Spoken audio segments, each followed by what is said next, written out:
Good Monday morning, everybody. John and Lance along with Dell for the next 3 hours here on ESPN 97.5. We got a lot of good stuff to talk about, too. We have got another sweep. The Astros' third series sweep in their last 4 series. 3 series sweeps out of 4. The other one, they won 2 out of 3 against the White Sox. They've won 11 of 12, 6 straight, which they haven't done since 2024. So this team, this is the best stretch Joe has ever had. This is by far, I think, the best stretch Joe Espada has had as manager of the Houston Astros. A 2.5-game lead in the division, 3 games over 500, while Texas and Seattle are just awful right now. The Astros are putting it all together, playing their best baseball they've played in quite a while. So this is fun. This is really fun. The trade deadline today, and the Astros have done nothing. Of course, the Dodgers got Scooble. The Cubs, they picked the Rays. They picked up guys. This is we'll see what the Astros are going to do. Christian Javier starts tonight. They moved him out of the bullpen. Well, Joe said they just moved him to the bullpen for the weekend, but it looks like it's going to be longer since Christian Javier is starting tonight. Javier had to relieve him in my last start. Pitched 5 innings, great 5 innings, and now gets the start tonight against Shane Bieber, Toronto in town. So this will be it'll be interesting to see what they do. You think they make a move? I mean, we got the underdog MLB. I don't know. I mean, Underdog MLB's account on Twitter said Astros and Twins had agreed to a trade that would have sent Brian Abreu to the Twins for Trevor Larnach. Is it Larnach or Larnach? Before Astros owner Jim Crane nixed the trade. Yeah, I haven't seen anybody else say that. I haven't either, but Underdog is. I mean, that was per. Who is Marino? Where are they getting this information? I'm not sure that we should be reporting that. I haven't seen anybody else say that. Well, that is from at Marino MLB, who's a national MLB reporter. It doesn't say. It doesn't say for who though, But so yeah, he came out with that on August 1st. That's what he said. I'll dig around to see if anyone else had that. I haven't seen it anywhere else, so I don't. That's why I'm not. I don't know that we can. I mean, for Underdog, the only reason I mention it is because it hit my account through Underdog's MLB account. So typically they wouldn't run with that. But I don't know. I don't know this guy, and he doesn't work for MLB Network. It just says he's a Major League Baseball reporter. But if that were true, which could be true, he's looking for a left-handed bat. Abreu would be a little surprising just because he's really pitched well here recently. Yeah. Really pitched well recently. Jim Crane jumping in and saying, no, you can't do something, Dana. That wouldn't surprise me. Yeah, I don't know that I don't know. I'm torn on whether or not you can trust a guy who's a lame duck. Joe's a lame duck as well, and they're looking great. Maybe Joe is saving his job. Yeah, it's possible he's saving his job. I don't think Dana's saving his job. James Click couldn't save his job, and he won a World Series. So to me, Dana Brown is done. Yeah. I don't think Dana Brown can make it back. There's no way Dana Brown makes it back, in my estimation. I know that there's feelers out there. And there's talk. So, yeah, I would be surprised. But if they win, I don't know that it's the same situation with Dana as it was with Click, though, because this is a show me season for Dana, but I'm not sure that he can't show him. I'm not sure. I don't think the Click thing is so weird. I just think Jim just never thought he was the guy, even though they won the World Series, even though he put together a great bullpen. I'm not sure that Jim ever trusted him to be the guy. So I don't know what the relationship is between Dana and Jim, but it seems like it's over. It seems like this is it. We can't trust. I find it hard to believe the way that Brian Abreu is pitching now. Now he's coming up, and his contract is coming up. So, there is that. So this is in the Athletic. It says It does say Larnach was reportedly traded Friday to the Astros for reliever Brian Abreu before owner Jim Crane vetoed the deal. One person with detailed knowledge of the Twins' deadline activities said Friday that a nearly completed trade fell apart late in the process, but didn't offer specifics about which players or teams were involved. The source spoke on condition of anonymity to freely discuss ongoing deliberations. So that looks like it's real, coming from the Athletic on the Twins side. So I guess that's a real report. And that would have been the left-handed bat. I think if you see a move, it's going to be for the left-handed bat. I talked to John Daspy yesterday. He said, "What about Clemens' son?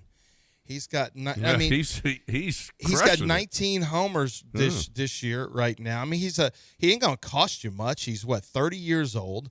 He's hitting .238, but he's got 19 bombs, 53 RBIs." In a semi full-time role. It'd be a little feel good, Cody Clemens. It'd be a little bit of a feel good story, I guess. Roger Clemens' name here. Roger still lives here, but he does give you some pop. I mean, that actually is the kind of guy, and he plays for the Twins, who I don't know if they'd be willing to trade him or not, but that's kind of the name that's a guy that would actually make some sense. That. Not going to cost you an arm and a leg, has some power.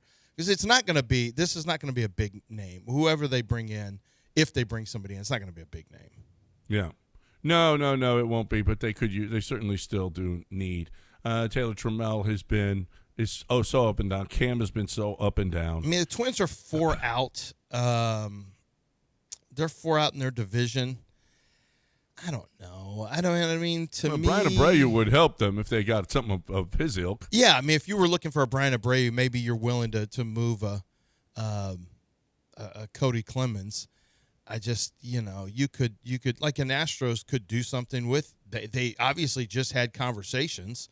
Maybe you could pivot and go with a different player. But Abreu has certainly turned the season around, though. Yeah, I mean, you would hate to get rid of him now of the way that he's throwing. Holy crap. Now he's been great. He has been great. How many years of service is this, though? Yeah, Astros Star Tribune has it, Minnesota Star Tribune. So this was a real report. Brian Abreu, in terms of years of service, he's still under club control, but no, he's not. He's not under club control anymore. He's a free agent after this year.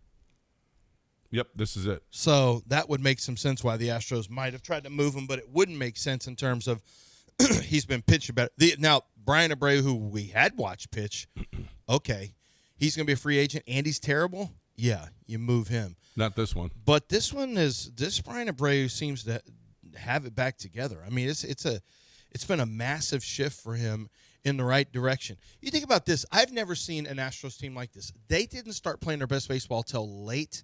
They didn't start playing good baseball until late July, early August. Wasn't even good baseball. I mean, good baseball is an extended run of 2 weeks, right? Man, they're playing some good baseball right now. Not 5 days in a row. That's not good baseball. That's a small stretch. This is the first time all year where we can honestly say the Astros are playing good baseball. They're in a run of good baseball, not a small little stretch.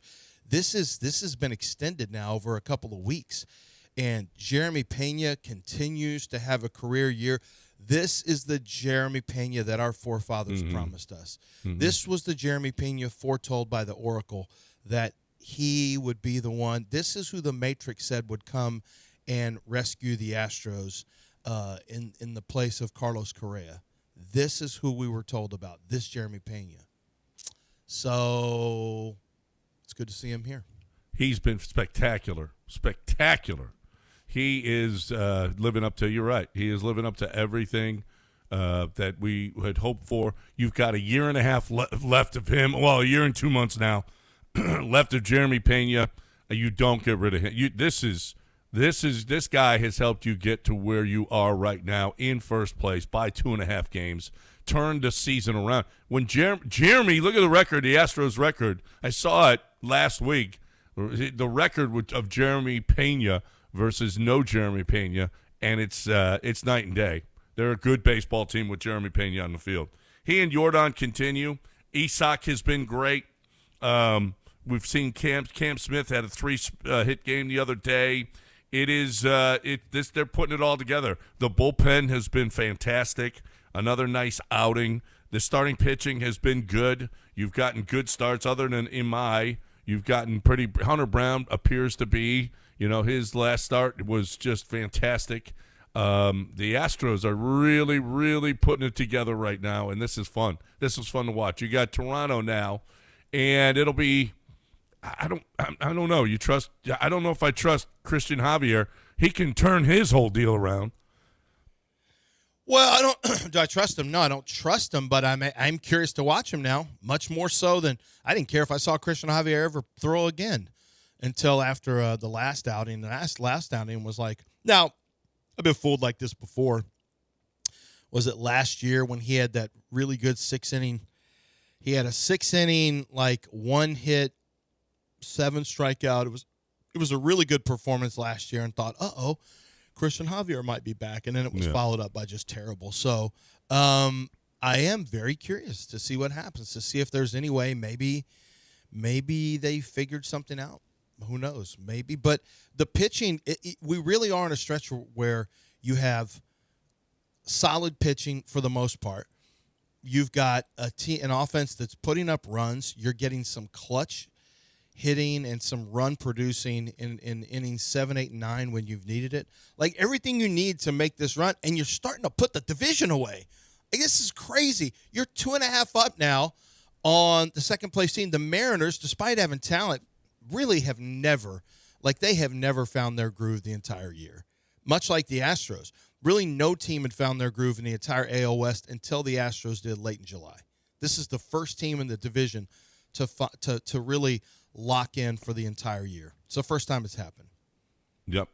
And that's why all these other teams playing better. This is the dangerous thing is if one team gets locked into a rhythm, they could end up running away from the division because these other teams are just awful. They're not offering any resistance. And the funny thing is the Astros aren't even killers against – well, they hadn't been. Like the Angels and A's, they have a losing record against them this year. But they have a good record against a very good record against the Rangers this year. Oh, man. Yep, 9-4. I think it was 9. I think it's 9-4 they finished this year against the Rangers, which is fantastic. Silver Boot stays here, baby. The most coveted award in sports, staying right here in the city of Houston.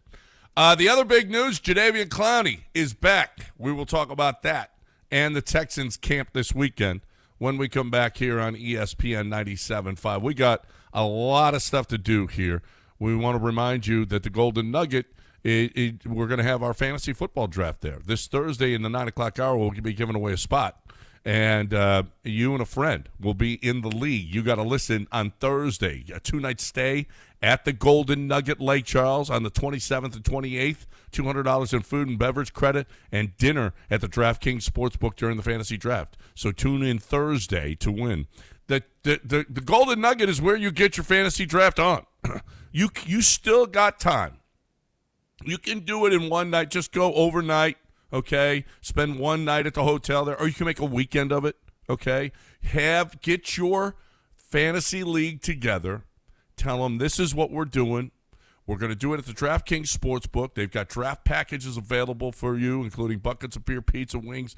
What a great way to do this thing on their big boards, one of their gigantic televisions. You're going to do your fantasy draft. That's about 3 hours. The rest of the time, you're in the casino. You're at the pool. You're on the golf course. You're in the poker room. You're at one of their 12 restaurants. You maybe go to a show.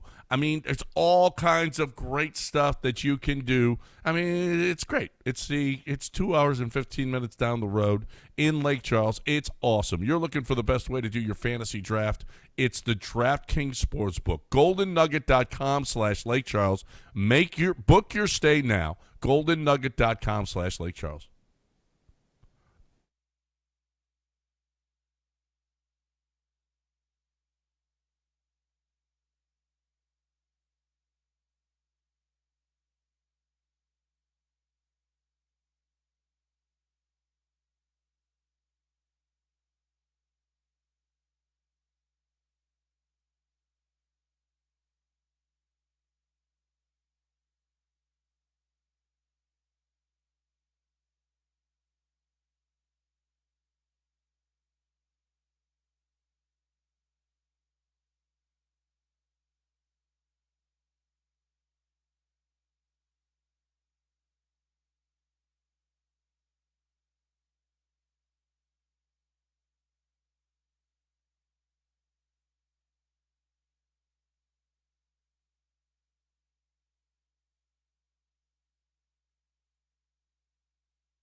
John and Lance. On ESPN 97.5 and the ESPN Houston app. Live from the Huntington Bank Studios, here's John Granado and Lance Zierlein. Jadeveon Clowney back. Back with your Houston Texans. Will Anderson Jr., Danielle Hunter, and Jadeveon Clowney. Jadeveon still has a little left. He had what? He's all right. He was never much of a rusher, so no. He's just but a- he he's just- actually is a good run stopper. yeah, he has been. We'll see what he's got left. Yeah. We'll see what he's got left. I mean, they've had older players there backing up, and he's just a backup. But I want to say, last time he was with the Texans, the Astros did win a World Series in 2017. They won a World Series in 2017, and Clowney was a Texan, so maybe there's something to that. I'd keep an eye on that. His last game of the season was against the Giants. He had 6 tackles, 3 sacks, 1 forced fumble. How many sacks did he have for one the year? fumble recovery and 1 pass defense, 1 block pass. Good Lord, that's his career game. That's I maybe know. the greatest game of his career. He's ever played. That was his last game. Legitimately. Yeah. How many sacks did he end up with last year? He had 13 and a half QB knockdowns. Okay. Yeah. What about sacks?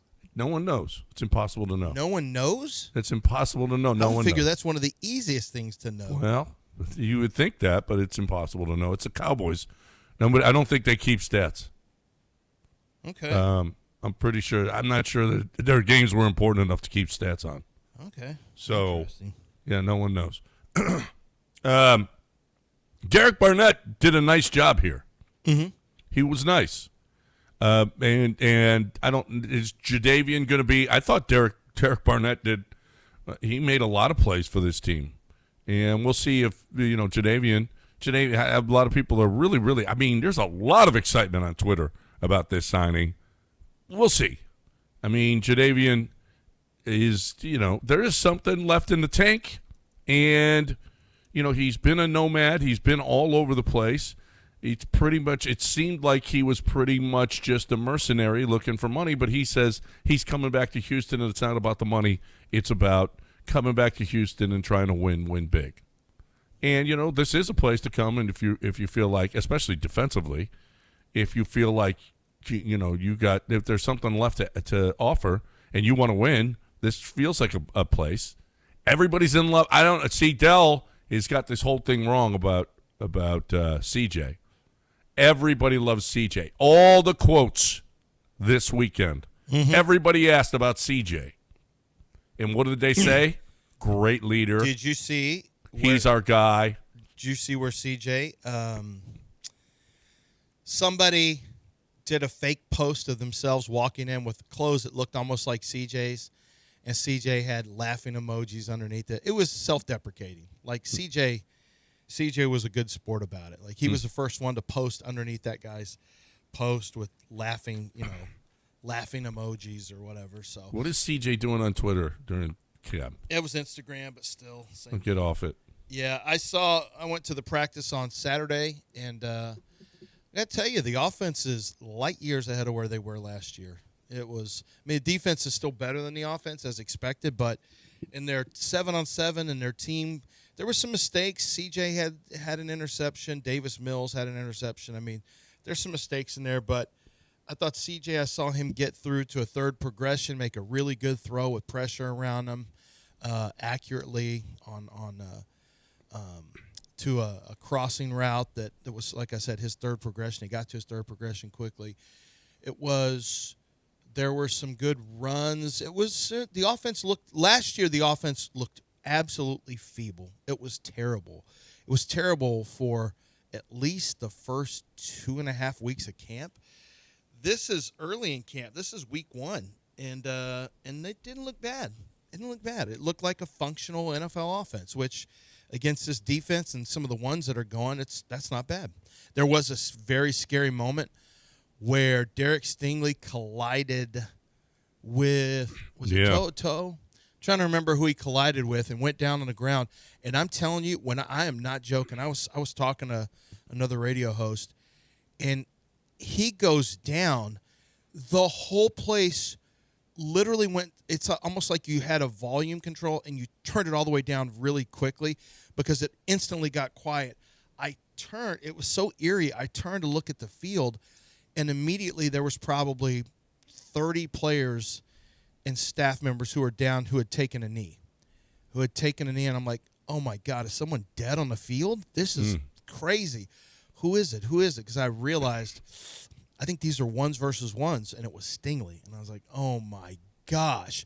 Because when I was there for the first week, the first day of the Jaguars camp, when I went last week, like the fourth or fifth play, they lost a linebacker for 2 weeks with a knee injury.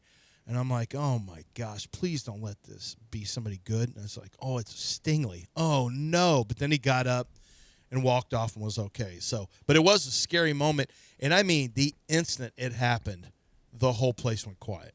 And it went from being really loud to really quiet instantaneously, which is a very scary – when you see that happen, when you hear that auditory loud to quiet, it's off-putting, especially when you see a player on the ground. So it was a concern, but it looks like he's fine. But it was good to see the offense look so much better than last year at this same point when I went to camp that first Saturday, and I was like, oh my God, they can't even find a first down. They can't complete passes. They couldn't do anything against that defense. And this year was different. Yeah. CJ, I mean, I've seen videos, and how did CJ look for you? It's okay. Just okay. I mean, I wasn't locked in the whole time on CJ. I was watching a lot of stuff. So, but he looked okay. He looked a little bit more confident. He had some misses that are, the misses I want to see go away. It's like, it just, those outs, it went from being automatic his first year to just, kind of erratic. And I still saw some more of that in the practice the other day when they were going teams where they were going, 11 on 11. There was still some of that, but it wasn't bad. Like and when you see CJ walking around in person, like, oh, it doesn't look as dumpy. This looks regular. He just had some clothes that weren't a great look. The clothes, the way he was walking in the clothes and the backpack, it was just all came together for one of the worst intro walks I've ever seen. But on the field, it's like, oh, this looks like CJ. CJ's not this ripped, shredded. His DNA, his genetics. It's just not who he is. But he looked fine out there. He looked fine out there on the field. I tell you what. I had a good conversation with Ed Ingram after practice. I saw Ed on the field and went up and talked to him, and we talked a little bit about kind of the intro. I talked about him. His team winning the Joe Moore Award when we gave it to LSU in 2019. We didn't give it to him. They voted. The voters voted for LSU over Oregon. And we were talking about that for a little while. And then I got into last year. I said, what was the difference between the year before? And I know you weren't here, but the year before and then last year in terms of picking up all the twists and the stunts. He goes, Pop. He goes, Coach Popovich. And he was just talking about how they prepared to get ready for it because he wasn't here the year before it was such a big problem. And I said, well, what about you? You had your best year. There was a lot of thoughts that, you were a kind of a, you were a guy who was a journeyman almost coming over from Minnesota, and then you had a year that was strong enough for the Texans to give you the contract they gave you. He goes, Popovich, he got my hands right. He really focuses on inside hands. He teaches technique. Like Ed Ingram was effusive with his praise of Cole Popovich, the offensive line coach. Just couldn't stop going on and on about him. And then we were talking about the additions made to the team, and I said, with Braden and Wyatt Teller, and then you get Rutledge, you guys add the David Montgomery. He goes, man, I love Montgomery. I said, exactly. I said, it looks like this is a team that you guys are going to basically just try to ram it down people's throat as a philosophy and make things really easy on CJ. He said, I wish Coach Popovich were here to hear you say that, because that's exactly what he's been pushing through to us, is that we're going to change the narratives with how we play football this year. We're going to change how teams see us on the offensive line and how teams see our offense.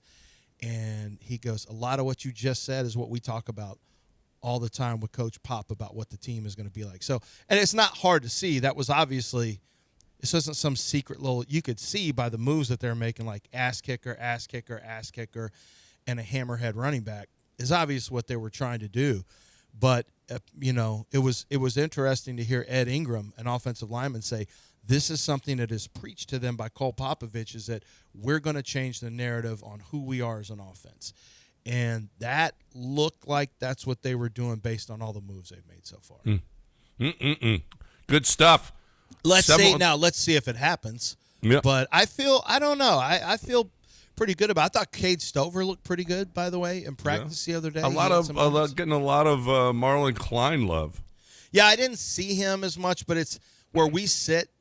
Where we have to stand. It's kind of hard to see certain areas of the field. So, did you see? Were you out there when Matt Cal Burke and Hannah made their? Where they spoke to the crowd. Were you there? There were people there. I could right? see him. I could see him. It was across, an open practice, right? Yeah, I could see him across the way, and then they spoke after practice as well in the tent. It was them, Nico Collins, and Kalen Bullock. And then I actually was going to try to get a hold of Hannah, but I saw Cal, and Cal looked at me, and he pointed and said, "I still listen to your show." He didn't say that. I know. But he would not say that because he just has to listen to. I think Mark Vandermeer takes over, right, at 8:00 every morning or something. Doesn't Mark? They do the early stuff, and then Mark takes over. He's got to listen to Mark. It's the law over there. Yeah, probably so. There's no question. But he did tell me last year more than once in the same conversation, I listened to you, and I thought he was like a threat. He was telling me, hey, I've heard the whole thing. All right. 713-780-3776. I'm a big Cal guy. I know you're a Cal guy. I know Dell's not listening to the show. He's got his earbuds in, listening to something else. So he would have given you. Call me. He's listening to Call Her Daddy or whatever, that podcast. Call Her Daddy? Call Her Daddy, Call Me Daddy, something Call like that. Is that what he listens to?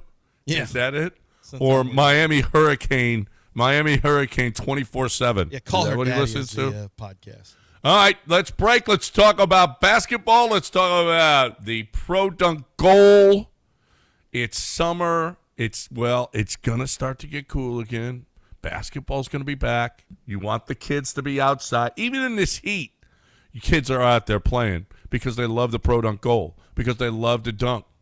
Your kids have been inside because it's been so hot. They want to get outside, Dad. They want to play. But they don't want a 10-foot goal because a 10-foot goal, boring, not what we're looking for. We're looking for a goal that you can raise and lower with the push of a button, and that's the Pro Dunk goal. They're looking to dunk. They're looking to actually be able to make baskets because they're little. Even the big kids have a hard time on the 10-foot.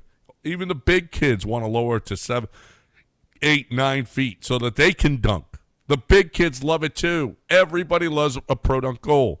Mom will love it because of how it looks. It's not it's not going to be tilted and broken rim and needs painting.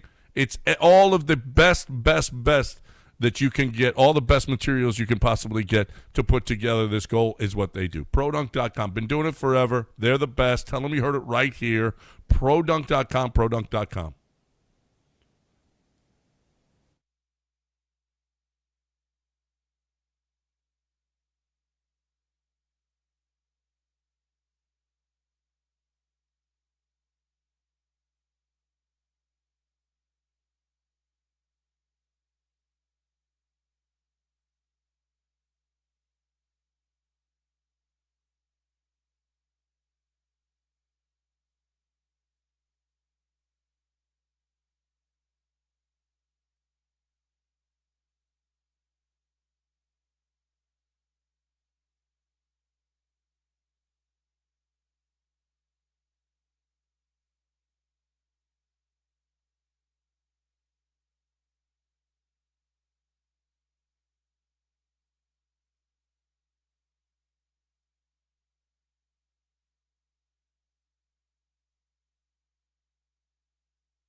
John and Lance. On ESPN 97.5 and the ESPN Houston app. Live from the Huntington Bank Studios, here's John Granado and Lance Zierlein. All right, welcome back. 713-780-3776. Our Astros kicking ass. Looking great. Another sweep. 6 straight wins. 11 of 12. 2.5 game lead now. 3 games over 500. They're just a different baseball team than they were early on. They're just good now. This is a good team now. This is one of the Red Sox are stupid right now. Red Sox are on fire. Continue to just kick ass of late. But the Astros have the best record in the American League since May 20th. And the Red Sox went on what did they have? 13 straight wins? And yet the Astros still have a better record than they did. It's just great. Just fantastic baseball right now. That's fun. That is fun. So let's go. We got Toronto in town. You've got the Red Sox just swept the Dodgers at the Dodgers. That was good. I was watching that game last night. That's just good, clean fun for the whole family watching the Dodgers go down. All right, so they get Tariq Skubal, and they didn't give up the house for him, but Tariq Skubal was not going to sign anywhere else. So they couldn't get much for a guy that you only get it for 2 months, that he was going to be a rental. So they obviously, every team was just like, well, we're not giving you what you want for him. And the best that they could do was the Dodgers, and yet still wasn't great. He's going to sign with the Dodgers, and it just makes me want to puke. Just makes me want to puke that the Dodgers get yet another guy, and they'll probably defer all of his money on a 5 or 6 year deal. And Tariq Skubal, who's the best pitcher in baseball, is going to go there. It's just crap. It's just a load of crap is what it is. It really is. And, but here's the thing. I have a ton of problems with the Dodgers in general. This was a situation where, this is inside the rules in terms of, look, they got a loaded minor league system. I will say they gave up 2 prospects inside the top 100. It's not – Zaire Hope is legit. Like, that's a really good prospect. The other one was number 68 in Baseball America's Top 100, but he's a 27-year-old pitcher named River Ryan.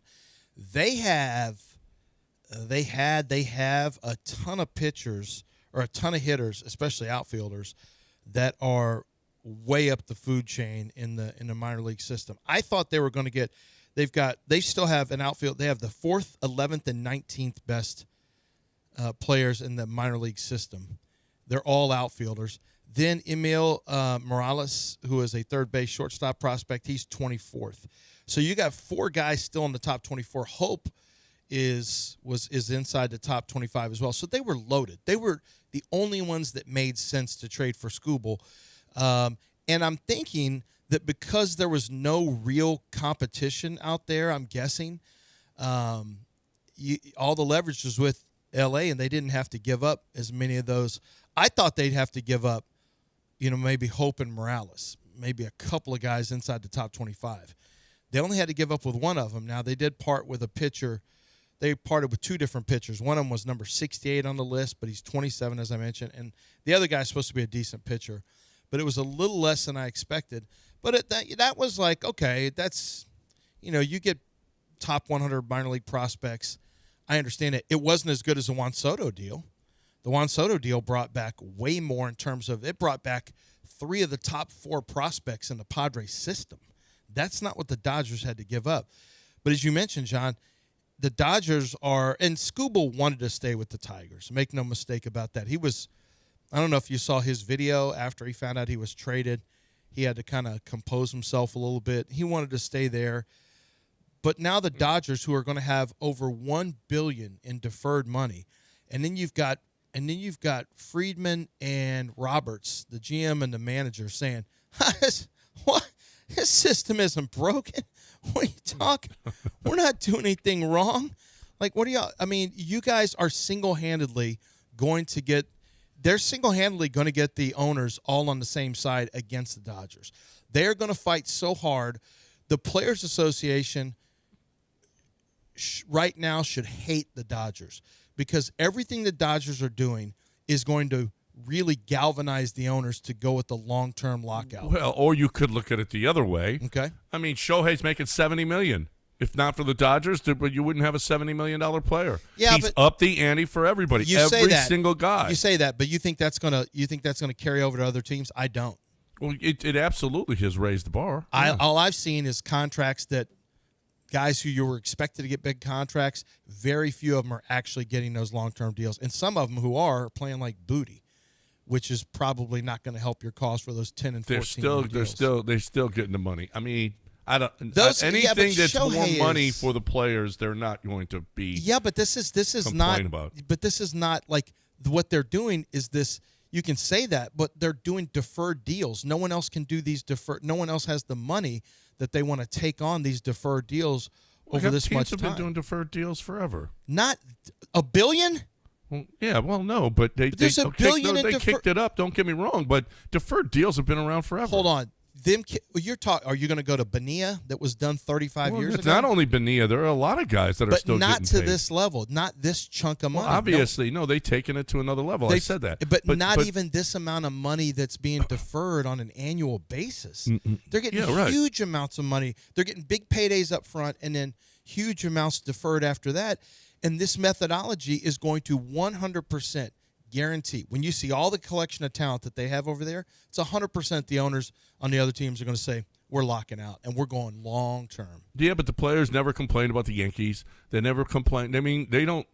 As long as people or guys are getting paid, it's the teams that are going to be. Hey, we can't compete with the Dodgers. The teams are the ones that are going to be fighting the Dodgers, not the players. No, what I'm saying is, I don't think you see what I'm saying here. This is going to galvanize them to fight for a true cap now. A true cap is going to come, hell or high water. Well, and that's what I'm talking about with the players. Good luck with the players on that. Well, that's what I'm saying. And they're going to find out that the owners are not going to let the Dodgers win this. They're not going to. And so this is going to be a fight that's good. I mean, this could cost Major League Baseball a year next year. I'm not even. This is major. What the Dodgers are doing right now is just not going to sit well around Major League Baseball at all. And they're going to look at this as an existential threat. Other Major League, owners are going to say, we just cannot continue to do this. Yeah. No, I agree with that. And the players would be smart if there's going to be there's got to be a floor. And you know what? And there was a study done about if there's a floor that's up there, the players would actually make more money. Totally. Yeah. That's why I don't think the cap is a bad thing, but they fight it like hell. Like the Players Association. Oh, dude, the floor is going to help your middle class. Why do y'all never care about your middle class? They don't care about the middle class. They never have. They only care about the richest players. That's it. Yep. That's all they've ever cared about. That's it. And that's every sport though. They kowtow to the biggest money players and to make sure that you can get as much as you possibly can as an individual. And it's dumb. It's just dumb because the majority of the players would be positively affected by a floor, right? Not a cap. A cap wouldn't affect them, but the floor would help them tremendously. It's just the perception. That's it. Yep. 713-780-3776. Yeah, there is going to be. I agree with you. I don't think we're going to see baseball to start the season next year. And then that makes me wonder about, everybody's like, well, then trade. Why not? Why? You got your guys in place. You're going to want your team in place because there's going to be very little time, if there is a season, very little time to put together a team. You want to make sure that you got your team in place for next year, as opposed to getting rental players or whatever. So I'm not sure about how that affects this trade deadline today. We'll see if our Astros do anything. If Jim Crane trusts Dana to do something to make the team better, or because the worry is with a lame duck general manager, is he just trying to save his job, or is he trying to make the organization better? So that's the question that you'll have answered today, and whether or not the Astros feel like they can afford to. What are they giving up? Can they add the salary, or do they have to get rid of a player on maybe that's why the rumor was Brian Abreu, because it takes money off the cap and then off of the ledger and puts money back, as opposed to, and maybe Larnach and Abreu I would have to look and see what their contracts are, their salaries are, but maybe that's why Jim might have nixed it, is because we ain't adding salary. We're right there at the threshold of the tax, and we're not doing that. We'll see what happens today. 713-780-3776 if you want to get in here. 713-780-3776. When we come back, remember, what up did you next learn is this what weekend? you learned this weekend. So what did you get learn in this if you haven't weekend? already. 713-780-3776. Thanks for running the show. Sometime Dell has to do this.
It's John and Lance, On ESPN 97.5 and the ESPN Houston app. live from the Huntington Bank Studios. Here's John Granado and Lance Zierlein.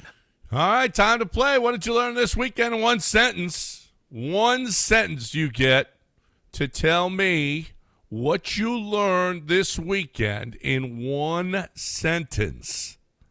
713-780-3776. You learned something. Doesn't have to be about sports. Could be about anything. Could be about your family. Could be about whatever person, whatever. I learned that the Mariners, Yankees, and Braves each have 9 homers against the Rangers this year, while Jordan has 8 in just over 50 plate appearances. That's what I learned this weekend. I was reminded that no matter how good we think Yordan Alvarez's season is, it still pales in comparison to Jeff Bagwell's 94. Mm-hmm. Believe it or not. Bags was unbelievable. Bags was unbelievable that year. He's just stupid numbers. And he only played when they played the same number of games, what was it, 94 games or whatever it was? Mm-hmm. And Bags' numbers in every category were bigger. And Jordan is having like the dumbest season we've seen in a while. Yeah. And Bags' season was Bags had a 1,200 OPS. It was incredible what he did that year. 713-780-3776. What did you learn this weekend in one sentence? Del, you got one?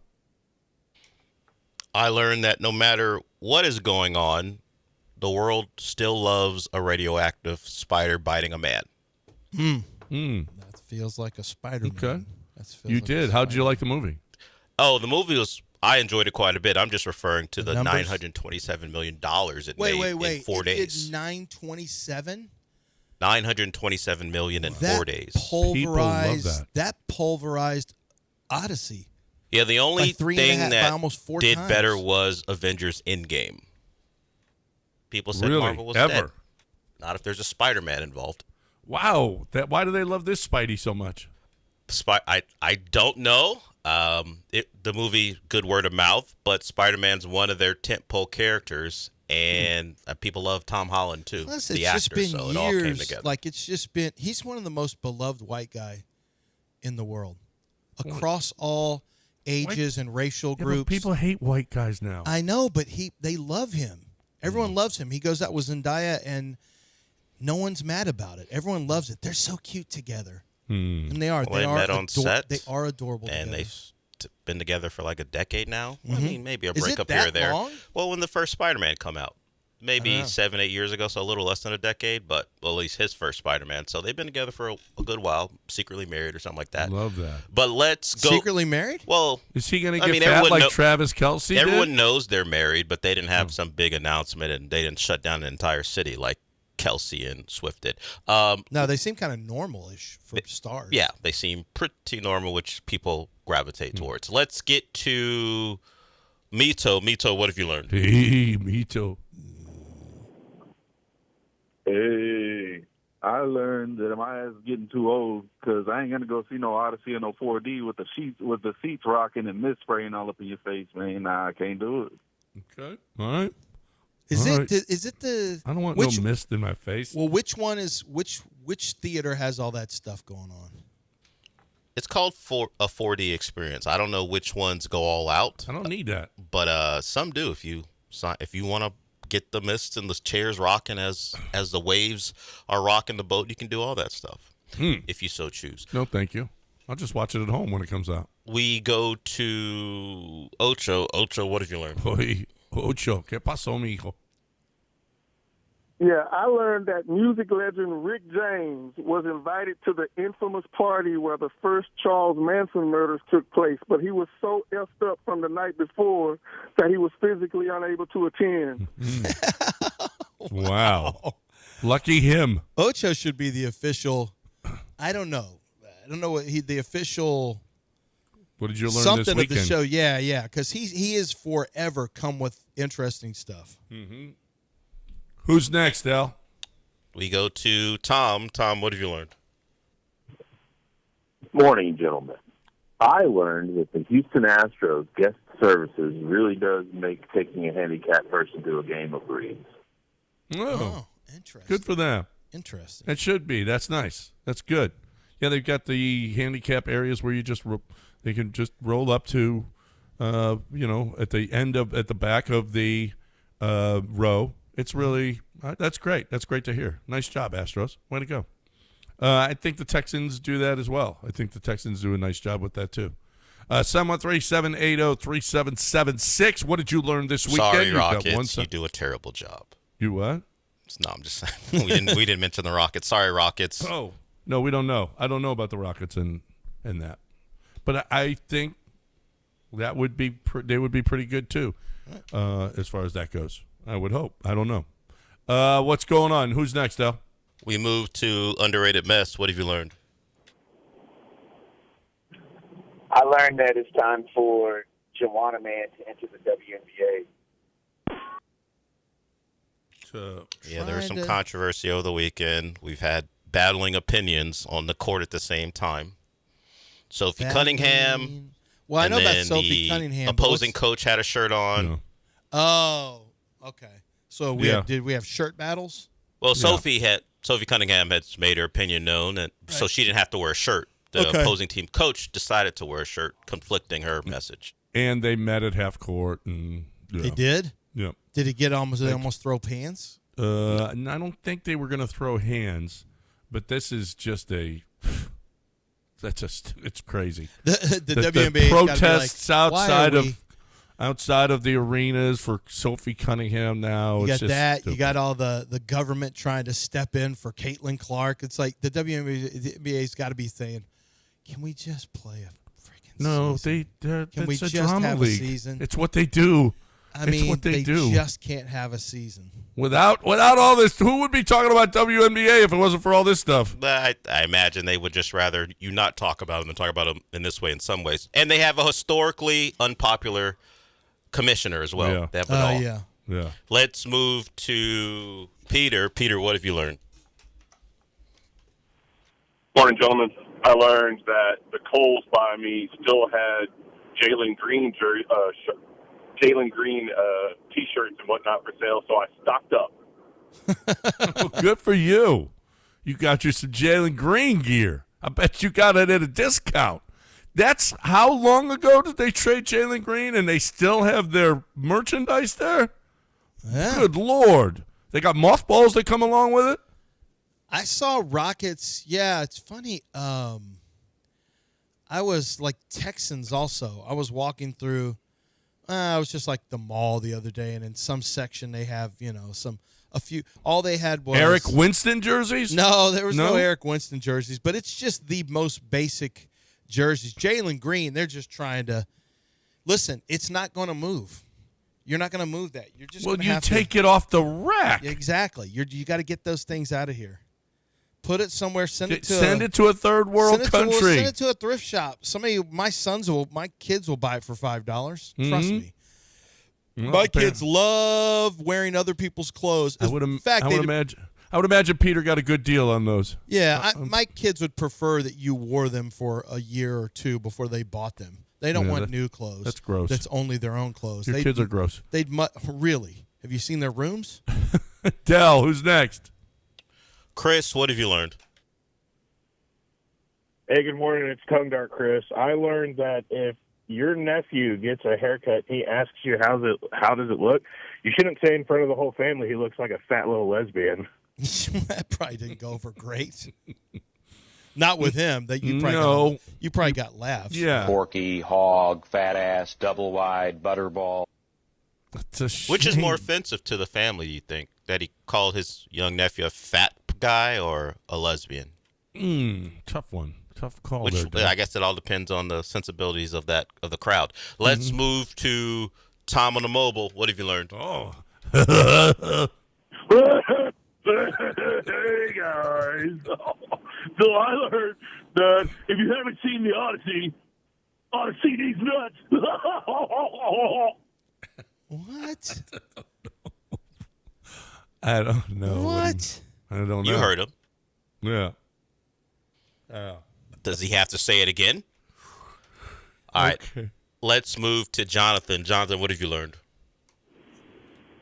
Hey, what's up, guys? Hope y'all are doing well, man. I learned over the weekend that not a good idea to try to sneak in a fool around sesh with your wife on a family vacation, even if you think 5 a.m. is early enough. Oh boy! Wow.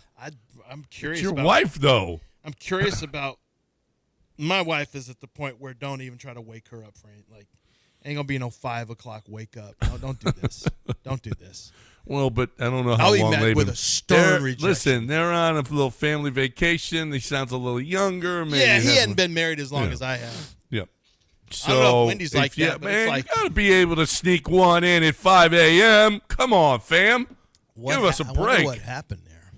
Huh? I wonder Come what on. happened. Somebody, you found somebody walk in or something? Oh, they were. Although it was, Or or did maybe somebody it was say something in uncomfortable the at kitchen? breakfast. Hey, they're married. Yeah. I used to do that before we were married. It's all right.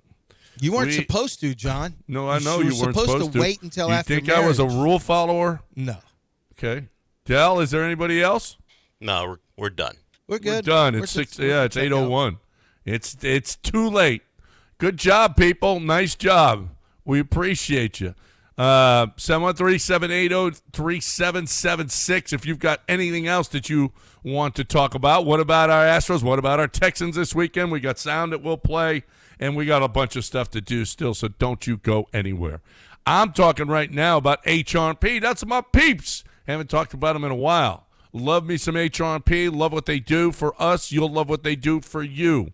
HRP, professional. First and foremost, professional. Second, partnering. They partner with you. They don't succeed if you don't succeed. They want you to make as much money, to put as much money to your bottom line as it possibly can. They want you to do your payroll great. They want you to do your HR perfectly. They want you to have your taxes done easily, no effort, perfectly. They want all your people to have access to talk to them about any issues that they have, payroll or HR, but they don't have to bother you, all right? Every one of us has a direct line to HR&P to handle any situation that we might have. Not that we have situations, we just don't. Here's the deal, though. When you are doing this, you're putting too much time and effort into your HR and payroll. Let HR&P take care of all of that, plus the taxes. They do that as well, and all the 401k and all that stuff, the benefits packages as well.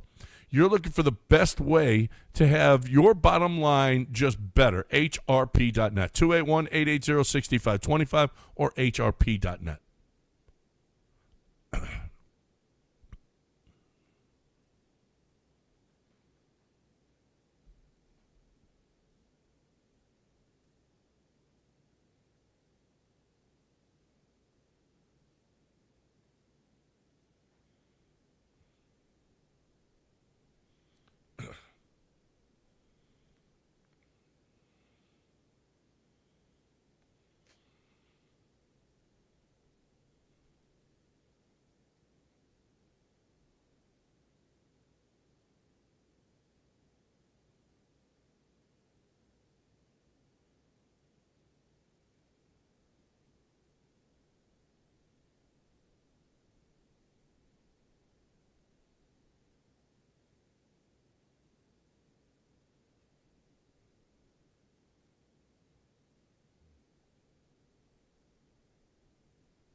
Hey, our 97.5 listener appreciation party is coming up.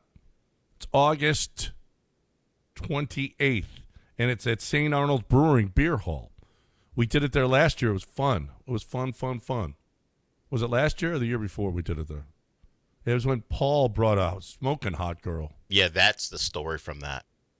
Well, listen, it was not that I thought she was a hooker. I thought there's no way Paul could have her there without paying her. That's all I'm saying. And you think expressing that to the woman was so a good messed idea. up. Listen, it was, I didn't think, again, it wasn't an insult to her. It was an insult to Paul. No, that's probably not how it was taken. Mm-hmm. Let me set up a Are scenario you a for you, paid John. whore? What? No, I'm I sorry. didn't say that. I did not say that. Despite your best intentions, let me set up a scenario for you, John. Insert any woman in your life that you care about. I'm not going to name a name. You just think of one. Okay. And she's dating someone that she likes, and she's brought to a company party. And you're there, but you're not going to say the thing that you said to Paul's girl because you wouldn't say that to someone you care about. And someone walks up and goes, "Man, I thought you were a giant loser. It feels like you must be paying her." How do you think the woman in your life would have felt? No, I think they would appreciate it. Oh, They would appreciate they would say, it. what kind of loser What am are I you doing with? Listen, you're too hot for him. He That's must what be it paying was. you. He must be paying you. Yes. The must be paying Frankie part. would like that. The I know must she be would. paying part feels superfluous. You could have just said, You didn't probably "You're have too to good say- for him. Yeah, There's you no outkicked way your he should be coverage." with you." Oh, Paul, you outkicked your coverage. Something like That's that. how you're supposed to handle that. Not like, did he have to pay you? Are you a paid streetwalker? I didn't say that. Ma'am, do you have a date after this? I did not say that. Does Who's Paul your have pimp? to re-up? Who's your pimp? Does Paul have to re-up at the end of the hour? No. I said none of that. What's your No. rate, ma'am? I These said are none things of you that. shouldn't My say. buddy's got an engagement next Friday he needs to go to. I'm just saying, okay. Have you ever seen There's the movie no way that Pretty okay. Woman?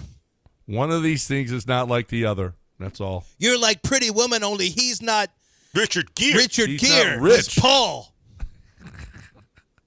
Man, Paul, this night must have set you back.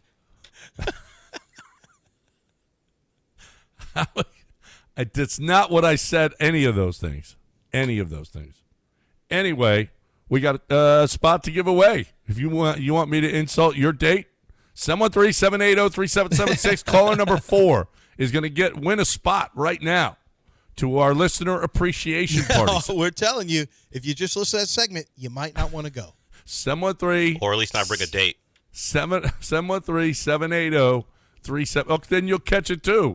You can't.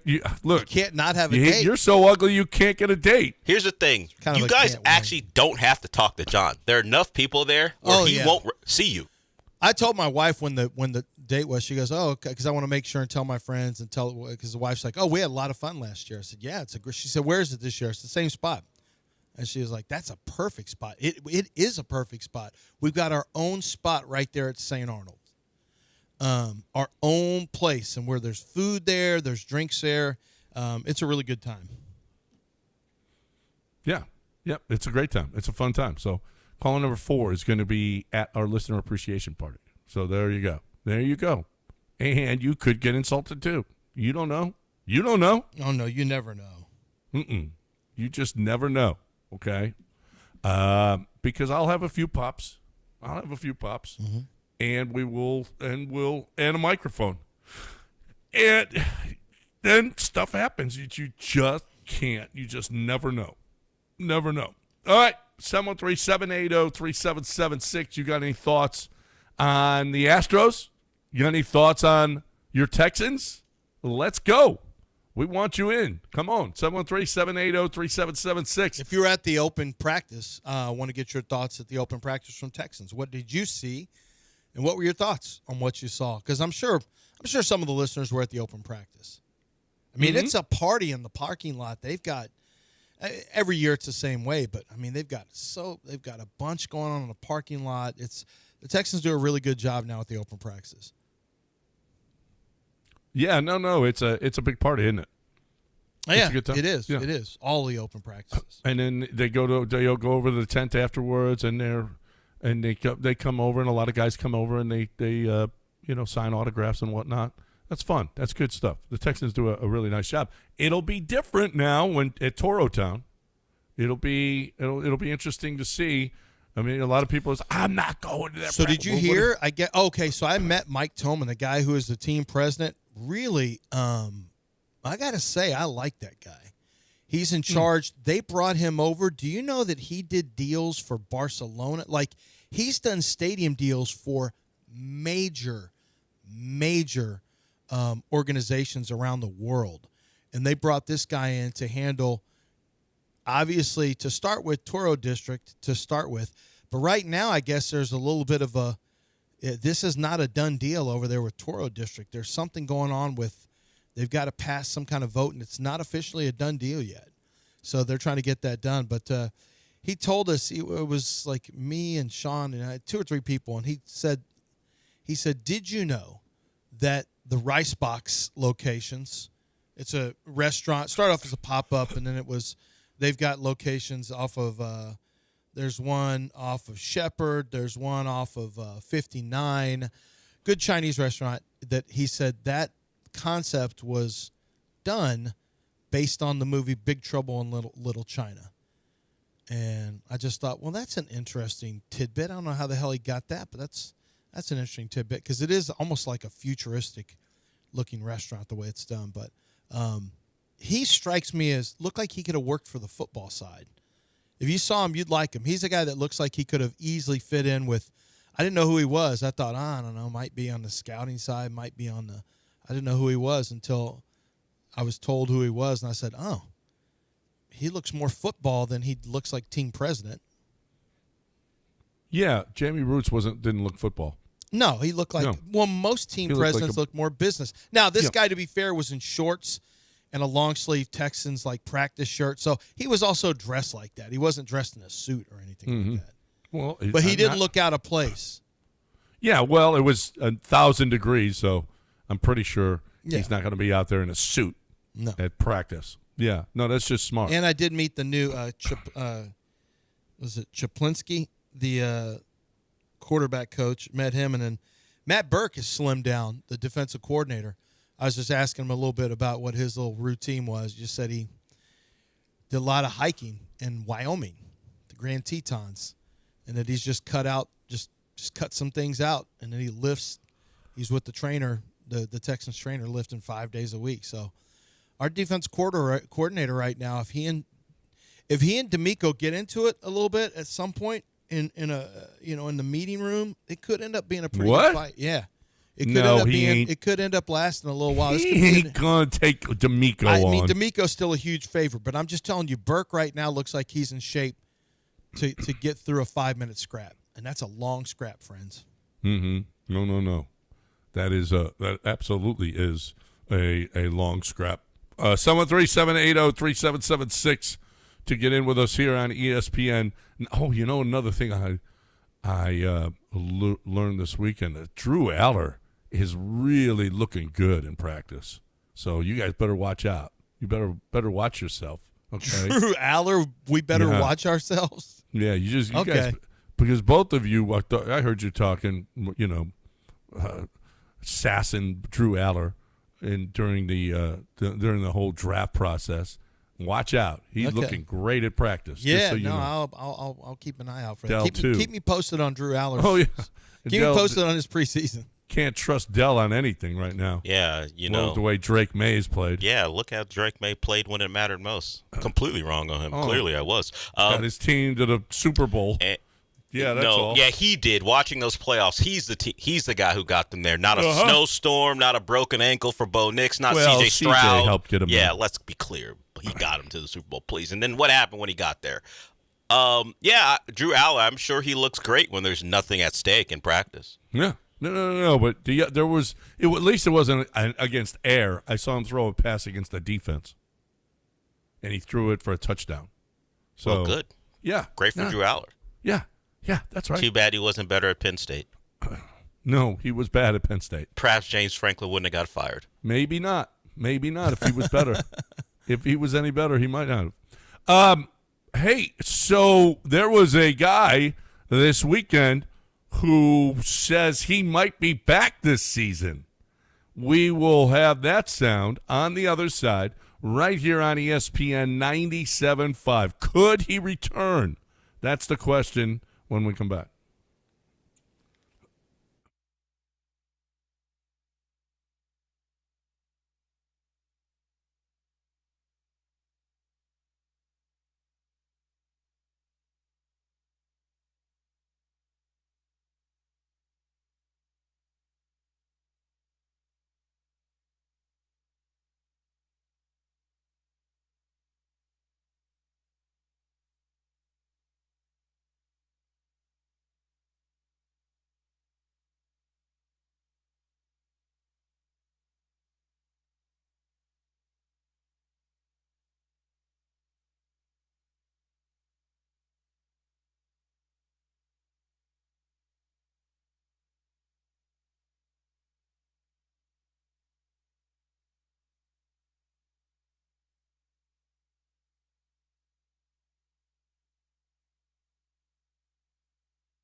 It's John and Lance, On ESPN 97.5 and the ESPN Houston app. live from the Huntington Bank Studios. Here's John Granado and Lance Zierlein. Welcome back here on ESPN 97.5, 713-780-3776, 3776. Carlos Correa. Been at the stadium a lot lately. We've seen him in the dugout. But he met the media this weekend.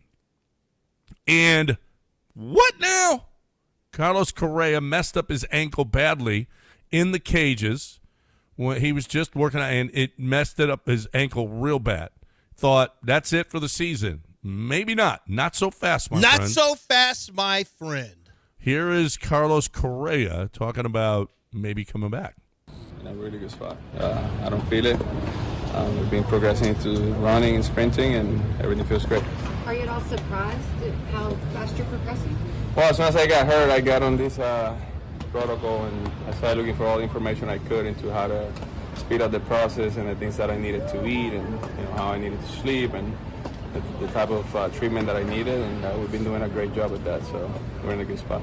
How does the team being in first place now, sort of impact maybe your timeline, and you got a chance, maybe things go well today? The way we've been playing lately definitely motivates me even more to go out there, put in the work to try to make it back, so we'll take it day by day. What kind of are you able to do right now? Now you're running. I'm doing everything but hitting, and I got an appointment on Tuesday, so with the doctor, so hopefully I get cleared to do that. An appointment with the hitting doctor? No, a doctor. I'm doing everything but hitting, but I got an appointment with the hitting doctor. No, he won't let him hit yet. I like that. The doctor has to clear him to hit. I like that next to last question. How was the Astros' record and how they're playing affected your timeline? Basically, like, you just all of a sudden getting better because the Astros are getting good. You want to go to the playoffs? And what this is?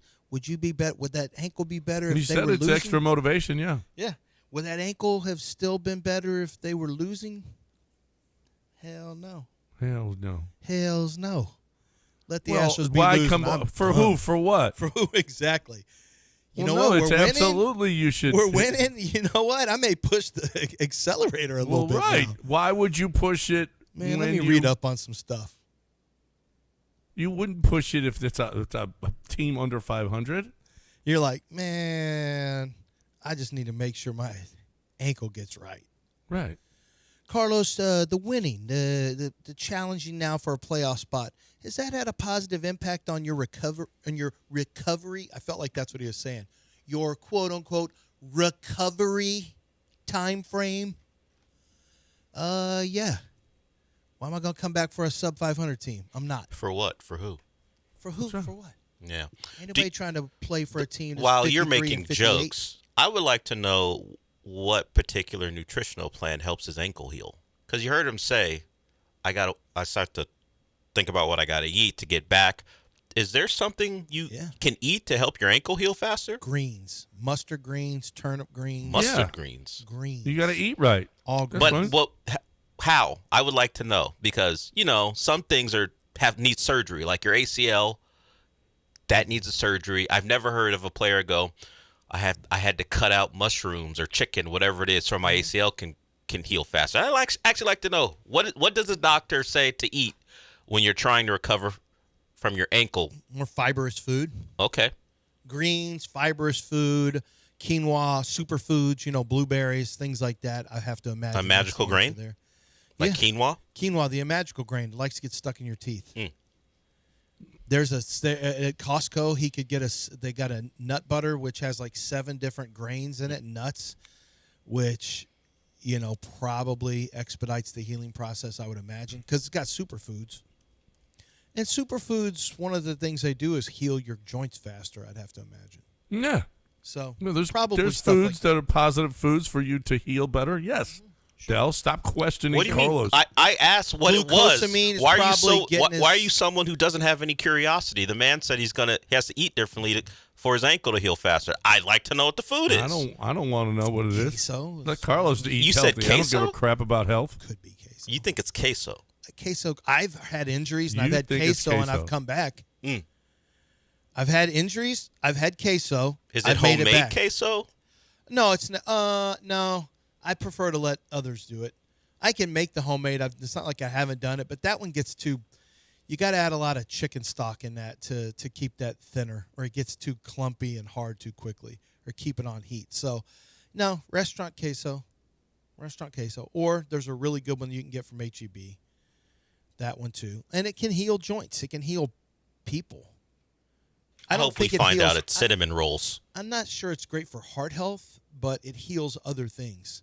Yeah, I've been really Potentially. packing in the cinnamon rolls, and my ankle's been healing at an unnatural rate. My ankle feels much better. I've noticed that I went to Cinnaholic, and I got a frosted Oreos cookies and cream cinnamon roll, and I feel better. I don't know if they're tied together, but I'm going to keep this up and see how it goes because I got a feeling maybe something in that frosting helped my ankle. Uh-huh. You know, you just got to kind of pay attention to what you're eating and how you're feeling. Like, yesterday I had three tequila shots, and my ankle's feeling better today. That maybe probably it's feels the tequila. better. Yeah, and I will say, if you have enough tequila, you will feel better at that time. Like you won't feel your injuries as much. I feel like Coors Light could help your ankle. Yeah, you got to go a little. It takes a little longer to get there. Yeah. Taking 4 or 5 shots doesn't take long. Drinking, 14 Coors Lights takes a little longer. Right. Or however many you drink. I don't know. Or whatever it is. So you just say, you're doing a good job, John. You pat him on the back and say, go serve yourself Coors Lights or whatever it is that y'all like to serve. Fuzzy Zeller is in the bar. What, Fuzzy? Fuzzy Zeller telling John, go serve your, Coors Light or Coors Banquet beer or whatever it is in the hell you guys serve. We've been talking about people coming back. Clowney, Correa, Pochettino. Pochettino, baby. Is officially back with the USMNT through 2030. I told you I could make you special. Pochettino has a U.S. ready to do special things. He's Argentinian. Yes, we talk like this. We're very similar to the Italians. They are. They are now. They are very similar. There's a reason. I'm There's glad a lot he's of coming Italian back. names there. Is he having to take a pay cut, or is he still getting $6 million? That seems unlikely. I don't That think dude's a pay getting cut paid is like a mid-level college football coach. I don't know. If he was getting 6 last time, I think he probably gets a raise. I give him 4.5. I don't think that would have gotten it done. He's probably in the 7.5 to 8 range now. What? How are we getting $7.5 million for that slop? You're raising prices? I don't think that it may not be that high, but I don't think he's taking a cut or being paid the same. Nah, fam, we're coming in at 4.5. No chance. I wonder if Saban could coach soccer. What? Nick Saban. I can't wait for him to talk to Malik Tillman about rat poison. Uh-huh. And Malik. Hey, run your ass out. Run your ass every single time to the corner and stall it there. I don't want to see any more of these lazy passes. Like Saban would have that team ready to play. Oh, yeah. They'd be ready to play. Saban would have them ready to play. They may not be good, but they'd be ready to play. Mm-hmm. Absolutely. And you think you wouldn't get pulled in the first half? You don't think you'd see this where they're raising they're raising the board up and they're subbing someone out in the 33rd minute because you couldn't get your ass down the field and on defense? No. I guarantee you Ream would have been pulled out the 31st minute. Saban would have seen something he doesn't like. Bang. Someone else in there. Out, Ream. I'm pretty sure Pochettino's a tough. He feels like he's probably pretty tough too on his guys. Yeah, probably so. Yeah, I would imagine. Dude, he's a pretty good coach. I would imagine he's. I mean, the results weren't great in that last one. I don't count the turkey game. I don't count that. When we come back, we got sound from the Texans. We got to play. We will do that. This team has got CJ's back and to a man, and D'Amico. He's liking what he's seeing out of Keelan Rutledge. So we'll talk about that on the other side right here on ESPN 97.5. Don't go anywhere. In the meantime, though, Lance, how about you talk a little M&J? M&J Electrical Supply. So the other day I was talking to a friend of mine who's a contractor, and he uses M&J. I just asked him out of the blue. I said, "Hey, do you know about M&J's been around for 3 decades? I do some spots for him." He goes like, "Yeah, we bought equipment for them whenever we've had to do big." And he does work on houses. He does work on apartment complexes, bigger buildings. He said, "Yeah, that's one of the places you go when you need to get all that big equipment for new electrical. But so when you need new electrical supplies, and I'm talking circuit breakers, transformers, disconnects, panels, switch gear, much more, they're going to have all the new equipment for you, right? And they've got everything lined up. You don't have that long lead time. They also have refurbished equipment, which comes with a 1-year warranty, and that is going to save you a lot of cost as well. Can really end up adding to your profit level, and that's something that's available as well, refurbished or brand new equipment. So make sure that M&J Electrical Supply, if you are an electrical contractor, general contractor, maintenance engineer, make sure you've got you're ready to give them a phone call at 713-699-5055. They're open 24 hours a day, 7 days a week, 365. They ship equipment across the United States. So not only are they great right here in the city of Houston, but also across the country, they've got you covered. And they can remove your old electrical and give you good money for it instead of you getting scrap prices. Once again, call today, 713-699-5055, located at Stubner Airline near I-45 North and West Little York. It's my good friends over at M&J Electrical Supply.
You're listening to Houston's longest-running sports radio morning show on ESPN 97.5 and the ESPN Houston app. From the Huntington Bank Studios, here's John and Lance. Hey, guys, call in for your Astros talk. I mean, look, this is what it is, man. They're playing their best baseball right now into July or early August.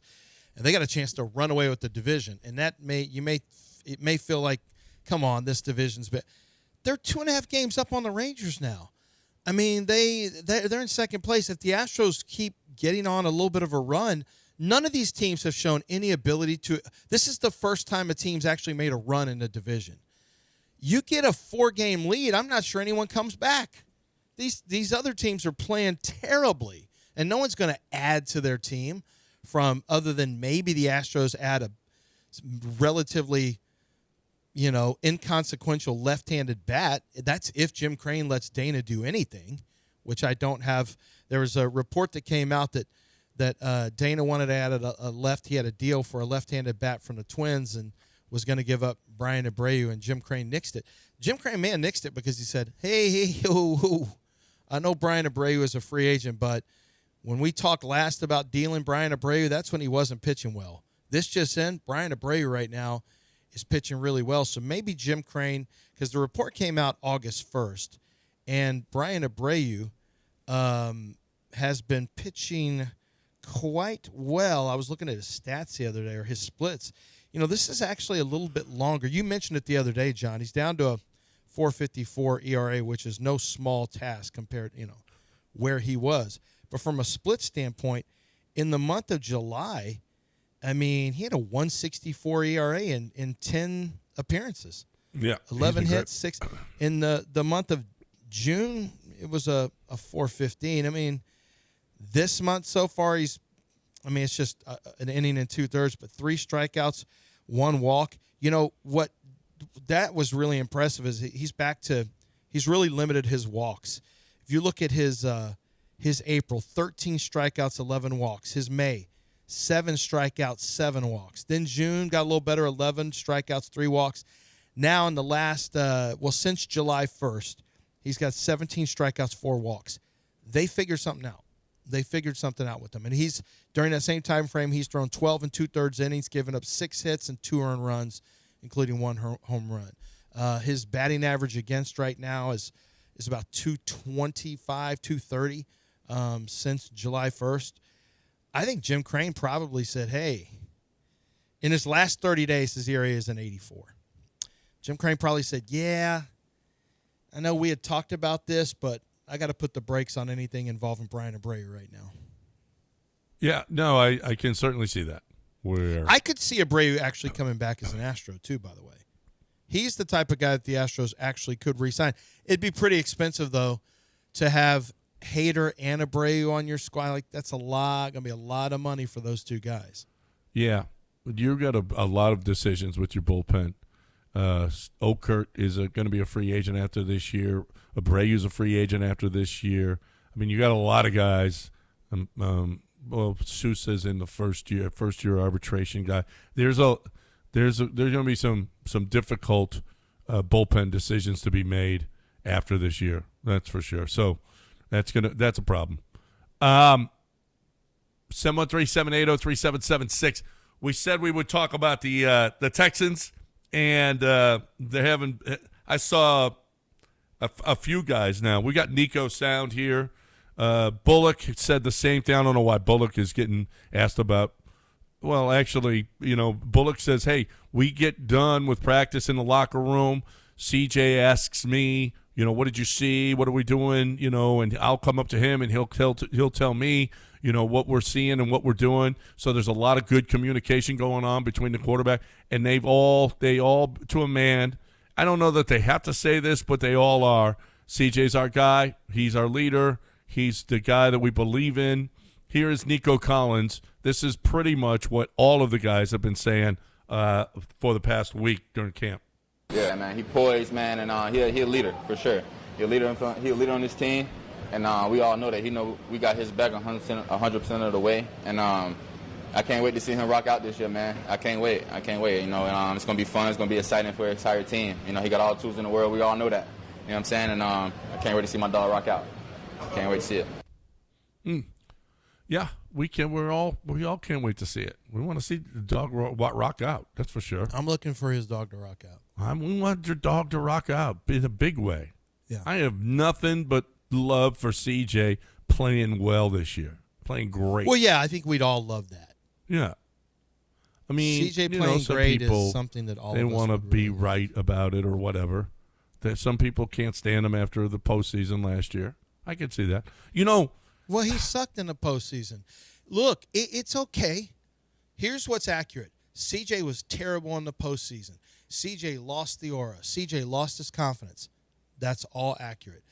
That can be accurate, and you still want him to perform well. He's our quarterback.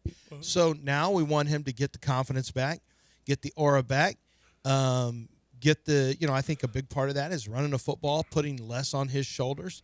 That's fine. The whole contract talk, I can wait. That can wait. But there is an unusually high amount of contract conversation surrounding C.J. Stroud. well, anytime the quarterback is coming up, No.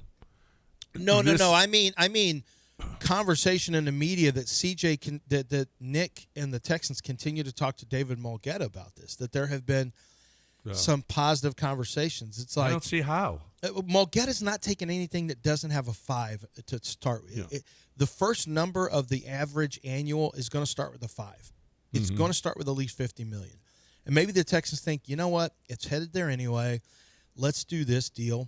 Make it a 3-year guaranteed deal. We'll tack it on. That would mean we have CJ for 5 years. Now, would David Mulgeta take 3 years guaranteed money? Probably not. I mean, would you take a $350 million guaranteed deal? It sets CJ up for the rest of his life, his family, his grandchildren, everything. But this isn't baseball or basketball where you go rushing back for another contract. I don't know, because as a quarterback, you want to be up as much as you possibly can. Yeah, You know? no, in theory you do. Yeah. Right now, CJ's not playing like a guy that wants to have a lot of decisions made by teams. Right. Like, he's getting a lot of benefit of the doubt, but I'd rather, if I'm Mulgeta, I'd rather get 5 years fully guaranteed on a 6-year. Well, I want to know that you can put together an offensive line, because if I sign a 3-year deal and I'm going to suck because we've had a crap offensive line for the last couple of years that I've been here. If I'm the other side, TJ's side, I'm like, are we sure? We sure about this? And because because we haven't put this together yet. It's not. I'm not sure that this is the place that they know how to do this whole offensive line thing. That's legitimate. Not only has CJ not been good, but Nick Caserio has not been good putting together an offensive line. That's been his one downfall so far. And it's kind of a big deal to a quarterback. It's kind of important to his success. So not only that, I get the feeling CJ also, behind the scenes, not going to do this publicly, nor should he. I would have advised against it. There also, John, might be some of him wanting to see how, he and Nick Caley click in year 2. I think CJ has a lot of opinions on the guys who are his play callers and his coaches. I know he had some opinions at Ohio State. He had some with Bobby Slowick. He has some now. That's just kind of how he is. And, I just cannot stress. This is such an enormous year for this organization. You either rocket ship upwards, or it could turn into a Rockets thing where you realize, maybe we're further away than we thought. Yeah. It's going to be one of the. It's going to be one or the other. I got my money on the rocket ship, but a lot of that depends on 7. But I think 7's going to be okay. I'm not ready for this. I'm not ready to do all this stuff where, man, this revenge tour that CJ's got. Okay, let's just let him get back and get his confidence back. Yeah. No, agreed. I think both sides are in a wait and see mode. Who's both sides? What do you mean? The CJ end. We got to be better. Oh, the Texans should be. Yeah. Yeah. The Texans are, well, let's see. Let's wait and see. And so should CJ. Let me ask you something, though.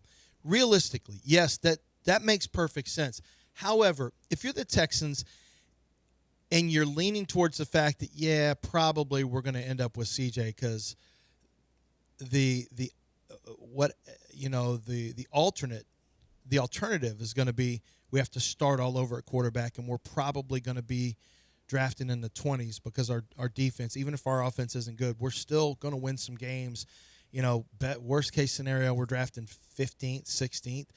That's typically not where you get the best quarterbacks. It's harder to find them there.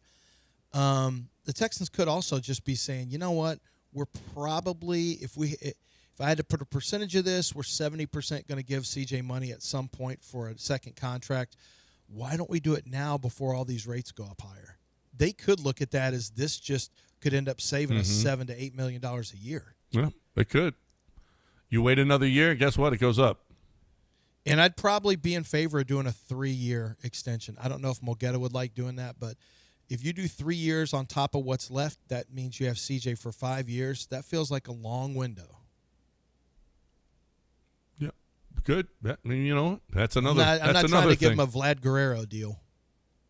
Right. All right, 713-780-3776 is the number you want to get in here, 713-780-3776. So, by the way, we haven't even mentioned Mario Edwards being back as well. Yeah. Mario Edwards, a defensive tackle back. The Texans have re-signed him along with Jadeveon Clowney. So we got that going on. We'll probably hear from Jadeveon at practice today. Did you see they're also bringing back Kareem Jackson? I did not see that. And Dominic Williams is coming back as well at running back. I didn't see those two. I think you're making that up, and I think you don't want to be confusing listeners. Got to bring in a lot of guys. D-Hop is supposed to be coming into camp sometime today. And did you see what D-Hop's doing right now? Andre Johnson says he might make a comeback. I saw DeAndre Hopkins doing a Sean the Food Sheep, who's a food influencer here. Sean Singh, he did a interview with DeAndre Hopkins about his favorite, like places in Houston to eat, things like that. I've been seeing a lot of DeAndre Hopkins lately on social media, and I'm like, wow, he's very active, and I think, I thought he was back here in Houston for a little while. I just saw where he was hired as an assistant coach at Georgia Tech, wide receivers coach. Really? I never would have put him on college football coach. That is weird. That's wild. That's wacky. 713-780-3776. Come hang with us here on ESPN 97.5.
It's John and Lance. On ESPN 97.5 and the ESPN Houston app. Live from the Huntington Bank Studios, here's John Granado and Lance Zierlein. Texans add Jadeveon Clowney. A lot of people really excited about that. Really excited. We'll see. It's nice to have, you know what? I mean, this is the best. There's no better edge in the NFL than because of Clowney. I mean, they were really, really good before he got here. Yeah, I know. So now it does give you Derek Barnett. There were a lot of early downs that he was in there, and you know, he did a nice job. Jadeveon on early downs, I could certainly see him playing first and then bringing Will in for second, third. It's same with Daniil. You know, you could play Clowney on first down because he's a good run stopper. So this is going to be. I mean, it's a nice addition. Don't get me wrong, but holy crap, I'm saying this is it. This is by far the best defense now. Okay. All right. Okay. D'Amico, he likes a tough guy. And this is one of the reasons that they drafted Rutledge. And, you know, I just don't feel like there's any way that Jake Andrews beats him out. I just don't feel like you're going to have this guy sitting on the bench. I just don't see it.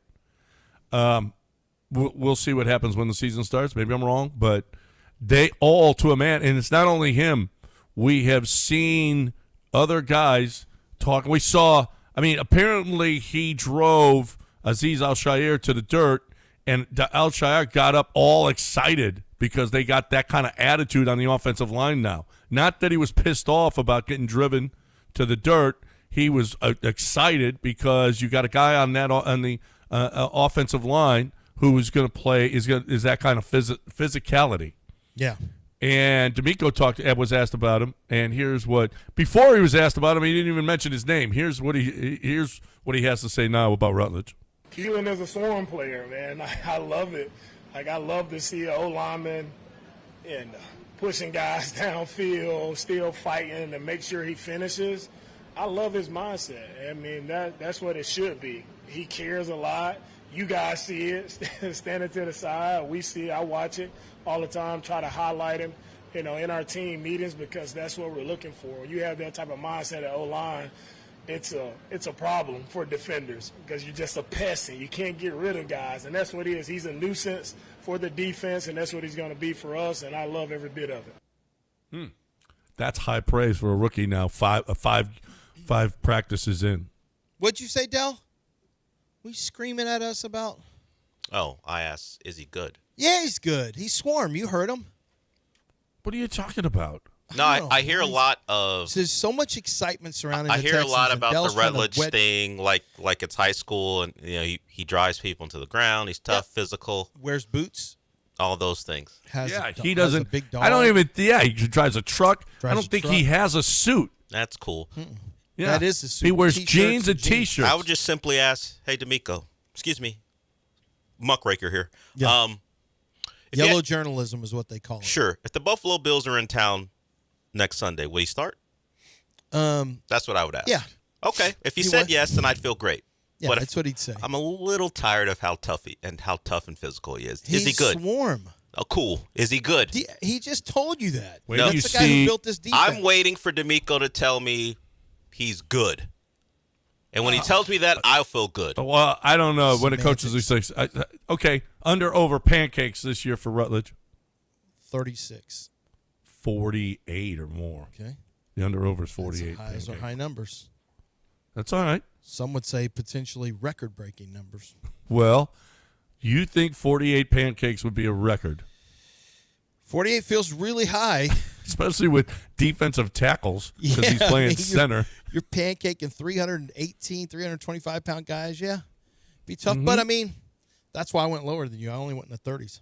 Mm-hmm. How many you got, Del? He'll be the starter. He's not going to be an all-pro this year. Like, he's going to Didn't make say some all-pro. mistakes. Says you. I said No, good. I- I said good player. Watching his tape, I mean, you love the stuff he does. No one ever talks about, other than me, the stuff that he's got holes in his game that have to be fixed. What? Yeah, believe That's it a or lie. not, he Swarm plays a player. little too far. Well, it's attitude. Swarm is his attitude, his mentality. What He's did you got learn this week on the show? Lance is a hater. Wow. Yeah, I already learned that. I just had him with 30-some odd Holes. pancakes. You He said does. he's got holes in his game? Yeah, there's no prospect is perfect. He's got to get coached up by Cole Popovich. Well, Cole Popovich has got to fix him. And He what needs did to be Ed Ingram fixed. say Although about Brent Cole Key, Popovich? Brent Key, an O-line coach, was his head coach. That's true. Which I do like that coming from Georgia Tech. I can't just And wait. I was already on the show telling you how much Ed Ingram said Cole Popovich was a dude. Can't wait for The dude. this to transition into he's great with his hands, really understands the scheme. Love him out there. I get it. He's tough. I got it. Got it. It's what you want. Got it. Got it. Hey, there's a new website. I'm just telling you guys, I'm not getting paid for this or anything. They just sent me a message. I'm looking through it. It's really good. It's called the2deep.com. Go check it out. You guys are big football people. Dell, I'm looking at their college. I'm curious if you look at Miami's, because they also keep portal stuff in here as well. I'm kind of curious to see if this is how accurate this is, but it's a pretty cool website. It's got NFL and college football 2 deep. So with fantasy football coming up, you might want to check it out, but they've got portal information. I'm looking at I don't know. This looks pretty cool. It's hard to find. I'll take a look at the Texans 2 deep and see if they're right on it or not. They have, for example, Keelan Rutledge right now as a starter, which is not accurate. Not from practice, but the expectation. I don't think from practice, but the expectations, But yes. they're just being smart. And they've got Jalen Knoll, but I don't know if him being in red means something. That may mean that he's out. That better mean that he's out because Well, he is hurt. He's got he's on the. And you can't but put he's Tank gonna be Dell, back. although they got Tank Dell in there. Non-football related. He hurt his finger. Mm-hmm. I think this is a first. Not Lance doing what he's doing right now, but Tom on a mobile. Wait, they got British Brooks as the number 2 running Then back. perhaps ahead not. of Woody Marks. Perhaps I'm done don't with trust this that stuff. I'm done that with this publication. Tom on a mobile. Has he ever called in during a non? Outside of what did you learn? Yeah, because he's on hold now. Oh, Tom on Let's a get mobile. the Tom before we go to break. Let's get Tom in here. Tom on a mobile. What's up, Tom on a mobile? This is actually Deshaun Watson on a mobile. And I had a question about Carlos's recovery. Do you think it helped me in my recovery? Lance, you brought up nut butter. I feel like that helped me out a lot in my recovery. Multiple visits to get nut butter rubbed on my injuries. I feel like that helped. I didn't know if you could maybe expand on the healing powers of nut butter. I've told you already that Cal listens to the show. I'm a big Cal guy. He does the H. He also is a pit master of sorts. We're not going to – I work in a league that employs Deshaun Watson. We shouldn't be talking about nut butter with that former Texans great, Deshaun Watson. Great. Who also brought us 3 first-round picks. He did, and currently in Cleveland, he is stinking it up on the practice field. He is. It's Well, more of the he same. said he's open, though, to re-signing with Cleveland after this. Oh, I Is bet. okay. Is he open to a position change? Oof, what could he play? He's a Receiver. little older. You think he can play receiver? Receiver. 6 interceptions in 4 days of practice for Deshaun. 6. That's 6. not bad. Pretty good. Mm-hmm. That's not bad. They do have a good defense. Well, and they know what's coming. Good? It's not great. Without Myles Garrett? CJ threw like about 4. That's not good either. I ignore it. I put it aside. I ignore my childish 4 ways. in the Patriots game and 4 in practice. How many of those go on your permanent Both? record? How many of those go into your stats? None. Training camp interceptions. None. It doesn't go into your stats, but if you're None. trying to win a job, I did see, not though. great. I did Don't see. we play Cleveland this year? Yeah. Yeah. I did see the Shador not- train has picked up a lot of steam over the weekend. Well, we need Deshaun, Deshaun on the field. Deshaun is not good, so they're looking for hope in other spots. And they Like got Taylor Shador. Green, even. They've got a hero in Shador. So, there. But he is open, he said, to re-signing with Cleveland. So, Who did someone ask him about that? Yeah, would you come? Yes, I'll come That's back. isn't that the last thing the Cleveland Browns want as part of a discussion? Hey, the thought of bringing Deshaun Watson back, like If he has a big year, Dell. oh, okay, Yeah, you expect that? that's right. I do. When's the last time a Browns quarterback has had a big year? Brian Sipe. Ooh. Derek Anderson in 2003 or something? No. RG3 was Rookie of the Year. He played for the Commanders. See, what's wrong with you? Deshaun Watson. I mean, nope. Baker had a half a year, right? Baker Brian actually Kosar took him. No, Baker's second year I think was pretty good. Baker's was good. It actually was good. I mean, for Cleveland. Yep. Let's not go too crazy. It was good for Cleveland. It was fine. No, it was pretty good. 26-8 rating of nearly 96. That's not bad. No. Baker, the stuff on Baker gets kind of rewritten. People in Cleveland will tell you everything fell apart when they added OBJ. Well, it's falling apart right now in Tampa because he's they pissed disrespected him. They disrespected his money, and they're basically saying, "We're not going to give you stupid money, dummy. We know who you are. We're giving you money you deserve." Shut up, you stupid ass! Shut up, you dummy! They're basically that what Jason saying, Light said to "We Baker? know." Jason Light saying, "We know how much you should make. Why would we pay you top tier money? We're Because not you doing keep telling that." me I'm a franchise quarterback. Yeah, for an average franchise, that's what we meant. We win Super Bowls here. What do you mean average? Yeah, but yeah, they did with Tom and they did with a couple. Brad. They got a couple. Tom and Brad. Good for Yeah. them. Yeah. That's true. They got Good more on than them. we've never even been to one. Nope. In the time that did they win in 01 or 02? They won in 02, right? So in the time that the Texans have been in business, they've already won 2 Super Bowls. The Bucks. We've never been to an AFC championship game. No, we know that. Thanks for the update. Why are you bringing up old stuff? Well, I was saying like 25 years of not even being in the AFC. You've been fairly negative in this segment. Yeah, you've been. Is there anyone else? You said Rutledge has holes in his game. Yeah. Well, he's got things. And then he you needs brought to- up that the Texans have never made a Super Bowl. Yeah, thank you. I don't think And these I are- thought Cal listens to this show. You've been negative. Yeah. Yeah. You'll never work for 610 again. I didn't think. Okay. So didn't there. What else do you want to bring up about All the right. Texans? Well, we want to I bring up loved that everything it's I time saw to this break. weekend.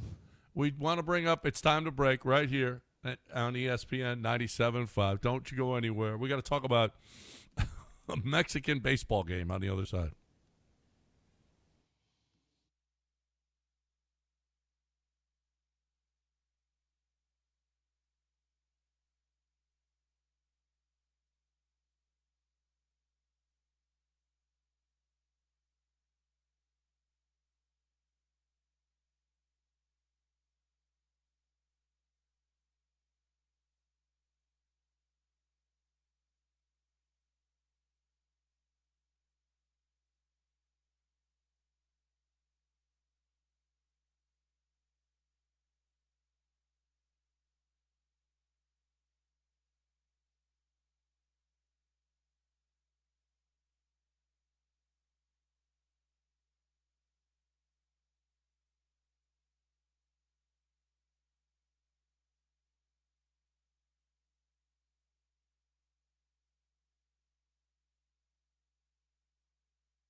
All right, welcome back. Our final hour this morning, 713-780-3776. 713-780-3776. Have you guys seen the play in the Mexican League game? Runner on third, less than 2 outs, ground ball to third. He drops it, picks it up, throws home, get in a rundown, and tags him out. The third baseman tags him out, and it looked like he tagged him probably around the face. And immediately the runner just went boom, boom, knocked him out, knocked him down. 2 really good punches. You don't see baseball fights. You don't see this. I mean, where guys get, and then after he knocks out the third baseman, he's backing up and he gets clotheslined. Where was this? This is in the Mexican League game. It is awesome. And then he gets clotheslined and he's on the ground for a while. And they're kicking him and stomping him. This is a real fight. This ain't a baseball. He was on the ground for a while, too, and he was getting kicked and stomped. It was awesome. Hold on. Oh, yeah. Oh, yeah. Mexican League baseball fight should be it, right? Yes. It is fantastic. It is. I think you should have been in on the post. A massive brawl broke out during a Mexican League game. Oh, yeah. Art sent it to us. It's in your notifications. I'm officially watching. Yeah. There's the run. Uh-oh. We got breaking news. Good Lord. He got punched for tag. Where did he tag him? What happened? I don't. He looked like he tagged him around the face, and then that guy was ready to punch. I know that much. Yeah, he was ready, boy. He got tagged, and it was that a right combo. hand Boom, was boom, boom. Absolute. Ooh, and then the kick. Well, wait. Then the kick. Oh, and then the guy coming from behind with the hammer to the back of clotheslined his him. head. Oh man, yeah. And this he's is on the one where ground you for a better while, keep- and you they're better keep stomping your head him. on a swivel in this one. Yeah, that's a good one. Is this Luis Arias? No, it is not. Okay, Luis Arias got traded to Philly, by the way. And so did former Astro, former Aggie, or I guess you're always an Aggie, Brooks Raley, who doesn't have a great record, but a good ERA. He is going to the Phillies as they load up. Soriano traded to the Blue Jays, so they trade Gossman and acquire Soriano. Okay. We remain waiting. 3-time batting champ Arias. We remain waiting for the Astros to make a move, as some of the people who believe they have a shot to go do something are busy so far this morning. Yeah, we haven't been real busy. We have been not really doing anything. Our team. I don't know that I'm pretty sure they might have to trade somebody on the active roster to do anything because they're near the tax threshold. So that might be what's hindering the Astros' ability to make or Dana's ability to make a move. So Chandler Rome has an article where you won't be moving anyone on the active, but on the 40-man, you could see some guys out the door. But according to Rome, what he's heard is anyone who plays ain't going nowhere. Well, if the Brian Abreu story is real, then that's inaccurate. Well, Brian Abreu did not move. Well, Brian, you're right. He didn't move, so maybe that's why he's saying that. But yeah, I mean, Chandler Rome's on the inside of it. He knows a hell of a lot more. But it would seem to me, because of the tax implications, that may be something that's hindering anything being done. Yeah. So today's the deadline. Got to get it done by what, 3:00 today? Yeah. Yep. Got to get something done by 3:00. I don't even know. I don't even know that they have to get something done. If you want to know the truth, I certainly don't want to give up any prospects. If there was a really crappy player that they can get rid of that's on the roster right now, that's fine. Yeah, that means you don't. That means you're just going to add just a guy, and more than likely they always were going to add just a guy. Yeah, I mean, what are you looking for? Tariq Skubal? He's already taken. It's not going to be. And you're right. You have guys who. It's funny. You would think Lamont Wade. Seeing his name, it seems like you turn on the TV and Lamont Wade is scoring a run or making a play, And Lamont Wade is actually putting together a pretty good year. Have you seen him with the bases loaded? It's not great. Oh no, it's excellent. It is? He's batting 1,000. Well, yes. did. Well, the other day he had a hit, but he's hit for the year. He's No. below He's 200. 4 for 4 with 2 walks. Wait a minute, Lamont and he's Wade got is? 10 RBIs with the bases loaded. Yes. So that's all he's doing is hitting when the bases are loaded. Yeah. Because he's hitting 197 for the year. Yeah, but he's with the bases loaded. He's the guy you wanted to play. As a matter of fact, he pinch hit yesterday or the day before with the bases loaded, and hit an infield single that scored a run. Did you? I'm watching his latest bases loaded at bat. Yeah, he's got 3,000. That ball didn't OPS. get out of the. You're right. He's 4 for 4, but the latest one didn't get out of the infield. Just the pitcher didn't get over. Yeah. And it was put in the right spot. The Astros scored a run. Yeah, he's hitting under 200. With men in scoring position, he's hitting 412. So as long as people are on base, Lamont Wade is golden. Lamont Wade 7 of 17 with men in scoring position. Well, that's what it feels like. It feels like every time I'm watching him, he's scoring a run or knocking a run in. He's got at critical times. And then I look like, wow, I mean the numbers don't match. Well, that, that's but he feels because like he only has playing 6 much other better. hits. The 7 out of 17, and then he's got 6 other hits. He's 5 of 40 with nobody on. He's hitting 125 with nobody on. Well, he can't focus. Yep. So you only bring him up when you got people on base. And Cam Smith has been during this little run. Cam Smith's had some nice hits, and some positive plays that have helped lead to victory. But once again, that's one where you have to throw away the season numbers. They're irrelevant to what's happening right now for Cam Smith. Jeremy Pena is just killing. I mean, he's an absolute monster right now. Jeremy Pena is unbelievable. He is so on fire. Holy crap! Another home run over the weekend. Jeremy's up to shot. 13. He's up to 13 bombs. I remember he had 4 when this whole thing started. When he started to get on a little bit of a tear. Lance, I think what the Rangers they're reported to be doing is something you would back, because What? Rosenthal posted or something over the weekend that said the Rangers, depending on the result of the Sunday game, yesterday's game, may look to sell. They are looking at themselves going, we ain't good enough. Let's pack this thing up. We're only 2.5 out. Sure, we had a rough Made it weekend easier series for them to get swept, so they could be honest But with you can't themselves. imagine that it was just simply the series. They probably already had a thought in their mind that we ain't good enough, and the Astros taking them apart just even cemented it. That Made it you know easier. what? What's the point? For what? What are we doing?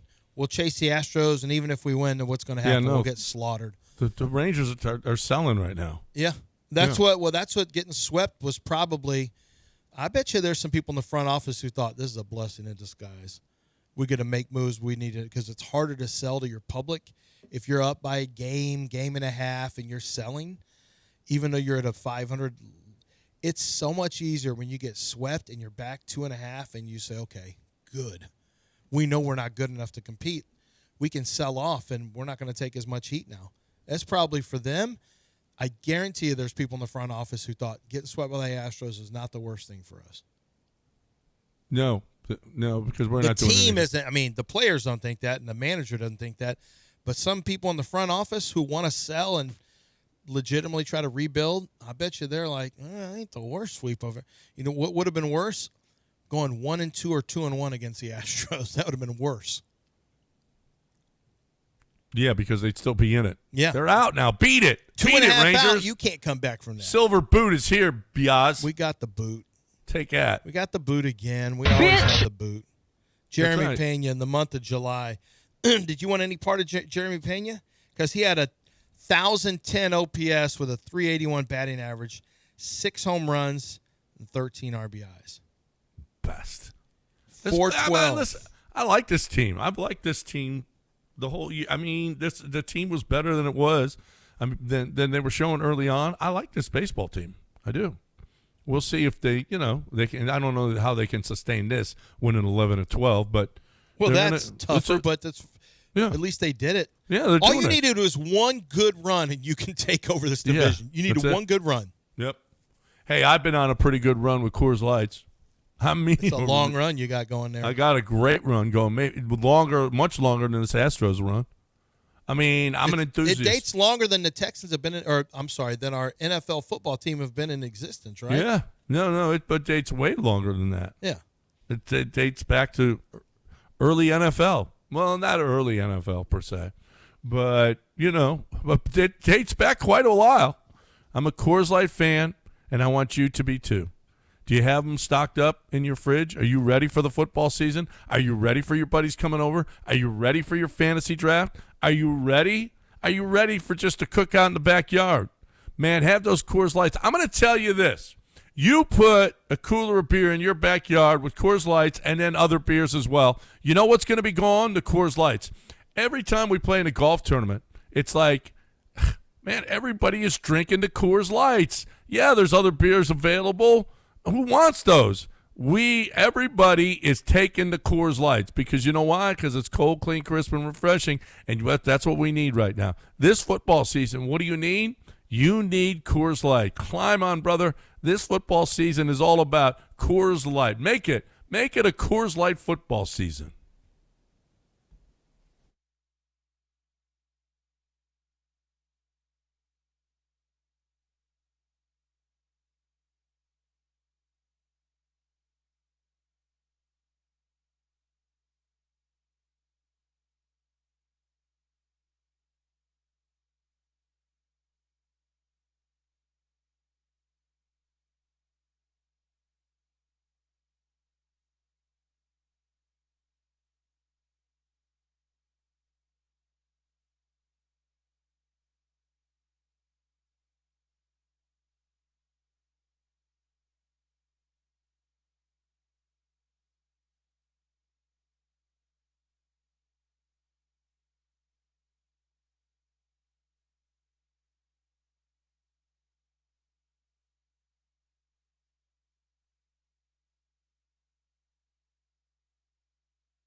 You're listening to John and Lance. Broadcasting live from the Huntington Bank Studios, here's John Granado and Lance Zierlein.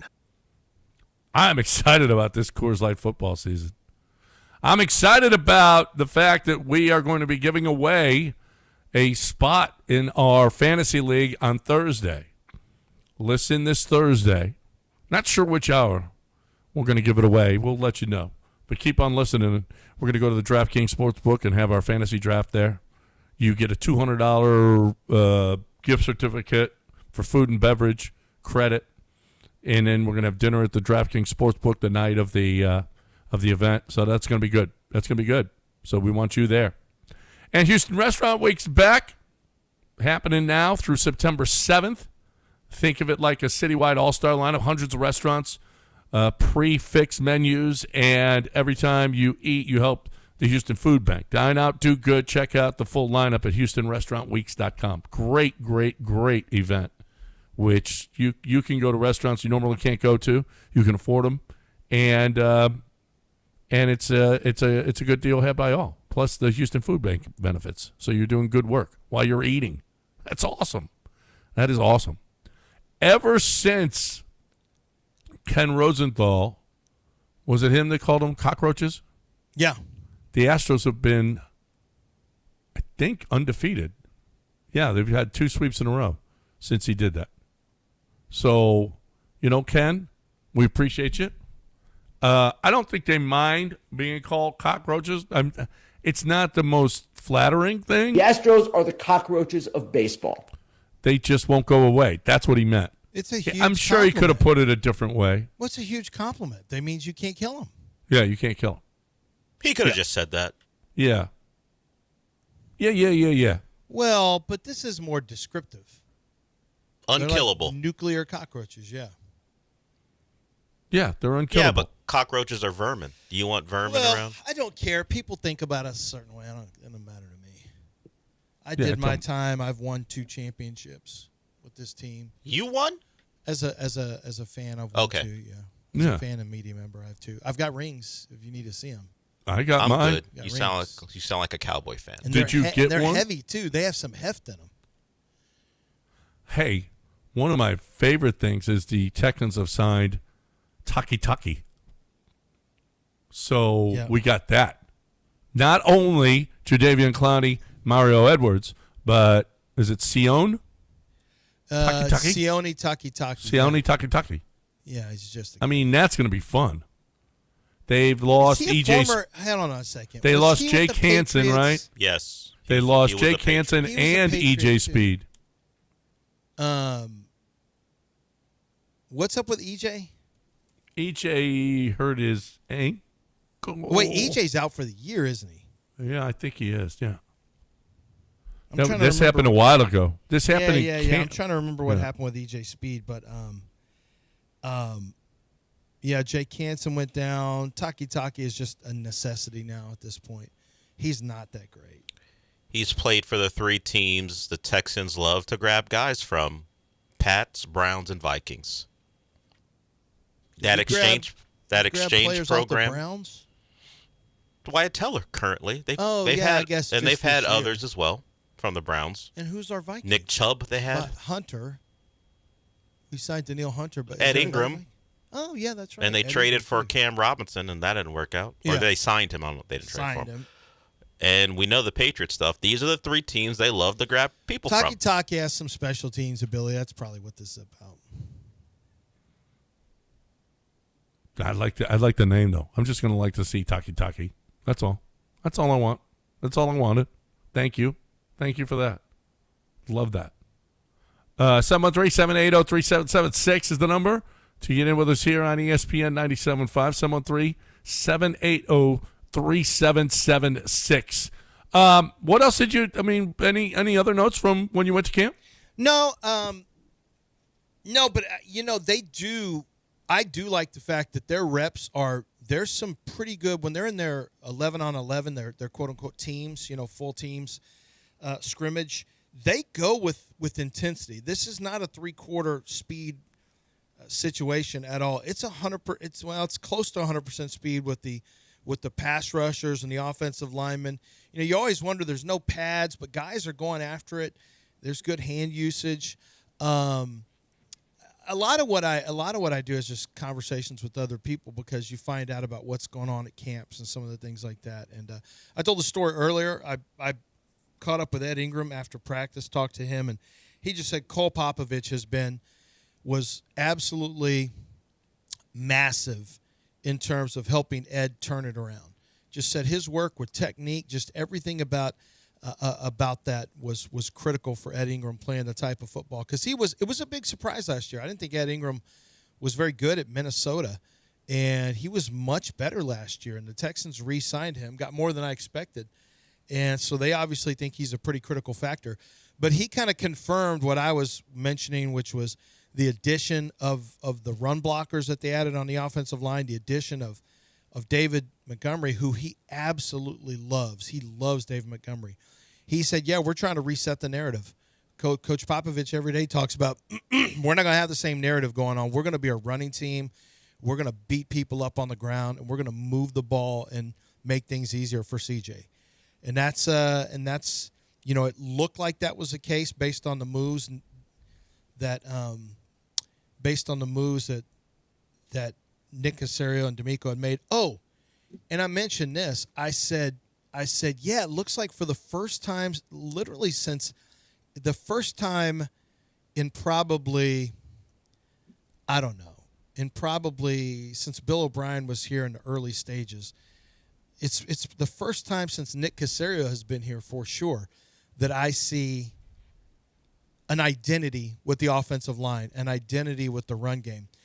He said, it's interesting you say that because Coach Ryans talks about the fact that we have swarm on offense, and we want to get to the point where everyone sees we have swarm, not just on defense, but on offense too, which is why the addition of Keelan Rutledge was so necessary in the first round. They didn't want to take a chance on losing him in the second round because they wanted to get that swarm guy on the offensive side in the first round on the offensive line, which is why they did that.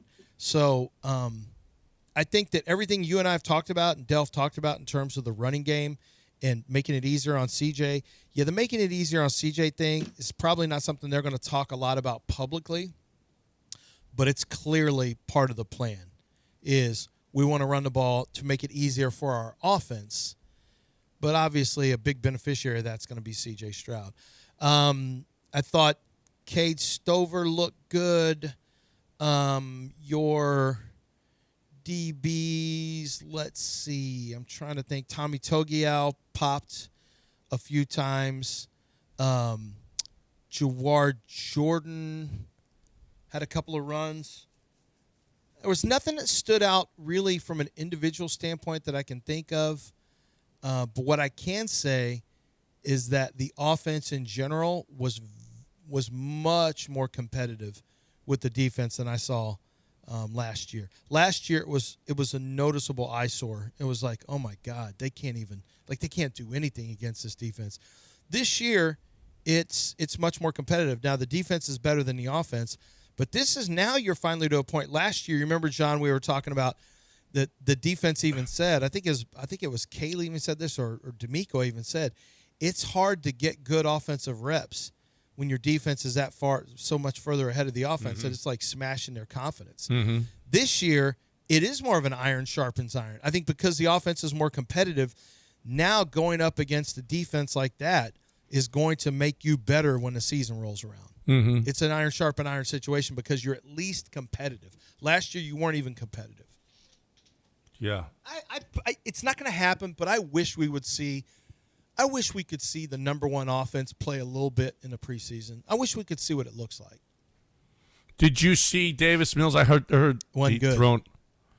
thrown a pick or he threw an interception. Davis wasn't as there was one really good throw he made that I saw in there that was kind of needled in, but he had a really bad interception as well that would have been a pick six. So I didn't think David, when I was watching, I watched the play happen and then I look real quick at who the quarterback is. A lot of times I don't typically see who the quarterback is until I see if it was a good or bad play. And I looked 2 or 3 times like at plays that I thought, ooh, that's not great. And it was 10. 10. Yeah, it was 10. 7 had one, too. He had an interception, and I was like, ugh. But 10 wasn't great. Yeah. Yep.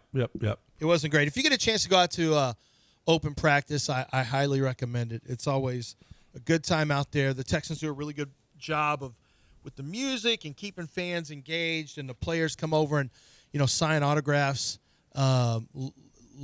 later when they let people in. There's kind of a I don't know if there's games, or I've never been on that side to see what's in those little tents and the little area they have where the fans are let in, where you can go on that side, because I'm on the other side, the media side, where we come in. But it was it's a good time going out to those practices. They do a really good job of keeping the energy high, and it's a lot of fun. If you haven't had a chance to go to a practice, I definitely recommend going to a practice.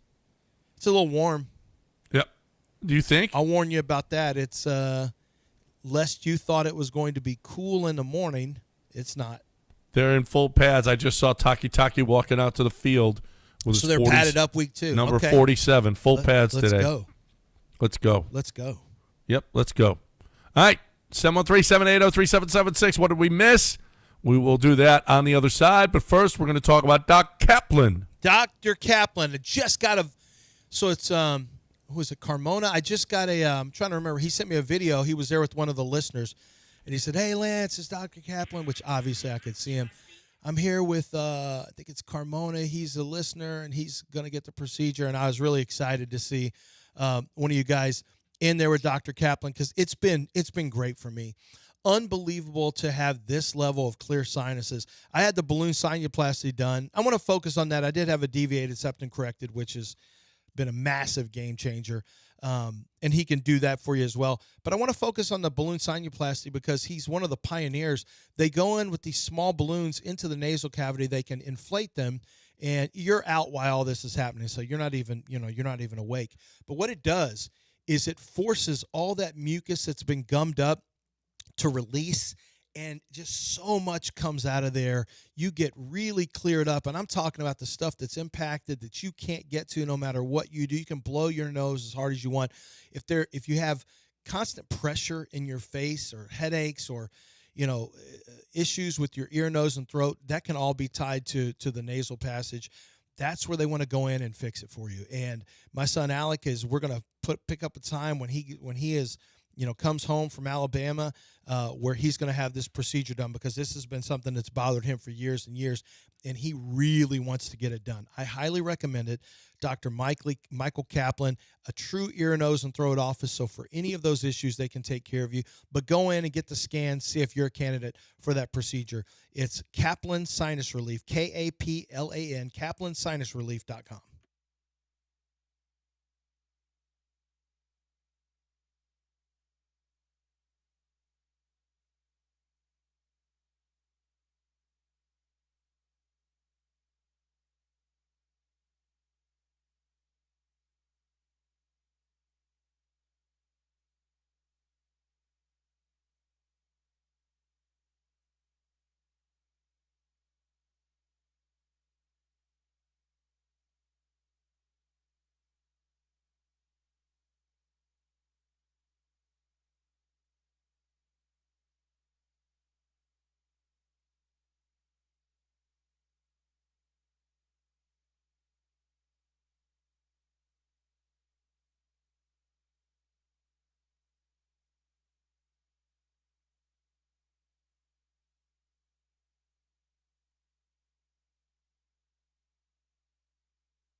John and Lance. On ESPN 97.5 and the ESPN Houston app. Live from the Huntington Bank Studios, here's John Granado and Lance Zierlein. All right, so Astros sweep. They've got the Blue Jays tonight. Blue Jays are in a bad place. The Blue Jays got rid of Kevin Gossman, sent him to the Cubs.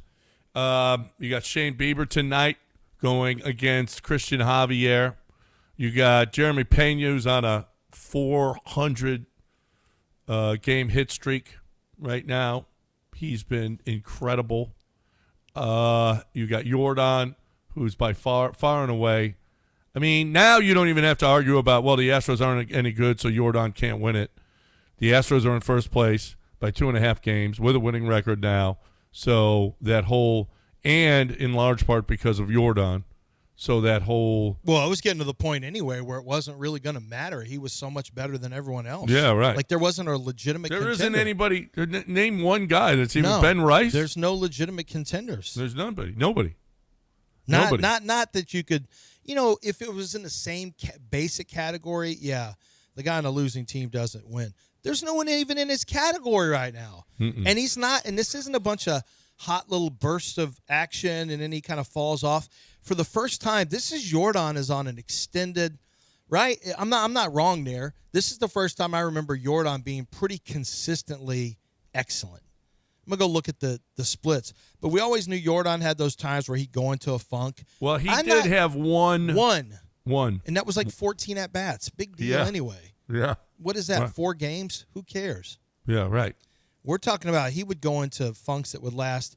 They usually wouldn't last more than like 10 days for Jordan. He is so focused. You just can't get a pitch past him. And he's swinging on a lot of first pitches now this year and just crushing them. So here he is by month, right? March, 21 at-bats, but he was 381 with an OPS of 1440. April, 351 with an OPS of 1145. May is where he hit 235. He still had 8 home runs, though. He still had 8 home runs, and an OPS was 872. But other than May, June was 344, OPS of 1,036. July was 360, OPS of 1188. So far in August, he's 5 of 8. He's 5 of 8, so he's hitting, 625, whatever. But everything you look at, Jordan the last 7 days, 455 with a 1373. Jordan the last 15 days, 404 with a 1291. Jordan the last 30 days, 372 with a 1225 OPS. Like, Jordan, other than May, it's just been lights out across the board. To your point about being an early swing guy, he's hitting 362 with the counts 0-0. So on the first pitch, he's hitting 362 with the 1228 OPS. But look at him with 0-2. He's got a better OPS with 0-2 than most of the league. No. He's got a 560 0-2 OPS. It's 2 strikes, I think, is what it is. Because, well, it's funny. When he's 0-2, he's hitting 200 with a 560 OPS. When he's 1-2, he's hitting 258 with a 749 OPS. When he's at a 2-2 count, he's hitting 311 with a 928 OPS. When it's 3-2, he's hitting 289 with a 1,056 OPS. So if you're 0-2 on him, he's in some trouble. If you get to 1-2, you still got a pretty good advantage, but he's still at a 749. It was the 2 strike thing. Yeah, once it gets to 2-2, yeah. you can forget about it because 2-2 and 3-2 is a big advantage in his favor. Not 0-2. 3-0. Now he's only swung at. He's only had 3 at bats where he's swung at 3-0, so he's usually taking. But a 2-1 count, he's hitting 320. But his OPS is only 746. It's interesting. There's some very definitive counts that Jordan loves, that he absolutely loves. And primarily, most of the damage he does is at first, either at 0-0, the first pitch, at a 1-0 count, or at a 1-1 count. That's where his primary damage comes from. It's kind of interesting. Now, at 2-2, he's got 7 home runs with a 2-2 count. First pitch, 7 home runs with first pitch as well. You just don't find a way. Batting against left-handers and right-handers. What is it? And this is stuff that you see on the broadcast, but against right-handers, he's hitting 350 with 1163. Against lefties, which he's usually good at lefties, he's not as good as usual this year, and yet he's 275 with an OPS of 893. Astro players would kill for an OPS of 893 in general, and he does that just against lefties. Yeah. What did we miss today, Del? We actually did miss some stuff today, Del. Oh, okay. There it is. Do you have any? He said didn't miss anything. Well, we did miss some things. Like there's a new rule. Football camps the National Athletic Trainers Association and State High Schools Association urge coaches to adopt a preventative tactics to exclude linemen from mile runs, serial sprints, and other preseason performance testing during the first few weeks of the season. I know some people are going to say, that's soft, but the organizations are calling for that to prevent heat stroke because offensive and defensive linemen make up 90% of the heat stroke deaths in high school and college football. Mm-hmm. And 37% of football's heat stroke-related deaths are specifically tied to exertion drills as punishments early in the season. 2 14-year-old high school linemen died in Arkansas and Louisiana over the past couple months. Or they were hospitalized. So this is something that is – I know we have a lot of high school coaches that listen or high school parents. That's something that you may see implemented. Yeah, that's smart. They ain't running a mile on the field. Now, you can take your ass into the gym for some sprints. If you want to punish them, take them into the basketball gym and run. Mm-hmm. Well, not even that. Why not? They said because of the heat. Big men can get punished. They're saying it's tied to the heat. I don't think they're saying that they can't ever get punished for that they can't run sprints. Now, there are a lot We're of not guys punishing these young men. We're making them stronger. That's right. Well, no, don't make them stronger.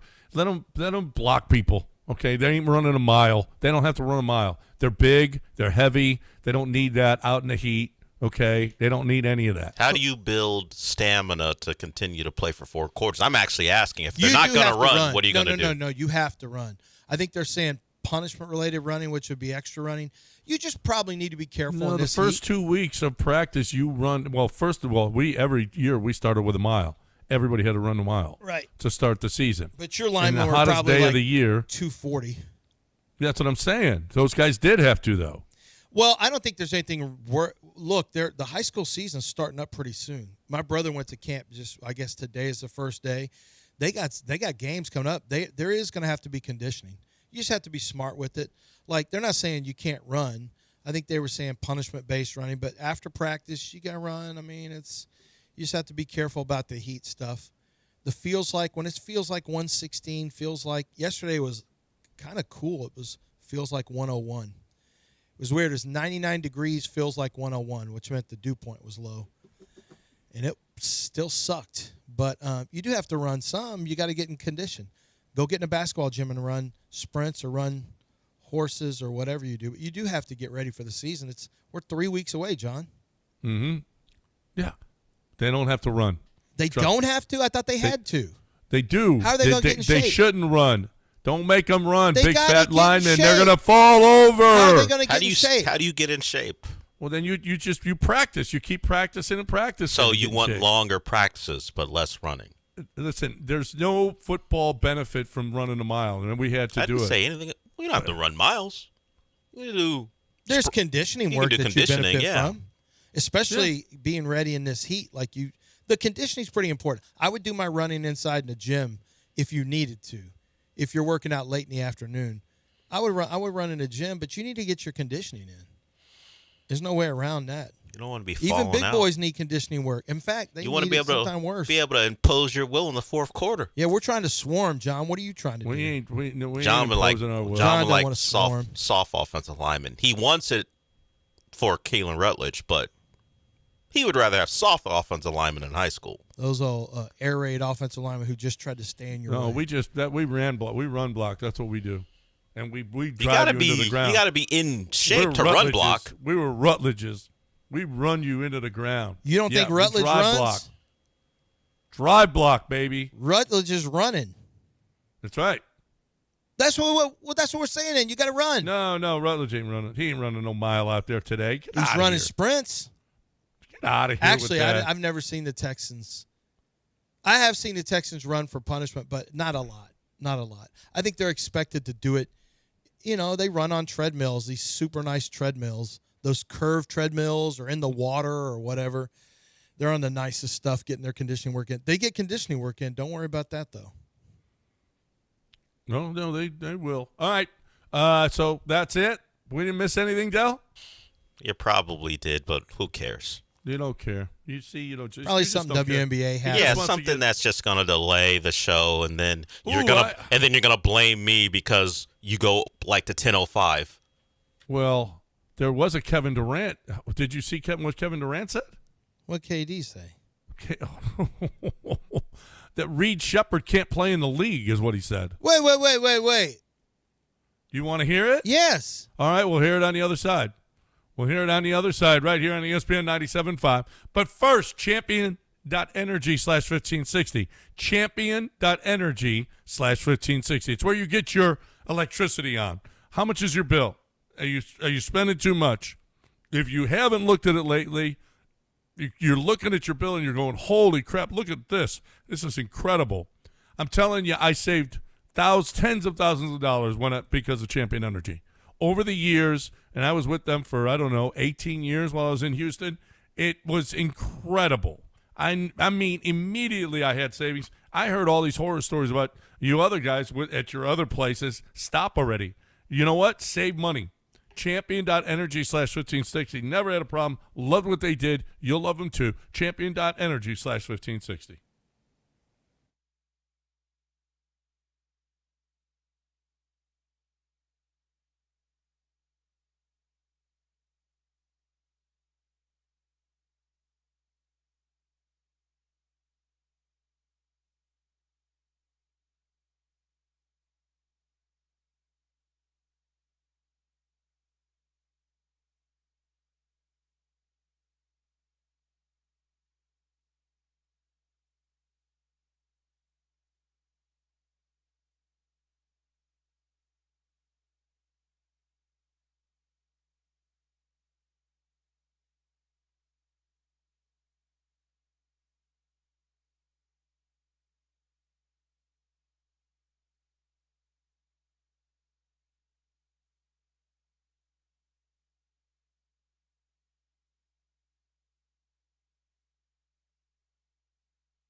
Do you guys like to work out? You like to go to the gym and work out? Lance? What'd you Del? say? We just put our headphones on. What'd you say? Do you like to go to the gym and work out? Yeah. Got to go You today. do? Mm-hmm. So, do you ever get gym penis? Excuse me? Apparently, this is a thing. Apparently, if you go, it's called, Gym D. Okay. And there's a nurse practitioner that says, many men experience some degree of temporary retraction while working out. But the amount varies dramatically. Some barely notice it. Others may feel like they are turtling. Do you ever turtle at the gym? I've never experienced that. No, I've never thought about it. Never experienced that. I don't. No? That's not really a thing. No. Okay. I didn't know this is. I really, honestly didn't know this is a thing. This is apparently a thing. Del, you like to work out? Del, you got to answer the question too. Apparently. No. He's Del not. doesn't. He's not listening. He thought you were going to play KD. Oh, yeah. Well, we can. Okay. Here is Kevin Durant. Kevin Durant says this. Oh, there he is. And it may be in direct reference to after watching Reed Shepherd for a year. Here's what Kevin Durant had to say. I don't know if the 6'2" and under guard is at a premium no more as a starter. Maybe as a backup, you can't get picked on defense. That's the thing, because we playing such the pick-on game that they will really, literally, if you can't guard, they will bring you up every play. Yeah, and if you're 6 foot, 6'1", and you're not a bulldog like a Davion Mitchell, Drew Holidays, on the defensive side, or you're not an offensive flat-out savant like Kyrie, where you can score on dudes 7 feet easily and ISO, then I just can't see it. Nowadays, offenses are giving the ball to their best player. I don't care if you're 6'9", 6'10". If you out on that perimeter, Paulo up there, bring up Darius Garland. And if those guards at that size, it's going to be tough. Because now 5 guys outside the three-point line. Exactly. If he played 10, 15 years ago and beyond, 6 out of 10 dudes are inside the three-point line. You got help right there. That makes defense easier for everybody. It's harder for some of the best defenders to guard up with all of this space. That does feel like he's talking about Reed. I mean, you'll get 6'2" and shorter. You'll get picked on defensively. That checks out. I mean, after watching Reed for a year, he's like, I don't know if guys 6'2" can play anymore. If you want to know the truth. Some context. This was said over a year ago. Oh, it was? Well, this it still isn't rings recent. true. It still applies to Reed Shepherd, Yeah, but Reed- he Still was rings not. true. He had not played with Reed at the time that he said it. All right. Did you know that Kevin Durant is second over some time periods? I forget what it was. There's maybe the last decade or so. Only Draymond has more 3-point blocked shots than Kevin Durant. Kevin Durant is second in blocked shots. So in the blocking a 3-point shot, is that 3 what that points? means? Yeah, blocking a 3-point shot, and the number was pretty high actually. Yeah, Draymond will. I can see Draymond going and challenging everything. That sounds about right. Yeah, no, he's out there. I can see him blocking it, but Kevin Durant, as long as he is and he's out there on the perimeter, he was second. That's good stuff. That's good stuff. Dell didn't want to answer my other question. All right. A L.A. County College pitcher survives a snake bite after 34 doses of anti-venom. 34 doses of anti-venom. That's how much you needed? Oh, my God. He said, I got blindsided by the snake, which was right at the turn. He was running in the wilderness trail with his dog, and he got bit. He said it obviously hurt, but it took 34. Do you think? 34. I think I'd rather just, you know what? We're just going to call it. We're just going to. You're just going to take the L there. I'll take the L. I'm going to take the L. Yep. Wow. 34 doses of venom. Yeah. It worked though. Well, yeah, I guess. I mean, 34 is a lot. Is that like 34 shots? You have to get 34 shots. 34 Can you get 3 anti-venoms. doses in one needle? Oh my You just have to God! just keep. When did they say just keep going, keep going, keep going, more?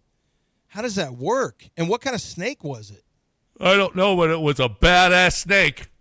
If you needed 34, for F's sake, don't. This is the problem. Here's the problem I'm having. I hate snakes. Why are you out running? You know this. There you idea go that, again. Well, God's creation. They're a creation of the ecosystem, and without snakes, nothing. Kill every snake you see. Go and listen. Go. Oh, I've been watching a lot of snakes. I've watched snakes versus cats. Cats win every time. There's a snakes versus cats. Well, yeah, but section panthers and like caracols, real cats. real I mean, like cats. not cats. Oh, but how about giant cobras against them? Yeah, but cobras lose way more than I see them win. I'm shocked. I mean, at I the even amount of saw a times serval that was small and it beat a cat. I'll be honest with you. I don't know the last time I saw a cobra win a battle on a YouTube video. No, they lose every They time. lose. They're like the Washington Generals of snakes. They lose all the freaking time. Yeah, they Cobras do. get their asses kicked constantly, and they're the Yeah. scariest of the snakes. And yet, and yet, cats beat their ass. Cobras look at boa constrictors like Mississippi State looks at Georgia. They'll chant SEC, but really it's the boa constrictors getting all the work. And the cobra ain't doing a damn thing, but Not they'll a take damn on the mantle of snakes are dangerous. Cobras, soft ass. I know Cobra's like Cobras. That's all they and got can't is even that like. strike that far out. I notice. Yeah. Cobras get handled by little children in India. Little Yeah. children in Just pick 'em India up. take W's over cobras. They just snatch cobras up and throw them around. Yeah, they got the little walk around like they're not even. They got scared. the little the hood. that scares you, but That's really it. ain't nothing scary. Ain't nothing scary about a cobra. No, the cobras Okay, I want to really are see the you. weakest of the snakes. I want to see you head face up against the. All right, let's go. You dangerous snake, black mamba. That's why Kobe That's what we're chose. talking about. But the cobra, get out of here. Get out of here, cobra. You're the bottom of the snake totem pole. Soft ass snakes. I'm gonna tell Bet you you what. won't say Yeah, that to a rattlesnake. rattlesnake Not a is a chance. badass too. Rattlesnake's badass. Rattlesnake will mess you up. Yeah. That's right. That's right. There's not all snakes are soft. The cobra is just unusually takes so many losses for being. They do such a take it takes a scary lot of snake. L's, no question. We're done. Mopey and Mapes are next, right here on ESPN 97.5. Have a great day, everybody. We'll talk to you again tomorrow.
Welcome into the show.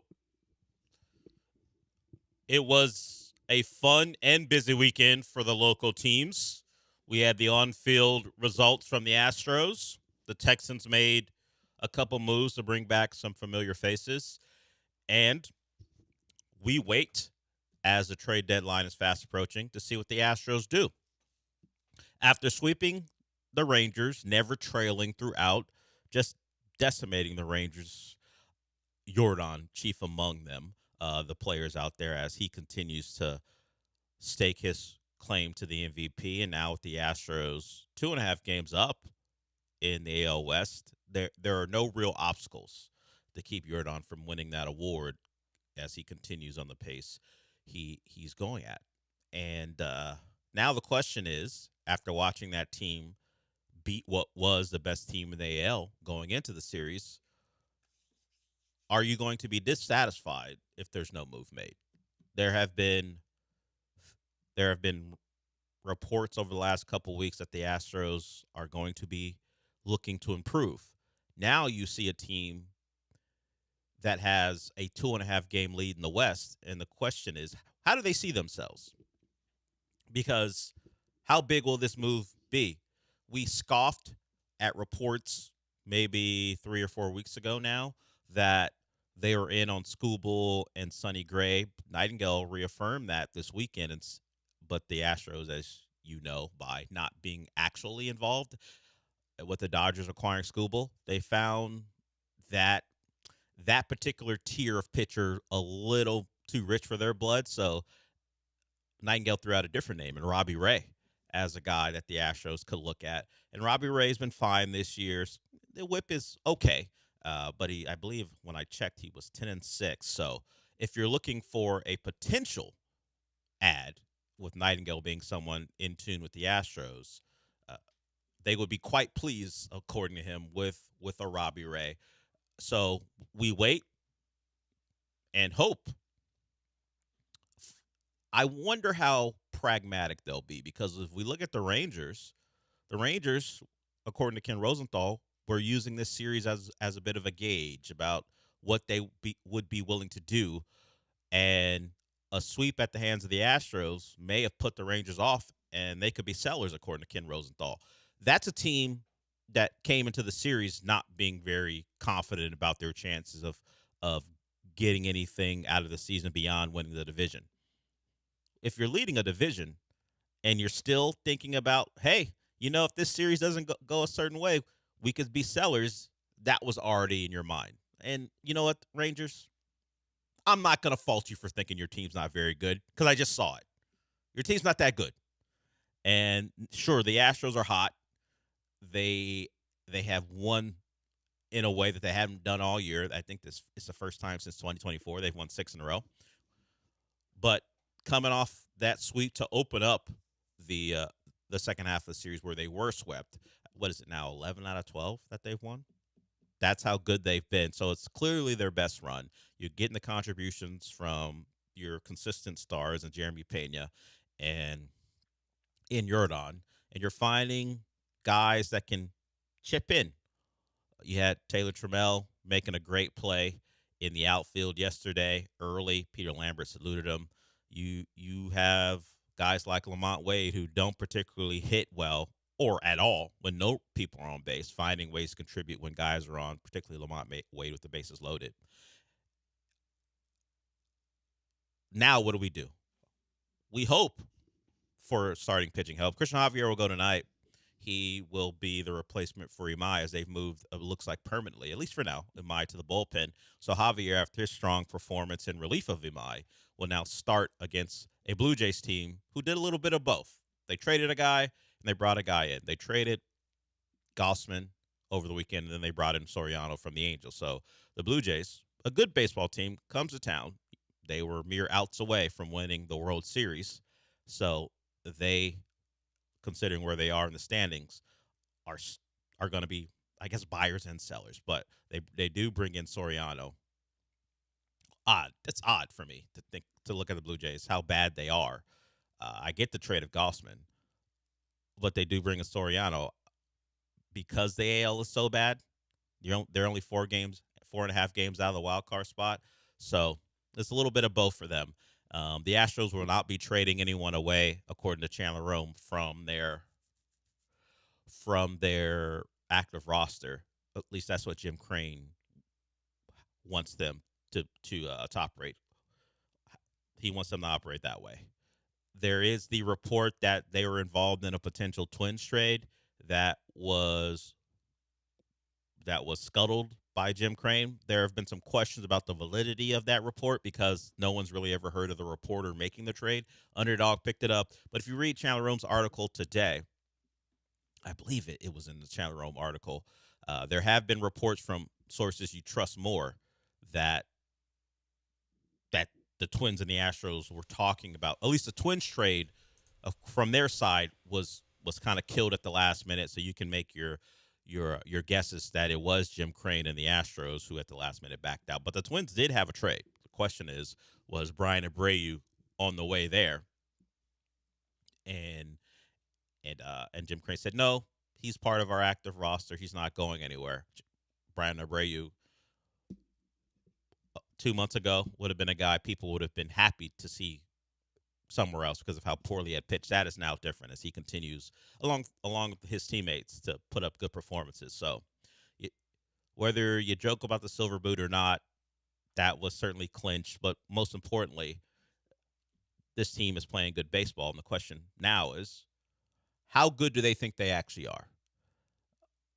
Of all the jokes we like to make about the window's always open no matter what, their faith, or at least that way of thinking, has been rewarded by the players as they continue to play well. So now the question is, does this team find a pitcher, whether it be a Robbie Ray's caliber or someone else, and the outfielder that they allegedly would have acquired if they had traded Brian Abreu? Do they find someone of that ilk to bolster a team that needs it?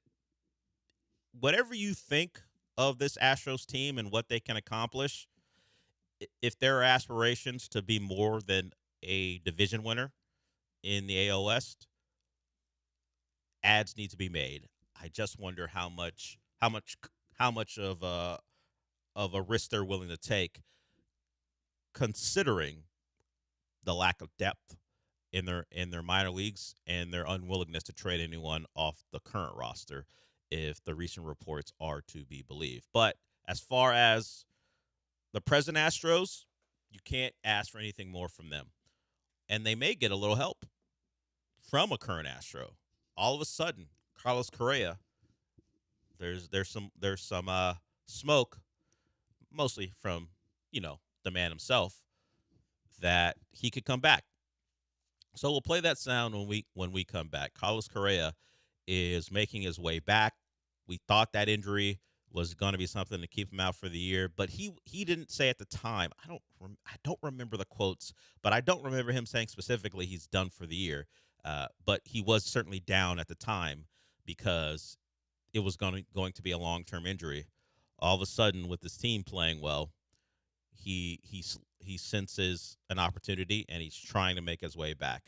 I hope it's not that Aaron Rodgers scenario from a couple years ago where Aaron Rodgers was hinting at coming back from an Achilles tear, and everyone's like, why would you do that? The Jets are terrible. I hope it's not that, except that the Astros are good. So Carlos Correa is really pushing it because allegedly that's what Aaron Rodgers was doing. So are we getting a remarkable return, or is this a Fred VanVleet thing where he was never really going to come back? But Fred wasn't even practicing. Correa's out there doing baseball things in a slight way. Now, he said, well, we'll play the sound. I don't need to say what he said. We'll play the sound about a potential return. But he feels pretty good, likes how the team's playing, and hopes that he can come back. And this is perfect for Dana Brown, for everyone who makes those jokes about, hell, we just got Wisniewski and Javier, and now Correa back. Those are the deadline. Those are deadline additions right there. If you like those jokes, you may have an opportunity to make them, particularly if Javier pitches well. If you don't make a trade before his start and he pitches well tonight, and Correa's saying he's coming back, and Wisniewski just came back, you can always say, we just got two starting level pitchers and a big time infielder and a bat. Why do we need to make moves? Who had a better deadline than us, huh? The Dodgers. Well, yeah. I know they're ruining baseball, but the Dodgers, the Dodgers had the better deadline. Dodgers gonna Dodger. Are they a separate entity? We don't even consider them like they're 29 teams and they're the Dodgers. Yeah. Okay, the Dodgers, but yeah. they're not even really a normal baseball team. Everyone else, let's grade the Astros against everyone else. I can see it. Yeah, the other 28 teams, like the 29 team league that is the Major League Baseball. Yes, it's this tier that the Dodgers occupy, and then everybody else. I know the Mets spend a lot of money, but they do it poorly. So it's the Dodgers and everyone else. The greatest PR for the Dodgers is that, like, hey, they're spending a lot of money too, Yeah. right? Like, Friedman was like, it's not our fault. We're smart. Yeah, Friedman was like, we're not ruining baseball. I mean, if there's a star player out there, we get him. We go get him. It is an interesting thing to look at their roster and go, do they have the best player of a generation from several other Major League Baseball teams? Like Freddie Freeman. Oh, yeah. Best Brave in Yeah. a generation. Mookie Betts. Yeah. Best Red Sox of a generation. Scuba will fit that category for the Tigers. If you just start to look at who they've acquired, are they Ohtani? Angels. Yeah. I mean, Trout's there, but sure, it's Ohtani's Ohtani. It's Ohtani. Yeah. How many best players of another Yeah. team's generation of players do the Dodgers currently have? Edwin on their Diaz roster? is their closer. For the, Who's an original Dodger that's the best player of a generation? That's currently on their roster. Like it would be Jordan, but he's here. Yeah. Like if they had not traded, or like Corey Seager. Yeah. But he's on the Rangers. Yeah. If they somehow traded away two generational players, God. and are just fine.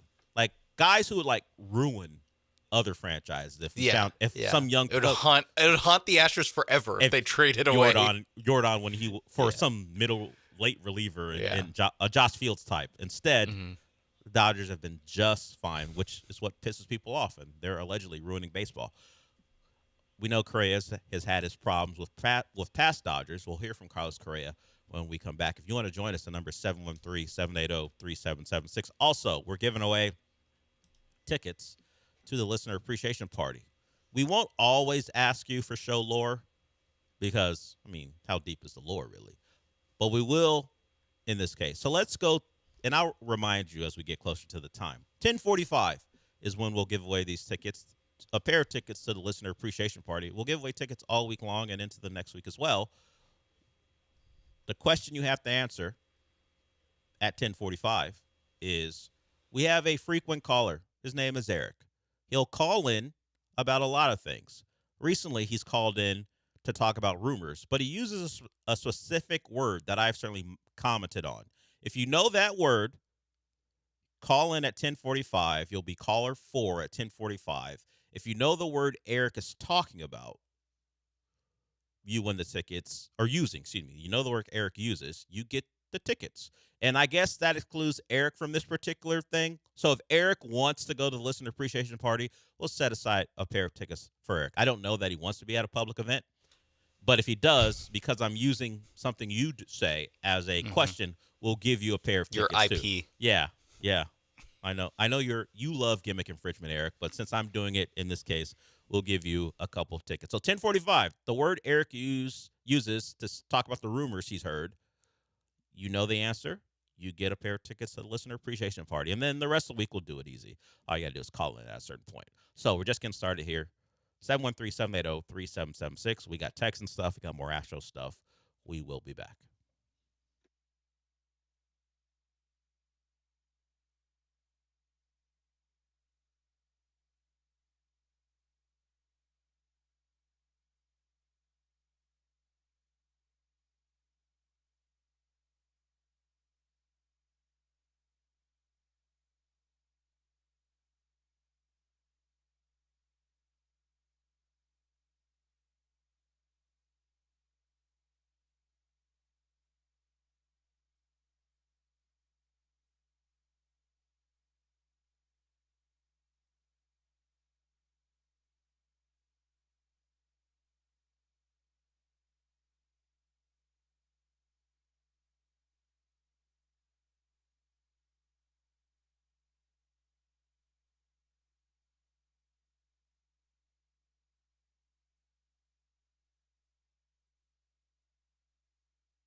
This is the Del Alalea Show. On ESPN 97.5 and the ESPN Houston app. Live from the Huntington Bank Studios, here's Del Alalea.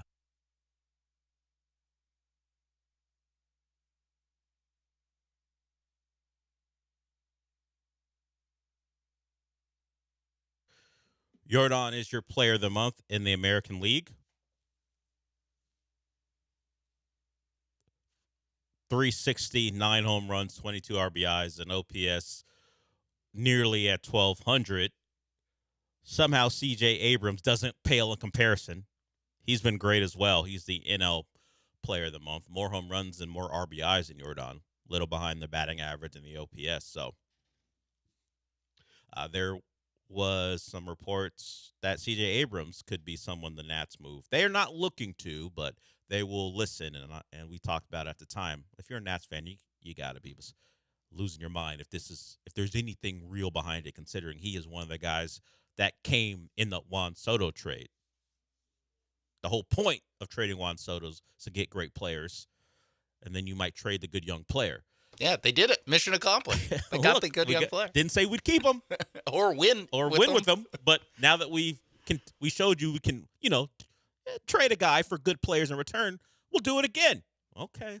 We'll see if anything comes from that, and certainly, hopefully, the Astros, while unlikely to be in any C.J. Abrams trade conversations, maybe they can get a player that can help them win down the stretch, as Dana Brown has been given a mandate not to use anyone on the active roster to make a move. Let's hear from a guy who isn't on the active roster, but certainly hopes he can be again before the season is over. Carlos Correa had the ankle injury that we thought could put him out for the rest of the season. He is looking for a return. Here's Carlos answering questions from reporters. In a really good spot. I don't feel it. We've been progressing into running and sprinting, and everything feels great. Are you at all surprised at how fast you're progressing? Well, as soon as I got hurt, I got on this protocol, and I started looking for all the information I could into how to speed up the process and the things that I needed to eat, and how I needed to sleep, and the type of treatment that I needed, and we've been doing a great job at that, so we're in a good spot. How does the team being in first place now, sort of impact maybe your timeline, and you got a chance, maybe things go well today? The way we've been playing lately definitely motivates me even more to go out there, put in the work to try to make it back, so we'll take it day by day. What kind of are you able to do right now? You're running. I'm doing everything but hitting, and I got an appointment on Tuesday, so with the doctor, so hopefully I get cleared to do that. So tomorrow will be the day for that appointment. I asked a question at the time when we played it this morning. What's he got to eat? What do you eat to quicken the recovery from an ankle injury? I'm sure it's just the normal healthy stuff that you want an athlete to eat. But I was wondering, is it the ancient grains? Is it quinoa? Is it a broken ankle? Was it a tendon or a broken ankle? I don't. Because if it's it could help some with calcium, bone, with bone. Drink some strength. milk. Yeah, I thought it was a tendon, but maybe it was a broken. That's ankle. all I could think of, though. I don't know how to fix tendons with food. He tore a tendon in his ankle while taking swings. This was back on May 5th. Food to regrow tendon. So the original timeline was 6 to 8 months, which would have put him out for the season. Because we were joking at the time, why don't you just say season-ending injury if you're saying 6 to 8 months? But that wasn't in the cards to use that terminology, and maybe they knew something that as long as the team got good, he could fight back and potentially be a part of a postseason for the Astros. So to help repair and rebuild damaged tendons, what do you eat? Focus on foods rich in protein, vitamin C, and anti-inflammatory omega-3 fatty acids. So lean meats, bone broth, citrus fruits, and fatty fish. All right. Maybe that's what Carlos has been. A lot of bone broth. Been meal prepping over the last several months to get himself in a spot where he can play. Bone broth and oranges. He's been scarfing down. Tough recently with people questioning could you eat fruit, but fruits with rinds that you have to peel, those are, I guess, safer. Okay. So he could have stuck with the oranges if he had any concerns about a potential parasite that caused explosive diarrhea. Oranges, he should have been fine as long as he. Yeah, I think he's in the clear. Yeah, so we'll hope he gets the clearance to start hitting, which is just another step in his return. So Carlos Correa may be back, may be an unexpected add to an Astros team who's playing really good baseball. So they did lose someone yesterday, while they're playing well, and they may add a player or two today. They lost Dan Hennigan. If you don't know who that is, that was the guy who was getting a lot of praise for the Astros offense very early in the season. They moved away from Cintron last offseason, and they brought in Dan Hennigan, who was their director of hitting and he was their offensive coordinator. He is now going to go to Wake Forest. So they lose him today. They'll have a guy you may not have heard of, because why would you?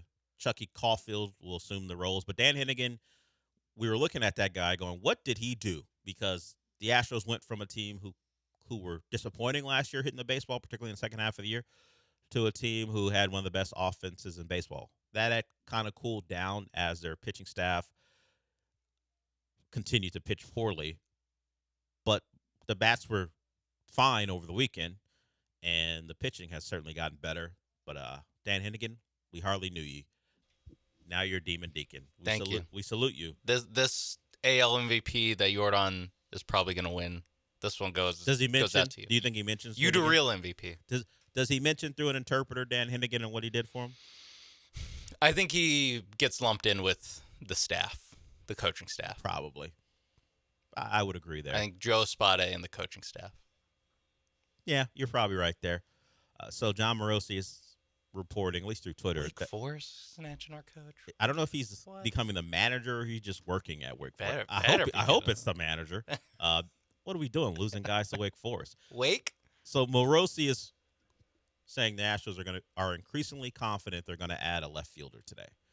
That was about 26 minutes ago. So there it is. So the Astros on the hunt for an outfield bat, likely, if Dana Brown has his wish, a left-handed bat, but they expect an outfielder to join the ranks. So as we get closer, hopefully that's the case. And if we find out before the show's over, we'll certainly let you know. The Texans did add a couple guys. That's confirmed. Mario Edwards is back, who was a rotational defensive tackle for them last year. And they bring back Jadeveon Clowney as well. Got a lot of people excited. Jadeveon Clowney's back with the Texans. He played for the Cowboys last year, was productive. So someone, of course, everyone somehow has compilations of everyone, even a rotational defensive end. Everyone has access to everything. So I got to see the Jadeveon Clowney mixtape from his time with the Cowboys last year. How was it? Was it set to Meek Mill? I didn't hear the music. Okay. Meek Mill has a new song called Nightmares and Dreams. Yeah. I saw that. Things seem to be going well for him. I haven't heard it, but he is dipping into a 16-year-old song. Yeah, it's a very popular song. Everyone loves it. It's a classic. It is. But now it's not very creative to call it Nightmares and Dreams. We'll see how when I get a listen if it's any good.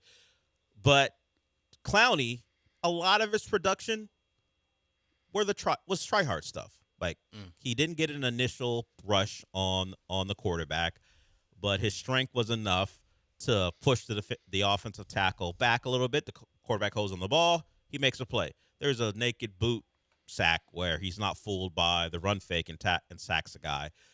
It isn't – when you see the number of like 8+ sacks, you're like, wow, he was really getting after it. Yeah. It wasn't that. It at least 4 of the 5 sacks were, hey, a quarterback held the ball too long. Eventually the offensive lineman is not going to hold off Jadeveon Clowney. He's still very strong, and he made a play. The highlights I saw, the run defense still there, which was, I think, always his greatest attribute. Yeah. So he is the perfect rotational defensive end. The Texans certainly needed it with no Derek Barnett back. There are questions about where they're going to find depth at that spot. They find it in an old face in Jadeveon Clowney, who wanted to come back to Houston specifically because of D'Amico Ryans. He saw a team that he wanted to play for and a coach he wanted to play for. It is pretty nice having I don't know if you want to say rock star, but as a head coach. but a guy that has this approval rating across the board. No one says a bad thing about D'Amico, the former player that's going to help with players who are currently in the league, being a guy they want to play for. So having your guy be someone that is deemed, hey, I like to play for that guy. That's going to help you in potentially some of these free agent signings that are kind of even. Now, I'm sure the Texans being able to pay Jadeveon Clowney a pretty nice salary to be a backup defensive end certainly helped. Like, I mean, he got a good deal for what he's expected to contribute, and how many snaps, I guess, will be the question, how many snaps he plays. But they add to their defensive unit. I don't know that there's any other weakness outside of maybe depth at linebacker, which they tried to fix also because they brought in Sione Takitaki. So they've done what they could in the spots we found a little thin. Now it's just a question of staying healthy. The backup linebacker spot was one that could not avoid injury. Jake Hansen, the latest. It was an ankle. We talked about it as it happened because we saw all the tweets about it from reporters out there. Turns out it's an ankle injury, which led to Takitaki being out there today. His first day with the Texans is a pads day, which gets a lot of people excited. I don't know anyone that says the guys are in pads and everyone's like, whatever, big deal, pads. Everyone gets excited about pads. I mean, I say to myself, it happens every year. Yeah, but today they're in pads. No, every day they get in pads at some point in training camp. I'm like, okay. Yeah. Like, even Steve Smith, he was talking to Cam Wolf. I think he was at Dolphins camp, and Cam Wolf goes, pads tomorrow. Steve Smith's like, woo! I was like, all right. Okay. It's pads. Pads, man. You're playing real football. See what happens out there. First time this season. As a player, I understand. Yeah. You're tired of being in a jersey with no pads and shorts. I get all that. But as just a general individual, are you excited? Are you excited the second day in pads too? Is it just a mention of the pads that gets you going? Because you might hear pads are popping, or you see a couple videos where it's real football. The boys are hitting. The whole today's a pads day for the first time is much like we actually have preseason football, and then by the middle of the second quarter, it's like, okay. I think it's because we don't have to actually watch practice. That's true. Like, you actually have to watch the Hall of Fame game, you know? So I think just the idea of, like, man, pads on, first day of pads, I think that's what gets people going. And there might be some, like, nostalgia mixed in there. Like, sure. I remember my first day in pads. It's the only. I got my ass kicked for 2 hours. Yeah, it was great. I think it was my first day in pads. It was like the second. I turned my ankle in high school. I was like, oh, now I gotta be out for a couple of days. Yeah. So some actual news to report as far as the first day in pads. Woo! Keelan Rutledge was the center for the first play in team.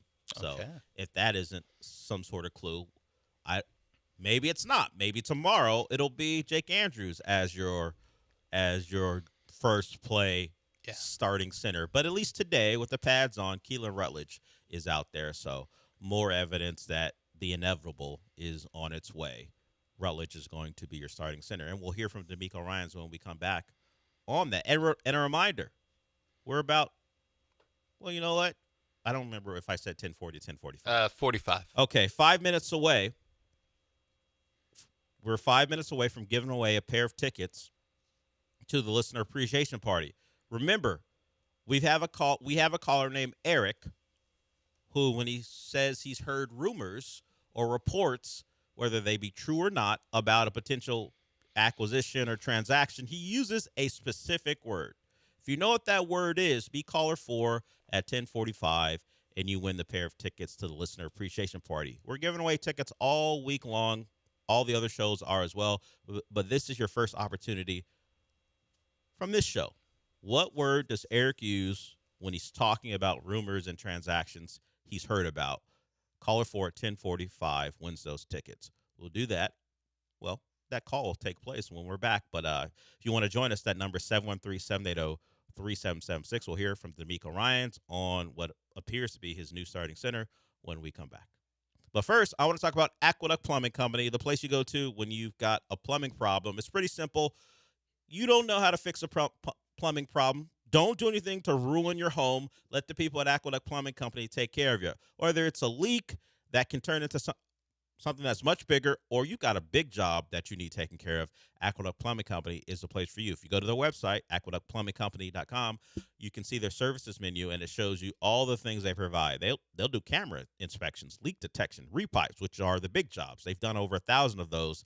They are Houston's premier repiping company. You don't got to trust me on it. If you go to the website, you see it right at the top, the repipe company for Houston. They take care of you in that regard. And also, they do things like remodels, new construction. They're a plumbing company, but they clearly are able to do more for you as well. If you want to call them, the number is 281-488-6238. That's 281-488-6238. That's Aqueduct Plumbing Company. Just go to aqueductplumbingcompany.com. That's aqueductplumbingcompany.com.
You're listening to the Dale Olalea Show on ESPN 97.5 and the ESPN Houston app. Live from the Huntington Bank Studios, here's Dale Olalea.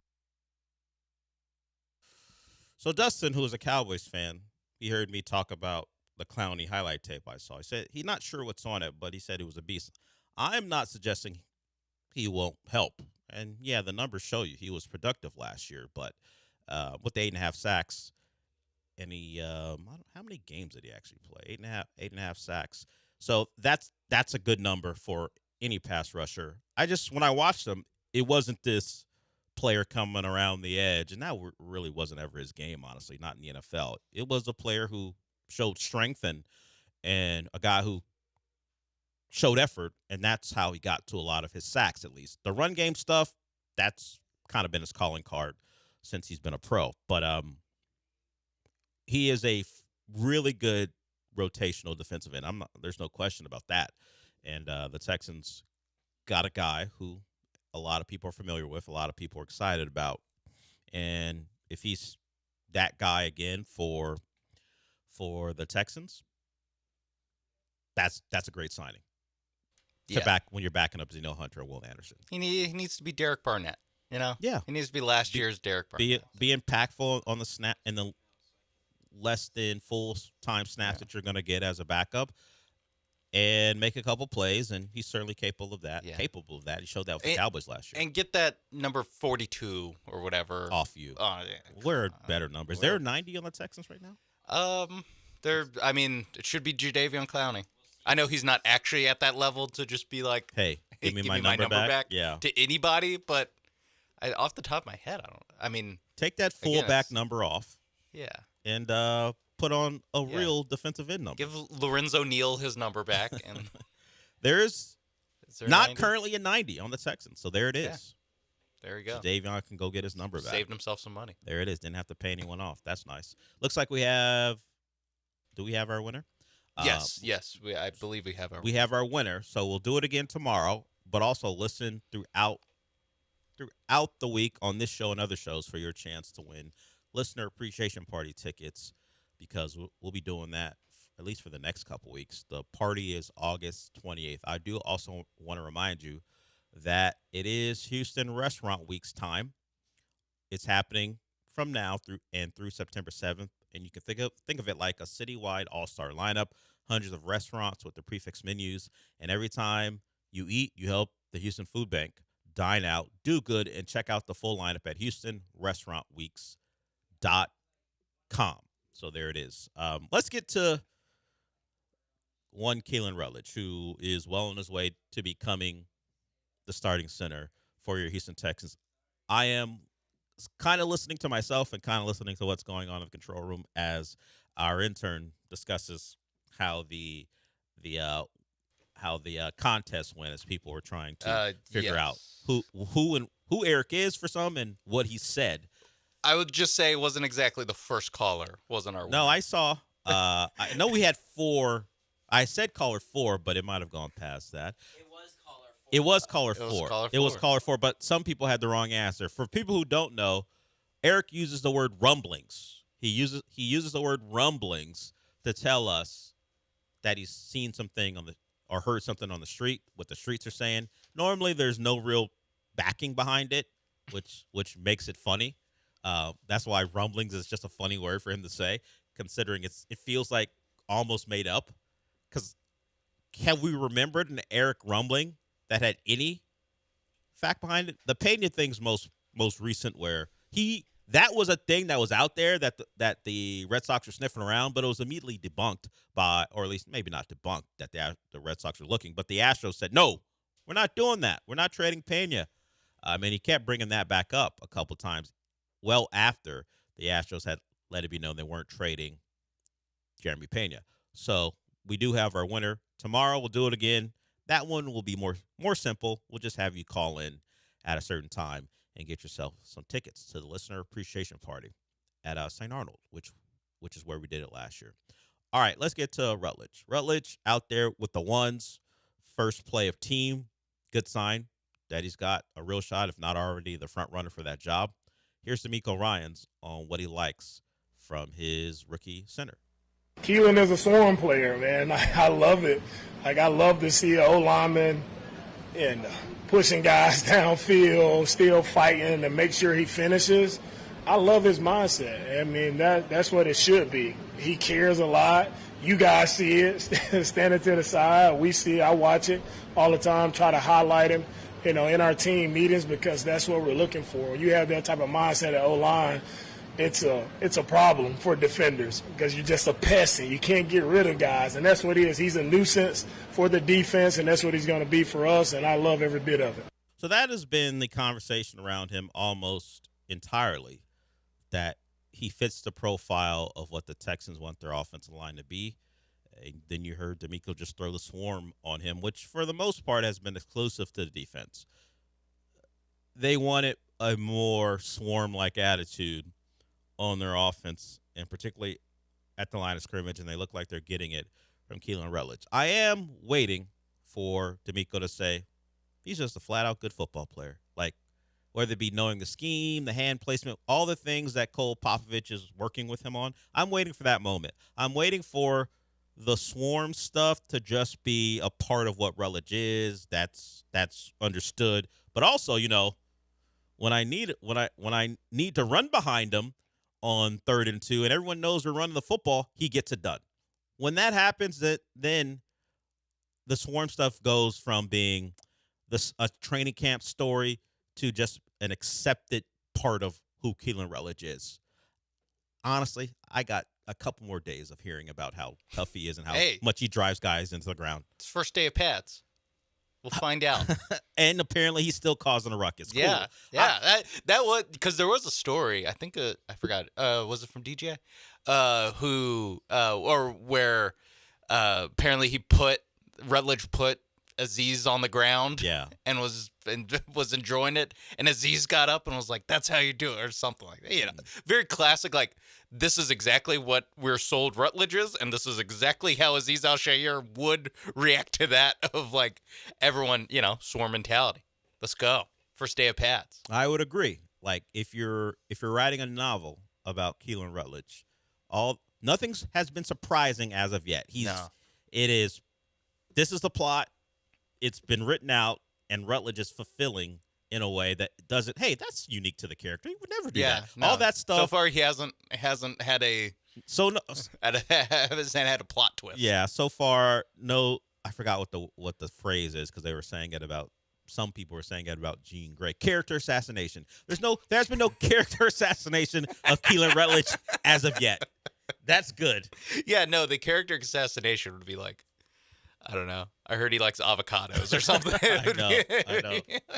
Oh, man. He wears reading glasses? Nerd. He walked into camp with Gucci flip-flops on. Oh, no.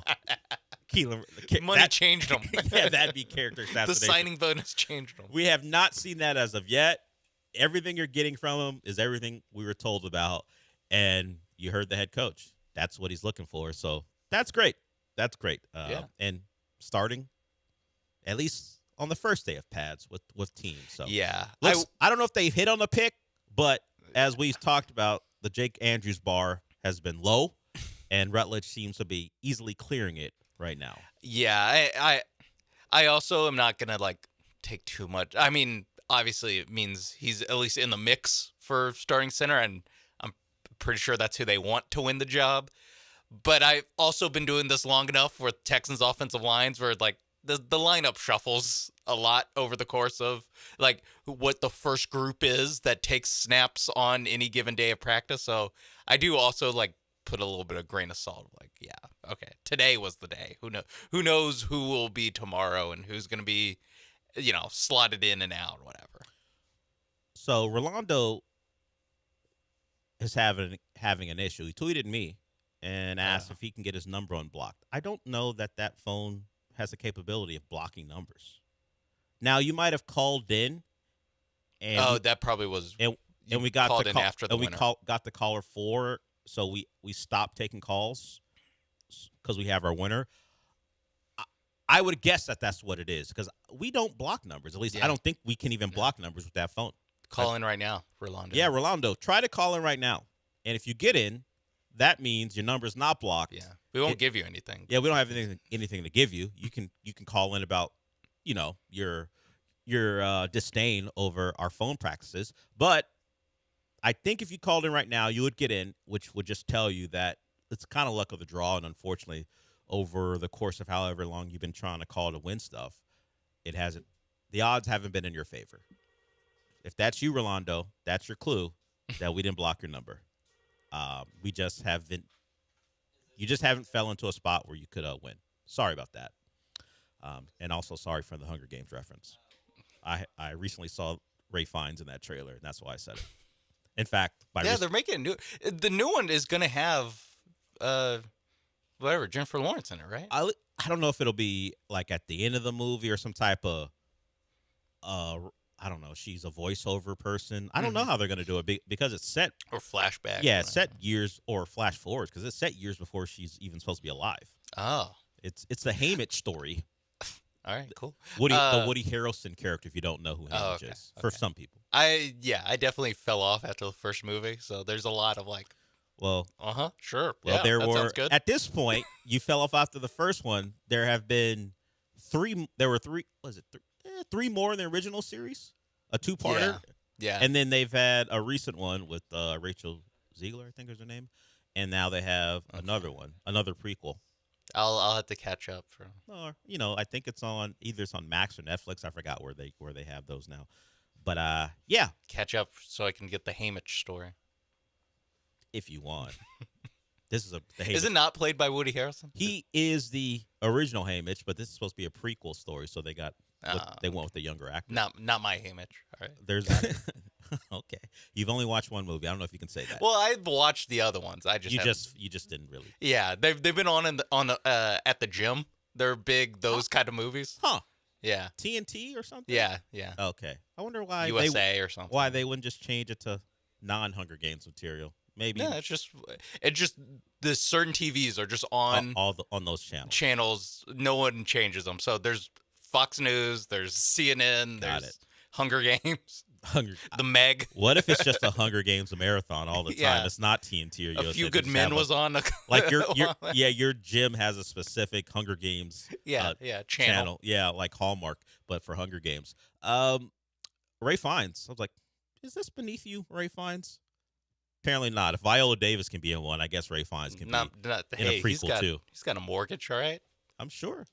I mean that Odysseus movie he was in I think it was either last year or a couple years ago. Didn't hit the same as the most recent. No. Well, I wonder why. Imagine. Although we're all fans of Juliette Binoche, right? Right. Of course. Eric, you're calling in. We honored you earlier. We'll get to you when we come back. Anyone else want to join us? The number is 713-780-3776. And I challenge anyone who thinks they're blocked by our phone to call in, even if you don't have a chance to win something. Trust me, we don't have the capabilities here. You've heard our issues before. You think we can block people? Certainly not on purpose. This phone's from probably 1998. That phone was there when this station's not 97.5, when 1560 started. That phone system was there. We ain't blocking nobody. All right, we'll get to Eric and anyone else when we come back.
We'll get to Eric here. Just want to give you one stat from Brian McTaggart. He just tweeted out. And, you could just look at the standings and find it if you decided you wanted to do it. But he put it in a tweet that's easy for all of us to take in. 6 division leaders. Nice to say that the Astros are part of that after not just taking the series, but sweeping the Rangers. Of the 6 division leaders, the Astros are the only one with a negative run differential. Minus 27 for them. The Rays plus 31. White Sox plus 55. And then you get into the National League, the real, at least the good league. The good league. Oh, you know what? You're right. I shouldn't have said real. Who won the All-Star game? I don't know. The AL. Okay. I had to be told. Okay. I was told that. So boom. Let's say they settle it on the field. Let's say the league with dominant teams. How about that? Yeah, the most unbalanced league. Top to bottom, the American League. So the Big Ten. Is very balanced. So what the SEC would accuse the Big Ten of being. Yes. Okay. Yes. The Big Ten of baseball. The Braves plus 108. The Brewers 135. The Dodgers now who have added Scooble at plus 150. And that's after getting swept by the Red Sox, by the way. They just beat up on Purdue. That's how you get that. Yeah, they lose to mid-tier American League teams and then beat up on Purdue. And look at them. They got the Rockies in the division. Yeah. Of course they have a plus 150. Try doing that at I don't know, whatever the Angel Stadium is called. Try it. I think it's still Angel Stadium. Is it just still Angel Stadium? I don't know if they have a sponsor attached. Okay. Doesn't matter. No one goes to that place anyway. We saw that with the Astros in town.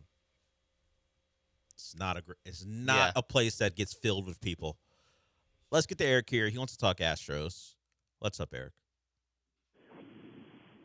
Yeah, somebody put a bug in my ear that the Astros interested in the other Tigers pitcher, Casey Mize, because they couldn't get Scooble. And also heard through the grapevine that Jim Crane nixed the Abreu deal to get the relief pitcher from the Twins. So, any truth to that? And also, man, those are some corny, collect your firearm commercials. I'll hang up the list.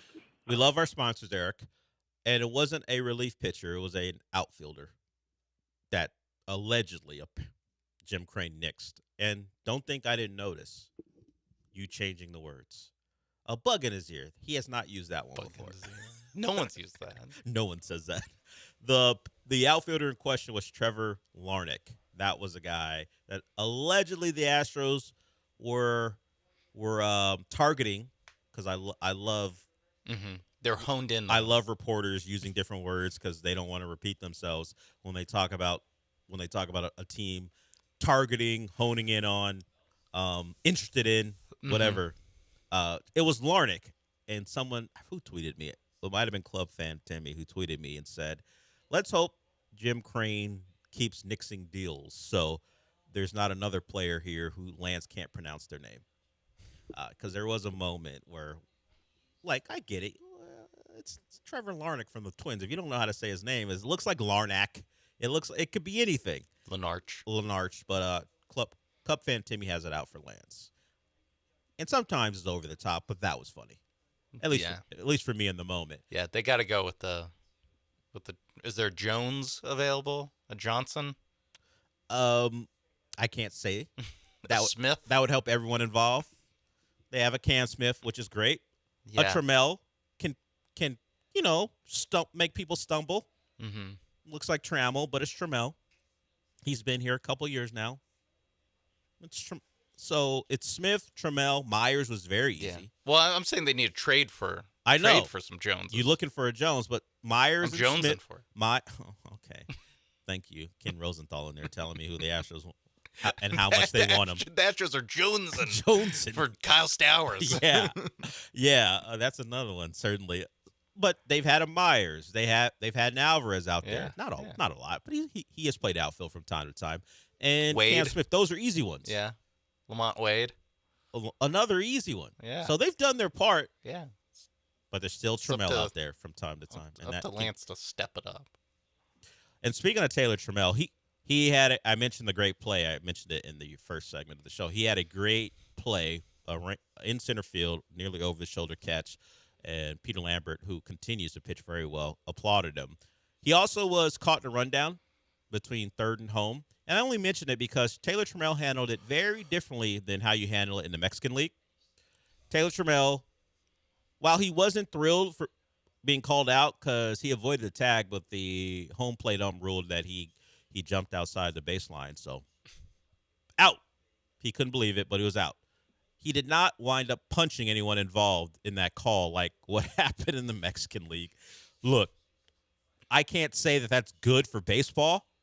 It was good for me to watch it. Makes for a good clip. It certainly does. And John Boy is doing numbers because that's what he's about. But, yeah, it's a simple tag. I don't think it was very high. no. I think it was like right on the shoulder or lower. And the runner just wails on the third baseman. Like, it wasn't in an the aggressive. chest. It wasn't an aggressive tag at all. It was like, hey, made the play. He just like immediately. Just bang. There must have been some beef between the two. Like he tags him, and maybe it's on the chest, and two-piece, and then he kicked him.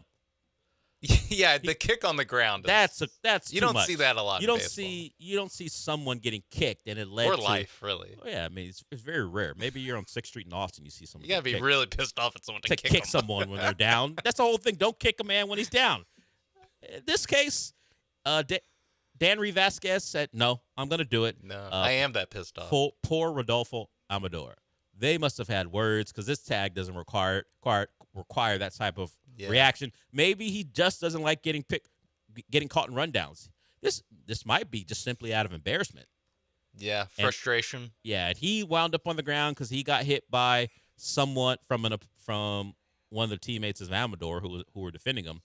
It led to pushing and shoving, a couple punches being thrown afterwards, and another kick by a different player. So we had a couple of those. But all in all, Taylor Trammell handled it in a way that is deemed baseball appropriate. When he got tagged out in a rundown, Danry Vasquez took it to a level that even some of the people were like, hey, why aren't our baseball players more like the other leagues who celebrate everything? This one too far. I think all of baseball says too far. Yeah, this is the when keeping it real goes wrong of the bat flips and the loud environment. It's like, but you will also get this from time to time. This is an incident that the baseball purists would say anything could lead to this. That's why we don't like the bat flips. Yeah. That's why we don't like the long home run trots or the talking, because you never know. Got to take the good with the bad. Yeah, and in this case, Amador got a lot of the bad. You get like at least 10 games for this, right? I don't know how they dole out punishment in the Mexican League, but I mean, if you did this in MLB, if Taylor Trammell did this, if Taylor Trammell had decided to hit Mitch Berger and kick him, and then kick him, I think he gets more than 15. I think the kick shows the kick probably gets you 10. Shows a lack of care for your opponent. Like a punch, we see those punches, and depending on how squirrely the fight went and how aggressive Major League Baseball wants to be, you could see a 2-week suspension as far as games are concerned. Yeah. But then you kick a guy when he's on the ground, forget about it. We'll see you in a month maybe. Yeah. I don't know. I need the lore on this. What? I'm definitely after the show, after a lunch, maybe a nap. I will look into what is between Vasquez and Amador that this became an incident where we were questioning whether this guy plays baseball in that Mexican League for the rest of the year. Turns out he's back tomorrow. Actually, I don't know. I don't know. I don't know how long he'll be out, but it seems like something worthy of a lengthy suspension. It's tough. Yeah, I don't know how they get down over there, but over here, you get put on the shelf for a while. So, speaking of being put on the shelf, I mentioned. Turns out it's Pena, but he has a different first name. I guess he uses his last name. Pena said he showed me his call list. He screenshot his call list, and he is telling me that it says the number you reach cannot be reached in my calling area, but I can call everyone else. I don't know what it is, Pena. I don't know that we can do anything that causes that to happen, but he has tried to call in over the last couple of days, stretching back to July 23rd, and cannot get through. Wow. I don't know, man. I don't know what that is. I'll ask. Well, I can't even ask Joe. He's off for today and tomorrow. I don't know that we can block people though. Yeah. I do like seeing your call history in my mentions though. At least it's ESPN radio call history. Oh, okay. I was gonna say, is it all in there? No, it's just segmented by how many times he's called the station. I don't think I've called the station this much in my entire life. I understand I understand trying to get through. It's like if you think you should be able to and you can't, that's tough. I'll ask. I just don't know that we're able to do that. Block someone. Yeah. But or what'd you do? Or you know what you did. Yeah. If you are blocked, you know what you did. And if not, I do sympathize. That's unfortunate, particularly when we're giving stuff away all week long. You know what, Pena?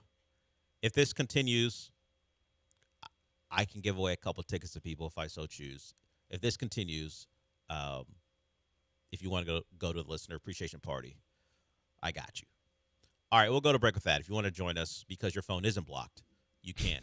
713-780-3776 is the number. Correa could come back. Clowney is back. And a certain national team coach is back. We'll talk about that when we come back.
Broadcasting live from the Huntington Bank Studios, it's the Del Olalea Show. On ESPN 97.5 and the ESPN Houston app.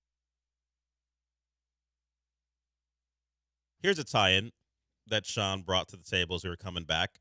Because we were having a discussion, at least I brought it up, that I've forgotten that it's about that time of the year where the Little League World Series, both softball and baseball, are starting up.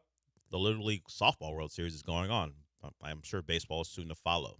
We were discussing how at a time here, topics of conversation on Houston radio were none of the local kids who wound up in the World Series had Astros as their favorite player. Look, they may have lost half a generation because of how bad they were for a certain amount of time. And I'm guessing those kids got on board. Sure, when they started winning. But there was a time. I know Pearland had a run. There were other teams in the area who would at least be mentioned, and they would never mention Astro players, and rightfully so. Who are you rooting for? No, I think in high school, I went to high school from 2010 to 2014. I don't think I watched more than 2 Astros games. Well, there was a time when they years. where they're hard to watch. Yeah, it was just and then they were bad. Yeah, it was impossible to casually let me check in on the hometown 9. No one wanted to. No one remembered their names, and then you couldn't even watch them if you did want to. But Needville, but they've been more recent. But you just go through the list. There have been a lot of teams in the area who get to go. Juggernaut. Yeah, we're a good a Little League baseball city apparently. So Sean brought up, because we were just talking about people who are young who like the Astros. Turns out, yes, the most important mutant in Marvel right now, Astro fan. And this came up a couple years ago because Sadie Sink, who's playing Jean Grey, you might know her from Stranger Things. That show is based in Atlanta, and she has been to Braves games because the Braves bring the cast out and maybe they throw out a first pitch, get a baseball, take pictures or whatever. So she was answering questions about baseball and something like along the lines of, true or false, the Braves are your favorite team. She goes, false. I'm an Astros fan. Then you do the accurate thing. I also like the Braves, though. So I don't know how that came about. I think she was born in New York. Maybe she just loves a winner. And I think she's in her early 20s. So when the Astros really started to get good, she was a teenager.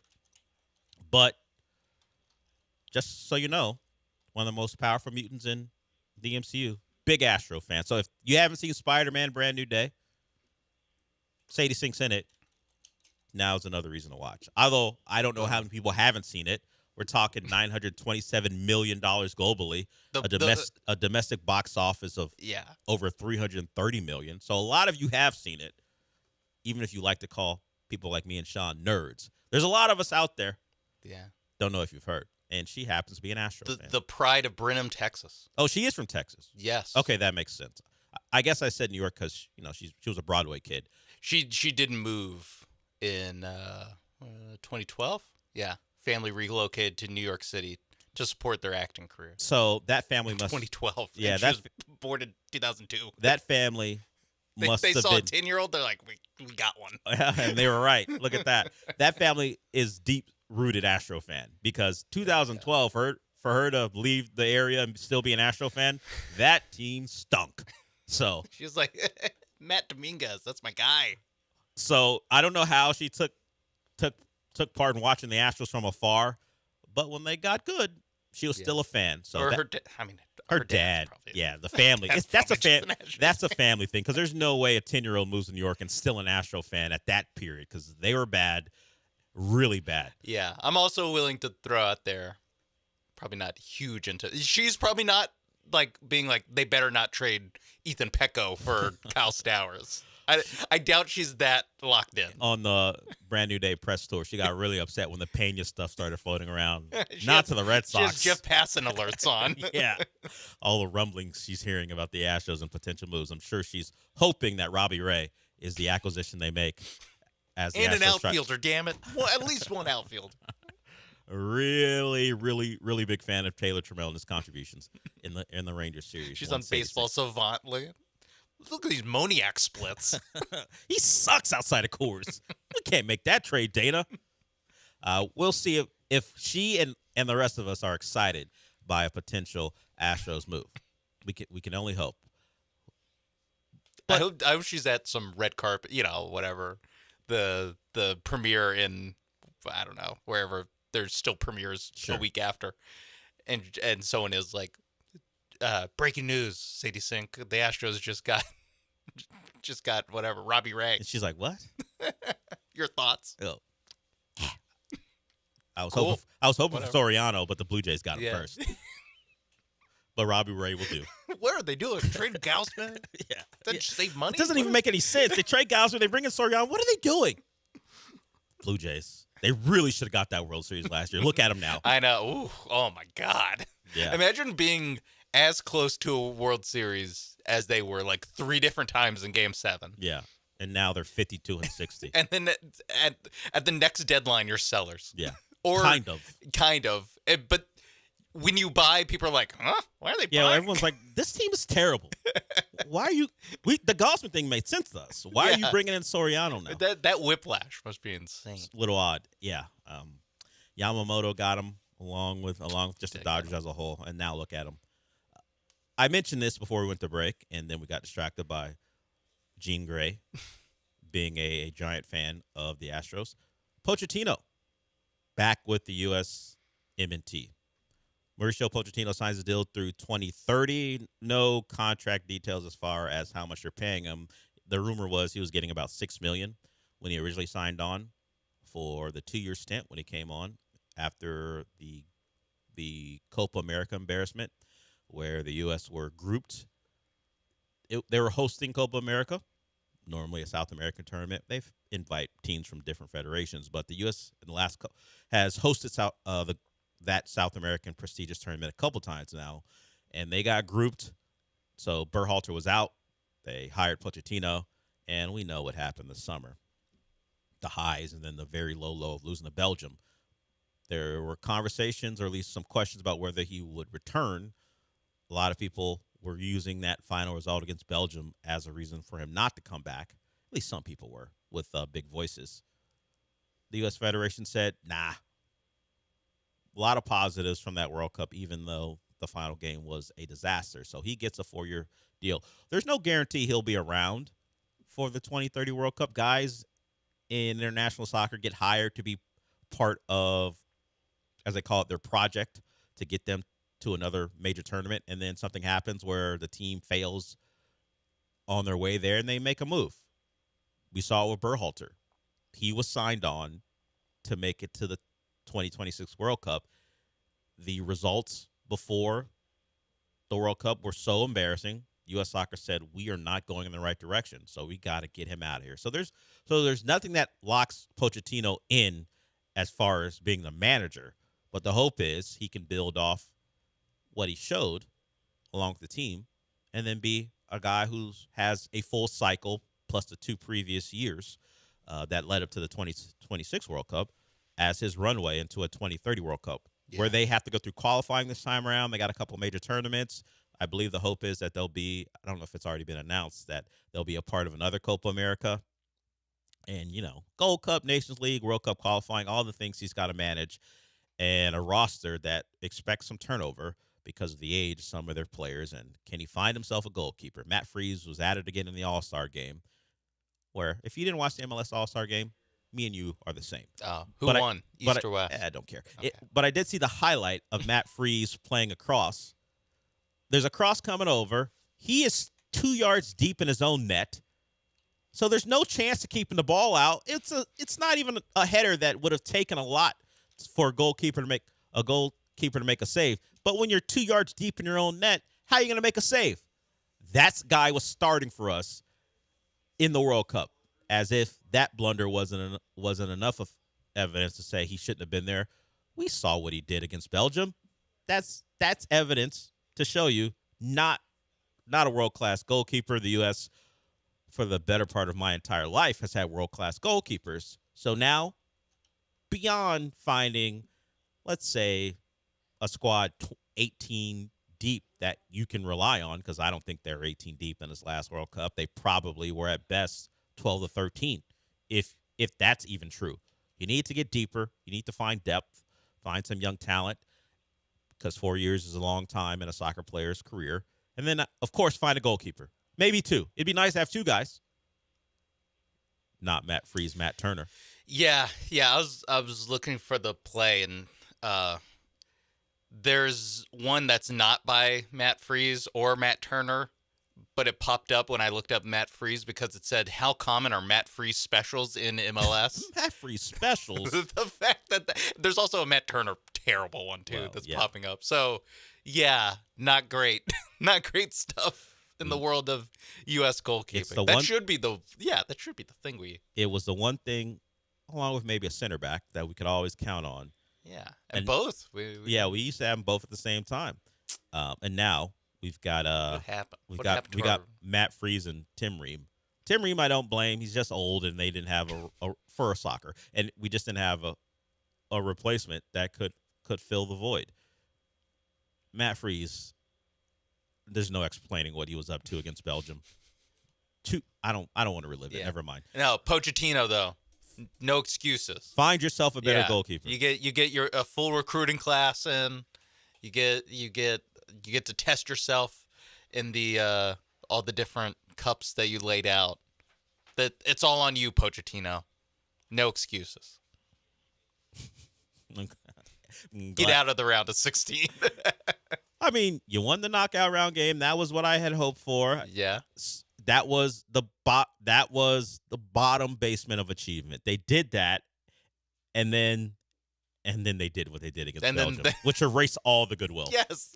It was before that game. It was the best, they played performance. a way that was enjoyable to watch. They were scoring goals, all the things we had talked about, and then somehow a very average Belgium team did what they did with guys we were like, oh, they're not playing Lukaku, they're not playing De Bruyne or Doku. Great, because they're like, watch this. Turns out, hey, those guys, particularly Lukaku and De Bruyne, they're older. We're going to press this U.S. team and watch them turn the ball over. We don't need De Bruyne and Lukaku for that. We need younger players, more gifted athletically players. Yeah. And it worked to unbelievably embarrassing results for the U.S. Fix that, Pochettino. You know what? The pressing had nothing to do with Matt Freese and what he did. That's true. 15 yards outside of his box and kicked into the ground. And then Tim Ream jumping out of the way of what could have been, hey, you know what? Matt Freese screwed this up, but I'm in the way until I jump out of the way. Yeah. Now I'm reliving it. I said I wouldn't. It's so bad. Hey, fix it. Hey, Pochettino, fix all that. You fix the way we play. Now go find us a couple center backs and a goalie. You got several years to do it. Yeah, you know how many kids are born on Air Force bases across the world? Find one. Yeah. You know, you don't even have to do that. You know what? I would actually hope he doesn't have to do that because the Balogun story is cool. I don't need it told over and over and over again. Certainly not for another player. No. Although if everyone has that story, then maybe it takes the Balogun one's so crazy, though. That is nuts. I get why it's being told, but I had heard it enough beforehand that I need to hear it. I think we're good now. I certainly don't need to hear it this cycle. I expect we will see a lot of guys who, as I jokingly said at the time, talk funny, get opportunities. Because the guys who talk funny this time around were some of our best players. And Pulisic, you're certainly on fraud watch. Get it together, buddy. You're going to be 30-something years old. I don't know that we should be depending on you in 2030. But we got to get there first. That isn't like an existential, hey, we could all die tomorrow thing. Literally, we got to qualify. We do have to qualify this time around. I would say, hey, guys, lock in on that. Get yourself ready for the World Cup. We will have important games leading to the World Cup as opposed to this time around where for the most part it was all exhibitions. All right, we'll go to break. Pochettino's back. I am a fan of that. If you want to join us, the number is 713-780-3776.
It's the Del Olalea Show. On ESPN 97.5 and the ESPN Houston app. Live from the Huntington Bank Studios, here's Del Olalea.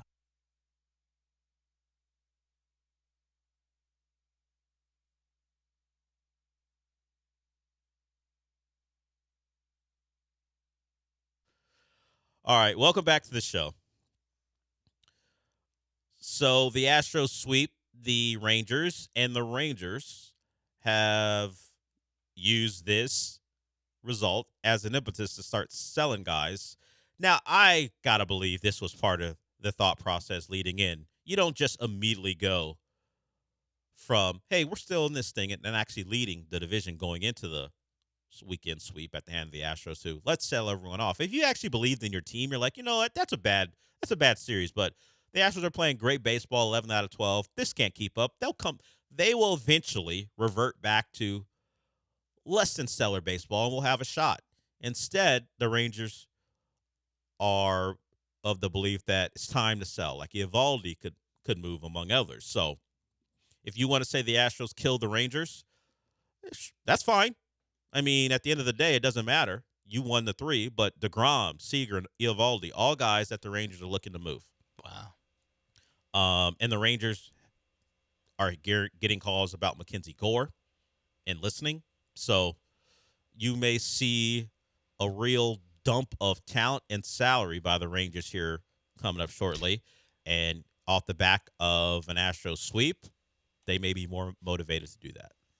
Yeah, I mean, I get it.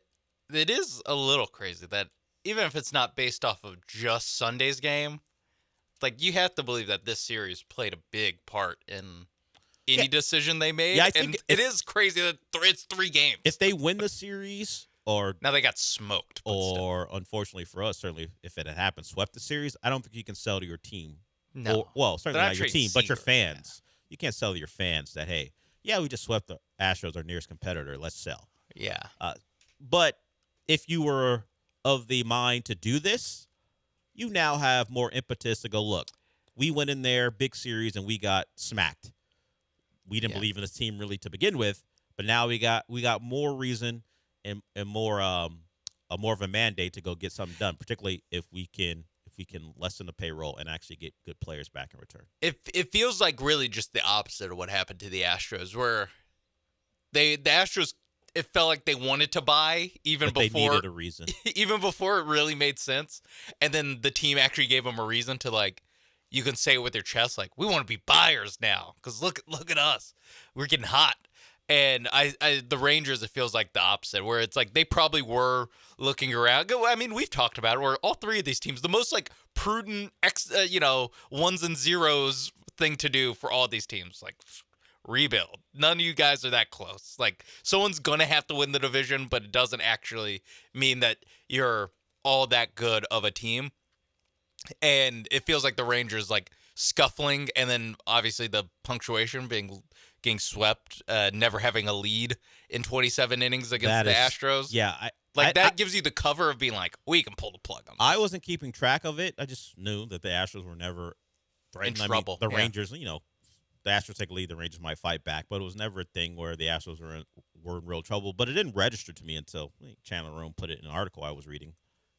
Never had a lead. It's an absolute domination by the Astros. In a baseball series. That's crazy. Yeah, in a series that didn't have like 8-1, 7-1. It like yesterday's game was 3-3. Yeah. And then the Astros put a number up and put them away as Jordan continues to do his thing. So if the Rangers say enough is enough for this season, cool. Yeah. You guys can take your rightful place as a team that not really as good as the Astros over the last decade or so. You had that one thing. You did have that one series. They had the one. You got your one. They got one. But for the most part, this has been an Astros run division, and let's hope you've buried the Rangers. Seattle made a move. I mean, Castillo wasn't good this year, but they traded him. Yeah. So they have, at least to that level, sold, while the Astros are not going to be trading anybody that has any effect on their active roster.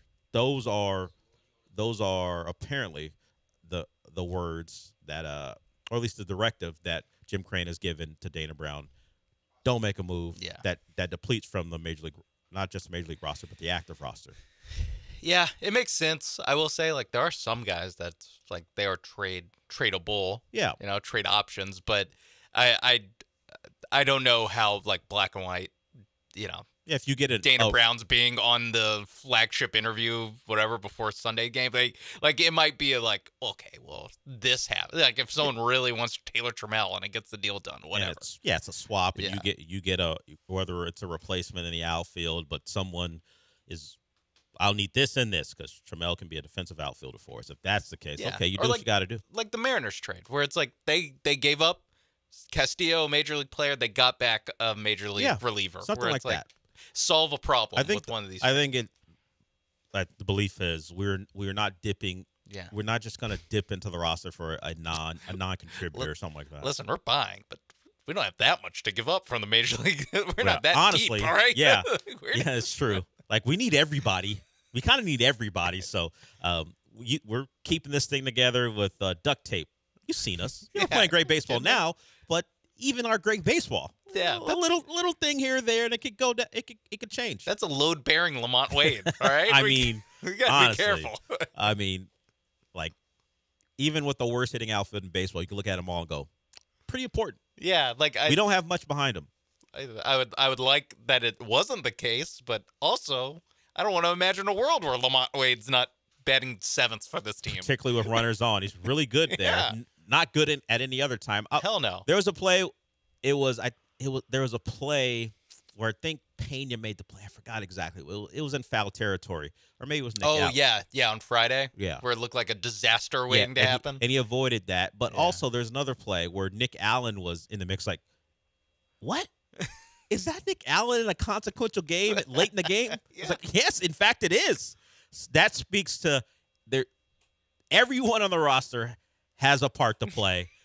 They're needed. So you get why you don't want to give anyone up.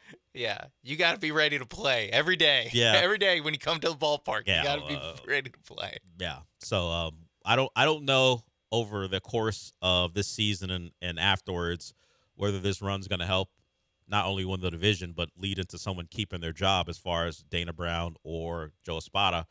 But the next, as it stands now, the trade deadline's at 5 p.m. locally. The next 5 hours and 15 minutes, pretty important for Dana Brown, and see if he can get something done. Let's go to Carson here before we go to break. He wants to talk Astros trade deadline. What's up, Carson? Hey, how's it going? Really kind of what I wanted to talk about was I just saw Taylor Ward went to the Mariners. I've heard a lot of people look at like Kyle Stowers, or Stowers, however you say it, Lars Nootbaar.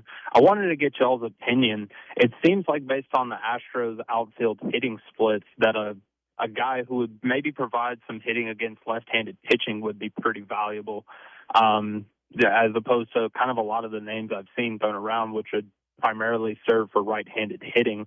If you look at Lamont Wade's career splits, Taylor Trammell this season's been great against righties, slipped quite substantially against lefties. I just wanted to get y'all's input on that. Thanks. So some of it is from the words of your general manager, who cannot stop talking about a left-handed bat. That softened recently where he goes, hey, any production, right or left, would be great. But I think the reporting has a lot to do with Dana Brown's clear want for someone who can get after right-handers, and particularly from the left-hand side of the plate. So he would like more balance. So I think that's where that comes from. No, Kyle Stowers is someone for the Marlins who had some pop and left-handed, plays some first base. So I think that also helps with Stowers, where it's, if there is a world without Christian Walker, that he is more versatile in that way. Stowers is. Yeah.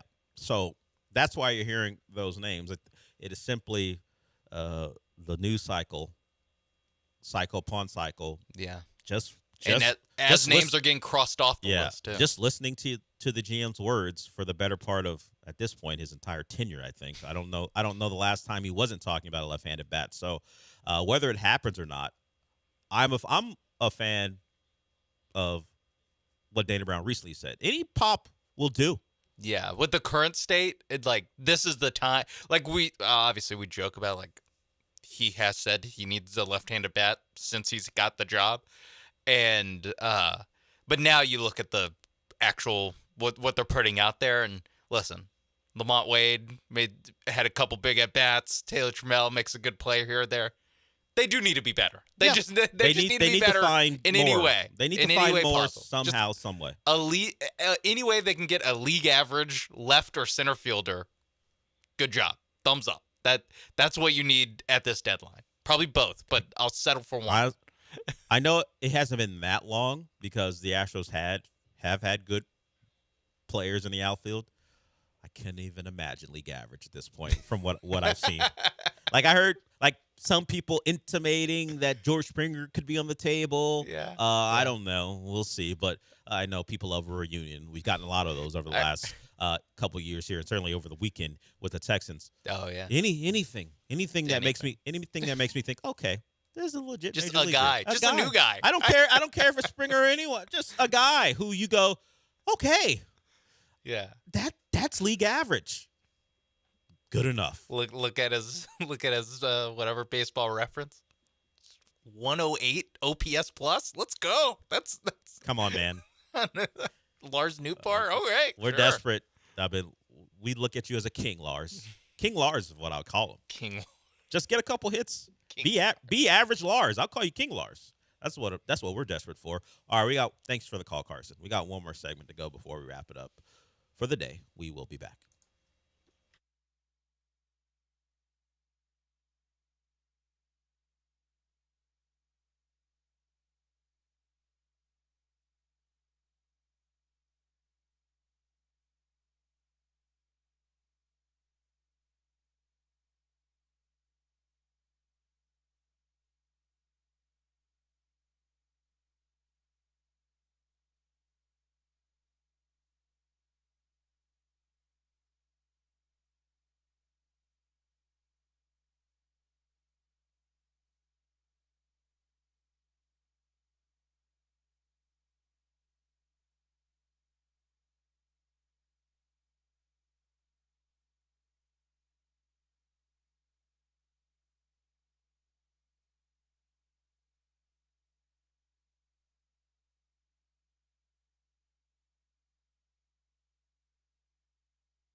You're listening to the Del Olalea Show. On ESPN 97.5 and the ESPN Houston app. Live from the Huntington Bank Studios, here's Del Olalea.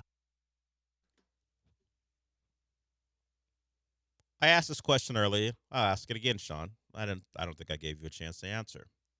If we roll in tomorrow and the Astros have not made an acquisition, will you be disappointed? And I understand getting disappointed by not acquiring Lars Nootbaar is probably a tough emotion to work up. As someone who's seen this team win 2 World Series, Yes. yeah, it'd be tough. Let's say you just looking a little side-eyed at Dana Brown. Let's put it that way. If they don't make a move, considering all he's talked about is making a move, we've got John Morosi saying they feel confident the Astros do that they're getting a left fielder.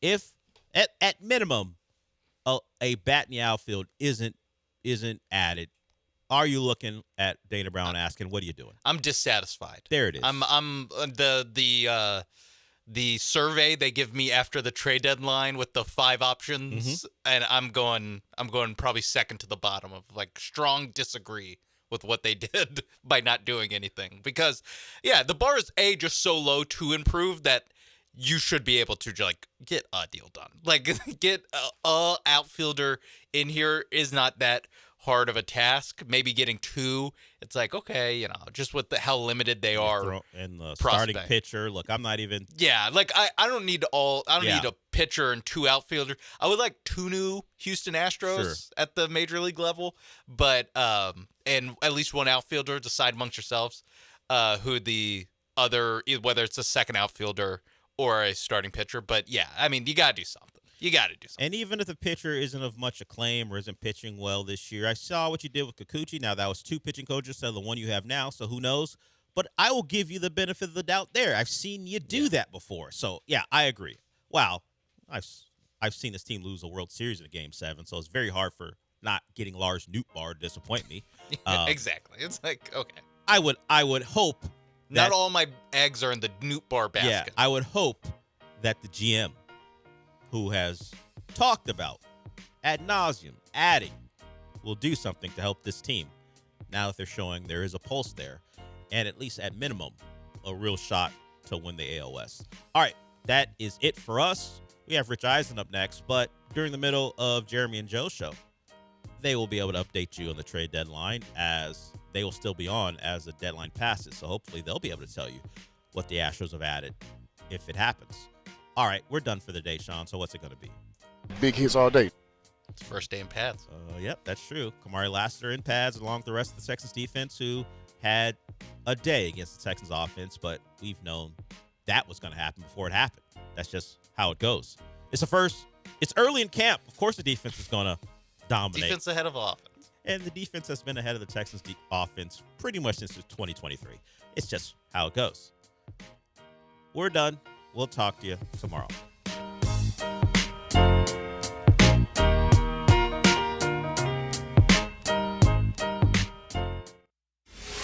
ESPN 97.5.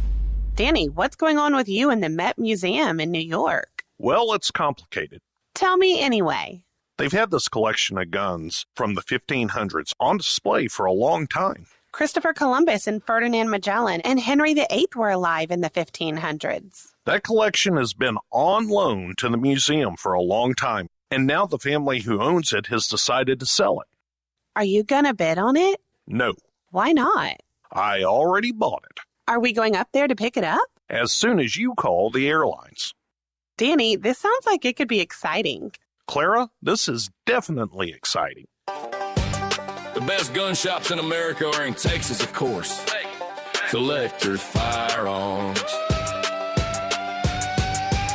Right on the corner at Whip Timer in Voss and Houston on Alpha Road in Dallas. 1 block east of the tollway. Collector's Firearms. Hey guys, it's Joe George. Here's what most car buyers never hear. Long car loans mean you'll likely owe more than the vehicle is worth. That's negative equity. For 50 years, D&M Leasing has helped Texans avoid that trap. Lease instead of finance. Drive a newer vehicle with a lower payment and no depreciation risk. It's the smarter way to drive. Call 713-290-1000 or visit them at dmautoleasing.com and tell them that Joe George sent you by. We make leasing easy at D&M. When your project impacts traffic, safety isn't optional. It has to be done right. That's why contractors and municipalities across Greater Houston trust Buyers Barricades. From traffic control plans and custom signage to equipment rental, setup, maintenance, and final pickup, Buyers Barricades manages every step of the job so your crew can stay focused on the work. They're service-driven, safety-inspired, and available 24/7. Buyers Barricades, the Texas authority in barricade rental. Learn more at buyersbarricades.com. Hey, listen up. Before the weather changes, get new windows in your home and save possibly hundreds on your energy bill. Call the Window Replacement Hotline right now and take advantage of their special savings event. Get your leaky, drafty windows replaced with energy-efficient, beautiful, virtually maintenance-free windows at this year's rock-bottom prices. Our prices are so low, we don't want to scare the competition. The only way to hear about our window savings is to call. Yes, you must call our special toll-free number for the best window replacement prices in town. Get your new windows, patio doors, and more from the Window Replacement Hotline. Get ready for the change in weather. Save on your energy bills. Call right now for tremendous prices on new windows and beautify your home. Call the Window Replacement Hotline now. 800-430-0928. 800-430-0928. 800-430-0928. That's 800-430-0928. The best in Houston sports talk is ESPN 97.5. The best in Houston sports talk is ESPN 97.5. Brought to you by Zadok Jewelers. There are jewelry stores, and then there's Zadok's. KFNZ Mont Bellevue, Houston. Hour number 2 of the Rich Eisen Show is on the air, and just like apparently Aaron Donald did in practice, according to Andrew Whitworth in hour number 1, we're going to rip the mask straight off of hour number 2. Rip the face mask straight off like he did a helmet. That sounds so terrifying. He said the bolts came off the helmet.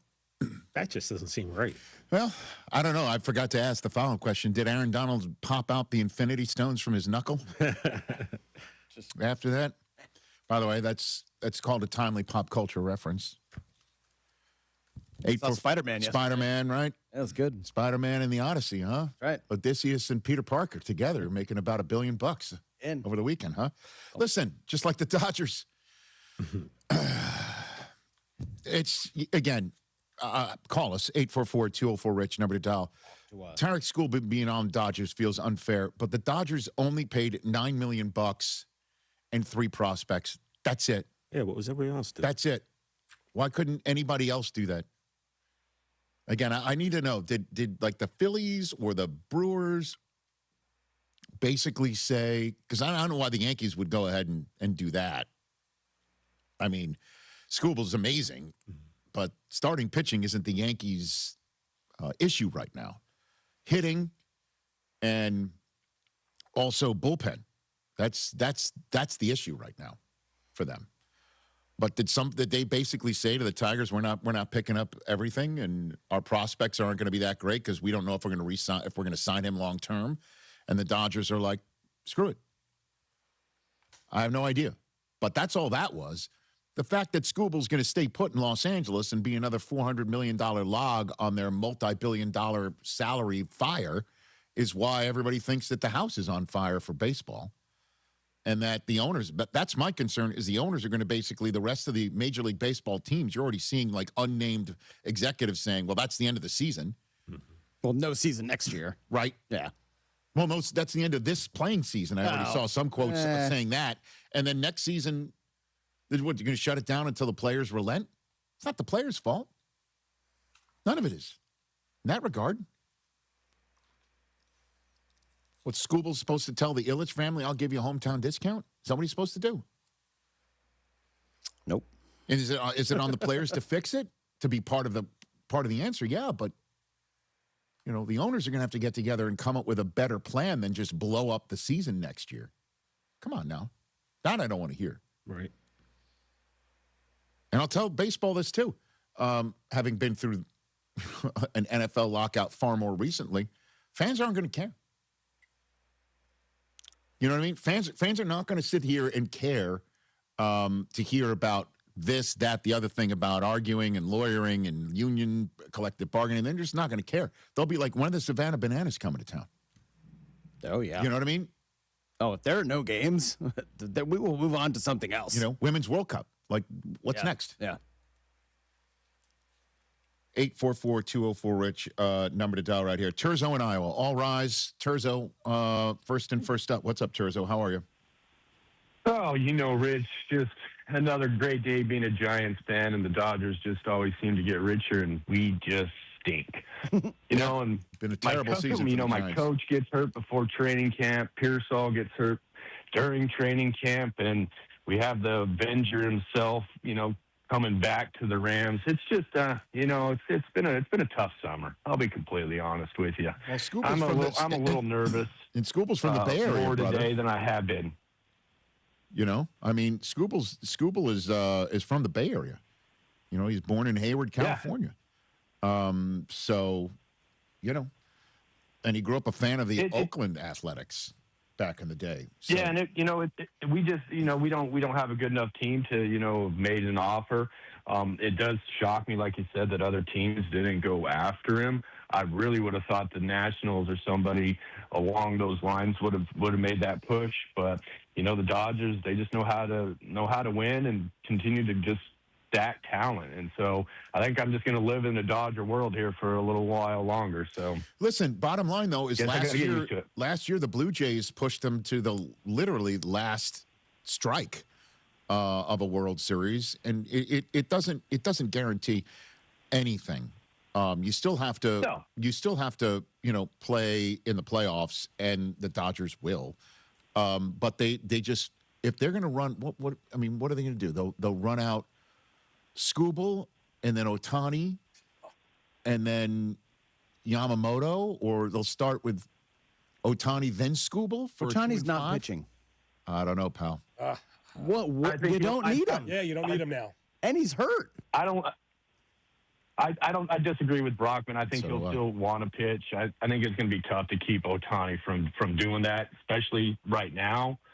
Maybe next year they might try and shut him down for that. But going forward, at least in baseball you have 7 games, whereas in football, it's just one, so you might be able to luck out.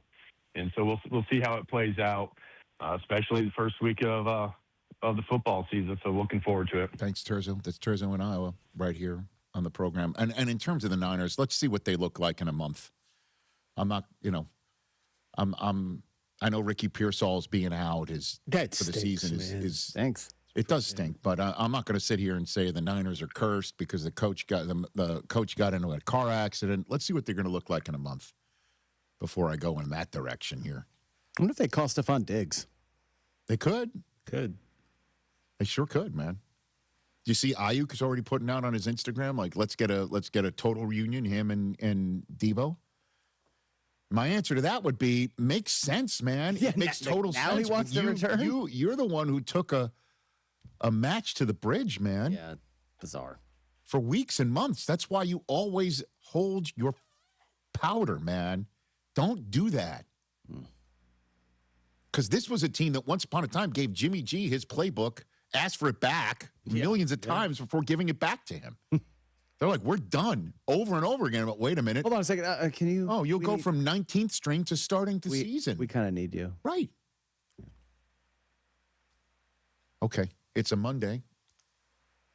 It's time for Overreaction Monday. So we didn't do the pod today. I think we're going to start doing it weekly very shortly. But for today, it's just the old segment. Straight up. Overreaction Monday. Hit it. That was terrible. That was crap. That was garbage. This place sucks. Overreaction Mondays. Monday. On a Monday. What's up, Chris? Hey, guys. Happy Monday. Great to see you. Mike, this is your 11th straight workday? Yes.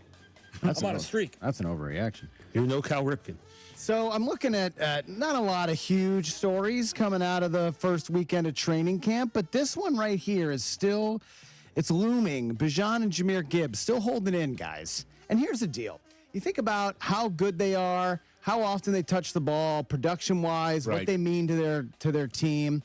Bijan and Jahmyr should get paid as much as the top wide receivers. Bingo, please. Why is it the number one running back gets half as much as the number one wide receiver? Injury prone. They touch the ball a third as much, the wide receivers. I get it. But the pool of wide receivers is less than the pool of running backs, I think. No, I don't think so. No, I think there's way more. So you think it's easier to find a guy who can run crisp routes and catch a ball than for a guy to hand him the ball and run through a hole? And to be as good as these two? These two are anomalies. I'm just saying in general. I just think that the pool of players, just in that regard, I understand it's a high skill. But again, it's a position where they're required for another human being to get them the ball. This one is they're essentially either, on a very rare occasion, getting a direct snap to them, the person who's incumbent upon giving them the ball staying right next to them. And then half the time, it's going to be given it to them because you want to split run and pass. You see what I'm saying? And then when it all comes down to winning a game, how many times are you going to try and win the game by grinding the clock down as opposed to just airing it out? See where I'm going? I think they're far more valuable. I've been saying this for years. You knew where I was going to go. You knew this was like a piece of red meat to start this thing. Yeah. And if I'm them, I'm like looking at what the top receivers make. Yeah. I'm getting the ball more than them. Like on a great day, a top receiver is going to get targeted 5 fewer times than my good day where I'm touching it. You know what I mean? So, yeah. These guys are going to get, 20, 25 touches a game? It's injury, though. The fact, though, that they're in between tackles way more than the receivers. That's the difference. And that the wear and tear prevents a long-term deal cashing in with the proper amount of results as opposed to a wide receiver. That may be the only difference. But what else, Chris? I don't know, man. Who's going to have better stats this year? Those two or Justin Jefferson and Jamar Chase? Well, I hope for the Vikings and the Bengals' sake and those two guys, obviously, I know what you're saying. What else, Chris? All right. Looking at these quarterback battles that's going on right now. The Raiders did it right. They just said, hey, look, Kirk Cousins is QB1 and we're going to move on. The Browns and Vikings should do exactly what the Raiders did, just to declare a QB1 right now. No, I don't think they have to. Look, you're watching as much of this video that's coming out of camp as I am, right? Deshaun Watson has more interceptions than practices that's going on right now.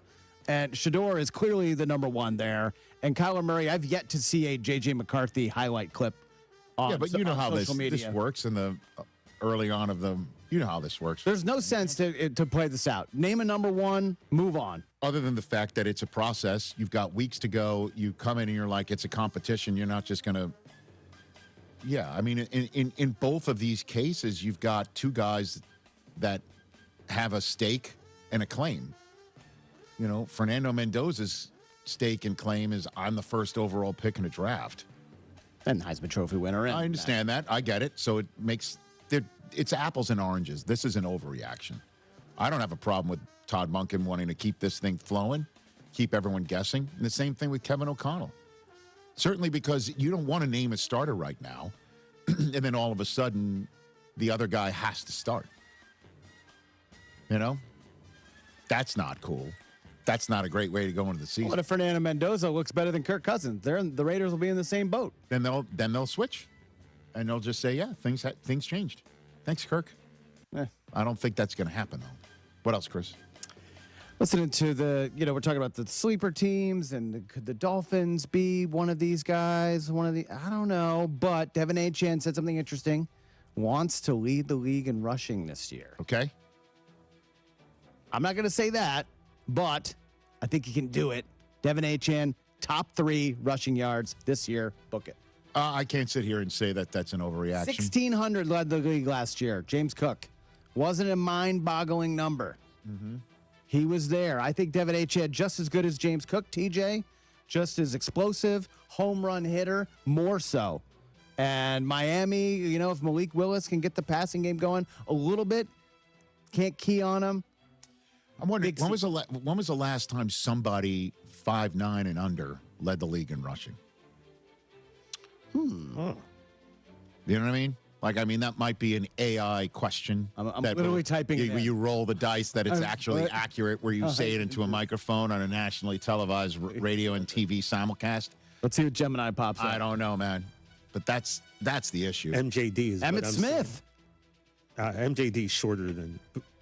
Okay. MJD led the league in rushing? I believe he did, right? Yeah, 1,606 in 2011. Okay, it's been a while. So 5'7". Okay, I can't put anything past him, but you just said Jahmyr Gibbs and Bijan Robinson deserve to get paid like a wide receiver because they're going to get the ball as much as they're going to get in the big time hits. More involved in the passing game that they deliver on behalf of their team. Yes. Okay, what else you got over top three? Those are the top three running backs. All right, James Cook he'll fall off, and Derrick Henry, who's that's gone too. I mean. It's great. Again, the fact that we've been caping for running backs here for about 5-6 years, when things really started going in an absurd direction, where we're not paying somebody who's so crucial to the team and so crucial to the results and so crucial to getting the proper results because you're running the clock out. We're not paying that person $10 million a year. That's so crazy. It really was the case. I know. I think McCaffrey's making $12 million this year. And by the way, it's a big year for him where he'll be just like 30 is just the number. Yeah. What else, Chris? It's this type of year. We're getting ready for our fantasy drafts. We just signed up for one. Best ball is back. Okay. That means hype trains are moving on guys. Okay. Okay. Did you hear this quote from Ben Johnson over the weekend about someone I'm going to name drop? Okay. Listen. I've been around guys like Jarvis Landry, who's a tremendous competitor. Played with a little chip on his shoulder, was physical in the running game, not afraid of contact. You could just feel the whole team elevate based on his style of play. St. Brown in Detroit, who I have a strong affinity for, he plays the game the same way. I feel that from Luther, and I know he wasn't a full-time starter for us a year ago, but the snaps that he did had, he's got that competitive edge and desire to be great. Luther Burden. No player is coming into this year with more hype than Luther Burden of the Chicago Bears. Okay. What? You just compared him to Amon-Ra St. Brown and Jarvis Landry. Okay.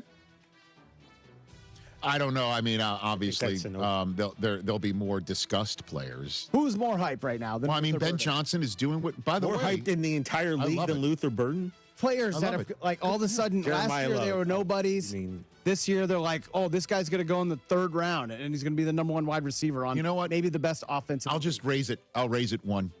How many touchdowns did Trey McBride have last year? Ooh. I know he didn't have one, hardly any the year before. Right, I think the year before he won. He finally scored one at the end of the year. 11 last year for Trey McBride. 11. Colston Loveland will have more this year. Than Trey McBride? Yeah. Ooh. Yeah. How about that for a hype train? Bears might have the number one. So if Colston Loveland has that number and Luther Burden's the next Amon-Ra, put the Bears in SoFi Stadium in a couple of months, right? That's what I'm saying. Oh, man. Okay, last one. Before just decided to throw that out there about Loveland. I mean, by the way, the hype is on Loveland, too. The hype is on everyone on the Bears. I know that. That's why he's saying that they're also the leaders in regression, according to the punditry. All their photos are on NFL.com, according to what else you got? William Cohen. Let's talk about Scooble real quick. I'm going to zag, Rich. Scooble traded to the Dodgers. This is good for baseball. This is good for the game, and it's good for literally everyone involved. Why? Because you know what sports leagues need? They need villains, and they need bad guys. And the Dodgers are the number one bad guy in all of Major League Baseball right now. And so every other 29-team fan base can now rally against it and say, them. They're the problem. We're united against this one evil foe. And I think it's good for the game. Dynasties are good for sports. Villains and bad guys are good for sports. I actually think this is great. I love it. Good luck to them. I can buy it. I mean, there's so many different takes that you can have on this thing. Again, the Dodgers, for right now, putting this in a box for 2026, spent $9 million and 3 prospects that other teams in Major League Baseball either refused to give up, wouldn't give up. I don't know. Because if this guy's that good, or you're just sitting here and saying this isn't the greatest thing around, and our next guest can join us, and when I tell him about the take, can say basically tell you to shut up. All the other owners, stop being so cheap. All right. Spend your money. All right, let's take a break. Bob Costas is zooming in to talk with us about this very subject matter. Good stuff right there out of you, Chris Brockman. Thank you for all of that, of Overreaction Monday. If you're running a small business, you know already that every hire matters. A bad hire costs time and money. The right one helps your business grow, and the challenge is finding that person without sorting through resumes. If you didn't know any of that, well, here's where LinkedIn Hiring Pro comes in. It screens candidates so you can focus on conversations with qualified talent, and with Hiring Pro, you can hire with confidence and build the team you need. Join the 2.7 million small businesses using LinkedIn to hire. Get started by posting your job for free at linkedin.com/eyes, and terms and conditions apply. Bob Costas, who was in Dodger Stadium last night, part of the NBC coverage, is joining us next. Skechers elite athlete OG Anunoby has been making history on the basketball court. Anunoby tips it in. Unbelievable. What a shot. He's been balling out in Skechers high-performance basketball sneakers, and the world is noticed. But how does OG train off the court to keep in peak physical condition? Hands-free Skechers Slip-ins Aeroburst. They help prepare OG for the physical demands of playing at a championship level. Get your pair of Aeroburst for only $165 at a Skechers store, Skechers.com, or wherever high-performance running shoes are sold. I'm David Ortiz. When I lost my mom, she was only 46. And I lost my dad to cancer. It was the worst pain I ever felt. It made me think, what will happen with the people I love when my time is up? That's why I have life insurance. Ethos makes it easy. It's all online, take about 10 minutes, and you can get up to $3 million in coverage. Get your free quote at ethos.com/game. That's ethos.com/game. Paid testimonial. Time spent on application may vary. Online health questions required. Sunday. Hey, Lance Zerline here. Stop throwing money away. Everyday valuable electrical equipment gets scrapped during renovations and demolitions. Equipment that's worth more than scrap value. Contractors, project managers, construction pros, M&J Electrical Supply will remove your electrical equipment and pay you more than the scrapyard. Zero hassle, better money, everybody wins. M&J Electrical Supply buys, sells, and removes electrical equipment. Call 713-699-5055 or email sales@mnjelectrical.com. Blue Mountains cold beer. There, I said it. That's how you know your Coors Light is cold. Those beautiful Blue Mountains. If you like cold filtered, cold lagered, and cold packaged beer, then you need to be drinking Coors Light like me, John Granado, Coors Light enthusiast. So whether you're out with the crew or stocking up for the week, look for the Blue Mountains. Grab a cold Coors Light at your favorite local bar, restaurant, or on your next grocery run. Choose chill, Houston. Choose Coors Light.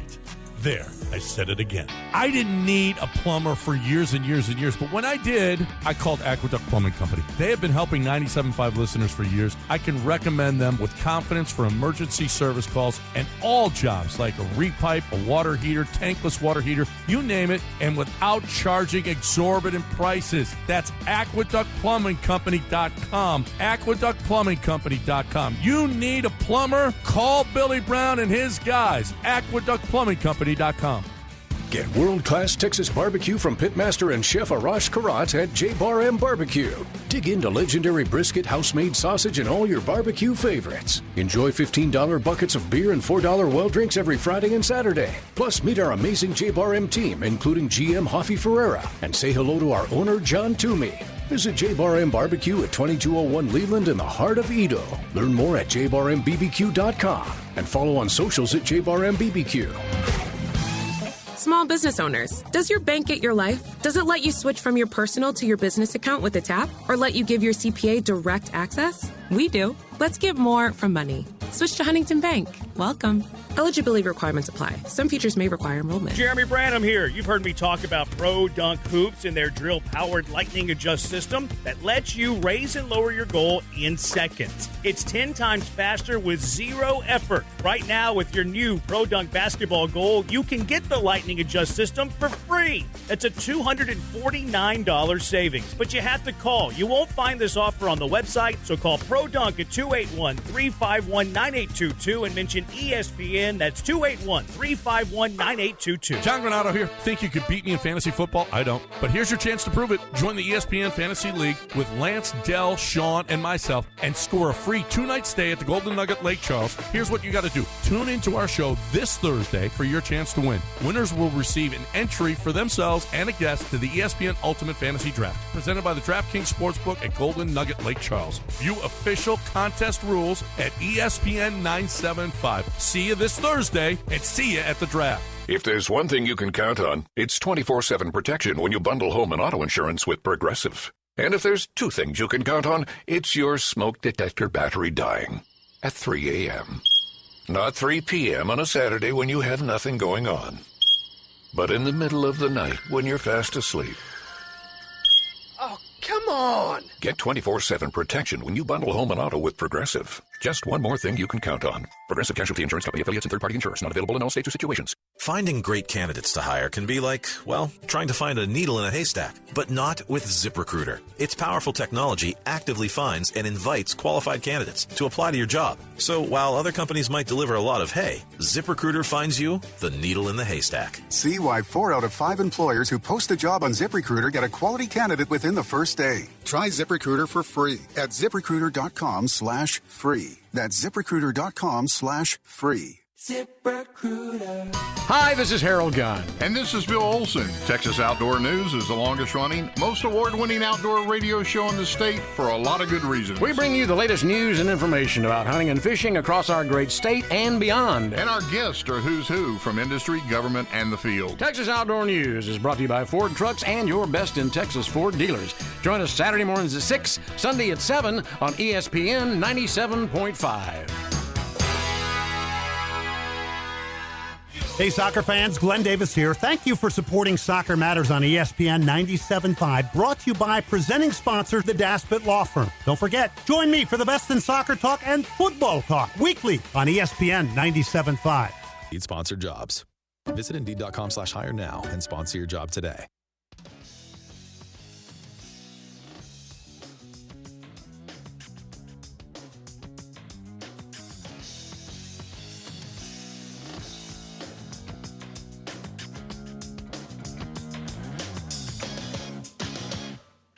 On the owner's side.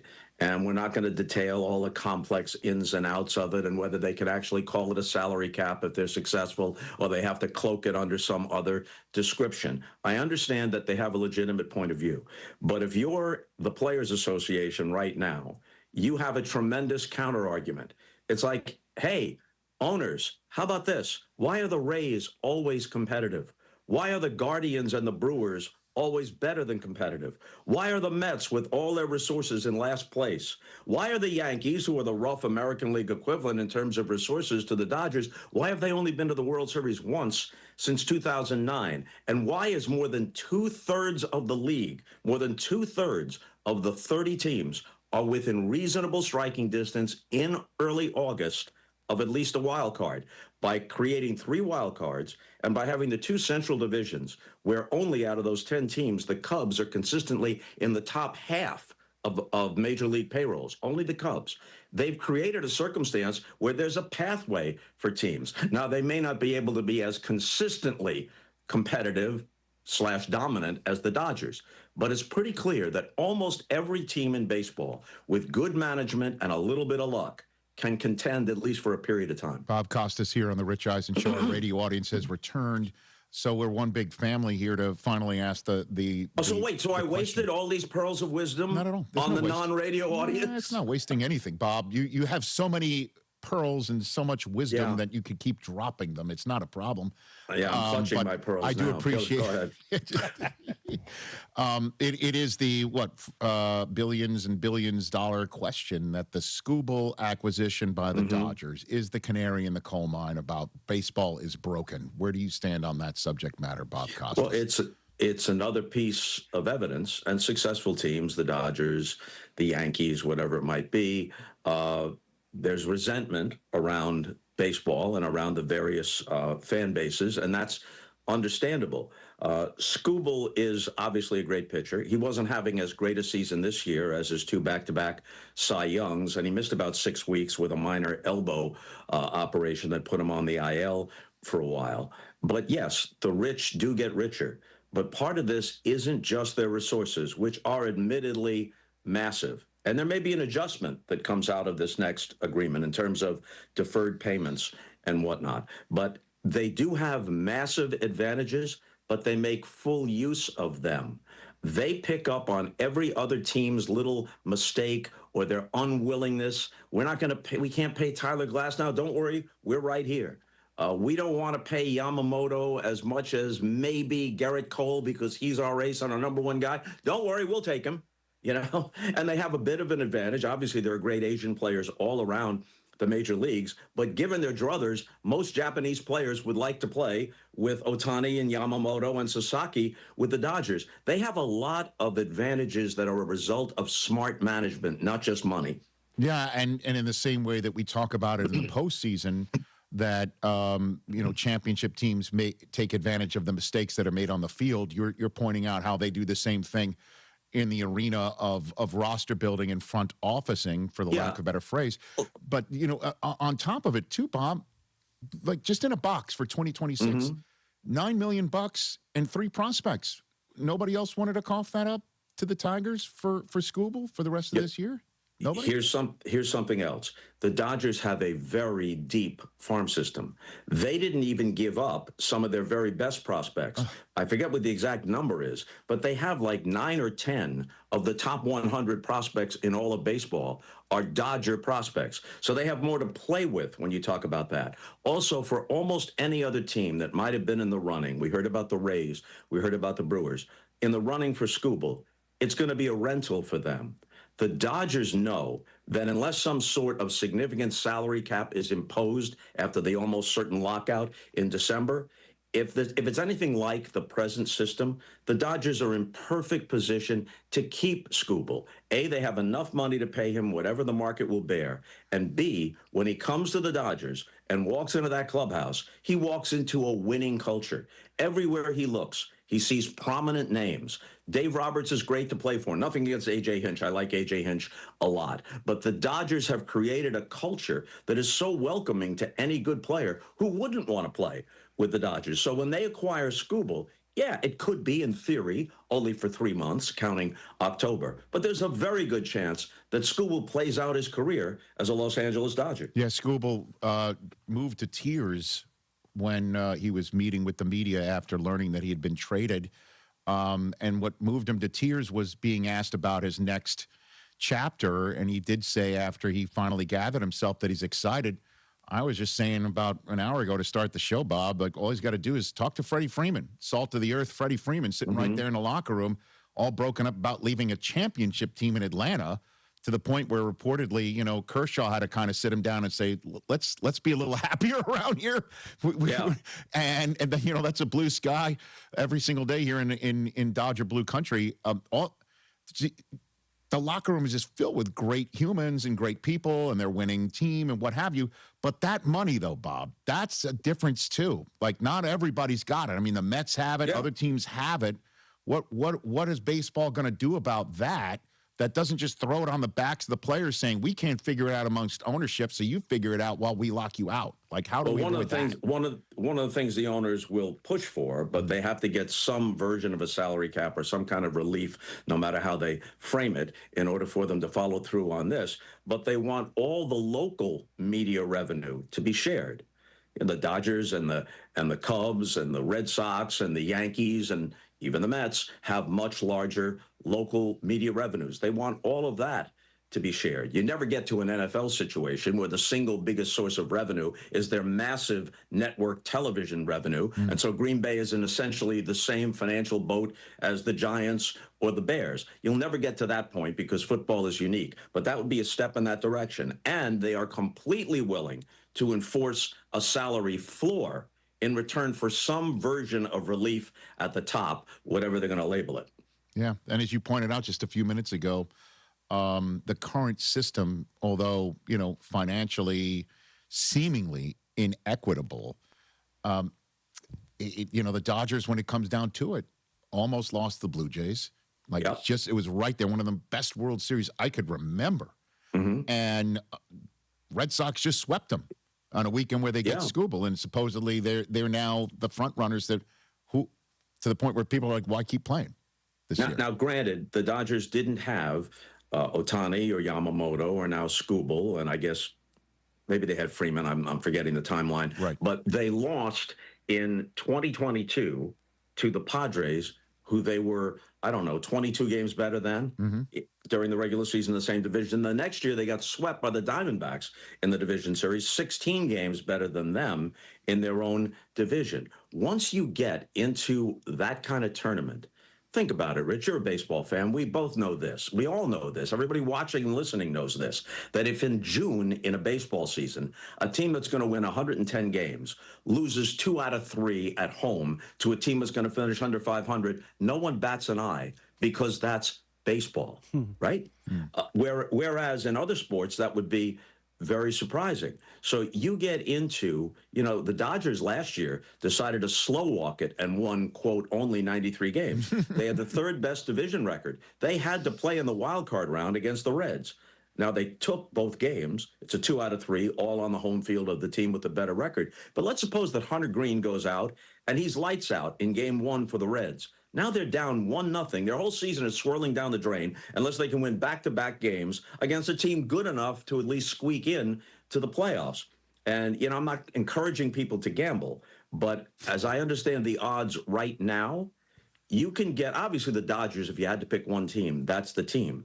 But if you took the field has a better than 50% chance to win the World Series, as opposed to the Dodgers, who have a much better chance, according to the odds, than any other individual team, but not better than the field, not better than those 11 other teams once you get into October.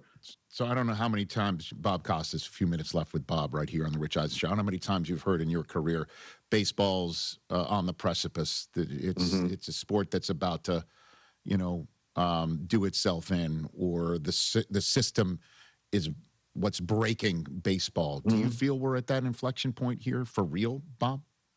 The game always seems not only to survive, but eventually to bounce back and thrive. There are so many appealing things about baseball now, the international talent pool, so many great players.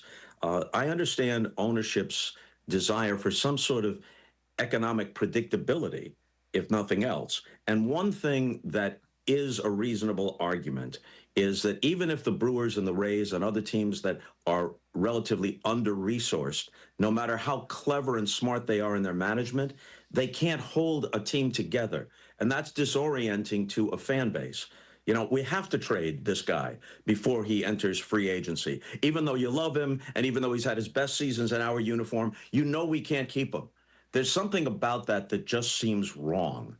And I don't know what devices, I'm not an economist, I'm not as well versed in all the particulars of this as some people who are at the bargaining table would be, but they do have a legitimate argument. Whether that argument extends all the way to imposing a hard salary cap is something else again. And that's a line that the Players Association vows not to cross. When it comes to that, instead of it just being a hard-nosed business deal and a negotiation, for them, all the way dating back to Marvin Miller, that's a holy war aspect. That's a line that they simply can't cross, which is why if the owners are to get anything that even resembles that, they got to dress it up in a different name. And again, I'm a Yankee fan, so I can't believe I'm saying this sort of thing because, I just remember the Steinbrenner years. They were just outspending everybody. Let's get Reggie. Let's get Winfield. I know, again, I'm dating myself here. Yeah. And then the free agent years of the 90s and keeping that team together, the Torrey, Jeter, years, keeping it all intact, and let's get Clemens, let's get Cone, it doesn't matter. Like they kept building. So I understand that that's where this is coming from, from this mouth. But I mean, as much as I'm like sitting here, the Dodgers are smarter and better, and that is an advantage. I mean, they're $487 million that they're willing to spend on this year's team, salary and taxes, and just screw it. $9 million on top of that for Scooble. That also, they're $1 billion committed in deferred payments starting next decade, or it begins a little bit with Freeman in 28. Bottom line is, that's who else has that sort of capital? Like that is somewhat unbeatable at the same time. Like you can't get past that, right? Am I wrong? Yeah, and again, I don't have the expertise to break it down, but the Guggenheim situation gives them a different financial reality than even the other teams that have very large revenues, like the Yankees, the Red Sox, et cetera, et cetera. So there may be some alterations that are possible. I don't want to put the blame here on the Players Association. I'm old enough to have been around and coherent about this stuff when Marvin Miller was waging righteous wars against a very unfair system. And then Don Fear and Gene Orza just took the baton from him. There might have been something different had Michael Weiner, who succeeded Fear, lived, and he tragically died of brain cancer after just a short tenure. Then came Tony Clark, who since has been deposed, and now Bruce Meyer is at least the interim guy, and I understand him to be a hardline guy. But it's almost an article of faith passed down. No salary cap, no salary cap. Someone could make the argument that the players over the decades have won every legitimate battle of principle. Every point of principle they have won. Now, this is just, or should be, a hard-nosed business deal in which both parties recognize that there's substantial mutual interest here for the game to flourish. And one argument that the owners can make, it's weakened by the standings this year, but over the last few years, they could make this argument. Under the present system, a large percentage of the Players Association's membership is consigned to teams that have no chance to contend.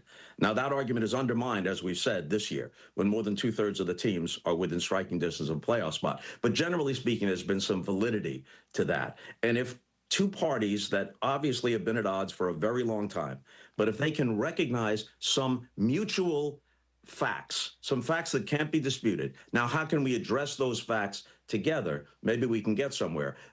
There's going to be a lockout in December, no question. It'll probably carry over into spring training. And it might even carry over into the regular season because the owners don't mind if they play only 140 games. It's happened before. And in terms of revenues, it's backloaded in terms of the playoffs for TV, and attendance isn't so great in April when kids are still in school and the weather isn't so great in some cities, et cetera, et cetera. So they're willing to lose games, and I wouldn't be surprised if it didn't happen. But if they blow the whole thing up, this is like some sort of mutual suicide, or so it would appear. Well, I'd rather be searching for mutual facts than destruction. Let's put it that way. I think we all agree on that front. Bob, you know how I feel about you. It's so great to see you with that NBC flag, man, doing Sunday nights on baseball. It's so great. They've been nice. They've been nice to bring me back in a nice emeritus role to kind of tie a ribbon around it where most of it played out. No heavy lifting, just a few cameos. And then I go back and take a nice long nap. Oh, you're the best, Bob. Thanks for taking the time. Really appreciate it. See you, Rich. You got it. Ladies and gentlemen, Bob Costas. Hey, Bob. Everybody. Bob Costas, Hall of Famer.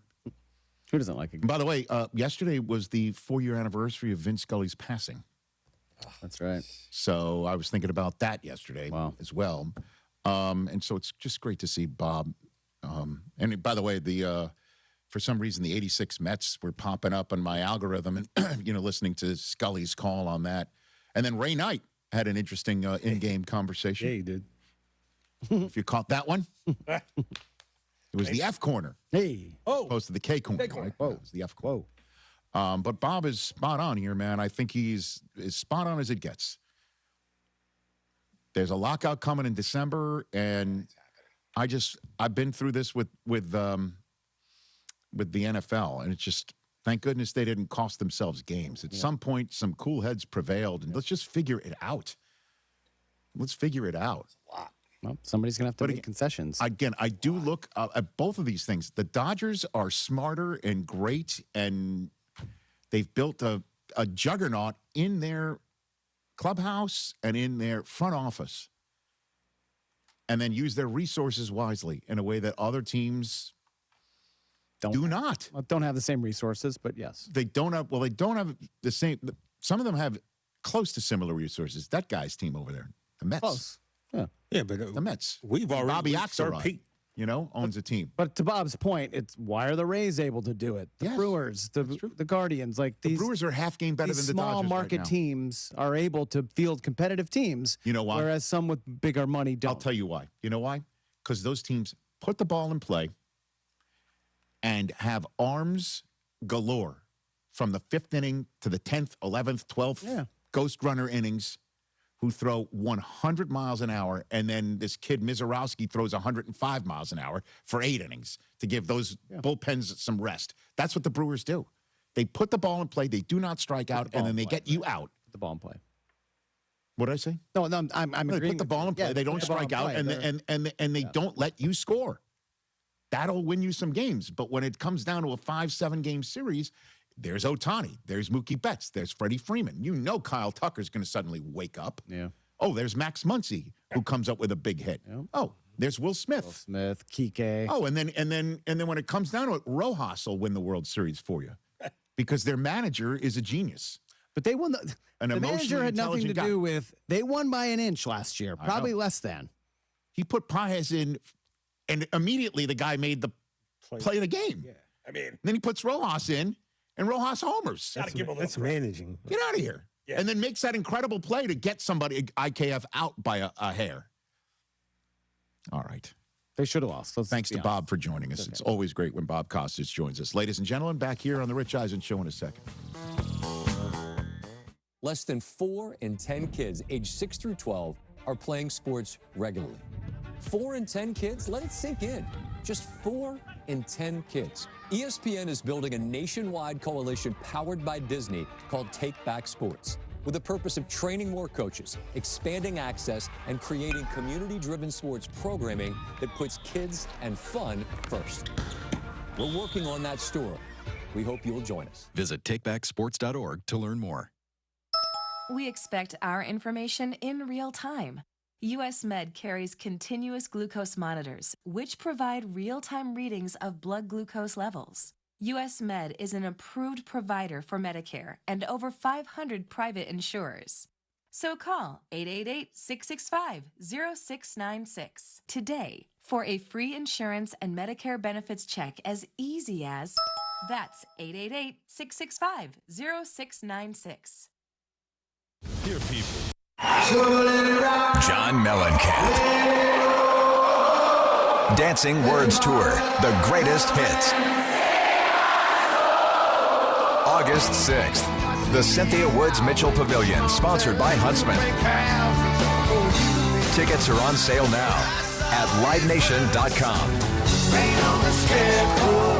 John Mellencamp. Presented by the Cynthia Woods Mitchell Pavilion, sponsored by Huntsman, and part of the Xfinity Concert Series. Is your money just lying around? Switch to Huntington Bank, and your money's always doing something. Like auto-saving for special events, tracking your teen spending, and helping protect your parents from fraud. Let's get more from money. Switch to Huntington Bank. Welcome. Eligibility requirements apply. Some features may require enrollment. This is Chance McClain reminding you that you can always put off getting a Heritage film. Your dad, you know, the guy you love more than anything, the guy that taught you right from wrong and had it hard as a kid so you wouldn't have to, he's going to live forever. So there's absolutely no rush. You know what they say, there's always tomorrow. No need to go to yourheritagefilm.com and contact us about making a feature-length documentary film of this extraordinary man. Yourheritagefilm.com, no rush, People are immortal. When your project impacts traffic, safety isn't optional. It has to be done right. That's why contractors and municipalities across Greater Houston trust Buyers Barricades. From traffic control plans and custom signage to equipment rental, setup, maintenance, and final pickup, Buyers Barricades manages every step of the job so your crew can stay focused on the work. They're service-driven, safety-inspired, and available 24/7. Buyers Barricades, the Texas authority in barricade rental. Learn more at buyersbarricades.com. Get world-class Texas barbecue from pitmaster and chef Arash Karat at J Bar M Barbecue. Dig into legendary brisket, house-made sausage, and all your barbecue favorites. Enjoy $15 buckets of beer and $4 well drinks every Friday and Saturday. Plus, meet our amazing J Bar M team, including GM Hoffy Ferreira, and say hello to our owner, John Toomey. Visit J Bar M Barbecue at 2201 Leland in the heart of Edo. Learn more at jbarmbbq.com and follow on socials at jbarmbbq. From alligator to elephant, Republic Boot Company Houston handcrafts your boots, your story for life. Meet Matthew Preston. Inside his apartment, everything he holds dear is protected by Progressive's renter's insurance, like his laptop and a surprisingly valuable collection of baseball bobbleheads. Outside his apartment, his laptop is still protected, as are his bobbleheads, which he carries around with him for reasons no one knows. Renters, the limits of protection aren't just the four walls of your home. When you're in Progressive's Protection Zone, get a quote at Progressive.com. Progressive Casualty Insurance Company, affiliates, and third-party insurers. This is the story of the one who keeps multiple buildings running smoothly day after day. Plumbing that flows, HVAC that hums, cleaning supplies that keep surfaces sparkling. That's why she counts on Grainger. With easy reordering online and 24/7 support, Grainger helps her keep the products she needs on hand. So shelves stay stocked and buildings stay ready. Call 1-800-GRAINGER, click Grainger.com, or just stop by. Grainger, for the ones who get it done. Hi, this is Harold Gunn. And this is Bill Olson. Texas Outdoor News is the longest running, most award-winning outdoor radio show in the state for a lot of good reasons. We bring you the latest news and information about hunting and fishing across our great state and beyond. And our guests are who's who from industry, government, and the field. Texas Outdoor News is brought to you by Ford Trucks and your best in Texas Ford dealers. Join us Saturday mornings at 6, Sunday at 7 on ESPN 97.5. If you missed the Del Olalea show, you missed this. Is this the beginning of the turnaround for Javier? And then you realize, no, why would it be? No. He's just like everybody else. Weekday mornings from 10 to noon.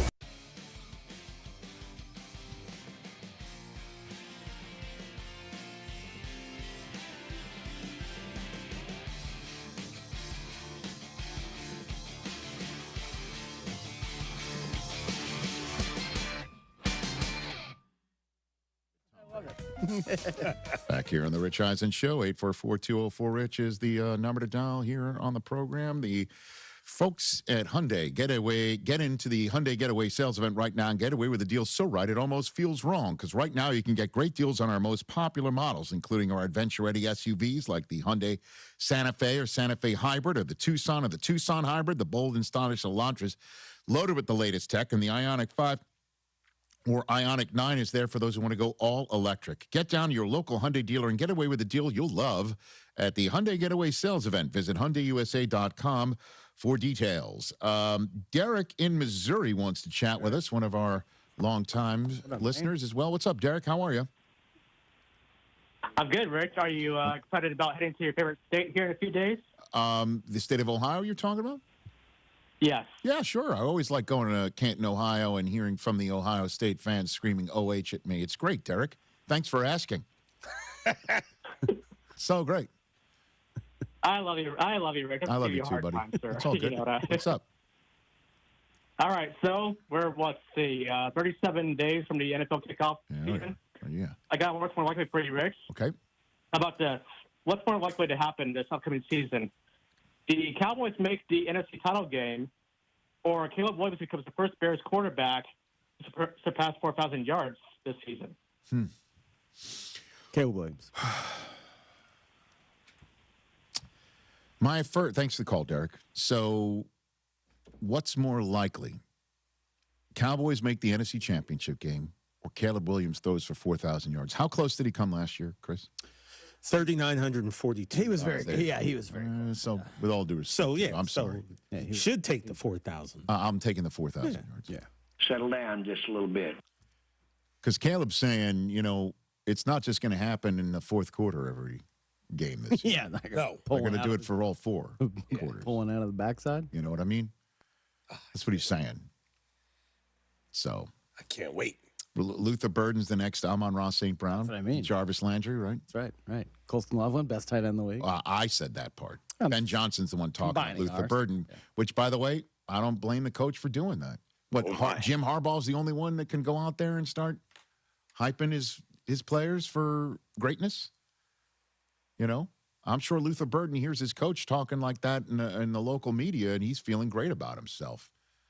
Run game, let's get Monangai up and running a little sooner, right?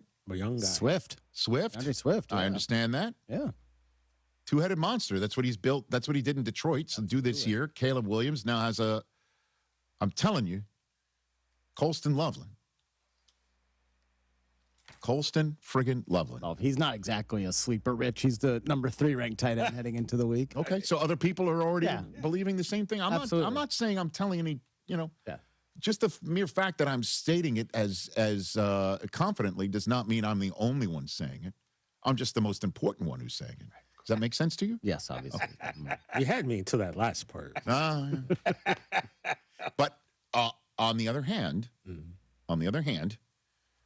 I've already said that things are set up for you to finally get what you're looking for out of your Dallas Cowboys, sir. Yeah, but which is an all-time run that's going to make you feel like everyone's reminding me in the comments, we got to get it done in the playoffs, and I admit it. So yeah, regular season fine.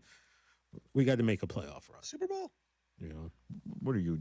What are you, like a bird over there? Super Bowl. Oh, you think they're going to make the Super Bowl? It's entirely possible. They've got the You've roster. You've been here 11 days in a row. You haven't heard him say this already? What? He's working faders for Cape Verde matches. No, I'm done with that. He's not paying attention. Apparently not. Kenny here to help you get in on the sweet life with Cotton Candy 5-Hour Energy. It's that classic throwback cotton candy flavor, but with 0 sugar and a 5-hour energy boost. I keep these with me so I can tackle that sweet tooth with a tasty caffeine kick and no guilty sugary aftermath. Bring on the sweetness with Cotton Candy 5-Hour Energy Shots.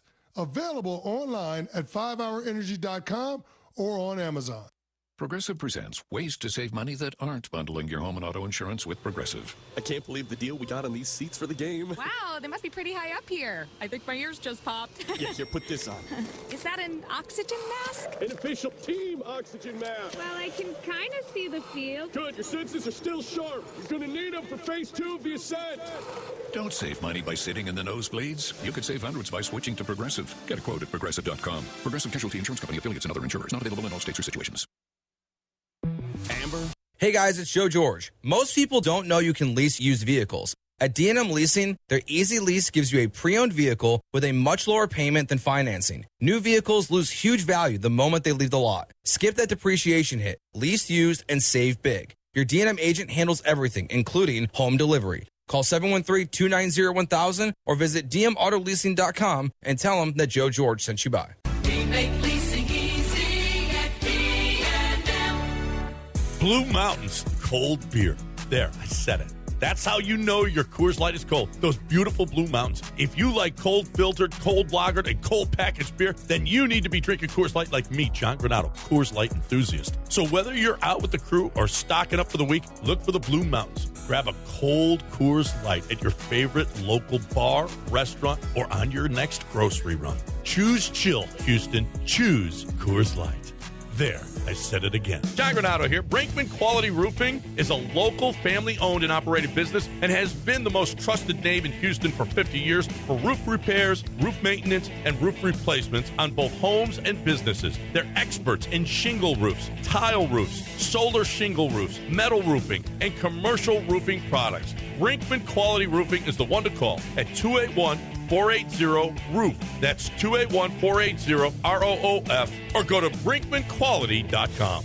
Guys, looking for a true MVP haircut? This is Casey with Team Hopper of Sport Clips Houston, providing MVP service in a sports-themed environment. Visit one of our 13 Houston locations and mention ESPN for a free haircut for new clients and $5 off the MVP treatment for returning clients. And because of our growth, we turn to HRMP for all things HR and payroll. HRMP's truly the Sport Clips MVP. Learn more today at hrp.net. Spring is calling at Two Creeks Crossing Resort, just 90 minutes north of Houston. Spend the day relaxing by the water, then stick around for live music, great food, and can't-miss events happening all season long. From cook-offs and holiday celebrations to outdoor adventures and family-friendly fun. Whether you're rolling in with the RV, booking a waterfront cabin, or planning a glamping getaway, there's a perfect spot waiting for you. See everything coming up and reserve your stay now at twocreekscrossingresort.com. Every 40 seconds, a child disappears. That's 2,000 children every single day. Find the Children is a nonprofit organization fighting to bring them home, but we can't do it without you. Your unwanted car, running or not, can help find missing kids, reunite families, and support the search and rescue efforts that protect children every day. We'll pick it up fast and free with a 24-hour response, and your donation may qualify for a tax deduction. Find the Children provides crucial resources to help locate missing children and educational programs that teach kids how to recognize and avoid predators before it's too late. Together, we can give families hope and bring children home where they belong. Donate your car today and help bring a child home. Find the Children, because every child deserves to come home. 800-757-1340. 800-757-1340. That's 800-757-1340. This advertisement was paid for in partnership with Cars R Us and Find the Children. Hey, you got better things to do than think about your electricity bill, but how do you avoid the surprise of a high bill at the end of the month? Here's what I do. I rely on the guys over at Champion Energy. With their low-price, fixed-rate plans, there's never any surprises. Plus, the team at Champion sends me weekly usage reports with my projected bill amount. Again, no surprises. They also remind me when my contract is about to expire so I can lock in on low prices. Visit champion.energy to view a variety of fixed-rate offers. That's champion.energy. Promo code 1560. Promo code 1560.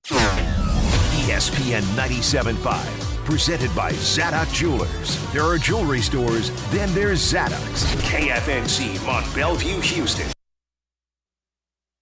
This is the Rich Eisen Show. Hey, everybody. Can't get enough of the Rich Eisen Show? You're in luck. You can find us everywhere. Watch us weekdays on Disney Plus from noon to 3 Eastern. Miss the show? We've got a podcast so you can listen anytime. But here's the best part. Our YouTube channel. Subscribe at youtube.com/Rich Eisen Show and you'll never miss a moment. Now, on with the show. Ladies and gentlemen, this is the Rich Eisen Show. Like I told you guys, it's all ball. Why did Baker Mayfield and the Bucs not come to a long-term resolution? From the Rich Eisen Show studio in Los Angeles. Baker wanted this done earlier rather than later. Earlier on the show, Prime Video NFL analyst Andrew Whitworth, legendary broadcaster Bob Costas. Coming up, actor LaMonica Garrett. And now, it's Rich Eisen.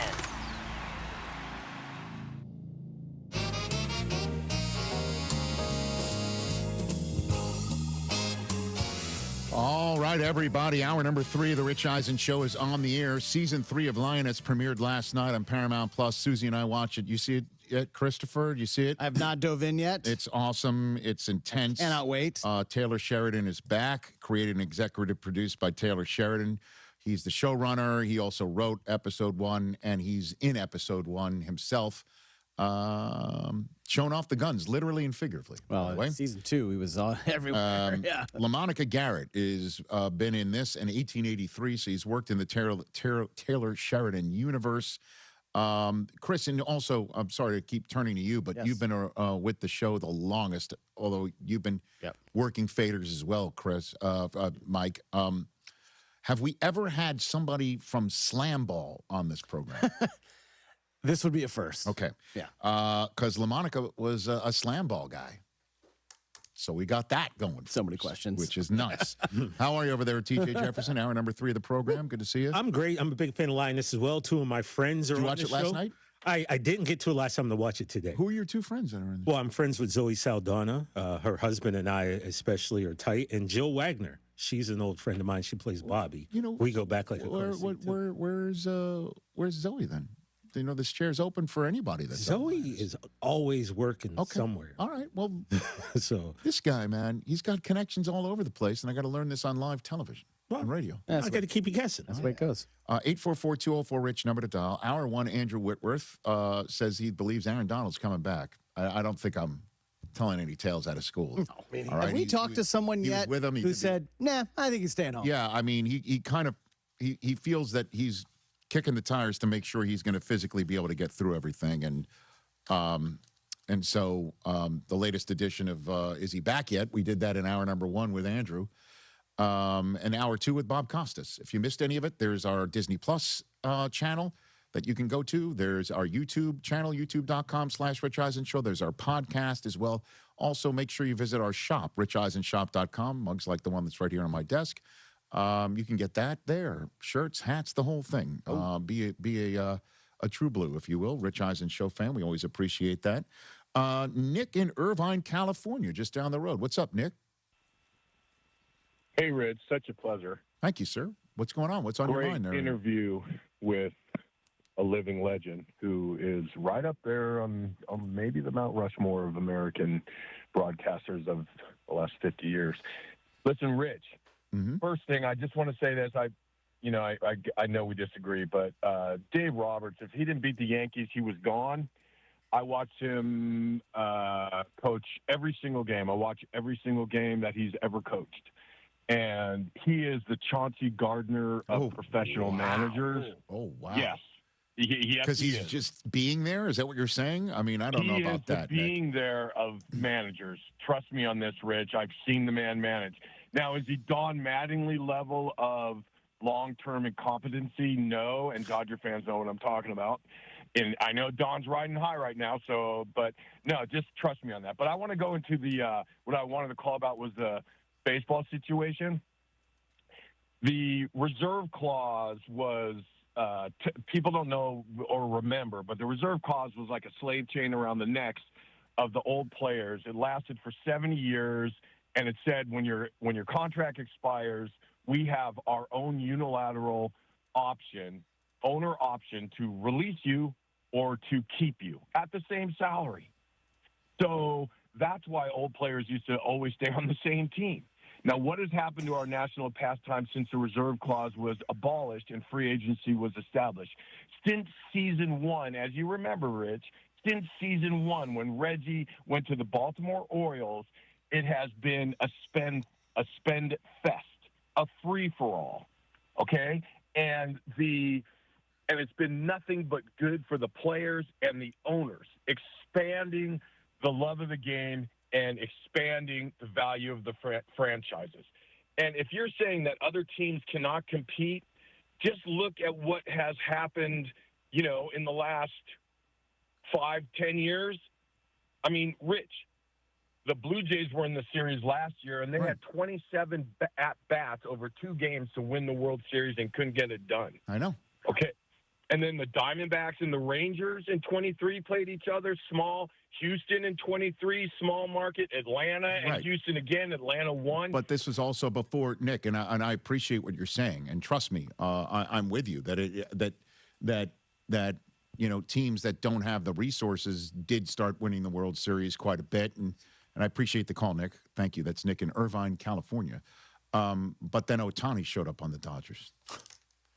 To add to Betts and Freeman, that helps. Certainly when he's like, I'll take $680 million later on, please. So I kind of don't, I was kind of cutting around the edges of what Nick's point was there. I will just push back on this. Phil Jackson always got he had Jordan and Pippen, and he just rolled the basketballs out. And then he had Shaq and Kobe. And he just rolled the basketballs out. You still need a coach who can figure it all out with these guys. And I'll just, again, I will never forget. He's like, why is Dave Roberts putting Andy Paez in the field in the middle of Game 7 out of nowhere? Why is he doing that? to win the game. Honestly, like I think it's unfair. You've got 162 games. That's why they're called managers. They have to manage egos. They've got to manage injuries. They've got to manage relationships. They've got to manage arguments. It's not all hunky-dory. Personalities. Right. You got to manage the media. He's perfect for this role. Perfect. Was he really gone if he didn't beat the Yankees? But guess what happened? They beat the Yankees. They beat the Yankees. And certainly, what helped is Aaron Boone saying, I'm going to go, instead of my left-handed reliever, I'm going to go with my left-handed starter who hasn't pitched in a month and throw him against Freddie Freeman in the extra innings. Yada, yada, yada. I was the first out of the parking lot with Cooper while Dodger fans celebrated a grand slam to win it. And they're still talking about that as Gibby Part 2. Got it. All right. Listen, moving on. I went down that road. I shouldn't have done it. I will defend Dave Roberts, though. Am I wrong? By the way, Roberts is going to the Hall of Fame. You know what? You know what you need around stars like these stars? Again, I'm not in the clubhouse. You need somebody who's like, I wasn't a star. I've been around stars. Right? I wasn't one. I had to fight for every at-bat. And then every opportunity I try to make the most of, like the one where we beat the Yankees. That's got to count for something. I agree. That's got to inform many of his decisions. You know what else managers have to do? They got to tell the front office with all their analytics to back up a little. Back up, or I'm going to do that, or listen to them and have to roll the dice and play it, and then go out and take the hit in the media. I'm like, yeah, no, that was my decision, even though it might have been the front office decision 3 days before. 844-204-RICH, number to dial. Let me get to four downs. My four downs today is on the Atlanta Falcons, the ATL, everybody. The once upon a time Dirty Birds of the NFC South is today's four downs. Hit it. Four downs with Rich. Here we go.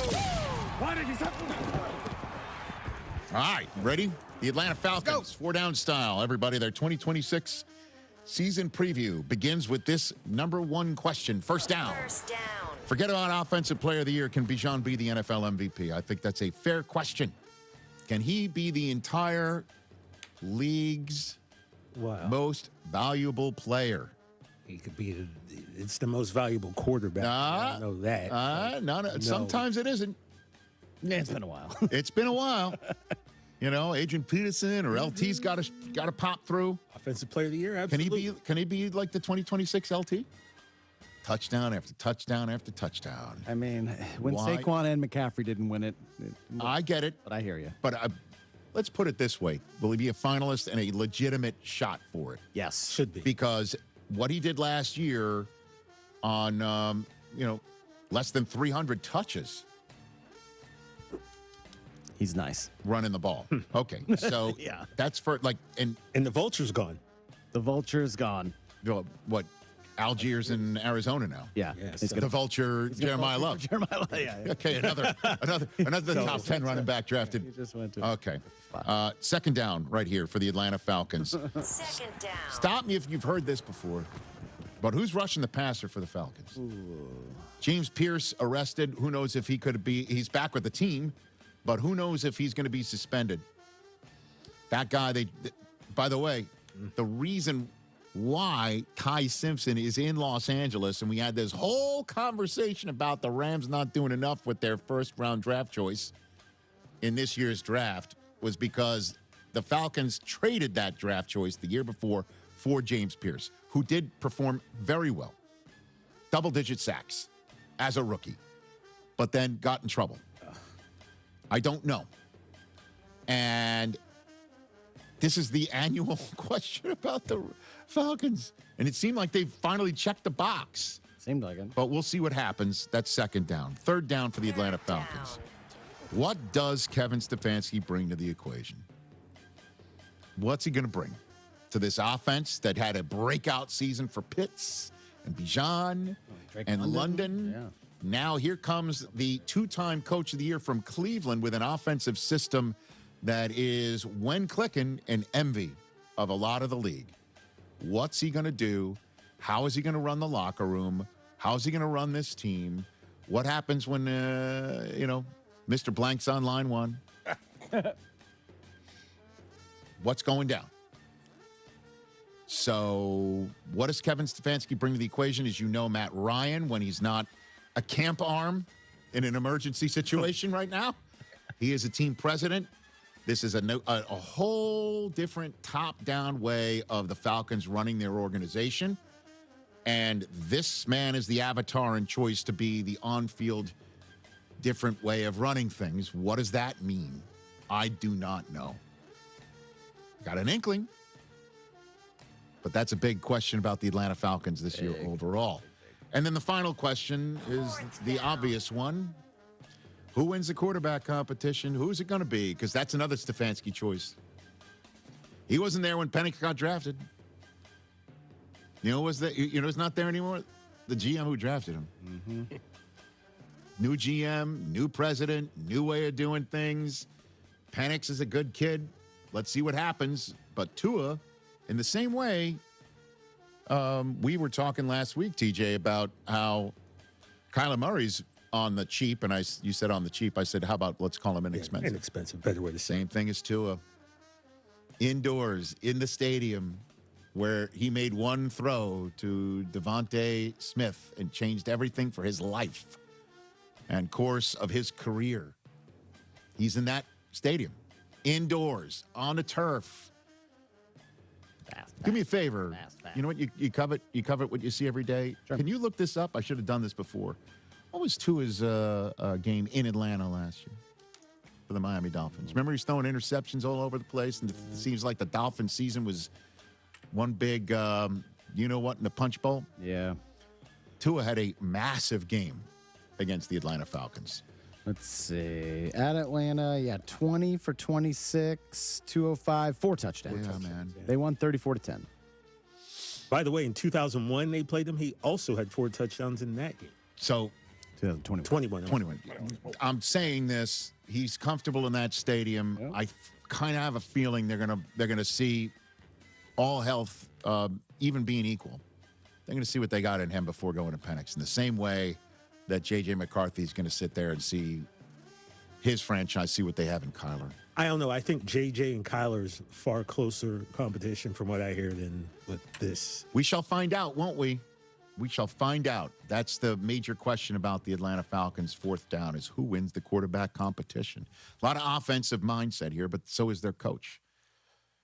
In a division that the Falcons closed out very well and almost won the damn thing last year. If they'd only not swooned in the middle of the season, they could have easily gotten that thing done last year.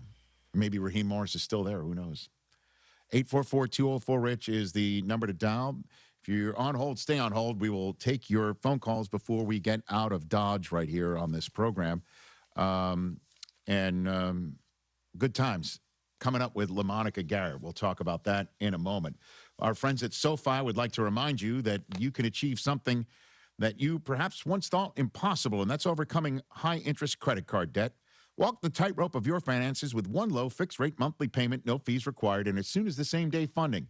Pull off your own debt-defying stunt with a SoFi personal loan. Visit SoFi.com/trick to learn more. Loans originated by SoFi Bank, N.A. member FDIC. Terms and conditions apply. NMLS 696891. Lioness came back last night for season 3. LaMonica Garrett was also in 1883, one of my favorite limited series ever. Mm-hmm. Great chat coming up next. Okay, all signed up. Easy. Now let's run payroll. What the? Hey girl, I'm you with more gusto. Nice. Who's that? New social media manager, hired and onboarded with gusto. And spoiler, we're kind of famous now. Wait, we're famous? Oh, well, I'm famous. Payroll, benefits, and HR. Designed and built for small businesses. Choose a future with gusto. Rich Eisen here. Running a small business means every hire matters. A bad hire costs time and money, but the right one helps your business grow. The challenge? Finding that person without sorting through resumes. That's where LinkedIn Hiring Pro comes in. It screens candidates so you can focus on conversations with qualified talent. With Hiring Pro, you can hire with confidence and build the team you need. Join the 2.7 million small businesses using LinkedIn to hire. Get started by posting your job for free at linkedin.com/Eisen. Terms and conditions apply. Having Canty. When your project impacts traffic, safety isn't optional. It has to be done right. That's why contractors and municipalities across Greater Houston trust Buyers Barricades. From traffic control plans and custom signage to equipment rental, setup, maintenance, and final pickup, Buyers Barricades manages every step of the job so your crew can stay focused on the work. They're service-driven, safety-inspired, and available 24/7. Buyers Barricades, the Texas authority in barricade rental. Learn more at buyersbarricades.com. John Mellencamp. Dancing Words Tour, the greatest hits. August 6th, the Cynthia Woods Mitchell Pavilion, sponsored by Huntsman. Tickets are on sale now at livenation.com. John Mellencamp, presented by the Cynthia Woods Mitchell Pavilion, sponsored by Huntsman, and part of the Xfinity Concert Series. John Granato here. Think you could beat me in fantasy football? I don't. But here's your chance to prove it. Join the ESPN Fantasy League with Lance, Dell, Sean, and myself and score a free 2-night stay at the Golden Nugget Lake Charles. Here's what you got to do. Tune into our show this Thursday for your chance to win. Winners will receive an entry for themselves and a guest to the ESPN Ultimate Fantasy Draft, presented by the DraftKings Sportsbook at Golden Nugget Lake Charles. View official contest rules at ESPN 975. See you this Thursday and see you at the draft. Is your money doing everything it can for you? Like automatically pushing more of your money to savings every day? I don't think so. Then switch to Huntington Bank and let's get more from money. Huntington Bank. Welcome.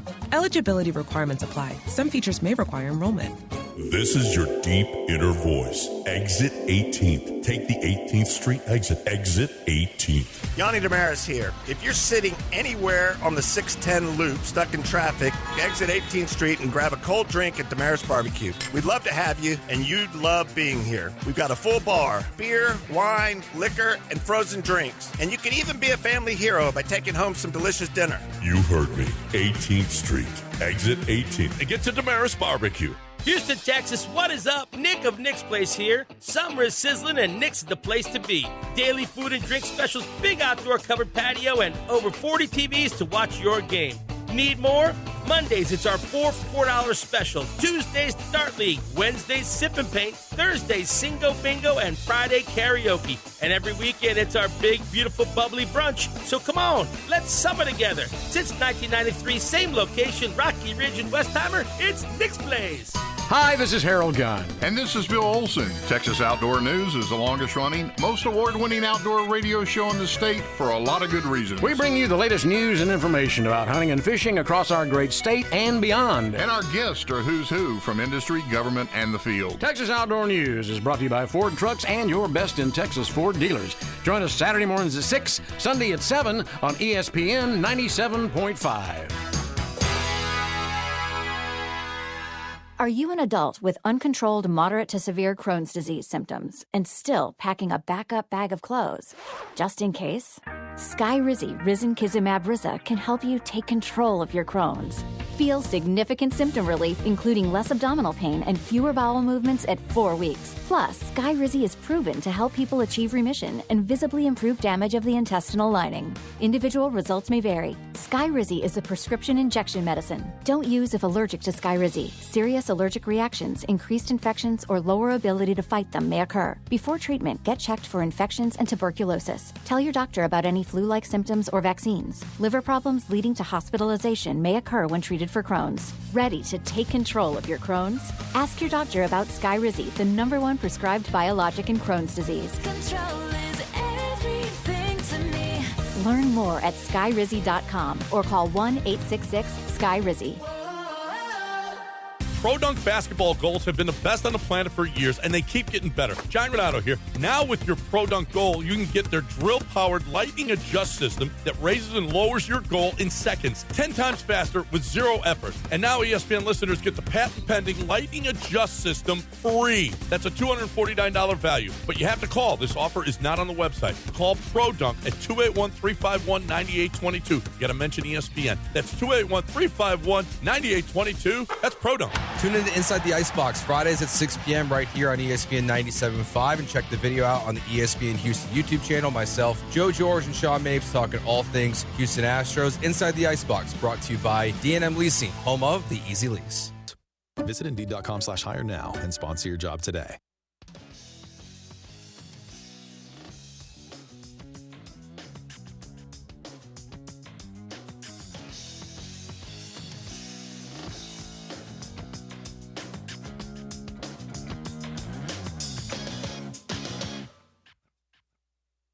The gym's open for everybody, the whole cast, but it would end up being me, Tim, and Taylor in there.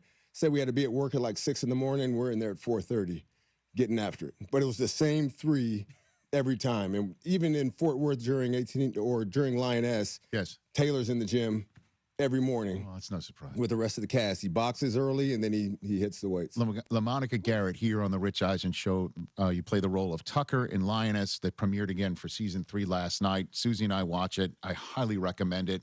Go back if you haven't watched a single episode of it, back to seasons 1 and 2. Heck of a cast. Michael Kelly, Morgan Freeman, Nicole Kidman, Zoe Saldana, just to name 4, and including you as well. We just saw that clip from the premiere. And again, you're in Lioness, you were in 1883. There's about 4 other of your fellow actors in that scene that were either in Yellowstone or Landman or obviously Lioness. It seems like there's a certain cast that Taylor Sheridan trusts for the material, and you're part of it. Thankfully. What is that like? What is that like? When you look around, like a lot of the best filmmakers kind of recycle their same guys.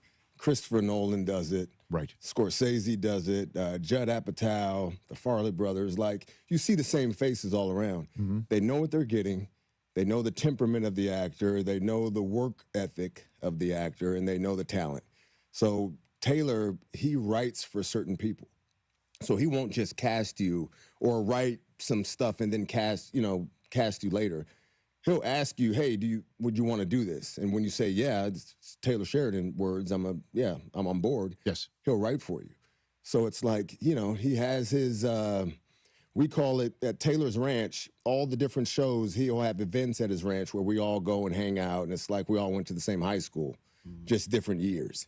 You know what I mean? Because it's like a small community. Like maybe a few months ago, we did a cutting event for a charity in Fort Worth. Mm-hmm. And all the actors from all his different shows were on horses in front of a big arena in Fort Worth, and we're cutting horses. Huh. Yeah. No kidding. Cowboys. So for when did you first come across Taylor Sheridan, or he come across you? 1883. I maybe sent in 10 audition tapes. And over the course of 4 months, it was a gruel of, that process. And when I got it, that changed my career. It set me on a different trajectory. But, it was a long process. But now he writes for you now, and it's great. That show is one of the most remarkable limited series I've ever seen. Because, again, it was done at the height of Yellowstone's excellence and ascension, let's put it that way. And for Taylor Sheridan to basically stop and go, I'm going to go back, 100 plus years and start from scratch, and also start filling in some of the lush history of the things we're learning from the characters in Yellowstone. But the humanity that was on display and the difficulty of these people to go across the country and start their journeys, it was mind-blowing, just mind-blowing. Yeah, no, that show, as hard as it was to see what they went through back then, it wasn't as hard for us, but as the actor, that was the hardest job I've ever had. And it probably will be the hardest job I'll ever have for a multitude of reasons. But, Taylor, it just felt so real. Like, even when we were filming it, for the first month of shooting, none of the actors could eat any modern-day food. It was 1800s food, so biscuits, gravy, beef. If you're a vegetarian on that set, felt bad for you. You know what I mean? Like, it was time-appropriate food from cowboy camp on through like the first month of filming. Cowboy camp. Walk me through that. Wow. Cowboy camp. You get there. If you haven't ridden a horse before, you got to figure it out. Tim and Faith, they ride pretty well, especially Tim. There were a couple of other actors that were pretty good on horses. I wasn't one of them. Mm-hmm. So every day you're waking up at 6 a.m., 4 or 5 hours straight, you're riding. You go have lunch, you do wagon training. You know, the wagons, you don't see those anymore. Yeah, those went out of style a little while ago. Other than the shopping cart wagon, right, with that balky wheel? Right. Oh, right, sure. The roping, just cowboy stuff. We did that for 2 weeks. And more so, it was bonding for the cast.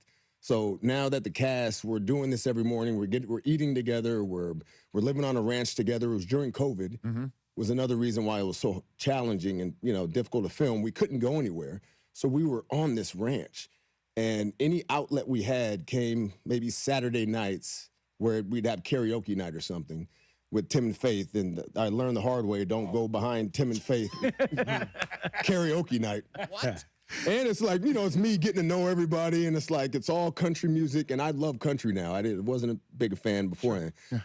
So, it was karaoke night. I did some Red Man and Method Man. I brought some hip hop into the ranch. And then, on my take, the speakers just happened to go out. Whoa. I said, okay, I see what I'm dealing with here. This is a no hip hop zone. All right, I get it. I adapted. Tell me Sam Elliott sang karaoke night. He did not, but come on. Yeah, all he has to do is talk. Just introduce the next person, and coming up to the stage. Yeah, that barely. That's my brother, man. Was Sam in the gym? Did he get in the makeshift gym? No, gym on wheels. He had just had surgery. Okay, so he was just trying to get better and get back in the. He hadn't been on a horse in 20 years before we started shooting that, and then you're in Fort Worth. It's 110 degrees. You got wool jackets, you got layers, leather chaps, you got all this stuff going on. It's easy to start complaining. You're getting up at 5 a.m, you're working 6 days a week, even if you're big scenes or not. If you don't have a big scene, you're still showing up to work. You're eating 1,800 You're eating 1,800 food. So when you think about complaining and you look over at Sam Elliott, he's the first one on his horse at the crack of dawn. He set the tone. He's that guy. You got a good story about Sam Elliott? I got a lot of them. I'll share. Please. I'll share one. Okay, it's like I said, it's hot, 110 degrees. It's the full wagon train, 26 wagons. There's maybe 300 extras, background players. We're all miserable. We're sitting, I'm sitting on the ground. Sam's sitting on an apple box. We're just there in it. And one of the PAs comes over and gives Sam, those misters, the fans that, And Sam looked around. He said, "Do you have one of these for everyone here?" And they said, "No." I said, "Well, when you get one of these for everyone, you come back and give it to me last because we're all in this together." I said, "Man, look at you." How about that? You're Samuel Elliott, man. And that was early in filming, and it just set the tone because it was a grueling, rough shoot. I imagine so, and I would just imagine you're the PA. Giving Sam Elliott a Mr. fan, and he goes, "You have more of those for everybody else." You do a good Sam. Oh, come on, man! I tell Sam to watch this one. You do a good Elliott. Got fans for everybody. The PA probably just what? Yeah. So I'll go back to base camp then if that's what we're doing. Oh, wow. So he was circling the wagons. Why not? It is, again, just that was so good. It's as great as anything Taylor Sheridan's ever done. Anything the cast was amazing. You were great in it. Everybody was great in it. The realism comes through. I imagine for Lioness, LaMonica Garrett here on the Rich Eisen Show. Are you embedded anywhere? Do you do anything with the actual folks that you are trying to bring to life on camera here? We have there's different events and different some of the cast is going on a USO tour. With the troops. I'll go to different naval bases and different bases and talk to the troops. My dad, Vietnam, bronze medal. My brother, sister-in-law, my cousins, Gulf War. I come from a military background, so it's important that we tell this as truthfully as possible. Heck yeah. And we have a lot of special forces guys on set with us, just telling us stories. And are we doing this right? it's personal. It's a fictional show, but these are real stories for a lot of people. So it's important that we get it right. So we're in that community and just trying to make them proud. That's the thing, again, that Susie and I, my wife and I, watch all the Taylor Sheridan shows. You know, we're watching Landman. Like, how does he know about the nuances of oil sales and oil wells and that business? And then we watch Lioness. And you not only have to know what your world is of special forces, but you also have to know the world of politics and inside the National Security Council and Alliance and Secretary of State. And you have to know that. Yellowstone, high level, 1883. And then he'll go to Madison, and it's like a novel. And it's completely different than other stuff that you're doing. It's like this dude, like this stuff that's in his head. Yeah. And he's writing the new Call of Duty movie right now. Like, he wrote Sicario and Hell or High Water. Like, there's those talents that come around, generational talents is what they call them. Mm-hmm. He's prolific. And I'm glad to be a part of that universe. LaMonica Garrett here on The Rich Eisen Show. Let's talk about you a little bit here. You're from the San Francisco area, correct? San Francisco Bay Area. Now, does that mean Niners? Niner. Okay. Niner faithful, yeah. You are a Niner faithful. I'm a Niner faithful. Okay. We grew up right behind Candlestick in South City. Yeah. Okay, so right there in that... South City, like right off the, 101, Tanforan Theater, Oyster Point, all that. Okay. Yeah. So did you grow up in Candlestick? You go to those games? Or that's all I saw. Our son's name is Montana. That's who's in this chair right now. That's I'm amazing. That said, though, I don't know what's true on the internet or not. We usually have a segment called Celebrity True or False, so just a little bit on this front. Is it true, though, your name is LaMonica after Daryl LaMonica? Mad Bomber. That's indeed true. Yeah, my dad got back from Vietnam, went to Mississippi, grabbed my mom, moved to the Bay, and Daryl LaMonica was like Tom Brady back then. He was that dude, and I came around and But he wasn't a Niner, though. No, it was a Bay Area kind of thing, and then we were living in Hunters Point at the time, and then we moved to South City. Okay. And then that's where the Roger Craig and the Jerry Rice and the Ronnie Lott and all the Ray Wersching, Roger Craig's about to finally get his due. It's about time. Weekend. Yeah. 1,000 yards rushing, 1,000 receiving. First dude to do it. Yep. Why is it? Yeah. It's a true story. Right. Okay. So, but the irony that you're a diehard Niner fan, grew up behind Candlestick, but you're named after Daryl LaMonica. Yeah, that's the rub. But you made up for it. So there's a Montana Garrett? There's a Montana Garrett. And it was like, that was my parents' favorite player back then. So my favorite player, still, he's the GOAT. Yes. Favorite quarterback is Montana. Favorite receiver is Rice. Favorite safety is Ronnie Lott. Like it was that team. Yeah, that Ronnie Lott could be, in a Taylor Sheridan show. He could. He could just take off another finger. I think I saw that in Lioness season 3 premiere, something similar to that. It was a lot. There's a lot going on in that premiere. I know for sure. Okay, so what do you think about your Niners this? If we stay healthy, we go back to the big dance. We just got to stay healthy. It's not starting off good with Pearsall. I heard he had... That's it, yes. Yeah. Correct. But Debo's back now. Debo's back, and Stribling, the rookie we got, he's having a hell of a camp. Yep.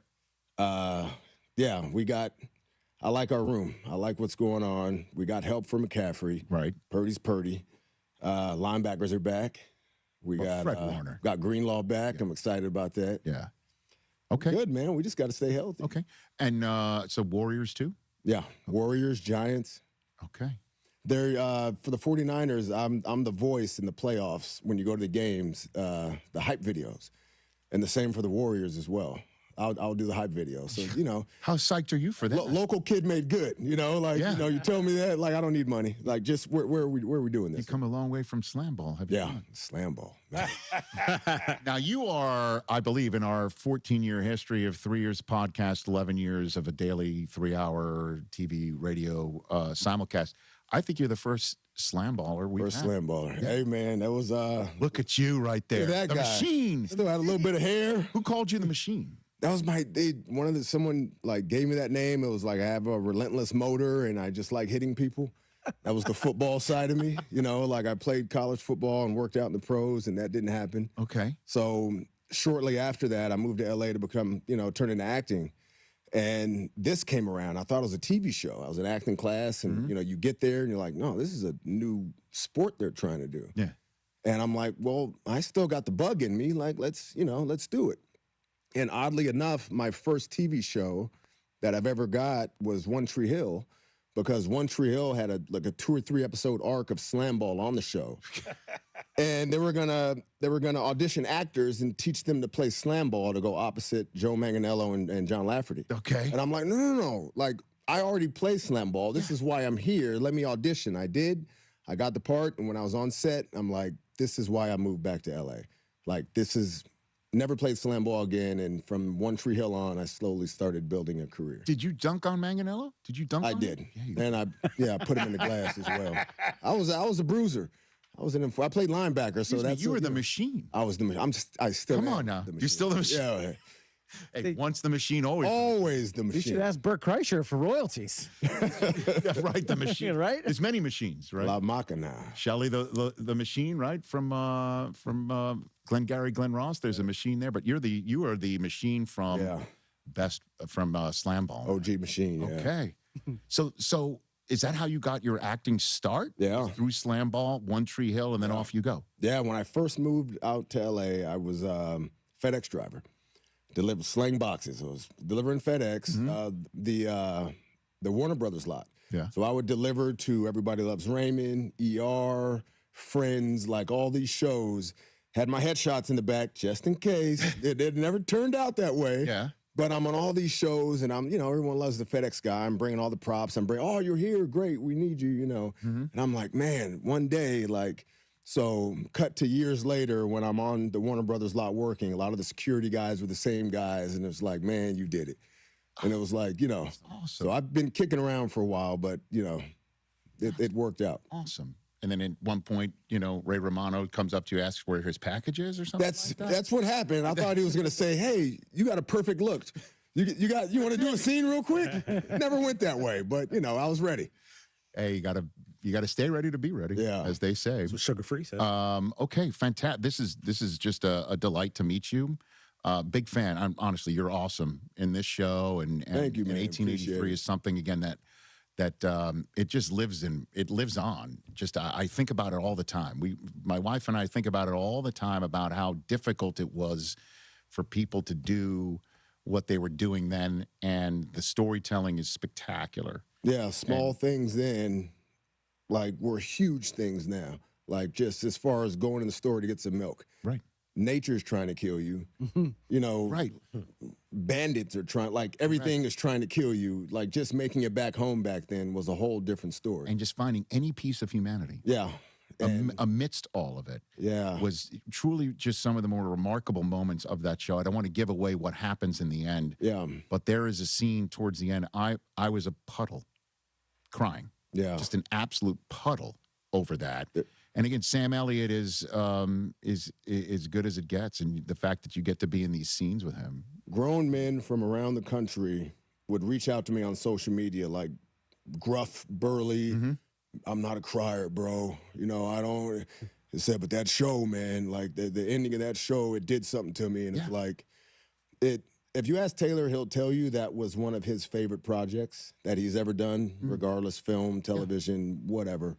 But it resonated with a lot of people for a lot of different reasons. And I had a lot of, black cowboys would come up to me over the span of the last 5 years telling me thank you, because it's something that we didn't see a lot growing up. And I grew up with Westerns, love Westerns. And it was just a good representation of that they really existed. 1 in every 4 were black cowboys back then. And it was just something that Taylor created that. It's thank you, man. Thank you for allowing me to be the vehicle to tell the truth for a lot of people. And thank you for being here. Greatly appreciate meeting you. Thanks for having me. And I love watching what you do. And hopefully come back anytime you want. I'll be back. You bet. Oh, that sounded very imposing. LaMonica Garrett here on the Rich Eisen Show. Lioness Season 3 just premiered on Paramount Plus last night. Got to wait every Sunday for a new episode right here on the Rich Eisen Show at LaMonica Garrett on Instagram. Hire right the first time with LinkedIn Hiring Pro. Get started by posting a free job at linkedin.com/Eisen. We are back to wrap up this Monday show, set up the rest of the week when we return. Are you ready to make a difference for the environment while helping the visually impaired at the same time? Then donate your vehicle to Heritage for the Blind today by calling 1-800-983-6530. Every donated vehicle will either be properly recycled in an eco-friendly manner or given a new life through reuse. Donating your vehicle is easy. Simply call 1-800-983-6530 and Heritage for the Blind will do the rest. They'll even arrange for your vehicle to be picked up at no cost to you. And for a limited time, when you donate your car, you'll receive a $200 restaurant voucher and a 2-night, 3-day hotel stay at one of 50 locations. Call 1-800-983-6530 right now to schedule your vehicle donation and make a positive impact on the environment while helping others. Heritage for the Blind, where every car donation counts and every person makes a difference. Call 1-800-983-6530 now. This advertisement is paid for by Heritage for the Blind. The SV Pod.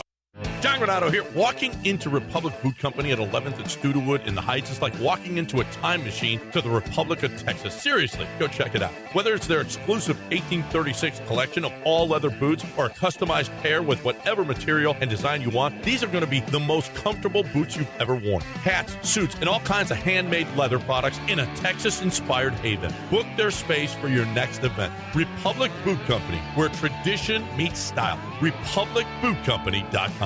Chances are, if you've been to a few weddings, corporate events, rodeo committee gatherings, or charity dinners over the years, you've enjoyed Damaris Catering. Yanni Damaris here. Most people know Damaris Barbecue. Our family's been at it since 1964. Well, Damaris Catering has been around since the early 70s. We do events from 20 people to 5,000, serving a variety of cuisines to cater at any event. From no tie to bow tie, it's taken care of. Damaris Catering. Find them at Damaris.com. Need traffic control? Trust Buyers Barricades. Visit buyersbarricades.com today. If you want a career with stability, purpose, and room to grow, the International Brotherhood of Electrical Workers, Local 66 in Houston, is ready to meet you. For over 125 years, they've trained the professionals who keep our electrical grid running strong. High wages, full family health insurance, and retirement planning are just the beginning. Send your son, daughter, grandchild, or come yourself. Visit 4345 Allen Genoa Road in Pasadena or go to IBEW66.com. Powering careers, powering the future, IBEW66.com. Place your next bet at the DraftKings Sportsbook inside the Golden Nugget Lake Charles. Catch all the action and immerse yourself in over 3,200 square feet of LED screens. Wager, watch, and win in the sleekest setting with the best odds. Order your favorite game day bites and sip on an award-winning cocktail at your game day headquarters. Only at the DraftKings Sportsbook, Louisiana's largest sportsbook at the Golden Nugget Casino, Lake Charles. A 2-hour drive from Houston. Must be 21 or older. Gambling problem? Please call 1-877-770-STOP. Hey guys, this is Lisa Zadok from Zadok Jewelers with a hot tip on how to keep your lady happy. Visit the Zadok Bridal Shop, a modern bride's dream. We work with our global network to source GIA certified ethical diamonds for you at a fair price. Not only do we carry a selection of the finest diamond settings, we also have a full custom design team ready to turn any ring dream into a ring reality. Zadok Jewelers, where Houston gets engaged. Wait, everything on this IHOP value menu is just $6? I told you it was amazing. A huge plate of pancakes, bacon, and eggs is just $6. Wow. There's also French toast, a ham and cheese omelet, and oh, they got a BLT and fries now. Okay, we're coming here every day. You don't have to tell me twice. Feast for just $6 with the IHOP value menu. $7 in some locations, available every day for a limited time at participating restaurants in the U.S. Hours may vary. No substitutions. Not valid with other discounts or promotions. Prices may vary. Amy Cox did something smart. She saved hundreds on auto insurance switching to Progressive. And with that money, she decided to treat herself to an anti-aging red light mask. Will she look like a horror movie villain every night? Yes. Will her boyfriend Kevin be scarred for life? That's certainly a risk. But it's Amy's savings, and if she's willing to risk her relationship for smooth, wrinkle-free skin, well, bye-bye, Kevin. Switch and see if you could save with Progressive and treat yourself. Progressive Casualty Insurance Company and Affiliates. You deserve a bank that brings excellent service to your day. At Home Bank, the team is ready to help you achieve your financial goals. Visit any Greater Houston location or find more online at home24bank.com. Good for business, good for life. Home Bank, member FDIC. Jeremy and Joe. Ron Alvarez is a bad mofo. I wonder what they had the volume cranked up to, because that sounded like Oak against Oak. Weekday afternoons from 3 to 6. Nate.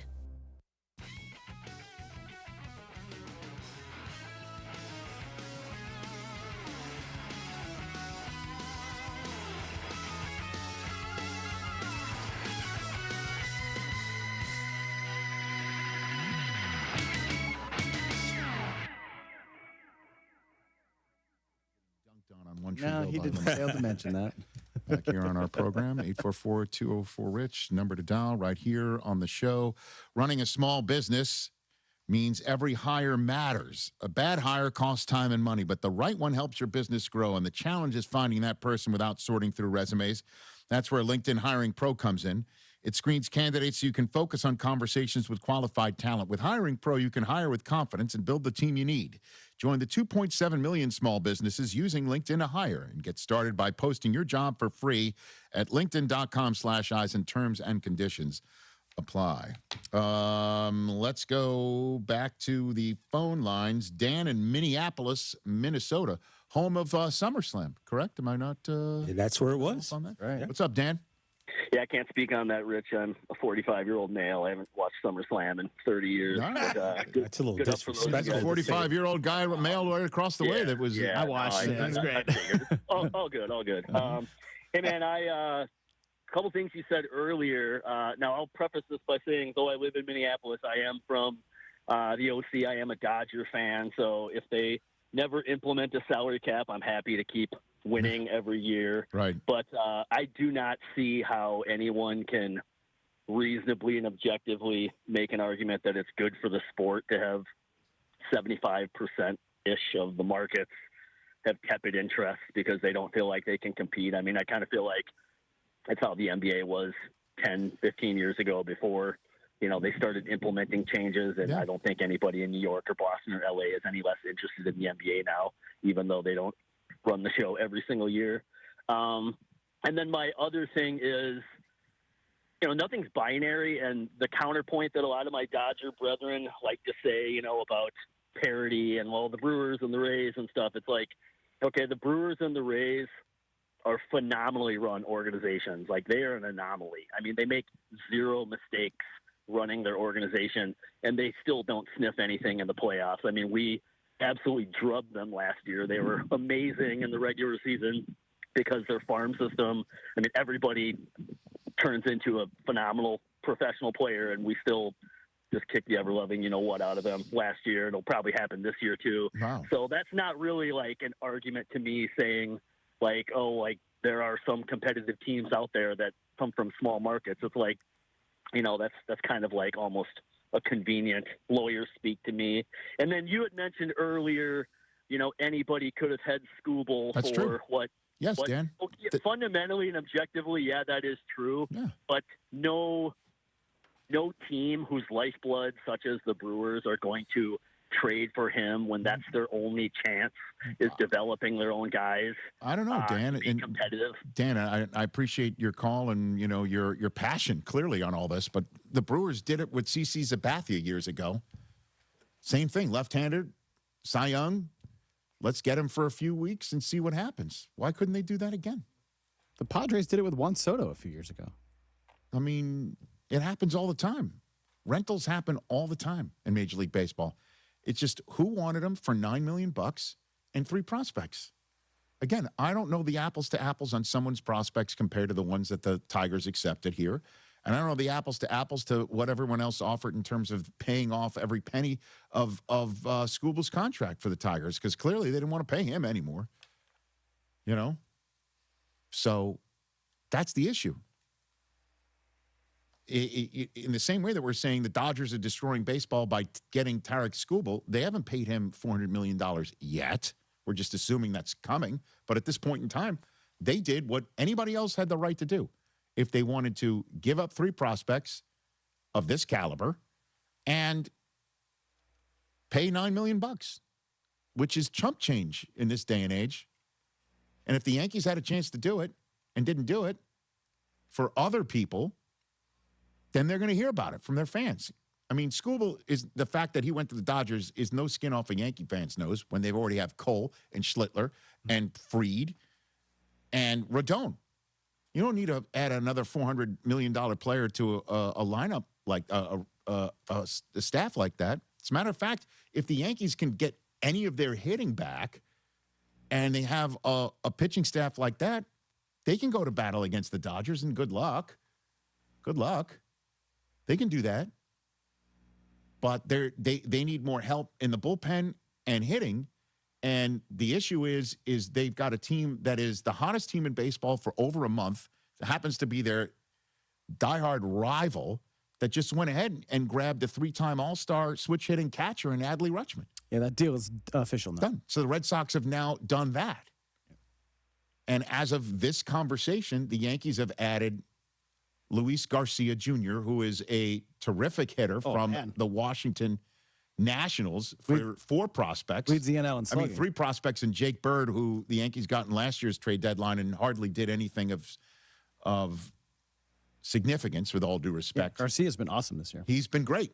The only problem is he is a left-handed slugger who, yes, plays second, but you already have a left-handed slugger who plays second in Jazz Chisholm. You already have a left-hander who is playing first base in Ben Rice.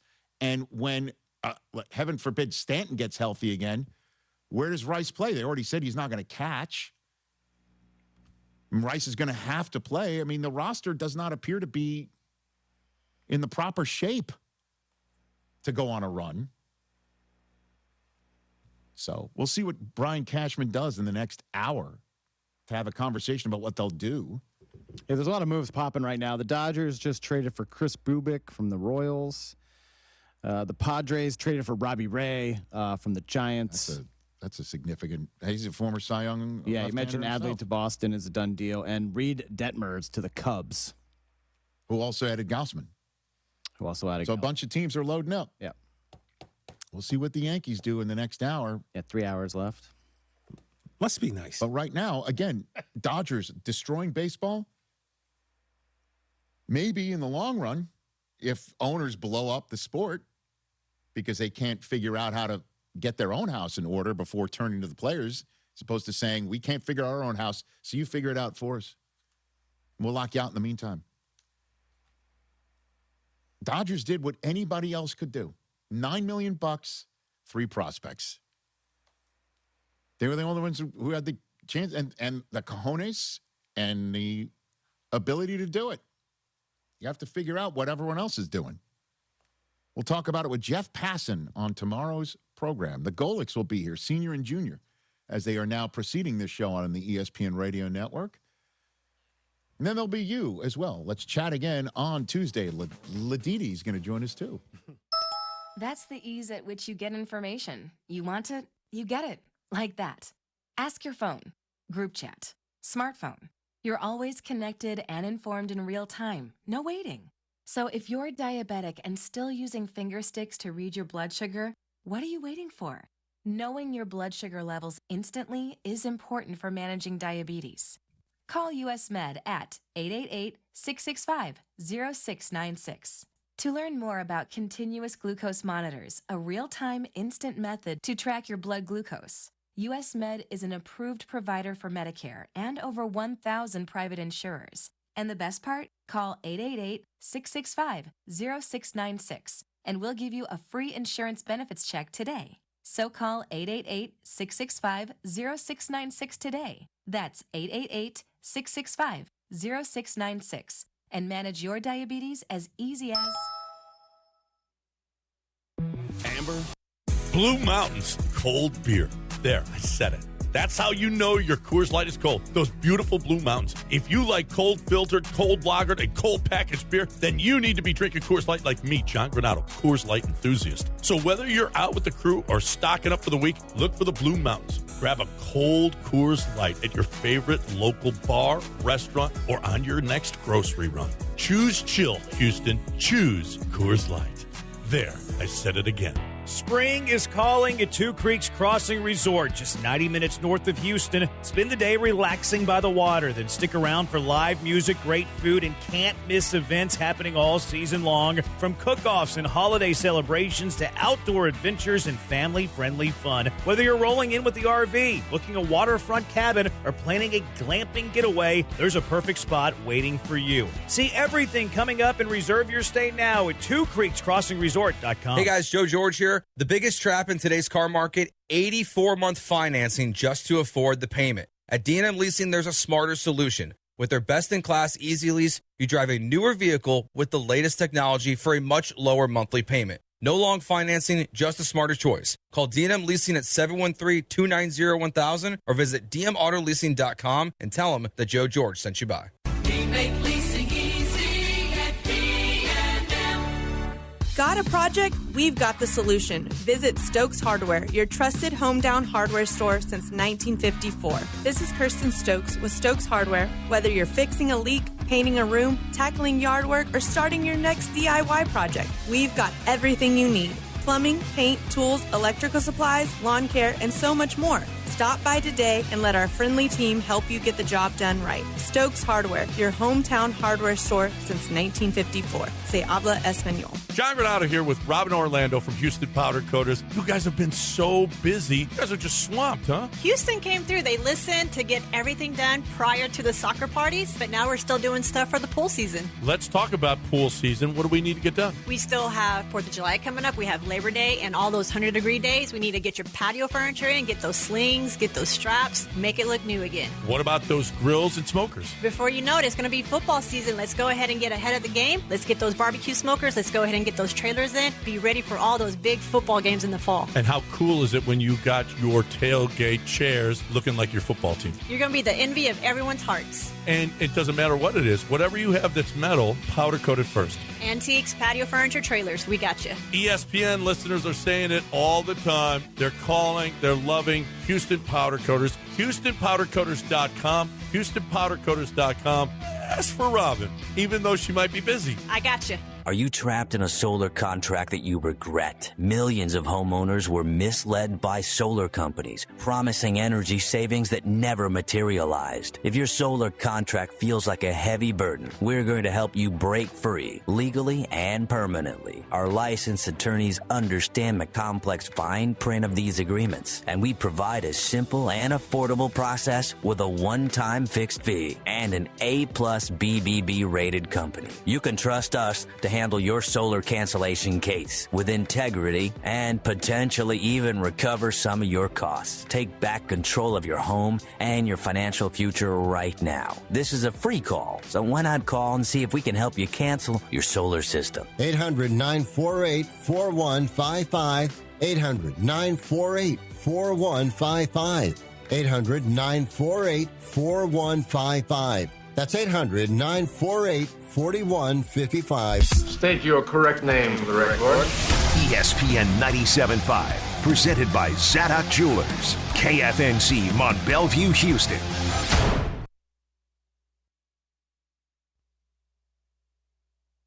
This is SportsCenter.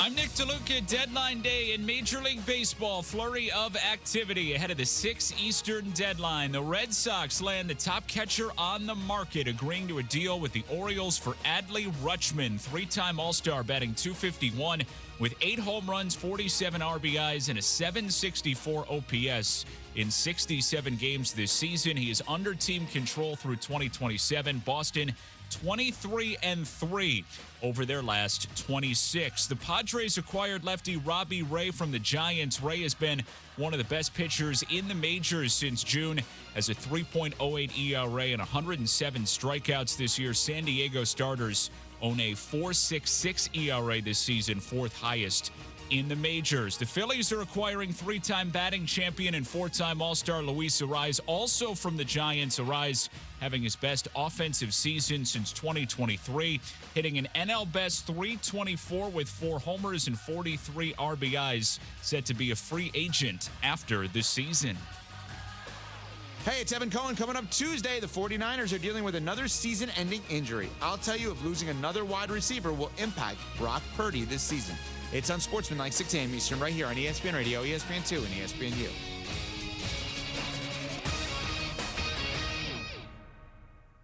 This is Matt and Myron on ESPN Radio. And at guard 6'4" from Kentucky, Matt Jones. Misty Combs from Letcher County, Kentucky. You found a drunk raccoon in a dumpster. So the raccoon had got so drunk it had fell over into some water and it had drowned. I'm an animal lover, so I went over there and I just started doing chest compressions and beating on its back a little to get that water out of its lungs, and it finally started breathing again. Myron Metcalf. So you did CPR on a raccoon? I did. How did it get drunk? So the dumpster was at a moonshine distillery, and they had put their fermented peaches in that dumpster, and it had ate those peaches apparently all night until it had got so drunk it couldn't eat anymore. So once it was over, did it thank you? Well, it was still drunk, so it slept the rest of the day. You like that, Myron? That happens sometimes. Matt and Myron on ESPN Radio and on the ESPN app. So that's what you have to expect right there on Matt and Myron on ESPN Radio, the debut episode of our daily show. You can find it on ESPN Radio, the ESPN app. We are presented by Progressive Insurance. For those of you that never heard us, we've been on Sunday mornings for the last 8 years, and now for the first time, 3 to 5 every day. Myron Metcalf, if you were going to pick a segment to start it, I feel like that gives you a hint of what's to come. Yeah, man. Drunk Raccoon was some of our best stuff. Some of the best stuff we've done. But that's just what we do. Like, I don't know. Like, our Sunday people, Matt, they know what we're about. And now the daily listeners are going to find out what we're about. And I hope they come on this ride with us. Yeah, I got to say, so first of all, we are excited to be here. I mean, I just wrote a list, Myron, of people who have hosted daytime shows on ESPN Radio in history. I want you to listen. This is a who's who of our business. Mike Greenberg, Mike Golick, who is now back with Mike Golick Jr. at 10 a.m., Rich Eisen, Dan Patrick, Tony Kornheiser, Colin Cowherd, Dan Lebatard, Scott Van Pelt, Ryan Russillo, Mike Tirico, Bomani Jones, Keith Olbermann, Stephen A. Smith. And I mean it when I say it is an absolute honor to be even anywhere associated with that list. And I'm looking forward to doing it with you, Myron Metcalf, someone who's a wonderful person and is a great friend. Yeah, man, here we go. Like, I'm excited, man, to bring this to the people 5 days a week. That's such a distinguished list. That means I might be on a Wikipedia page now, right? Is that what? Oh, you don't have a Wikipedia page yet, do you? So maybe it'll still come, but hopefully it's not there. I don't think you have one. You actually looked last night. You don't have one yet. Yeah. Now, for those of you that are listening that are tuning in, expecting to hear Freddie Coleman, Harry Douglas, they're still on. They're moving. They're on 5 to 8, so they will be on right after us, and you will get your share of Freddie and Harry. Many years ago, Myron, I worked with Harry Douglas at the Frost Brown Todd Law Office in Louisville, Kentucky, when I was a lawyer. He was an intern, and now 20 years later, Harry and I are both on ESPN Radio, both after working at a random law firm in Kentucky. The world is strange. Hey, man, that's my guy. Freddie is my mentor. He's the reason I'm here. I told him that. Started listening to him years ago, and Harry is such a great guy to work with as well. I will say, that's too many names for a law firm. Like, how many names do you get on a law firm? Many? Well, you get at least 3 usually, yeah. You know, you got to be FBT. And so you got to shorten it. Nobody's going to remember that when you got 4 names on a law firm. Well, that's what we called it. Now, you last night, so for people who don't know, I've been a long time wrestling fan. Me too. I go way, way back. That's not true. Yeah. You have kind of picked it up recently, and you were in Minneapolis. You were at SummerSlam last night. Was that the first time you've been to like a wrestling pay-per-view show? Pay-per-view show, yes, but not my first encounter with wrestling. First off, I hope you see the belt I'm wearing Roman Reigns and I locked eyes after his match, his win over Seth Rollins. He pointed at me, handed me this belt and said, "You're the one. You're next." And that's what I'm wearing right now is a championship belt. And you said I just got into wrestling, man. Why do you say that? I was watching wrestling back with Coco Beware. I knew he was going to say that. I knew you were going to say Coco Beware. The only wrestler you ever mentioned is Coco Beware. I knew you were going to say Coco Beware. You know, there are very few people that would name him the first wrestler. You always name Coco Beware as your first one. Doesn't get enough respect. And I will say his name often on this show because people need to know about him. But it was honestly one of the most electric sports environments I've ever been a part of. I mean, wrestling. You were saying that you thought it was as good a sporting environment as you've been to. There's a group chat we have for this show, and Myron was texting from the show, and he was like. The only way I can describe it is if you had a 16-year-old girl at a Taylor Swift concert. That's how you were acting during that thing. You then, at the end of the match, said it was the best match in the history of the WWE. Now, you know, Macho Man and Ricky Steamboat, Rock, Austin Hart. There are a lot of matches that could be there. You wanted to pick the one last night. I think maybe because you were there. Yeah, don't forget, Junkyard Dog had some classic matches too. But Roman Reigns, Seth Rollins, yes, it was the greatest match in WWE history. People in my circle, like people who were sitting next to me, they agreed. But yes, mostly because I was there. Anything I attend, it's the best ever. Because if I wasn't there, I'm probably going to minimize it a little bit. But it felt like the greatest ever because I was in the building. The ladder match, the women's ladder match was incredible. Just so much energy. And you know what? Live is a different experience than watching it on TV. Experience. Yeah, it's a different energy, and it's very cool that you got to go.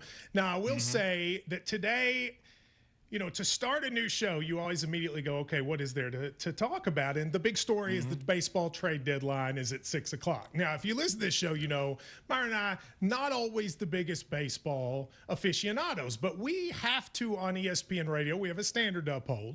So as trades come down, we are going to announce them. Right? As trades come down throughout the day, we're going to break in. Now, James, your job as producer is you are going to tell us when a trade comes down. You've got a little drop to play as soon as it happens, and then we will evaluate it. So are you ready for that task today? Yeah, I'm ready. I just put notifications on for Jeff Passan on Twitter. Whenever anything breaks, I'll be right on it. Well, there have been a few earlier today, including Luis Ariz gets traded from the Giants to the Phillies. But the bigger story, I think, even than that, is what happened with Skubal and the Dodgers. You know, Myron, there's a lot of people saying, oh, the Dodgers are ruining baseball after their recent moves. Their rotation going into the postseason is going to be absolutely ridiculous. You are a Brewers fan. You have a team that has a chance to actually make the World Series. Are you in the Dodgers are ruining baseball camp, or are you like me and you want to see them, you know, make it as good as they can and create a super team? Yeah, I just can't respect a new Dodgers fan. Like, if you grew up with the Dodgers, fine. But if you jumped on the bandwagon within the last 4 to 5 years, I can't respect that. Because I do think they are damaging the game. I don't know how you compete when they can go and get guys like Skubal. Now, let me just say, I got to be honest with you. We're honest with each other. At first, I thought his name was Tariq, right? So I put him on the list.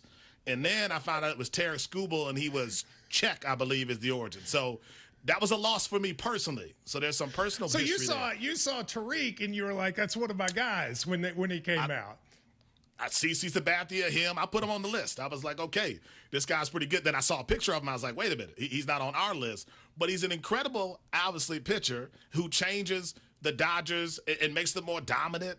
It just doesn't feel fair. As a Milwaukee Brewers fan, and you're a Reds fan, why am I supposed to watch this game as if it's fair?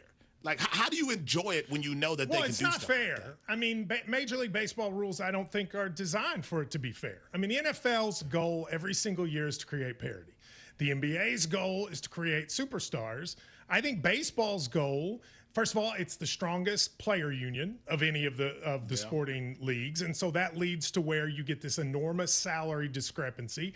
But I don't think that's baseball's goal. I mean, I'm a Reds fan. It is disheartening to see today. We're trying to see whether or not our players are all going to get taken. But if you're the Dodgers, part of the reason I can't get upset, Myron, is it's not just that they have a super team.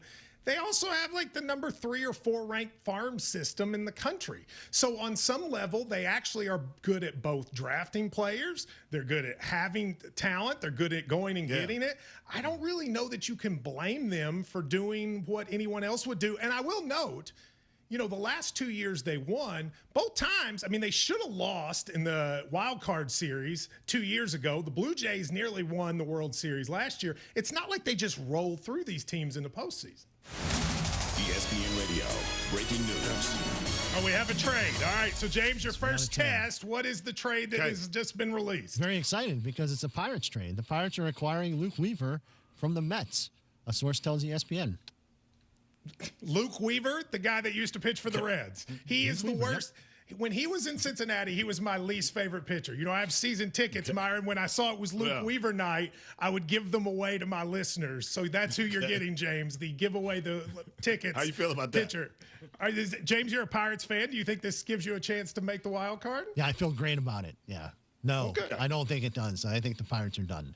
Yeah, well, I think they are too. But back to what I was – all right, so thank you for that update. Yeah. Back to what we were saying there. Do you Are you, as a Brewers fan, though, you can still beat the Dodgers in a series at this point? But hold on, man. You got business dealings with the Dodgers. What were you talking about this ground up? You act like they just did it all on their own and they were just working hard. And well, they do. They have a great farm system. I mean, do you – Stop it. You and I are both come from This is not their farm system, though. It is in part because you have to have a good farm system to be able to make this trade. I mean, they're not signing him as a free agent. They gave away, I think it was like the number 40th prospect in the country, the third guy in their farm system. I mean, if you don't have those pieces, you're not able to make the trade. Yeah, but like they're still going out and spending money to get all this talent. Like Ohtani isn't a farm system guy. This isn't a farm system. Mookie Betts wasn't a farm system. Freddie Freeman. So like all these guys, it's because they have this financial power. They have the backdrop of LA, and baseball's rules make it easy for them to build this powerhouse. Like that is problematic if you're a Brewers fan because yes, there's a chance. But here's what I know. If you get to game 5, 6, 7, you are not going to have the same hitting power that the Dodgers are going to have. No, you're not. Your bullpen isn't going to be the same. And that's where you lose a series. And that's where, to me, it just doesn't feel fair. And as a fan, I don't think it's making me more excited about a game that, to me, is enjoying its most exciting chapter maybe in my lifetime. All right, so we also have a text machine here, 772-774-5254, where you can write messages. One person writes in and says, Matt, Myron, I'm excited to listen to you daily. It's going to be a 2-hour part of my commute. Does Myron's name Cookie extend to the new show? No. That's a very good question. No. Do you are we bringing Cookie over? People don't know that was his nickname on the Sunday show. It wasn't my nickname. Some caller, I think, called in and called me Cookie or something. You did something. So it's never been my nickname. I would prefer people not call me Cookie, especially in show 1. Like, I don't want to have to explain that the rest of the show. So I don't know if we need Cookie as my nickname. Don't use that. 888-SAY-ESPN. Let's go to Fran in Massapequa. Fran, go ahead. Cool. Hey, welcome to the afternoon, boys. It's weird. It's really trippy hearing you guys, man. I'm a Sunday listener. I've called you before, and I think you guys are great. I'm so happy you guys are getting a chance. You're definitely going to make it. And you guys are really good together. Fran, what makes it trippy, by the way? Why is it trippy to hear us during the week? I'm used to hearing you in the morning. You know what I'm saying? Yeah. Sunday morning, in the morning, it's just, I don't know, it's just weird, but I'll get used to it. Listen, I love it. Yeah, I love listening to Freddie in the afternoons. Those guys are great. But listen, you guys do a great job. You bring a different avenue, and it's just going to be good. But listen, what can you guys bring a little luck to these football teams? Never mind the baseball. We got football coming up, and both teams suck. Which one do you think is going to have a better year? Thanks, guys. Which football teams is he talking about? It's not my team. My team is the Chicago Bears. New York. Well, yeah, they do both suck. Of the Jets and Giants, which one wins more games this year? That's a good question. I mean, I still pick the Giants. I really can't pick the Jets in anything. You can ask me any question, and if there was an alternate, I would pick the alternate. So I think it's going to be. I think the Giants are going to be very good. Brian in Denver has a congratulations. Brian, go ahead. fellas. I'm so stoked for you guys. I've always been a big fan of the Sunday morning show. Matt Bridge over Sexy Waters and Cookie Metcalf. I can't wait for this. I want to hear a lot of stories about fine silk from you, Cookie. Let's do this. Let's do it. I appreciate Brian Denver. I don't know what Matt Bridge over Sexy Waters means, but I'll take it. Hey, you all can't just be calling up and calling me Cookie. Like, there's no context. There's no, like, this is the Sunday morning listeners. We're talking to new people right now, right? Like, let me ease into this. Don't just call me Cookie and that become a nickname for me. I think Cookie is the way to go. Now, Jeff Passan is one of our favorite regular guests on our show, and he was on earlier today on SportsCenter and says the Skubal signing or trade by the Dodgers actually has a pretty big impact coming up on the offseason and the CBA negotiations. As far as everything else goes in baseball, the collective bargaining agreement expires on December 1st. And there's already been plenty of rhetoric about what the Dodgers have done in building this dynastic roster that it has. This is only going to exacerbate that, and all eyes will be on the Dodgers this October.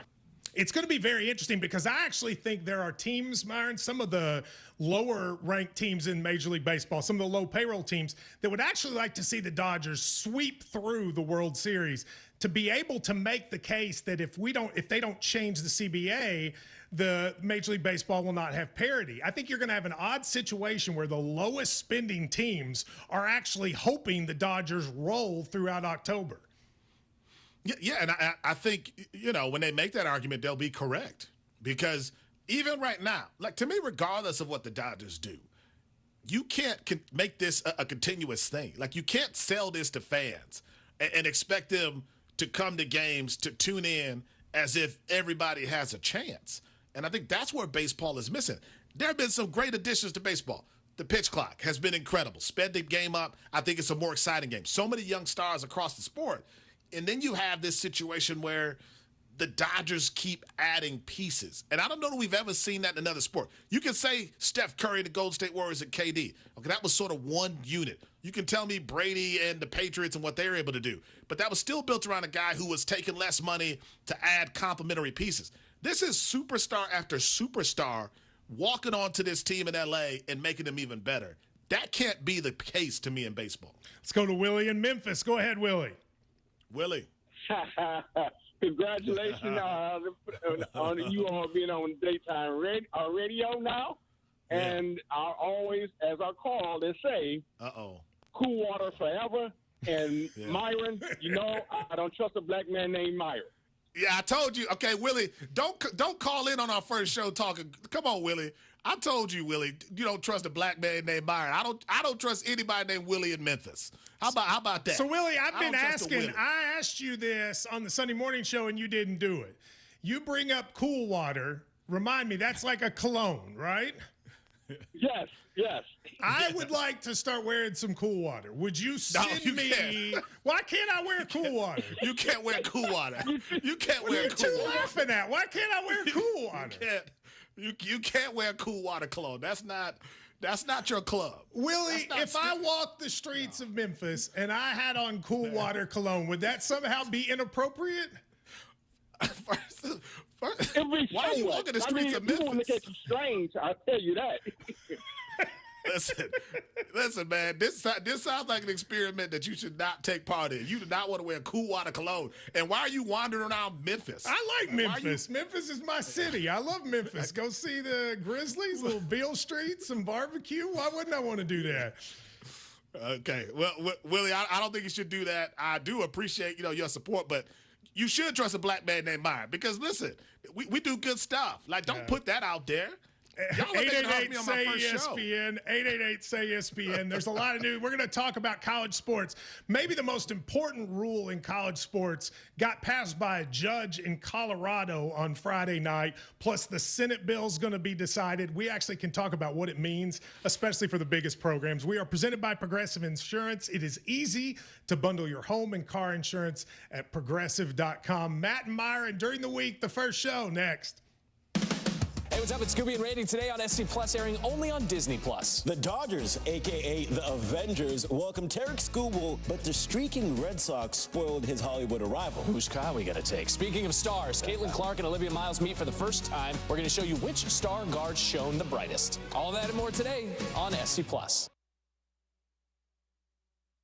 Hey, John, why so glum? I just got let go. The company's downsizing. This is the third time in the last 2 years.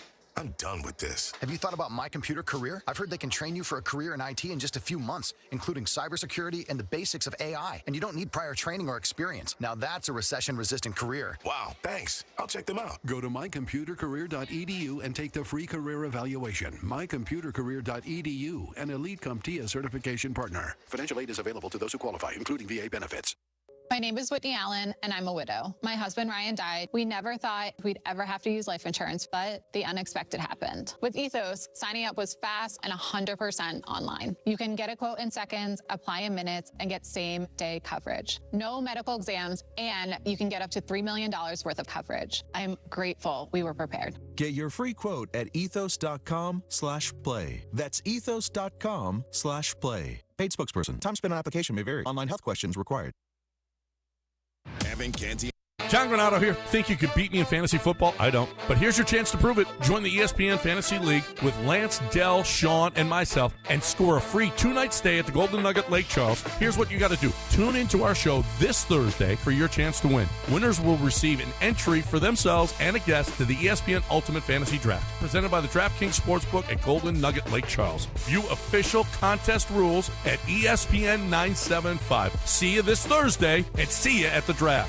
Hey, you got better things to do than think about your electricity bill, but how do you avoid the surprise of a high bill at the end of the month? Here's what I do. I rely on the guys over at Champion Energy. With their low-price, fixed-rate plans, there's never any surprises. Plus, the team at Champion sends me weekly usage reports with my projected bill amount. Again, no surprises. They also remind me when my contract is about to expire so I can lock in on low prices. Visit champion.energy to view a variety of fixed-rate offers. That's champion.energy. Promo code 1560. Promo code 1560. Hey guys, Lance Zerline here. I went into Dr. Kaplan's office and I had my deviated septum fixed and had balloon sinuplasty, clearing out those chronic sinus issues. I had it all done in one visit. A month later, I'm breathing perfectly. The deviated septum is fixed. Nothing could be better. It's amazing. It's a great change in my quality of life. You can do the same thing. Medicare and insurance plans cover this. Call 713-903-8049, 713-903-8049, or visit kaplansinusrelief.com. Breathe well, live well. When your project impacts traffic, safety isn't optional. It has to be done right. That's why contractors and municipalities across Greater Houston trust Buyers Barricades. From traffic control plans and custom signage to equipment rental, setup, maintenance, and final pickup, Buyers Barricades manages every step of the job so your crew can stay focused on the work. They're service-driven, safety-inspired, and available 24/7. Buyers Barricades, the Texas authority in barricade rental. Learn more at buyersbarricades.com. Welcome to Huntington Bank. We're new here, but we've been around since 1866. Wow, that's a long time. Long enough to know that insightful bankers, great products, and customer service make a big difference. Let's get more from money. Switch to Huntington Bank. Welcome. Eligibility requirements apply. Some features may require enrollment. John Granado here. Walking into Republic Boot Company at 11th and Studewood in the Heights is like walking into a time machine to the Republic of Texas. Seriously, go check it out. Whether it's their exclusive 1836 collection of all leather boots or a customized pair with whatever material and design you want, these are going to be the most comfortable boots you've ever worn. Hats, suits, and all kinds of handmade leather products in a Texas-inspired haven. Book their space for your next event. Republic Boot Company, where tradition meets style. RepublicBootCompany.com. You bought an RV, and you got an automatic discount from Progressive by bundling it with your home or auto insurance. That's great, but a serious word of warning every RVer should heed. You don't need to talk about things like dry weight or dump stations. And you don't need one of those expensive water filter straws either, because the most extreme thing most RVers encounter is a campsite without hookups. So just enjoy yourself and Progressive's automatic discount when you bundle your RV, boat, or motorcycle with your home or auto insurance. Progressive Casualty Insurance Company and affiliates. Not available in all states or situations. The Colonel's cooked up a new $10 bucket of the day just for you. Monday, 24 nuggets for $10. Tuesday, 8-piece fried chicken for $10. Wednesday, 10 wings for $10. Thursday, 8 tenders for $10. Friday, 24 nuggets for... Oh, you guessed it, didn't you? $10. The $10 bucket of the day deal. Every weekday. Only at KFC. It's finger licking good. Prices and participation vary while supplies last. Not available on third-party ordering platforms. Tax extra. Tune in to Inside the Icebox Fridays at 6 p.m. right here on ESPN 97.5 and check the video out on the ESPN Houston YouTube channel. Myself, Joe George, and Sean Mapes talking all things Houston Astros. Inside the Icebox brought to you by D&M Leasing, home of the Easy Lease. Danny, what's going on with you in the Met Museum in New York? Well, it's complicated. Tell me anyway.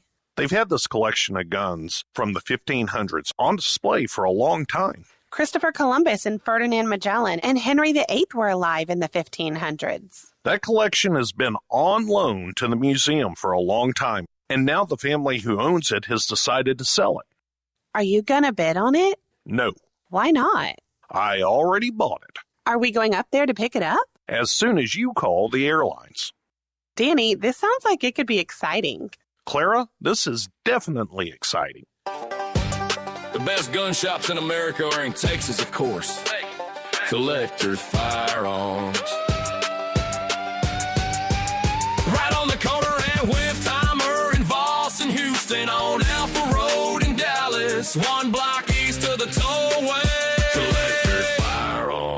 To Milwaukee in the deal. May has pitched to a 4.38 ERA in 21 starts this season, had 106 strikeouts in 109 innings. The Red Sox agreeing to a deal with the Orioles for catcher Adley Rutschman, three-time All-Star, has a 764 OPS in 67 games this season, while the Padres acquired lefty Robbie Ray from the Giants, has been one of the best pitchers in the majors since June, a 3.08 ERA this season.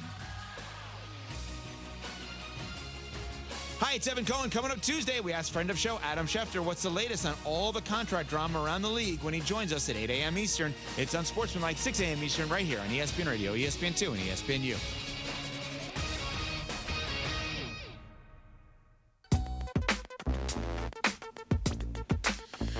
It's Matt Myron here on ESPN Radio. For those of you that are new to our show, we love to take calls. We like to interact with people. I'm in Kentucky. He is in Minnesota. 888-SAY-ESPN. And one person writes in on the text machine, which is 772-774-5254. Matt, I'm watching on the ESPN app, and your video and sound are a little off. See, that's what happens because I'm in Kentucky. Our internet is like a second slower than it is in the rest of the country. But we will get it figured out. I have to tell you, I'm always interested in the behind the scenes of television shows. It was absolute chaos for both Myron and I trying to get this show on the air. It was our cameras weren't working, our radios, audio equipment was not working, so it was chaos. So we're glad it's on to begin with. I assume as the days go on, it will the speed will get closer and closer to correct. ESPN Radio, breaking news. All right, we got another one. What's the new trade? Okay. The Brewers are acquiring right-hander Dustin May and left-hander JoJo Romero from the Cardinals, a source tells ESPN. Oh, interdivision trade. What do you think about? Who did the Brewers get? Justin May and who? Dustin May and JoJo Romero. What do you think about Dustin May and JoJo Romero? Are you big fans of their work? Listen, anything to boost our bullpen. It's not Tarek, I'm sorry, but it's something. It's something. But if you're a Brewers fan, you got to be wondering why you couldn't pull off that same trade with the Tigers that What's the your Dodgers favorite JoJo Romero moment during his career? My favorite moment is just the poise, the confidence. The kind of guy who wakes up in the morning and is just disciplined and ready to start the day. So that's what that's bigger than stats to me. It's bigger than stats, the poise and the discipline. Mm-hmm. All right, I'm glad to see that. Lonnie is in Alabama. Go for it, Lonnie. Hey, guys, congratulations on the new show. I've been listening to you guys since you guys decided which was the Sunday morning song, okay? That's how long I've been listening, all right? Okay. Well, thank you. We got rid of the old one, and now we're going to have to at some point have a song here as well. Yeah. Absolutely. And so you don't like Lionel Richie. Matt, you often give Myron some of these little far-out little factual questions on the spot. Yes. So I only want to ask one thing on the spot. If you guys could do this, because I always thought you were unfair to Myron. So I want to ask if you guys can do a segment with your new show, Matt's view or Myron's view of something. So Matt's view or Myron's view. All right. Don't want any payment. Just send me some swag. All right, I appreciate it, Matt or Myron's view. We'll do that. So one of the things we're going to do, Myron, you know that I hate what most sports radio does, where they'll do like a segment that's like, let's play this or that. And I can't stand that because I think they're those are ridiculous. I think we have that on our airwaves, but okay. Yep. Go ahead. Is that one of the segments that's on ESPN? I think people do this that. or that? Yeah. I'll cross that off our list. Okay, well, let's not. I don't want to play this or that.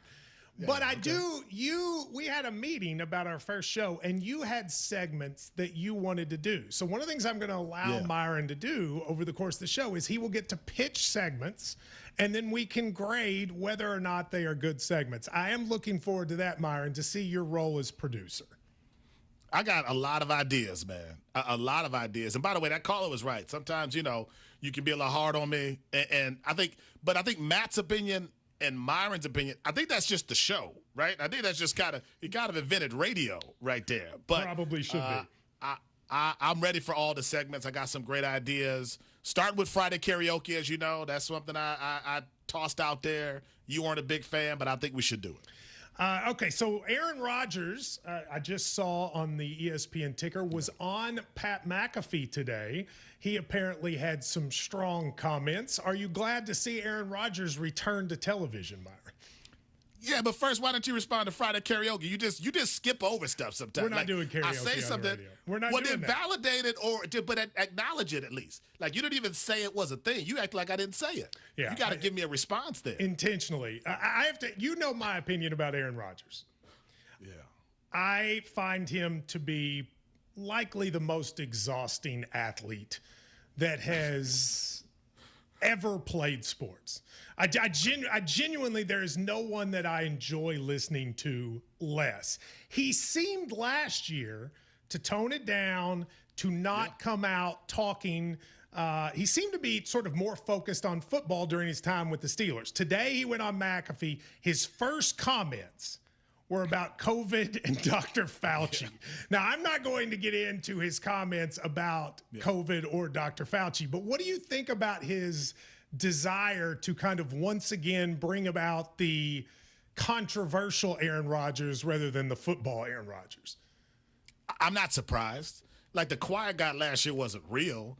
I know he kind of backed off of things and he wasn't saying some of the same things he'd said the prior season. But that was also a guy who was trying to extend his career and put himself in this position to be back in the NFL locker room. But Aaron Rodgers shouldn't surprise us. Like, this is just who he is. What's weird to me is who will he be after football? Because I think he was a dude who was set to do whatever he wanted to do after his career. And now, Matt, you look at him and you're like, who wants to be affiliated with that dude? Well, he's like Phil Mickelson. Once football is over.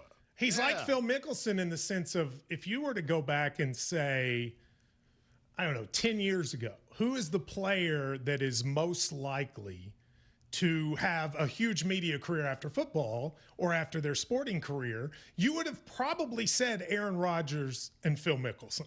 Phil Mickelson, I could have seen him sitting in that Nick Faldo chair at the Masters for the next 30 years. Aaron Rodgers, I could have seen, on Monday Night Football or on Sunday Night Football, et cetera. And both of those guys have essentially made it to where that part of their career is over. And I will say, last year when Aaron Rodgers was quieter, people said, "Oh, this shows he's getting away from the nonsense."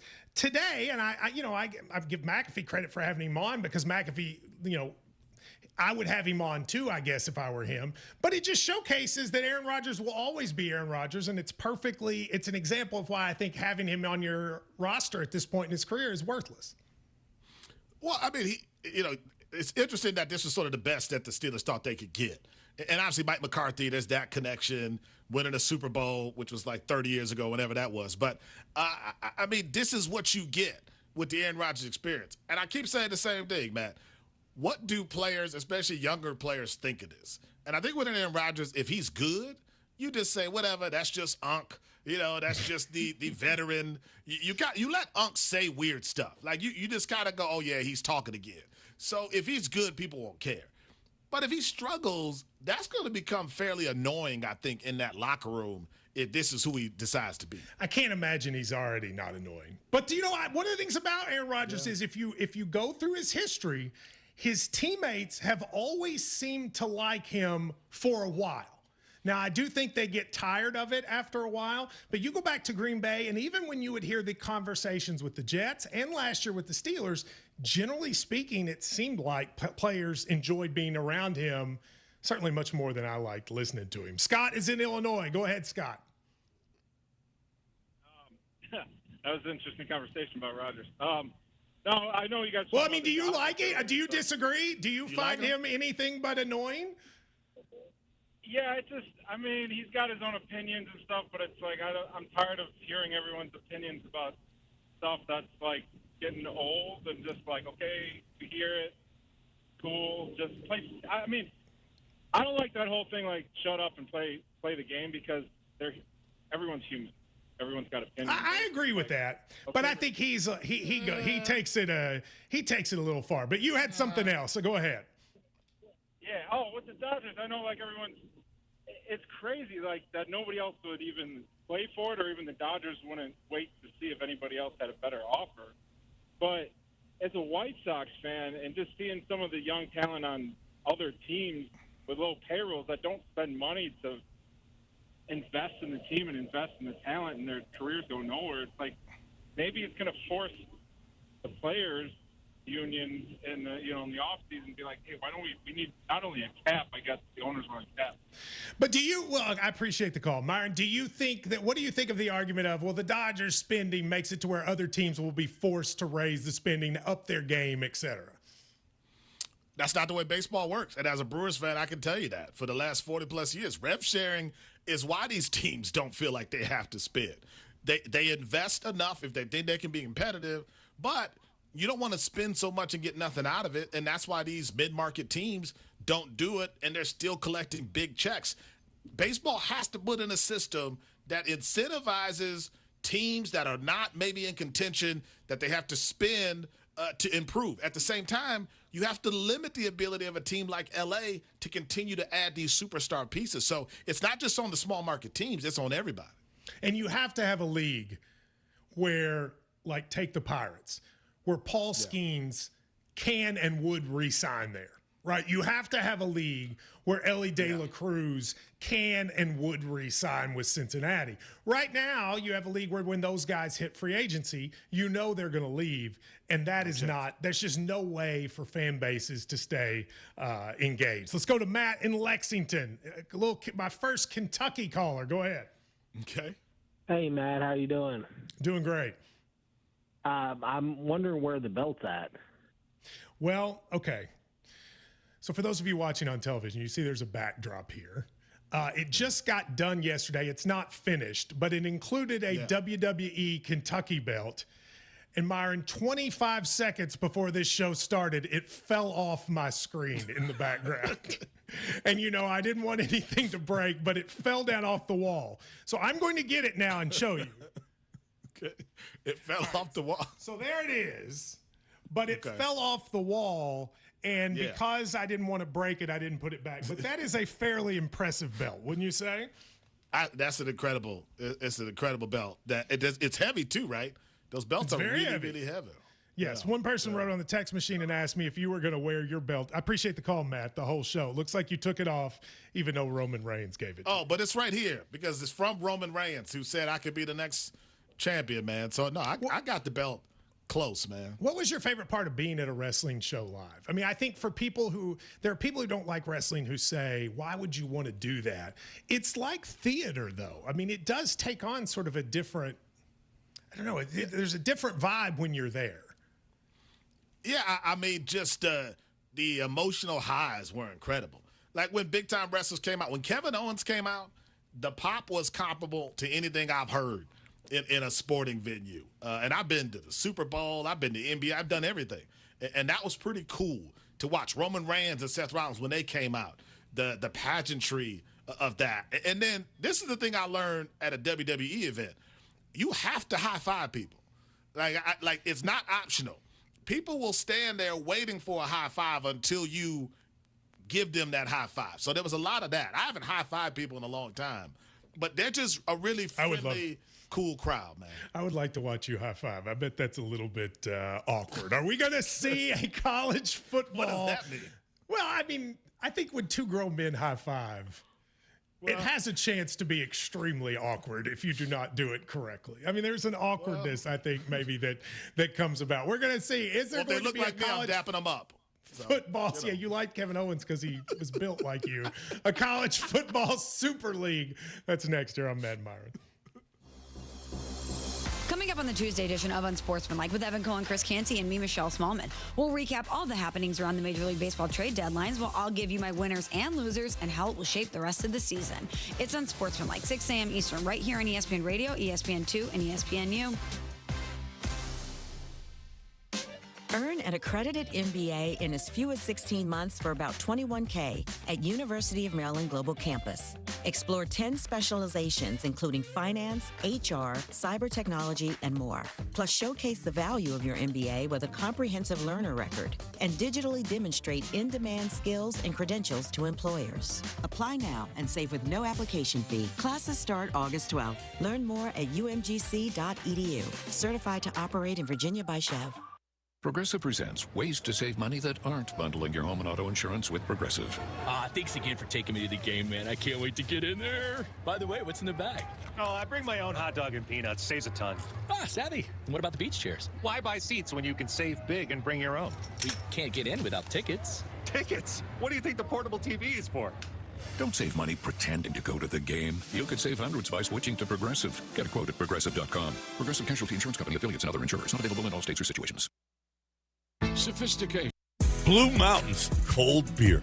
There, I said it. That's how you know your Coors Light is cold. Those beautiful Blue Mountains. If you like cold filtered, cold lagered, and cold packaged beer, then you need to be drinking Coors Light like me, John Granado, Coors Light enthusiast. So whether you're out with the crew or stocking up for the week, look for the Blue Mountains. Grab a cold Coors Light at your favorite local bar, restaurant, or on your next grocery run. Choose chill, Houston. Choose Coors Light.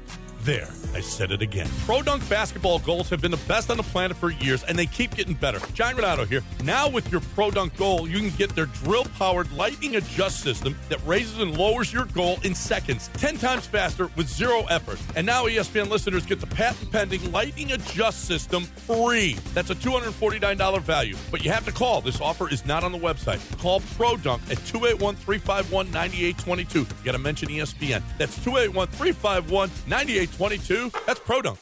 How long is this list? Don't let that honey-do list overwhelm you. Stokes Hardware to the rescue. This is Kirsten Stokes with Stokes Hardware, where old school service isn't gone. It's our specialty. The kids are out of school, which means it's a great time to do your DIY projects, like your patio, painting, or garden project you've been putting off. Skip the big box runaround. Shop local, shop smart, shop Stokes Hardware. Find us on Instagram, Facebook, and online at stokeshardware.com. Stokes Hardware, real help, real expertise. Hey guys, it's Joe George. 50 years ago, D&M Leasing created a simpler way, one expert handling everything to find you the lowest monthly payment. At D&M Leasing, you work with one person from start to finish. They shop hundreds of vehicles and deliver to your home or office. Their best-in-class Easy Lease makes it easy. Call 713-290-1000 or visit dmautoleasing.com and tell them that Joe George sent you by. We make leasing easy at D&M. Well, it's official. My friends have all switched to Pure Talk because I told them they could save a bunch of money on a super reliable high-speed network with unlimited data. And because they're my friends, they trust me. As for the rest of you, well, Pure Talk understands that even though you might like me, you're not just going to take my word for it, nor should you. For that reason, and for a very limited time, Pure Talk is offering any of their plans for just $15 a month for the first 3 months, including their top-tier unlimited plan that normally sells for $65 a month. Think of it like a test drive, a super simple way to save $150 while you kick the tires on Pure Talk's blazing fast network, and a fine way to see for yourself why I switched from big wireless, along with a few 100,000 of my closest friends. Dial pound 250, say Mike Rowe, and be connected to Pure Talk's friendly U.S. customer service team. Again, dial pound 250, say Mike Rowe, and let the savings begin. Every 40 seconds, a child disappears. That's 2,000 children every single day. Find the Children is a nonprofit organization fighting to bring them home, but we can't do it without you. Your unwanted car, running or not, can help find missing kids, reunite families, and support the search and rescue efforts that protect children every day. We'll pick it up fast and free with a 24-hour response, and your donation may qualify for a tax deduction. Find the Children provides crucial resources to help locate missing children and educational programs that teach kids how to recognize and avoid predators before it's too late. Together, we can give families hope and bring children home where they belong. Donate your car today and help bring a child home. Find the Children, because every child deserves to come home. 800-757-1340. 800-757-1340. That's 800-757-1340. This advertisement was paid for in partnership with Cars R Us and Find the Children. You ready to get this cancer about you? Let's do it. Live. Fight like hell. And when you get too tired to fight, let somebody else fight for you. That's what they say to me, say to me, say to me. This one's a fighter. Because of all the donations, mine is one of the lives that's been saved. 1, 2, 3. Never give up. Don't give up. Don't ever give up. Visit v.org/donate. FX presents The Shards, Los Angeles, 1981. We're gonna roll the school, don't we already? It was supposed to be the best year of their lives. I would stab someone for a drink right now. Until their friends started going missing. There's something going on. From executive producer Ryan Murphy and based on the best-selling thriller by Bret Easton Ellis. Sounds terrifying. FX's The Shards premieres August 5th on FX and Hulu.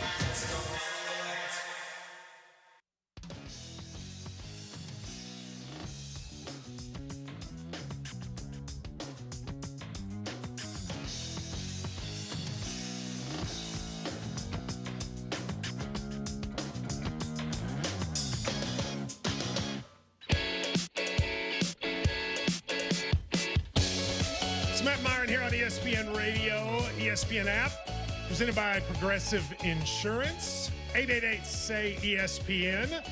If you miss anything, you can go to the Matt Myron podcast. That is on everywhere you could get a podcast downloaded. They have a new little, I don't know what you would call it, Myron, a new graphic for our podcast, which is new. Yeah.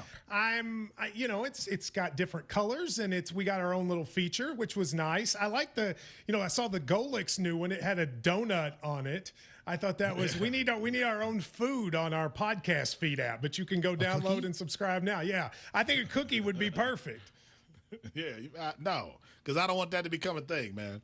I don't want people just calling me Cookie all of a sudden, man. Yeah, I think it already is. Now, for a lot of people, it's probably hard to follow what has been happening in college athletics with the bill to decide, how the Power Four and how college football was going to be regulated. The NCAA and the various conferences went to Congress, went to the Senate, and said, we need you to write a bill. They wrote a bill, and then the SEC and Big Ten complained about it. And then Friday night, Myron, apparently some reporting says that Donald Trump told the commissioners of the SEC and Big Ten that if they did not agree to the bill as it existed, that he would go on Truth Social and blast them, which is, I think, a pretty amazing thing for a president to say. So I guess the SEC and Big Ten leaders, worried about the ramifications, they went ahead and signed on with the bill. But I want to read you a couple of the provisions of the bill, because I don't think a lot of fans realize what this bill says. The major part is, in addition to the $21 million salary cap that exists now in college athletics, which really isn't a salary cap, they will add the ability for teams to give $27.5 million a year to their athletes who they are retaining.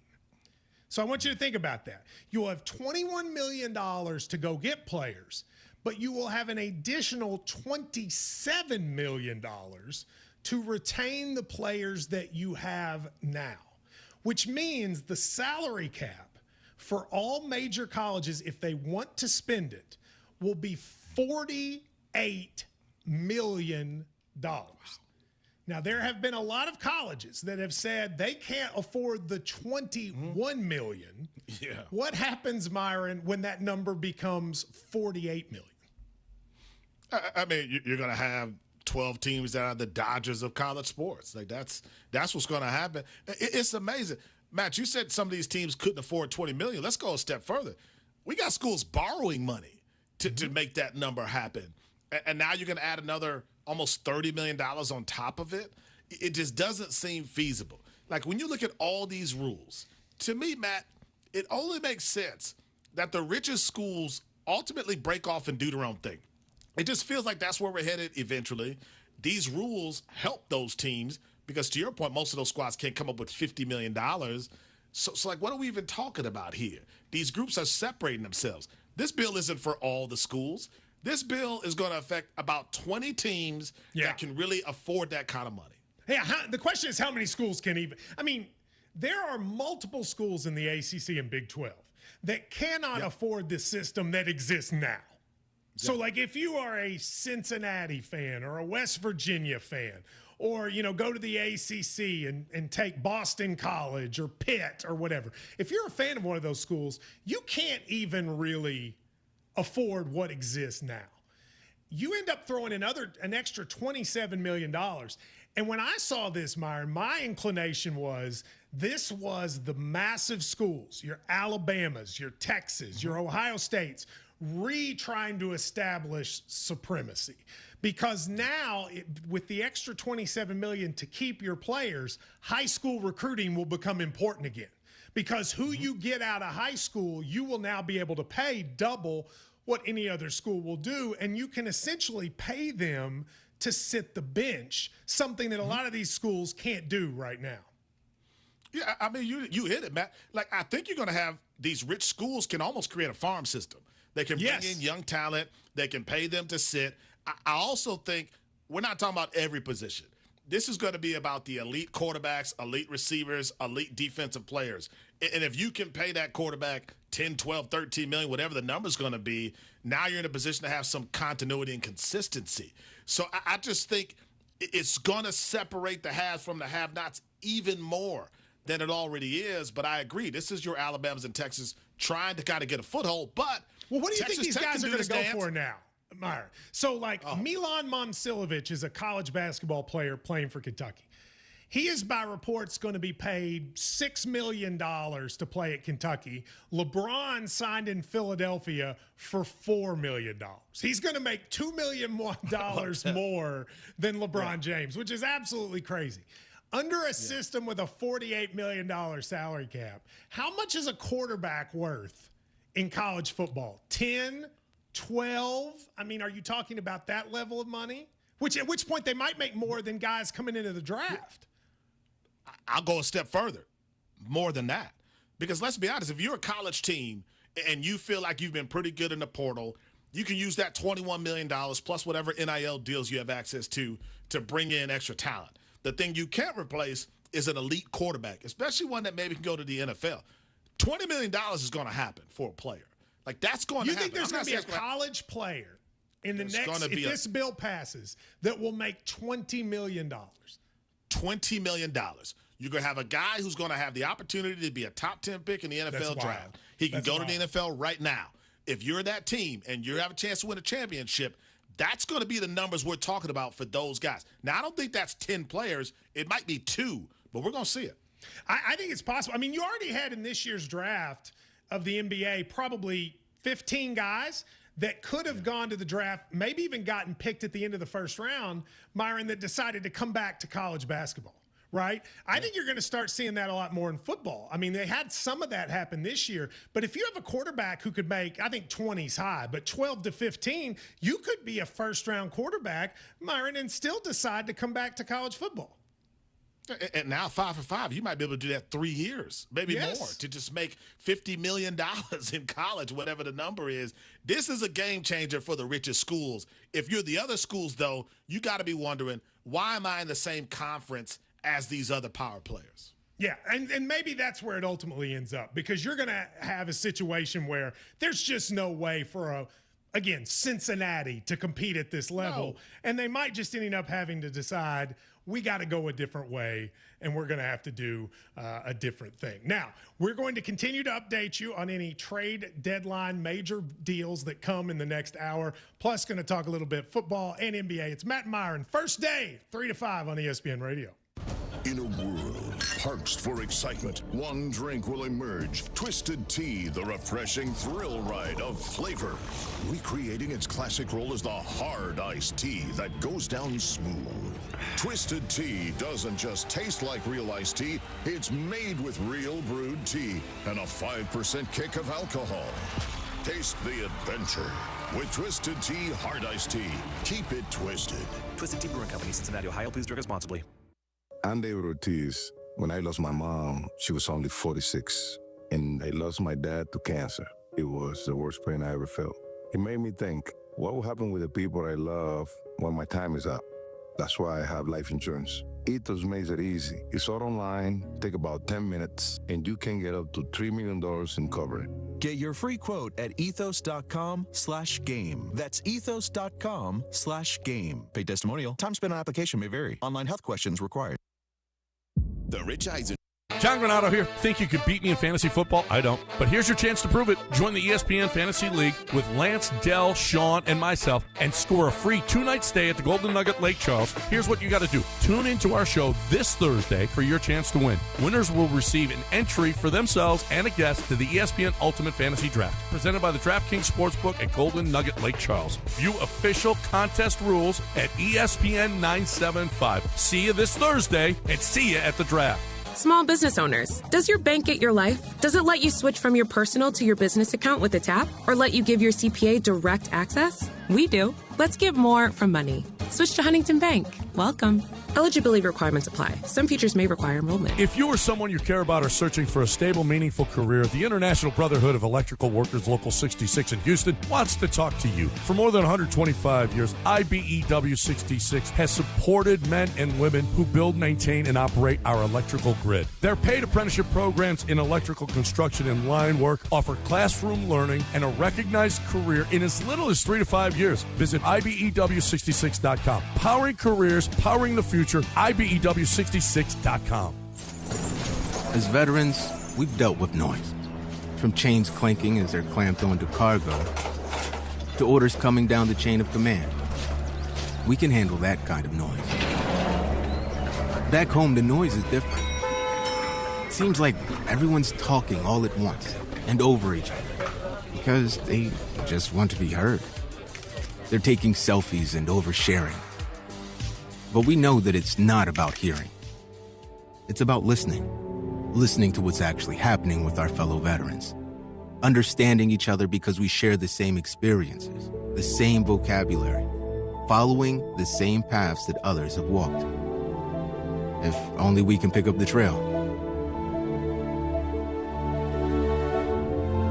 Make the Connection is a place for veterans to hear stories from other veterans. Listen and learn about why you're not alone at maketheconnection.net. 70 million people in the U.S. have learning and thinking differences, like ADHD and dyslexia. Each has their own story. This is ours. At first, I thought it was just a phase. Then schoolwork became a struggle. Emotions got bigger, and my kids started falling behind. I felt alone, like I was lost in the dark trying to find answers. Then I learned about Understood.org, a nonprofit empowering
Hello, Houston. No Joe today. He's Brian. I'm Joe. We're Jeremy and Joe. AJ behind the glass. And it is a Monday edition of the program. Where have you guys been for the last 8 minutes? Well, we were waiting for the Astros to do something. We've been asleep like Dana Brown has been asleep. But apparently there's something to report on here, Brian. Yeah, this just came in from Chandler Rome. It's not like official, but he is, I guess, quote-unquote, reporting that the Astros are close to acquiring Dalton Varsho, the outfielder from the Blue Jays. Sources tell The Athletic is what he's tweeting 43 seconds ago. What do you think about that? I mean, Varsho is, we talked about it last week, like he's not in great form this year, but he's been a pretty, solid outfielder, a plus outfielder in the past, at least at the plate. But I think everything that or most guys you could possibly acquire would be an upgrade over what they've been running out recently with Cam Smith and Zach DeZenzo and Spence. So I mean, I would take it. Depending on the package, I'll take it. Yeah, it depends on the package for sure. It also just reported that Kyle Stowers apparently has been taken off the trade block by the Marlins now. So it seems like the Astros, according to reports, the Astros have been all in on Kyle Stowers. They've been trying to get Kyle Stowers. Reports are that the Marlins are taking him off the trade board, though, the trade block. Okay. So this just upgraded a lot. Bob Nightingale's reporting that the deal for Varsho is reportedly Spencer Arrighetti. He's quoting Mitch Bannon, who apparently is a Blue Jays beat writer for The Athletic, but which would be surprising, Jeremy, not only because I think that makes if it's a low cost, then sure, which is not a low cost at that point, but it's also surprising given what we heard over the weekend with Larnach and the mandate from Jim Crane that they wouldn't trade from the Major League roster. Now, I guess you could say Arrighetti's a 4A guy, so that's not trading from the Major League roster, but that is a bit surprising to me. So who retweeted that? Bob Nightingale is sourcing Mitch Bannon, who is a Blue Jays beat writer for The Athletic, according to his Twitter bio. Dude, if that's straight up, that's a terrible trade. Yeah, I'm waiting to see, because obviously Nightingale's not a guy that bats 1,000. He's gotten some news with the Astros very wrong recently, but I will keep refreshing, see what we get. But yeah, that is a very surprising, and I would say a trade I do not like if that is the deal. You know, Toronto's in Houston tonight. Yeah, I do. I forgot about that. Yeah, Mitch Bannon says Dalton Varsho close to a going. Yeah, typo there. To the Astros per source. It's in medical review. I wonder if they're medically reviewing Spencer Arrighetti. The return will be starting pitcher Spencer Arrighetti. If that is straight up, that's a terrible trade. Yeah, I don't like that at all. I mean, if you get Dalton Varsho at his peak, sure. But even then, I mean, Spencer Arrighetti has, 3 years of team control after this one? I think it's 3 more after it's at least 3. I couldn't remember if it's 3 or 4. But, yeah, I mean, I don't remember what Varsho has left on his. Well, he's a rental. He's a rental. Yeah, no, I don't like that at all.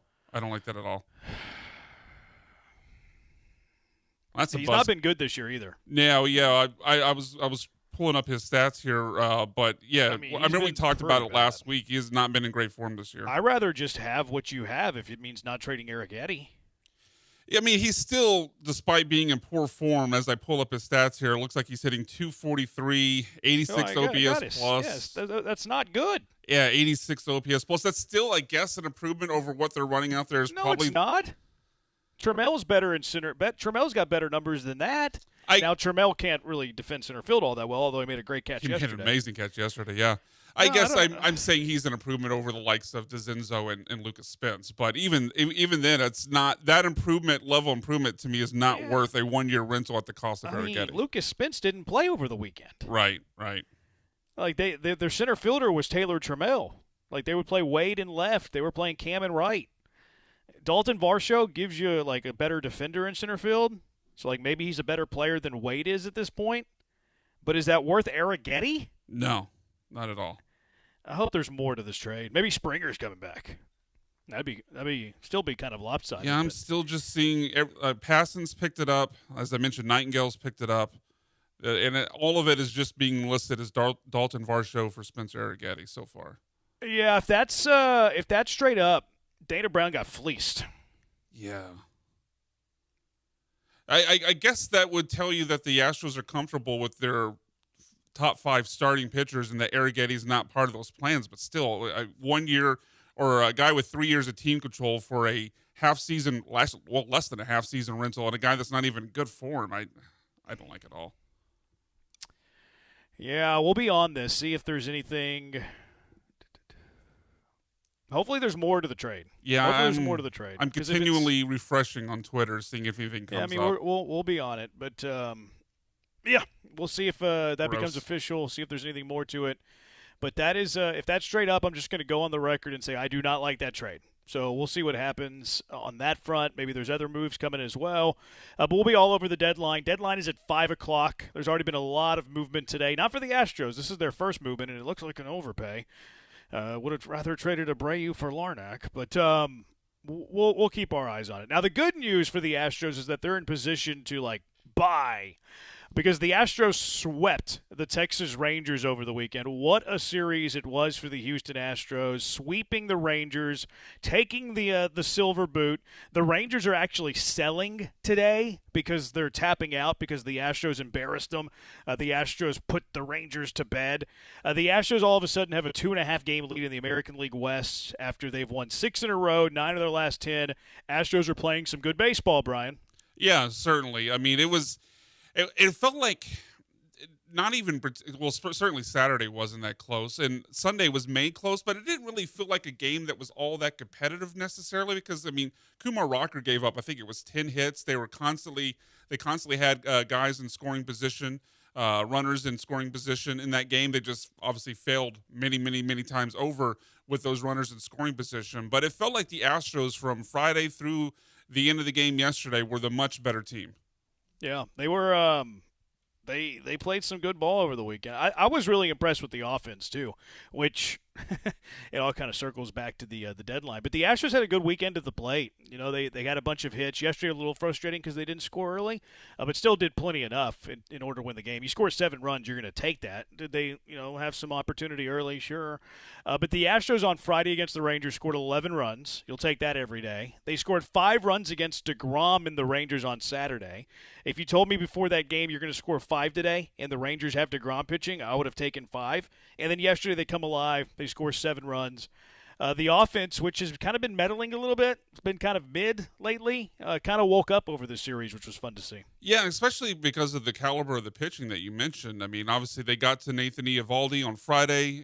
They got to DeGrom Saturday, and Kumar Rocker is not obviously on the level of the 2 guys previously mentioned, but he's a quality pitcher, and they put I believe they said it was a career high in hits allowed for Kumar Rocker yesterday. So obviously would have liked to see the Astros scratch more runs off on the board early to knock him out of the game instead of waiting for the dramatics in the late innings after it got tied up on that Brandon Nimmo home run. But the offense not only scored a lot of runs but did get some really quality pitching.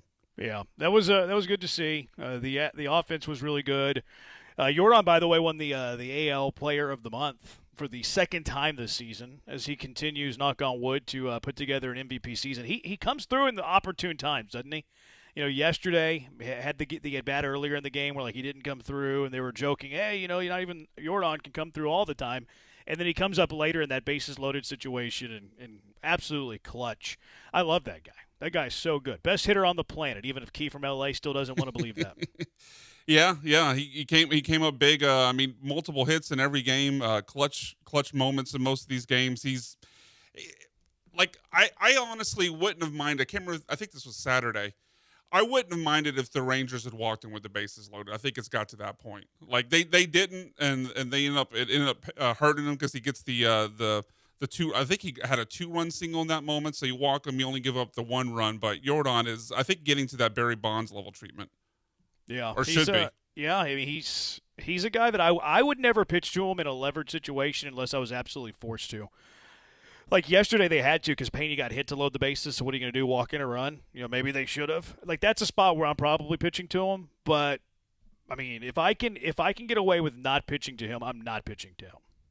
Yeah, I'm trying to think of anyone else that would fall in that category right now in Major League Baseball. But, JP3 might be getting close the way he's been hitting recently. I saw you mention his push and batting average. Like, I still don't think he gets there with the amount of plate appearances needed. But Jeremy Pena, I believe, the average is up to 322 right now, something crazy like that. Alvarez is a must avoid if all possible, I think, for any opposing team down the stretch, which definitely leads kind of to the conversation of how you could protect him. Adding more bats wouldn't help or wouldn't hurt, but Isak and Pena being surrounding him right now is doing a pretty good job. Yeah. What other goods did you have from over the weekend, Brian? I mentioned JP3. I mean, not only at the plate, multiple hits in every game, 7 hits overall. Feels like he came through, had a homer yesterday, and some big moments. But also that catch on Friday. 2 runners on in the first inning, and I don't know what the catch percentage on that, where he roamed out to left field. Maybe the left fielder should have called him off and caught it himself, but that was a great catch by Jeremy Pena in the outfield to take a potential run off the board for the Rangers on Friday. Might have even scored 2. Yeah, might have scored 2. Yeah, definitely 1, maybe 2. Yeah, that was a heck of a play. And in an alternate reality, I think that Jeremy Pena could be a Gold Glove center fielder. Like he's got elite speed, gets to the ball really well, has good instincts. I know that at this stage of his career that he's never going to do that, but that was my immediate thought. Was like, that guy's incredibly rangy. He definitely has the speed and range, as you mentioned. Yeah, he's too established now, of course, to ever be considering that sort of move. But he's really, really good. Whenever it comes to range, speed, he's gotten a little bit worse defensively at shortstop, but he's still very, very fast. What other goods, Brian?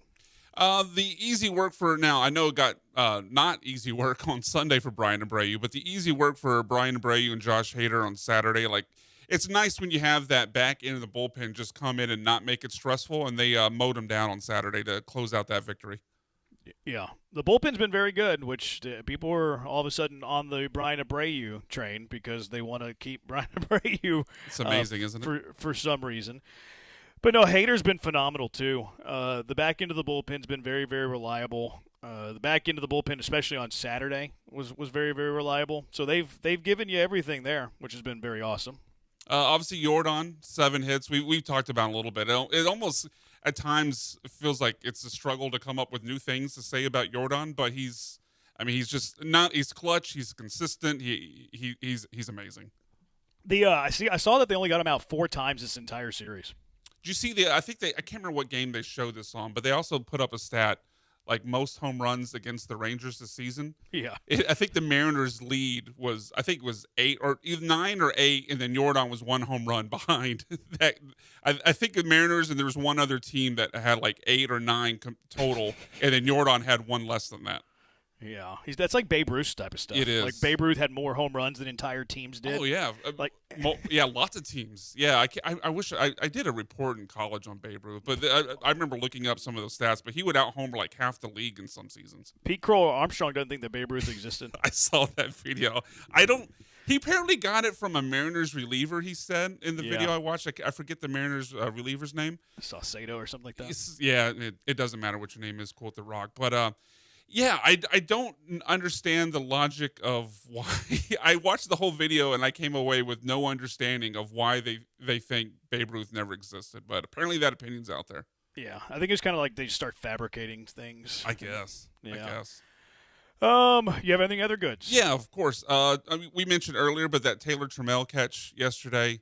I didn't see the catch probability. I tried to find it before the show, but I couldn't find it. But I do remember Blum mentioning that would have been out in 11 ballparks. Wow. Yeah. So that's obviously just because of the park dimensions, not because of anything Trammell did, but just the amazing. He broke seemingly immediately and was on a dead sprint backwards. I don't know what the catch probability on that, but that was an amazing catch from Trammell. I believe at 11 ballparks. That was pretty crazy. Wow, that is crazy. I would have liked to know the catch probability on that too, because Trammell's not one who's known to be a good defensive center fielder. It's why I think the Astros are trading for Dalton Varsho. Right. Is because he is a good defensive center fielder. Varsho can play a good center field. He's got really good range. He's always had really good range. So that's part of the reason is that they're probably looking at Varsho to play center field. And probably looking at Trammell in left field as part of a platoon. Maybe even platoon with Cam Smith. Now, I do think that they need another right-handed bat. Now, there's still time, though. You got an hour and 37 minutes, so we'll see. But that's like it's interesting. Trammell makes a great defensive play. I don't think they view him as a center fielder. I think there's been 2 clues to this. The first clue is they brought up Lucas Spence to play center field. Can't hit a lick. He couldn't hit a lick, so finally, like, okay, we can't play that guy because he can't hit a lick. Let's just get away with bad defense with Taylor Trammell. And then they acquired, or close to acquiring, Dalton Varsho right now. I don't think they view Taylor Trammell as an everyday center fielder. Yeah, so update on that. McTaggart just tweeted out a video of Joe Espada walking. He apparently went out to the bullpen to get Arrighetti, and they walked off together. So it seems like this is pretty close to being done. And McTaggart also has a follow-up tweet with the Astros are still trying to make another deal for a pitcher. Yeah, I would like a right-handed bat. Yeah, same. Yeah, I'm not only other good just to wrap this up. Hunter Brown I thought was good. Isaac Paredes had a good day. Yiner's bat's been good. And then Carlos Correa. Hope for Carlos Correa. Oh, I was saving it for you, but you didn't mention that Nick Allen had a Branham. Oh, yeah. We didn't make the notes, but he did have a Branham yesterday. I would mention that, and I'd also mention now, obviously it got a little wonky in the 5th, but I thought Peter Lambert, given the conditions of, starting on 4 days rest was great. Obviously, the first 4 innings were as perfect as you can get, 12 up, 12 down. But I thought Peter Lambert having to start on 4 days rest was great yesterday. 4 days rest is normal. Oh, how do they phrase it? They phrase. I thought it was. They said they bumped him up a day because it was okay. He would have been on the schedule behind Javier if they didn't move days. Okay. But in a 5-man rotation, yeah, no, that would be normal rest. You're on 4 days rest. For some reason, I guess I just interpreted what they were saying differently. But anyway, he was good regardless. But yeah, he was good. He's been good all year. He's been good all year. Now, I mean, the Astros do like to get 5 days rest. They do the 6-man rotation pretty often.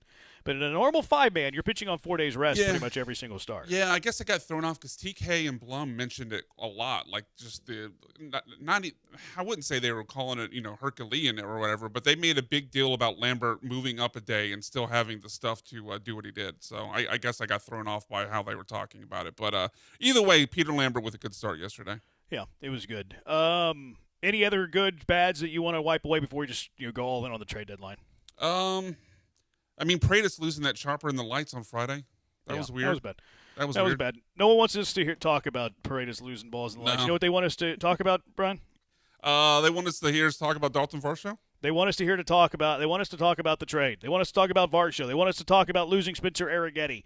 I'm not a huge fan of it. I could see why they would do it. So, we can take a look at both sides of it, the pros, the cons, get your thoughts on it as well. Maybe there's more in this trade.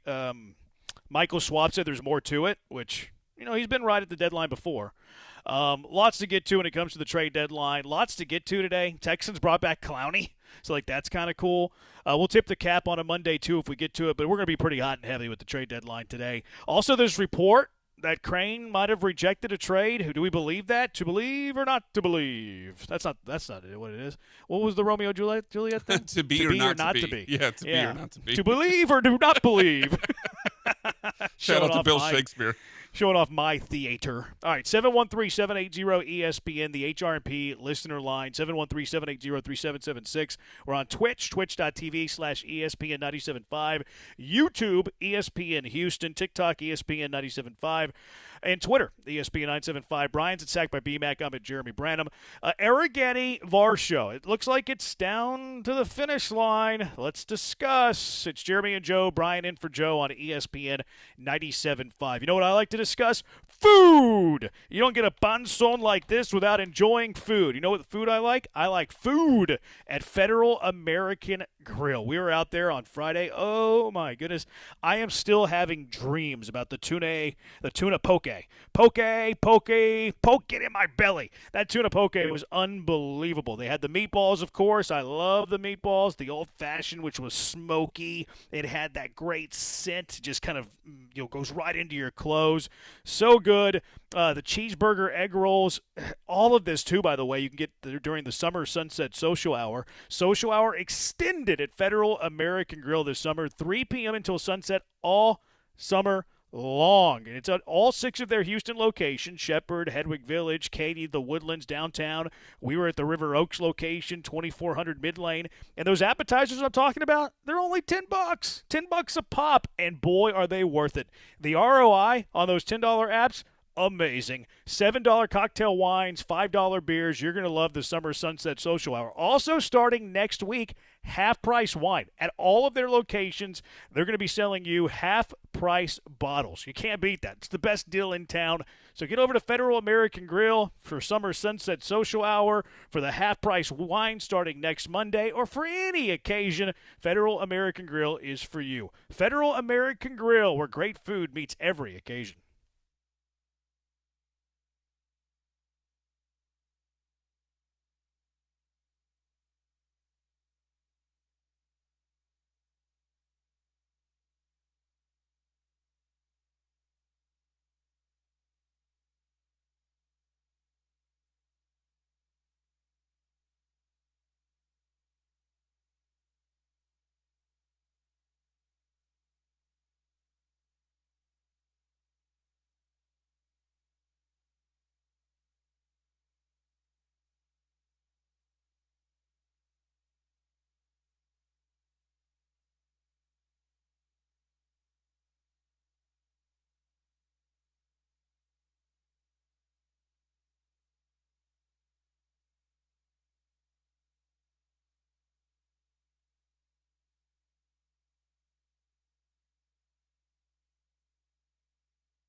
You're listening to Jeremy and Joe on ESPN 97.5 and the ESPN Houston app. Live from the Huntington Bank Studios. Here's Jeremy Branham and Joe George. Tag saying that the Astros are still trying to make another deal for a pitcher. They should be looking for a deal for a right-handed bat, in my opinion. McTaggart also tweets that Astros hope Varsho can be in the lineup tonight against his former team, which would be hilarious. I hope that wasn't part of the thinking. Like, well, he's already here. We get an extra game out of it. No, I don't think so. Yeah, I doubt it would be, but man, I'm seeing some reaction. I don't want to call out anybody, but this specifically came from Michael Schwab, so I guess it's kind of a call out. But there seems to be some glowing reviews of this trade because the idea is, well, Dalton Varsho, yeah, he's having a down season, but usually his slugging numbers are insane, was the quote from Michael Schwab. He's had a slugging over 450 once in his career. Well, he's a homer. You can't, once. He's going to act like Dalton Varsho is Mike Trout now that he's an Astro. Once in his career, his slug has been over 450. He's only had an OPS plus over 100 one time in the last 4 seasons, including I remember this he year. came up as a catcher, Dalton Varsho. Yeah, it is amazing. That is one of the more amazing things that you not only come up as a catcher and play the outfield, but it's center field and you play it well. So that is pretty amazing. But yeah, I don't like this deal. I knew a coach who used to coach Varsho, and he loved Dalton Varsho. He's a gamer, he's a dude, he's a guy that you trust. He's, one of those guys that you want on your team. Whether his numbers back that up or they don't back it up, he's one of those guys that you want on your squad. So that's one promising thing for Dalton Varsho. As we look at the pros and cons of this, overall, I'm not a huge fan of this trade. Maybe this stains my opinion of this trade. The Astros wouldn't trade Arrighetti last deadline for Dylan Cease. I forgot about that. And then a year later, you're trading him for a rental center fielder who has not been playing very well. So, that's annoying. Now, how much has Arrighetti, the opinion of him, changed in that year? That I understand that matters. But, and maybe I shouldn't, remember that trade a year ago, but I can't help it. I can't help it that a year ago you could have had Dylan Cease for Arrighetti, and you're probably a playoff team. And then who knows what happens once you're in the playoffs, because you would have had a pretty formidable 1-2-3. You'd have had Hunter Brown, Dylan Cease, and Framber Valdez. That would have been pretty nice. Now, Pena limped into the end of the season. He didn't play much. It didn't play at all, in the last week. Jordan, tripped on home plate. So, who knows if you were going to be able to score enough runs. But if you could have gotten if you would have told me last year that you can have Arrighetti or you can have Dylan Cease for Arrighetti today, or in a year you can have Arrighetti for Dalton Varsho, who is underperforming offensively, I would have said, give me Dylan Cease right now. A Dylan Cease in the hand is better than a Dalton Varsho or a Spencer Arrighetti in the bush. So, that part annoys me. That part frustrates me. The other con that I would look at, Dalton Varsho isn't performing that well. So, what are you getting with the bat? Is he helping you extend this lineup at all? I question that. It is a rental. He's in the final year of his deal. Arrighetti has not been pitching well. I get it. I get that. But Arrighetti did win a Pitcher of the Month earlier this season, and we know the upside of Spencer Arrighetti. Do I think Arrighetti is a Cy Young contender? Of course not. Do I think Arrighetti has the potential to be a number 3 starter on a good big league rotation? I do. And whenever he's under club control for the next 3 years, you're trading a middle-of-the-rotation starter for a rental center fielder who is not producing offensively. So those are the cons for me. And at the end of the day, why I don't like the trade. Now, if you want me to tell you the pros of the trade, Dalton Varsho is like a ball player. I told you the story, coach that used to coach him that I know personally who attests for Dalton Varsho. He would give him his seal of approval, and that's a guy I trust. So that's beneficial. They currently don't have a center fielder, in my opinion, that can handle center field every day at all, that you could put in the lineup. Jake Myers isn't even producing in AAA. He's not a guy who can perform enough to play center field every day. He can defend. He can't hit enough. Lucas Spence, same thing. Lucas Spence is good enough to play center field defensively every day in the bigs. He is nowhere close able to hit. He's nowhere close offensively of being able to play every day in the bigs. Taylor Trammell, in my opinion, is good enough to play the outfield every day against right-handed pitching, but I don't think he's good enough defensively to play center. Loperfido, he hasn't been that good offensively, but even if he were, I don't think he's capable of playing center field good enough defensively to play every day. So the Astros did have a gaping hole in center field just like at an average level, right? Like you needed somebody who's just average in center field, whether it's, some combination of bat, glove, whatever, and they do get that. Like Dalton Varsho's glove, even though he's not having a good offensive season, you're getting a capable big league center fielder. And, he's not, dead meat in the plate, is he having a good offensive season? No. Is he Jake Myers, though? No. Is he Lucas Spence, though? No. So you are upgrading center field, in my opinion, with Dalton Varsho. This also allows you to play Taylor Trammell in left field against right-handed pitching, maybe even Lamont Wade. And if Cam Smith's not in form, he's probably out of the lineup against right-handed pitching. It kind of depends, I guess, on the pitching matchup that day. So that's why I kind of want to acquire a right-handed bat, though, because, if you have Varsho as your center fielder, he's probably going to play there most days because of his glove. Against right-handed pitching, you can have an option of Taylor Trammell, maybe even Lamont Wade in your corner outfield spots. And then against left-handed pitching, Trammell can't play, Wade can't play. Well, you got Cam Smith and right. I don't have enough confidence in Zach DeZenzo to be that guy. I don't have enough confidence in Jake Myers to be that guy. I don't have enough confidence in Bryce Matthews to be that guy. So that's why I still want a right-handed bat. Like, if you're selling me Varsho's your center fielder because we don't have a good enough center fielder, okay. Like, I understand that. Wish he wasn't a rental, but you're going all in, whatever. Like, I get it. But I still feel like you need a right-handed bat to complete the outfield group.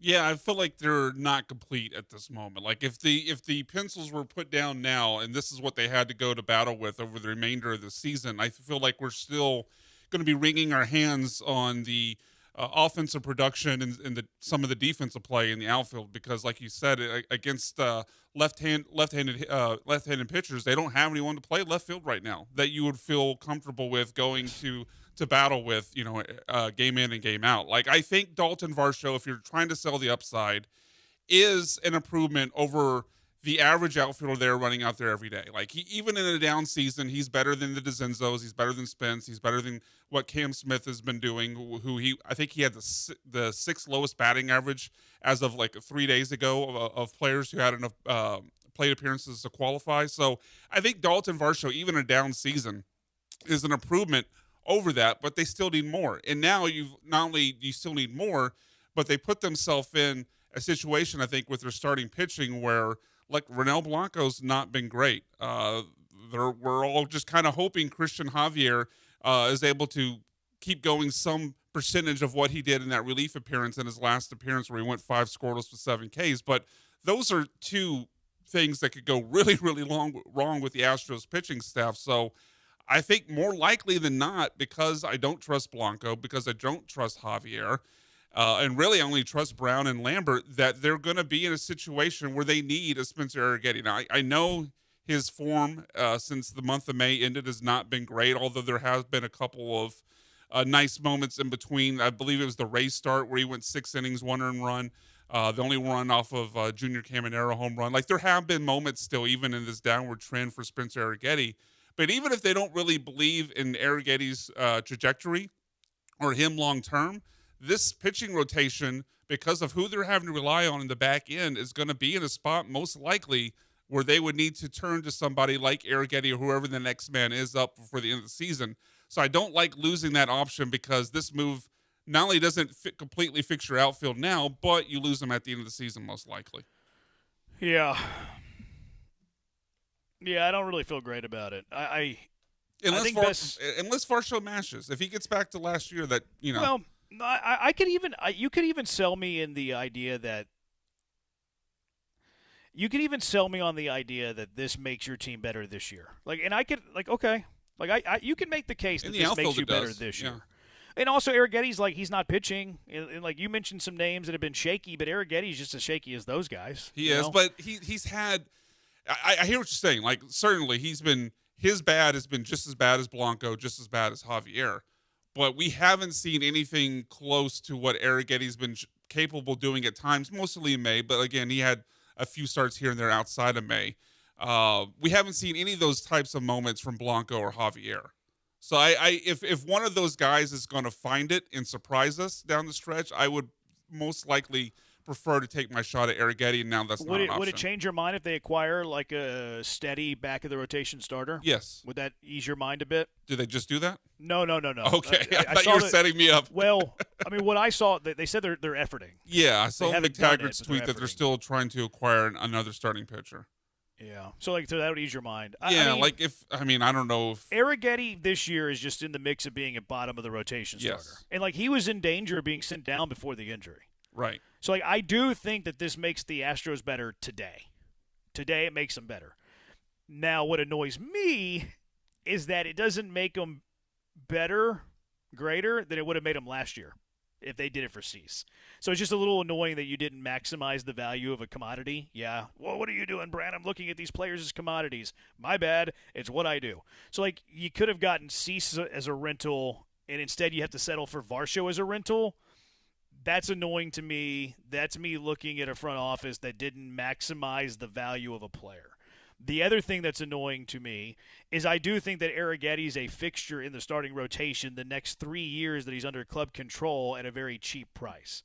So that annoys me.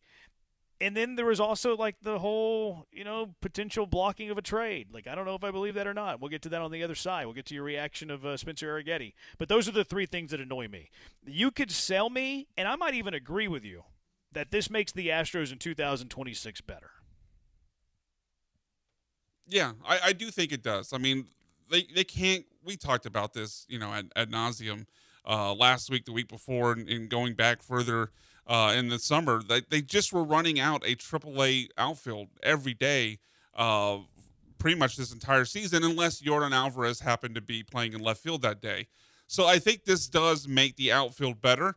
Now, it's still not complete. You're still running out 2/3 of a minor league outfield at times because, Cam Smith was pretty good yesterday, but overall he hasn't been good. We know the options in left field have not been very good, unless it's Taylor Trammell hitting against a righty. But certainly against the lefties, it's still kind of a 2/3 of a minor league outfield. But I do think it does improve the outfield this year. I just don't know if the cost of losing a pitcher with 3 years of team control is worth losing or is worth improving 1/3 of an outfield for 2 months. That's where I land too. 713-780-ESPN HR&P listener line. We'll get to your thoughts on the Arrighetti for Varsho. It looks like it's just Arrighetti for Varsho.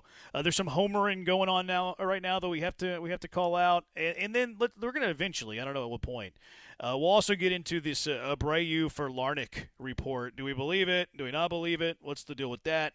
And then Dana Brown describing his war room, too. We'll get to all that in a minute. 713-780-ESPN. Jeremy and Joe, Brian filling in on ESPN 97.5.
It's Jeremy and Joe, On ESPN 97.5 and the ESPN Houston app. broadcasting live from the Huntington Bank Studios. Here's Jeremy Branham and Joe George.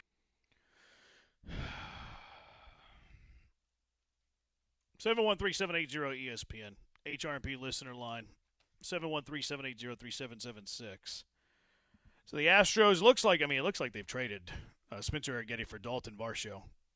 Maybe some medicals, I don't know. They brought in Arrighetti from the bullpen to go to the Blue Jays doctors, I guess, training staff, I guess. I think it makes them slightly better this year. How much does it cost you in the future? I do not know. There's also talks that we might see Dalton Varsho in the lineup tonight which I hope we do. Get our first eyes on him. That'd be fun. I'm rooting for the guy, obviously, and I've heard good things about the player. I just don't love the value that the Astros got for Spencer Arrighetti for what it was at one point of time. That's my biggest beef. It's not the player you're getting in return, although he hadn't been hitting good. It's more about what I presume the lost value of Spencer Arrighetti. Dana Brown, Brian, was on Astros radio on Sunday. He does this every Sunday, meets with Robert Ford, whether it's in person, whether it's in Zoom. And it caught my attention because Robert asked him, like, hey, you're on the Zoom today because you're making trades and, you're in the war room. And he asked Dana to describe the war room for him. And then here was Dana Brown's answer to that. Yeah, look, this group is working tirelessly to, make this team better, right? And so we have all of our assistant GMs and our director levels, a few of our director level guys. Of course, we have Bagwell, and every now and then Jim Crane will pop in. But it's a good group of baseball people just coming together to talk about what we could do to make the team better and what we could add. The tough part is sometimes in order to get something, you have to give up something, and that sometimes means your prospects. And so, yeah, it's definitely like a war room. Definitely no, it's not like a war room at all, Dana. Thank you.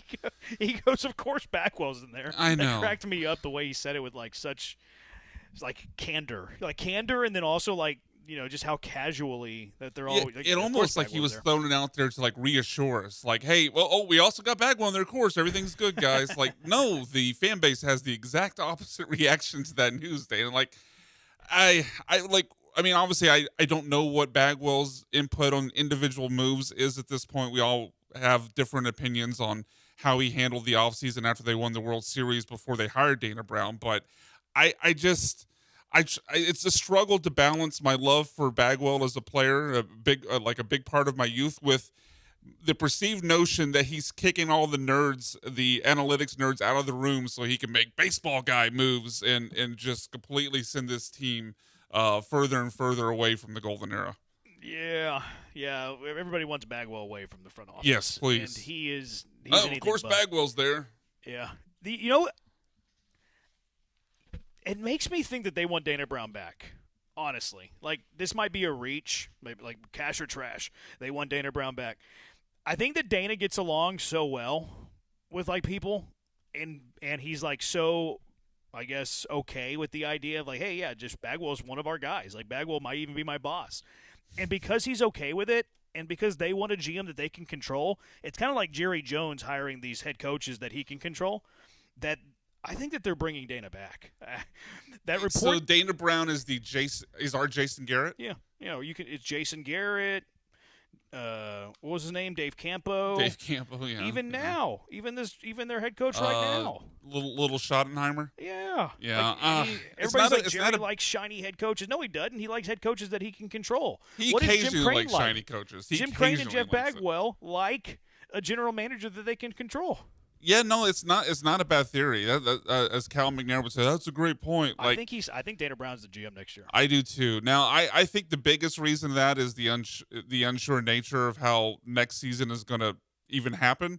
With a shortened offseason, I don't think they're going to fire a GM and then bring someone in, not knowing how much of an offseason they will have when that season starts. So I do think there's probably a better than 50-50 chance right now that Dana Brown returns, but I definitely can't dismiss the idea of Dana Brown's going to have to royally screw up if everyone seems to get along with him. Like if he's accepting of Bagwell being in his ear or even being above him, like you said, or Jim Crown not fighting back against Jim Crane, his perceived vetoes, which we've seen at different times, which we know is a big sticking point with him in the last GM over Starling Marte. So if he's just kind of a go along to get along guy and not pushing back against Bagwell's advice and okay with Jim Crane stepping in and meddling and vetoing trades, then yeah, he probably will stick around for longer than he deserves. What's wrong with Bagwell being in the war room? Signed Cal McNair on the text line. Wheatstraw says unless he was saying Bagwell is in there just so fans know that if something doesn't go the way that they wanted, it's Bagwell's fault.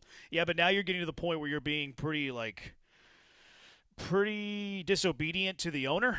I don't think that Dana would do that. So, Chandler Rome of the Athletic. Sorry, I'm gonna take us a right turn here. Hijack. Chandler Rome of the Athletic. I don't know why he gave us credentials. We all know who Chandler Rome is. Apparently, the Astros are in talks with the Nationals. I think you'll like this, Jeremy, for Foster Griffin.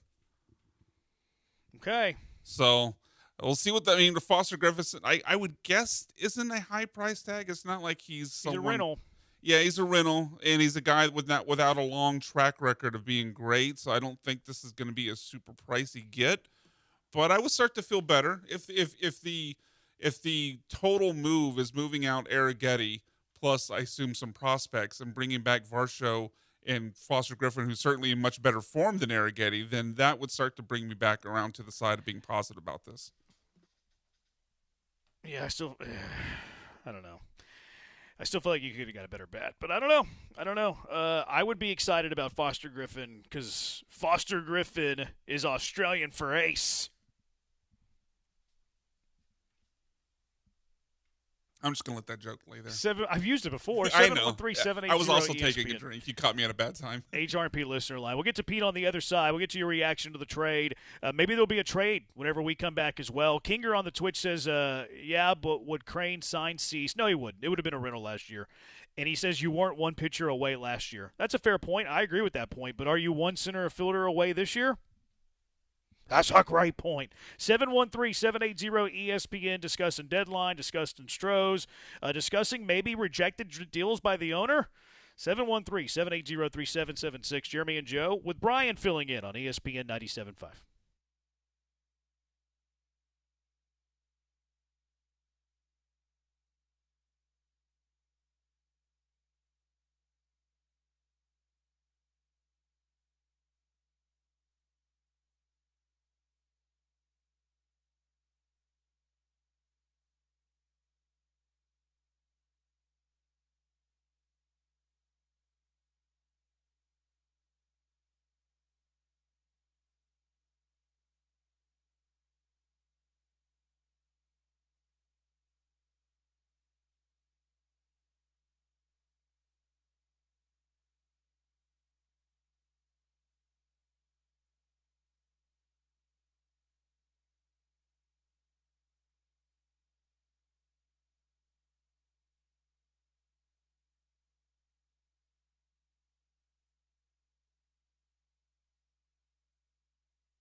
We'll see what happens over the next 58 minutes. 713-780-ESPN. 58 more minutes ahead of the deadline. We got some callers on the line. We'll get to the callers. 713-780-3776.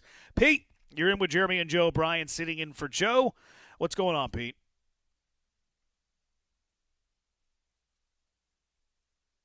Peter? You there, Peter? All right. This Astros stuff, hey, real quickly, to the Astros, great job going 11 out of 12 in the win column here the last 2 weeks. 2 weeks ago, I thought they ought to be selling, but boy, have things changed. But hopefully they can keep it going. But on this trade stuff, adding Varsho, I kind of have to question it too. I understand they needed outfield help, but, you know, they could have made that trade last year for Dylan Cease. Would have made a little bit more sense. But, you know, this team currently constructed, I don't know. I don't know if this team can go all the way, even making another move. You know, anything can happen in baseball. It's unpredictable. But I do know this, that war room conversation thing, Bagwell and Crane are reminding me of Jerry and Stephen Jones. Quite simply, it's a mirror image. And Dana, he's a pretty good Wade Phillips / Jason Garrett type. I could see them bringing him back next year because he's a good yes sir man. But anyway, got 50-something more minutes to go. Who knows? Maybe they'll surprise us. Anyway, guys, hope you have a good Monday. Thank you for the call, Pete. Like I know we're both kind of struggling with this one, Jeremy, but I do like it from the 2026, put on the blinders aspect of, at times this lineup was 3-4 guys deep, and it got to until it got to a part where it was a bunch of batters I didn't trust. Now, obviously, Christian Walker in April was really good. He's been terrible ever since, and Altuve is very up and down. But this does add another bat to their lineup where I do feel like is better than what they've run out there. I think it makes it a little bit longer, but it's just, if you have any belief in Arrighetti, if he can even be 80 cents on the dollar as to what he was in May, hell, even maybe 70 cents on the dollar as to what he was in May, and throw in the fact that he's got 3 years of team control, and you could have traded him for Dylan Cease last year. It's just the value and the long-term hit I think outweighs the short-term gain. That's kind of where I land too. Hope to be proven wrong, but that's about where I land. Now, I did find something promising looking into Varsho a little bit more. Like, I was looking at his splits and stuff. He is pretty split neutral, which is good because you don't have to, he can just play center field every day, right? Which I think was kind of critical at the deadline. Like, they needed a guy who can be in the lineup every single day. Right. It's fine to have platoons, but you can't have platoons at every single position. And in center field, you want a guy who can defend, right? Like, you want an above-average center fielder. So with Varsho, you get a good glove in center, and he does have neutral splits. His OPS this year against righties is 683, against lefties it's 681. Okay, he split neutral, and then and it's still not like a good number, but it's split neutral. 89 OPS against OPS plus against righties, 92 OPS plus against lefties. But here's the if you're looking for a glimmer of hope, if you're looking for okay, this is something that I can hang my sink my teeth into. This is something that can excite me. This is something that it gives me hope for the rest of the season. Away, Dalton Varsho has an OPS plus of 103. It's average-ish, but it's slightly above average. At home, it's 77. So, maybe he was struggling hitting at home this year. And if you go look at some of the Toronto players' numbers at home this year, they've been pretty bad for whatever reason. I think they were cheating last year. Like Vladimir Guerrero, I don't know if you know this, Brian, and I didn't know this until over the weekend. My buddy Guy told me. Did you know that Vladimir Guerrero Jr. has hit 0 home runs at home this year? I remember he started really slow, like Fernando Tatis, but I didn't know the home specific part of that. So hey, if Dalton Varsho gives me good defensive center field, and he gives me those road numbers, a 103 OPS plus, I'm going to be happy with Varsho. There's the sidebar conversation of what Arrighetti's going to be, and you don't love giving up the years of club control. But if Dalton Varsho gives us the defense that he plays, and he has a 103 OPS plus the rest of the year, I will be satisfied with Varsho's performance. Yeah, that's fair. I'll put it that way. That's fair. And I was also digging into the splits. I was curious to see, if there was any sort of information I could glean from the month by month like numbers. And looking at Varsho, if you exclude basically his current form of play, like July through now, it's actually not that bad. So his OPS in April and March was 720, in May 775, in June 786. Then it drops down to a horrible 482 in July and sub 500 again in the few days they've played in August. So like I could talk myself into, oh, well, he's just slumping right now. And he's overall a pretty good player who was great last year, and he'll round back into some form of what we saw last season this year and be a big addition to this Astros lineup. But you also have to worry about a guy that's 30, like that he could just be a little worn down. Maybe he's possibly injured. Hopefully the medicals catch anything there. But I don't know. Like why was he hitting pretty well up until the start of July and just been a complete disaster since the start of July? Looks like his bat speed has gone down since last year. Well, and again, he's 30 now, so that's not encouraging. What is it? What's bat speed measured by? Is it just is it miles per hour? I would assume so, but I don't know. So this year he's at 72.9, which is in the 59th percentile. Well, last year it was at 75.6, which he didn't have enough games to qualify, but it was like probably in the 80th percentile. So it's dipped quite a bit. That's almost 3 miles per hour. Does that give you Jose Abreu vibes? Yeah, a little bit. Now, obviously, I mean, 30 isn't what Abreu was, who I think was 34-ish. Yeah, I mean, he's only 30. Yeah, but still, no. I mean, bat speed going down is not great. Yeah. I mean, athletic prime obviously is different for every player. His range has gone down too. In 24, it was in the 99th percentile. Last year was in the 95th percentile. This year it's still good, but it's in the 87th percentile. That seems like a guy declining like physically. 2 years ago in 2024, his speed was in the 80th percentile. Last year was in the 77th percentile. This year it's in the 49th percentile. Yeah, he's declining. He's declining as a player. Now, I mean, obviously, you need 2 months from him, so I mean that is a part of this. But man, if you're getting a player in decline for a guy that was under control for 3 more years, he better well deliver in those 2 months. It's also probably not a guy you want to extend. No. I saw that note out there right away as soon as this news broke. Like, I hope they extend him. Like, man, he's a dude in his 30s. I would pass on that, especially now seeing the numbers like you talked about with the Savant numbers of bat speed and range declining. Not great. But hopefully, like you said, though, hopefully you just get 2 months of him, right? It's the Toby Keith song. It's the Toby Keith song.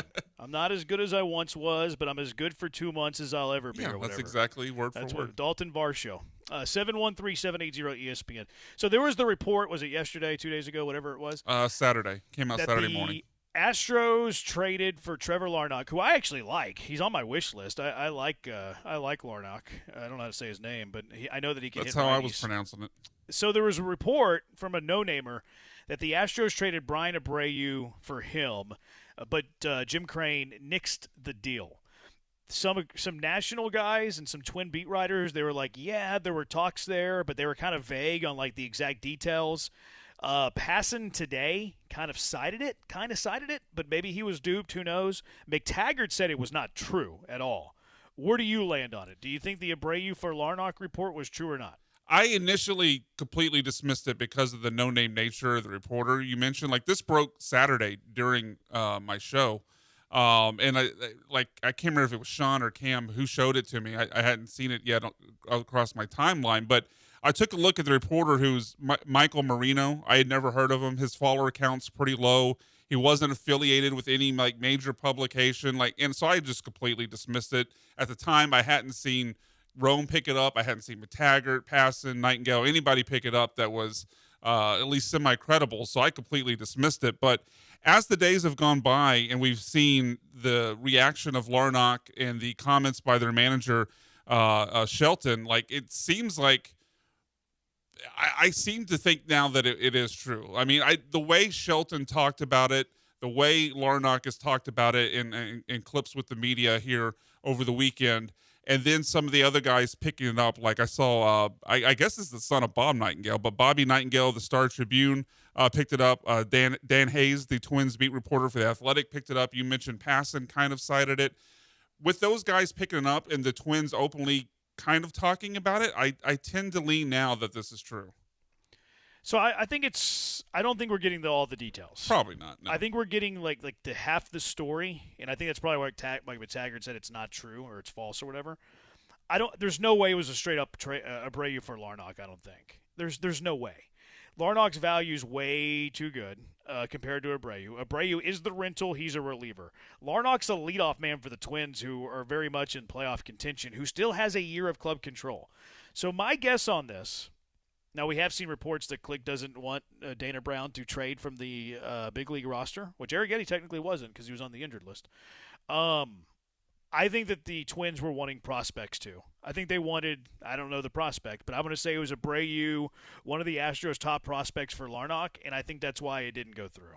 That's my guess. See, I can see that, but Jim Crane doesn't strike me as a prospect hugger. Well, like both. It might have been the Abreu aspect of it plus the prospect got uncomfortable.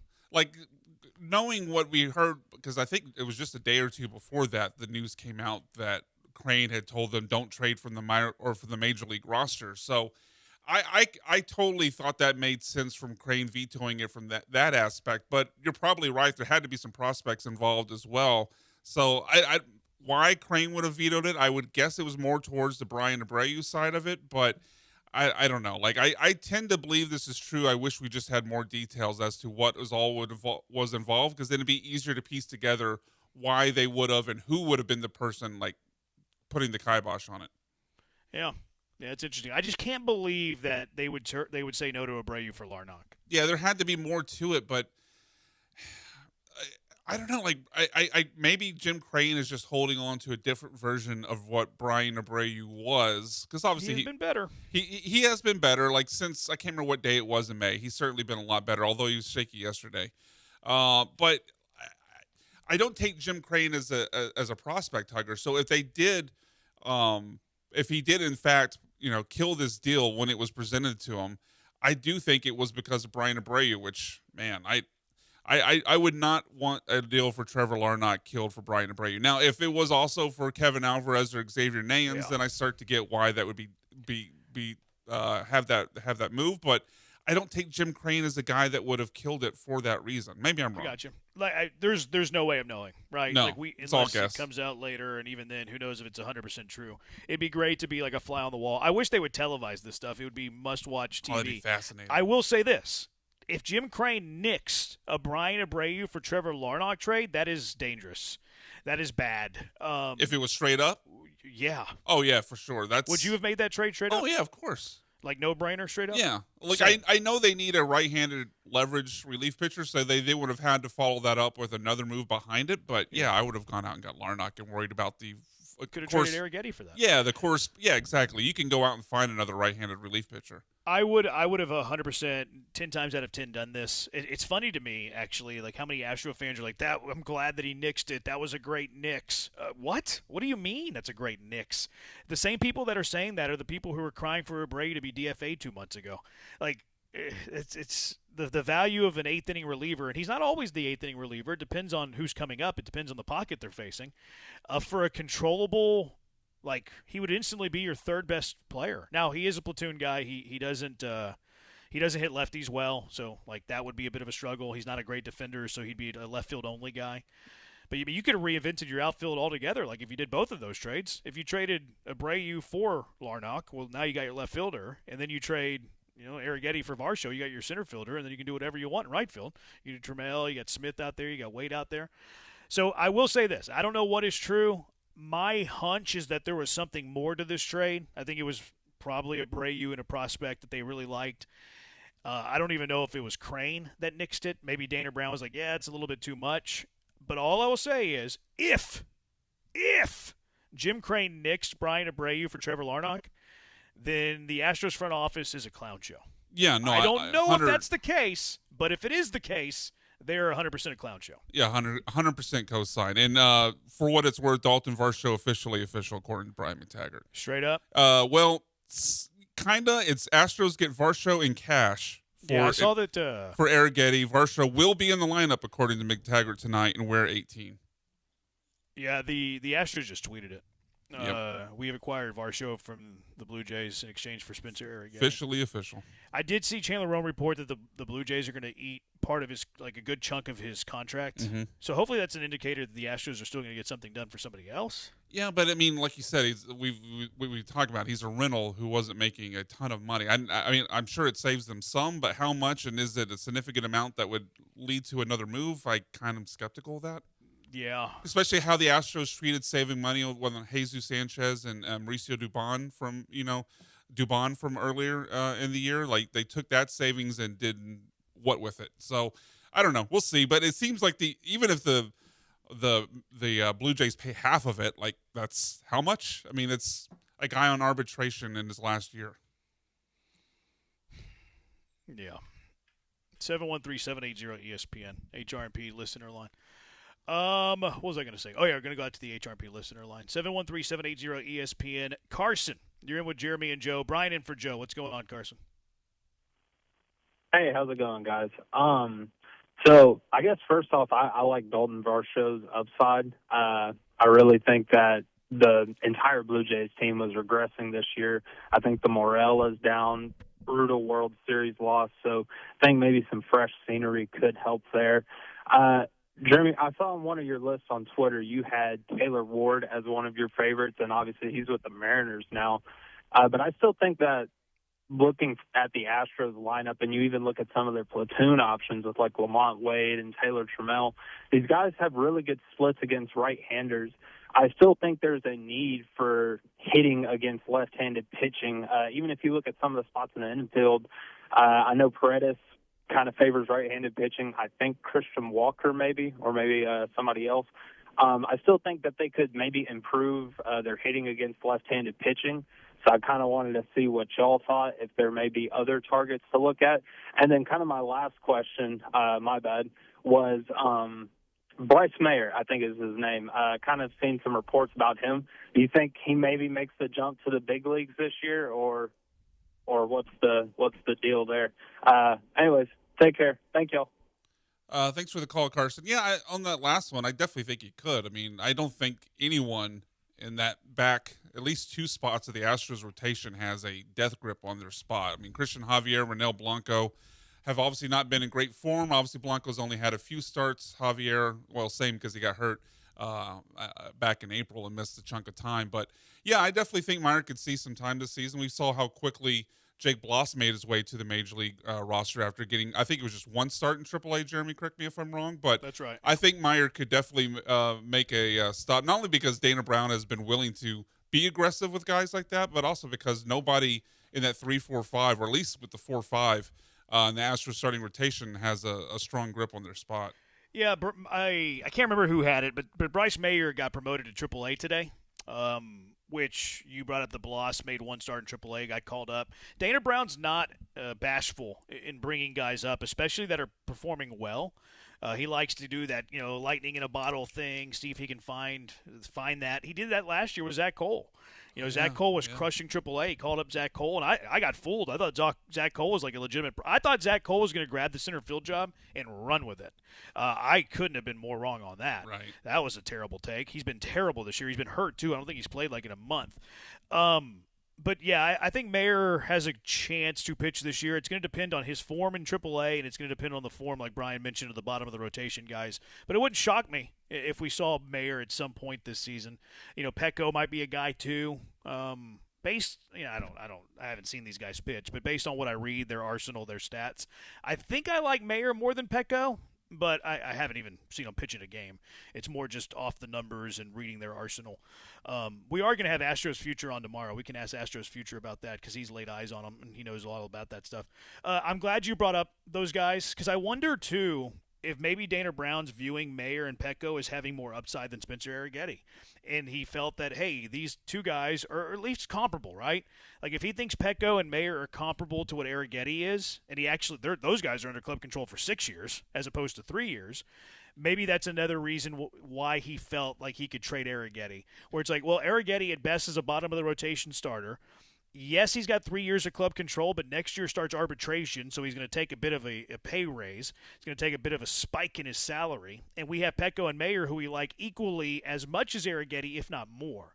So that could be a reason why Dana thought Arrighetti was more tradable this year than he was last year. So good point bringing them up. As far as the right-handed bat, I've been on this crusade for months. Whenever I look at a roster, a lot of people look at your roster and they're like, well, here's our lineup. That's not 2026. Like baseball in 2026, you see so many platoon guys. So you have a left-handed lineup and you have a right-handed lineup. Whenever you look at this team against left-handed pitching, I think they have a glaring need in the outfield of a right-handed bat. Trammell can hold his own against righties. Lamont Wade can hold his own against righties. The Astros don't have anybody in the outfield who can hold their own against lefties. Maybe Cam Smith? Not really. You hope he could do it? Not really. He has looked better lately. They were hoping that Bryce Matthews could be that guy. Bryce Matthews has not been that guy, and he's hurt, and he's a few weeks away. I think they thought that Jake Myers could be a center field platoon against left-handed pitching. He's been a train wreck this year. I think the Astros desperately need a right-handed bat against left-handed pitching that can play left field, and that's why I had interest in Taylor Ward. Maybe they'll do that in the next 37 minutes. I was hopeful because Dana Brown was saying, look, we're not going to limit ourselves to left-handed bat, but every time I would read, the Astros need left-hand bat, the Astros need left-hand bat, I'm like, what are you looking at here? Look at this outfield depth. They can't hit righties, so I completely agree, Carson. Yeah, and they just need guys that can hit for sure, but definitely a deficit there as far as guys that can hit right-handed pitching. Like there is I think a world where now obviously Jordan's not going to play in left field a lot, but if Jordan's in left and you're now adding Dalton Varsho to play center field and Taylor Trammell against righties can, like you said, can hold his own if he's playing right. Like okay, that's who's your DH? Like, because I had somebody ask me that on Twitter. Like, well, Altuve or Yanni? But you're not adding a bat to the lineup, though. Like, that's the thing. Like, the whole point of playing Jordan in left field is so you can add a bat to the lineup. Like, you don't want Jordan to play left field, right? Like, we all agree that we don't want Jordan in left field because Jordan's bat is too important and he's too valuable. You don't want to risk him getting hurt. But it's passable if you can put a bat in the lineup, right? Like, hey, you're going to play left field 2 of the 3 games at the Dike. Okay, but you're doing that because you want to get an extra bat into the lineup. Who is that bat? Yeah, no, that's fair. Like, unless it's Yiner and you want Vasquez to catch because you like his receiving better. That would be the move I would do. Yeah, is that worth placing Jordan in left field because you're trying to get Yiner's bat into the lineup? No. No. It's not. No. I was trying to talk myself into it. Like maybe an occasion, but not consistently. Yeah, they're in a spot right now, though, still where I do like their 2/3 of their outfield against right-handed. About lefties. Yeah, exactly. Like Taylor Trammell can hit. Is. Yeah, they can't be done. Like in the news that we've seen is that the Astros are now looking at starting pitching. McTaggart's reported that. Rome has been on they're talking about Foster Griffin with the Nationals. So it seems like the Astros have. I don't know if they believe they just solved their outfield, but it seems like they're turning their assets and their attention to pitching and not another outfield bat. And you, Joe, and I have talked about for weeks, like this is not a one outfielder fix for this outfield. This outfield was Cam Smith, who has the 6th lowest batting average of all qualified hitters. Zach DeCenzo, Lucas Spence at times, Taylor Trammell, who can't hit lefties. It was arguably the worst outfield in the league. And so Dalton Varsho is an improvement, but they needed another bat. And they still have, 34 minutes to get that done, but it seems like all their attention is now going to starting pitching. Yeah, so if I had to guess, this is the outfield they're going to go forward with. Yeah, I think they could really use the right-handed bat. They could. Taylor Ward was the guy I liked, but that's off the table. Someone asked me, what would you be happy with at the deadline? And I said a center fielder, because I don't think that they have a capable center fielder on this team. That can play every day. Taylor Trammell can hold his own out there for a bit. He's not an everyday center fielder, and he's not a center fielder against left-handed pitching. Like I want a center fielder who I can stick out in center field every single day. And I think that they think they got that with Varsho. And okay, whatever. I'll concede. There's a world where I'll that's concede true. that. Yeah, I'll concede that for the moment. And that guy's taking the job of Lucas Spence. Okay, done. I want a platoon bat against left-handed pitching, and that would take the roster spot of Zach DeZenzo. Maybe they think DeZenzo is good enough to be that guy. Ugh. I personally don't. Maybe they do. So that's what I would have done. I would have traded for a center fielder that's taking Lucas Spence's job in center field. And then I'm acquiring a right-handed bat that's taking DeZenzo's spot. And then I got a left field platoon with Trammell and DeZenzo. And the guy that I traded for, right-handed bat I traded for, not DeZenzo, the guy taking DeZenzo's spot. And then I want Cam Smith in right field most days. But you also have a backup plan in case he struggles with Lamont Wade. And then you have a pinch hitter off the bench. Like, it's just a good bench. It's good feng shui. I think it's way more important, and it sounded like Carson thought it was way more important than what Dana Brown feels. But yeah, so if they only acquire one more piece before the deadline is up in 33 minutes, I think we're both in agreement. We'd rather be a right-handed bat than a starting pitcher. I wouldn't go that far. You wouldn't go that far? I guess it would depend on the names, but like, would you rather have Foster Griffin or Dane Myers? Foster Griffin. Yeah. But Dane Myers, I'd be fine with. Yeah. Just, I really had hopes that we were going to have. I mean, this feels way too optimistic because this team went on to win the World Series. But I had the pie in the sky hopes that we could have a 2021 Braves outfield makeover. But it certainly seems that Dana, either because the price wasn't there or they're unwilling to pay, or just pay, whatever side of the price. Like, either they didn't like it or they were unwilling to pay what was going back. Like, they're going to settle on the one outfielder. Yeah. 713-780 ESPN. Junkies have thoughts on this. We'll get your thoughts. We'll continue to monitor the deadline. Also, Varsho's expected to be in the lineup tonight against his former team, which is exciting.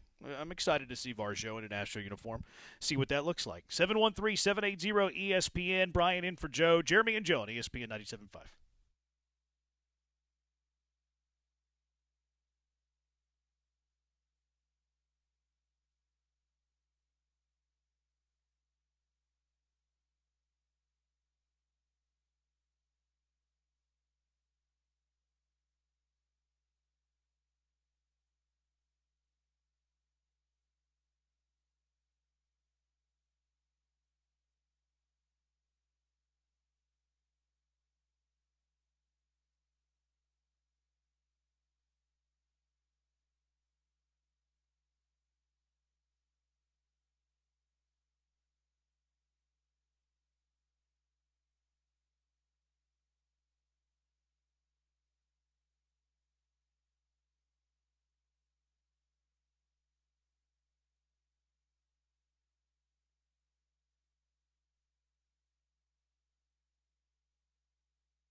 It's Jeremy and Joe, On ESPN 97.5 and the ESPN Houston app. broadcasting live from the Huntington Bank Studios. Here's Jeremy Branham and Joe George. Foster Griffin, Australian for ace, has been traded to the Guards. Wah, wah. He's not going to be a Houston Astro. So we'll see. We shall see. 24 minutes left for Dana Brown. Some of this stuff does trickle out late. Dalton Varsho is heading to the Astros club. I haven't seen a lineup yet. Somebody texted us, where would you bat Varsho? To me, it depends on who's in the lineup every day. What is it? Joe Espada's had I think Joe Espada's had a unique lineup in every game, but like 2 or 3. Yeah, something crazy like that. We get caught up too much in the whole lineup thing. I mean, Tell me who's playing against lefties, who's playing against righties. Fifth?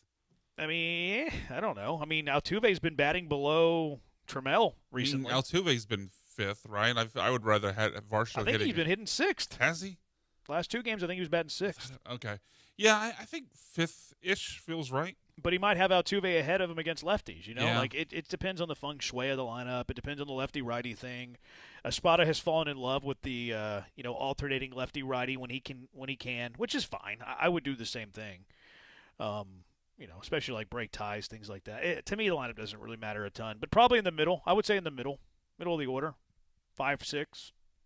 Yeah, that sounds about right. So apparently the asking price, I don't know if you've seen this yet, but according to the channel room, the asking price was really high for Foster Griffin, and the Nationals got back 4 players. Now, I don't know how highly those players are rated in the Guardian system, but the going price for Foster Griffin seemed to be higher than expected, or at least for me.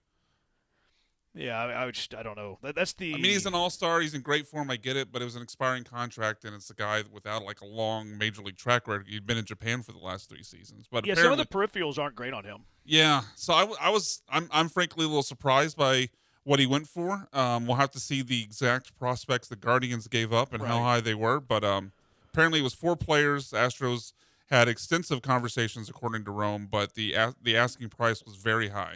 That's probably the right thing to do. Yeah. It probably was the right thing to do. I mean, the Astros are willing to pay a heavy price, I think. Clearly. We've seen that they're willing to pay a heavy price. Foster Griffin's expected ERA is a full run higher than his real ERA. So, I would have been excited to get him. I probably wouldn't have been excited if one of them was a top 4 or 5 prospect. So we'll see. We'll see if the Astros have anything else to do in the next 22 minutes. We're watching it feverishly. Let's go out to the text line. Bagwell had a bad trade deadline. He was in the room. Dana Brown told us, Junkie, we need more cowbell. Can we please get a picture? He didn't say picture. He said picture. What do you want a picture of? You want a picture of Bagwell in the war room? 713-780-ESPN. Wishful thinking, but if Correa were able to return for a playoff run, would you play him at third, Isak at second, and could you confidently play Altuve in left for the sake of getting the best bats out there? So give me that line. So Correa's back. What would you be your defensive positioning if Correa comes back? Obviously, Correa at third. Pena short. Obviously, he's a short. Who? Sorry, JP3. Altuve second. Paredes first. DH Walker. Jordan in left. Varsho in center. Cam in right. And then obviously your catcher platoon. You said Isak at second? No, Isak at first. Walker DH. Walker's a better defender. Okay, we'll flip him. That's fine. And now you're just playing Jordan in left, huh? Yeah, I think so, to get the extra bat in the lineup. Did you see the report? I think it might have been Swaby. But the Astros were apparently in on Luis Arraez. Yeah. And that Altuve would have moved to left for Arraez. I did. I think I would overall have supported that move. Altuve, I guess Altuve anywhere scares me defensively, yes. But so I guess it's, it's really, 6 cents or what is the phrase? Half a dozen. I can't remember. It doesn't matter. 6 in one hand, half a dozen. Yeah, there we go. I was struggling to get there. Thank you for help. Thanks for the assist there. But yeah, I think I would have done that deal just because Arraez would have been a much would have lengthened the lineup quite a bit. I mean, he's a 3-time batting champion. I would have done that deal, depending on what they were at. I don't know what the Phillies gave up to get him, but I wouldn't have let Altuve moving to left field stop me. I'll put it that way. Yeah. No, I wouldn't have let it stop. If either. that I was would've like liked the to run it. last obstacle in the way of making that deal, just the conversation with Altuve, or just like, do we want to put Altuve in left field? Then yeah, I think it would have been overthinking it not to make that move. I do want to say that the part that I do like of Varsho versus some of these other outfielders is I do like that you have a center fielder. Because, again, I don't think the Astros have a center fielder. Not Agreed. an everyday center fielder prior to this trade. Spence doesn't hit enough. Myers doesn't hit enough. Trammell doesn't defend enough. Loperfido doesn't defend enough. Like, you didn't have a true everyday center fielder. So Varsho does accomplish that. That's the one thing that I like about getting Varsho versus a Taylor Ward or a, insert, Larnach, something like that. Now there's benefits of a Larnach. Like, he's having his better season. He doesn't look like he's on the decline. He's got an extra year of club control.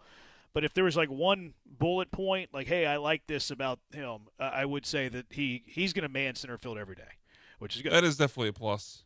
I don't know if we want to. Go ahead. I don't know if we want to take this as a sign that they're completely done. But Joe Espada's already talking to the media. I don't think it's a sign. You don't think it's a sign? My gut reaction when I saw he's already talking about the Eric Grady Varsho trade is that they've told him we're done. I mean, there's 18 minutes to go. Maybe they tried on Foster Griffin.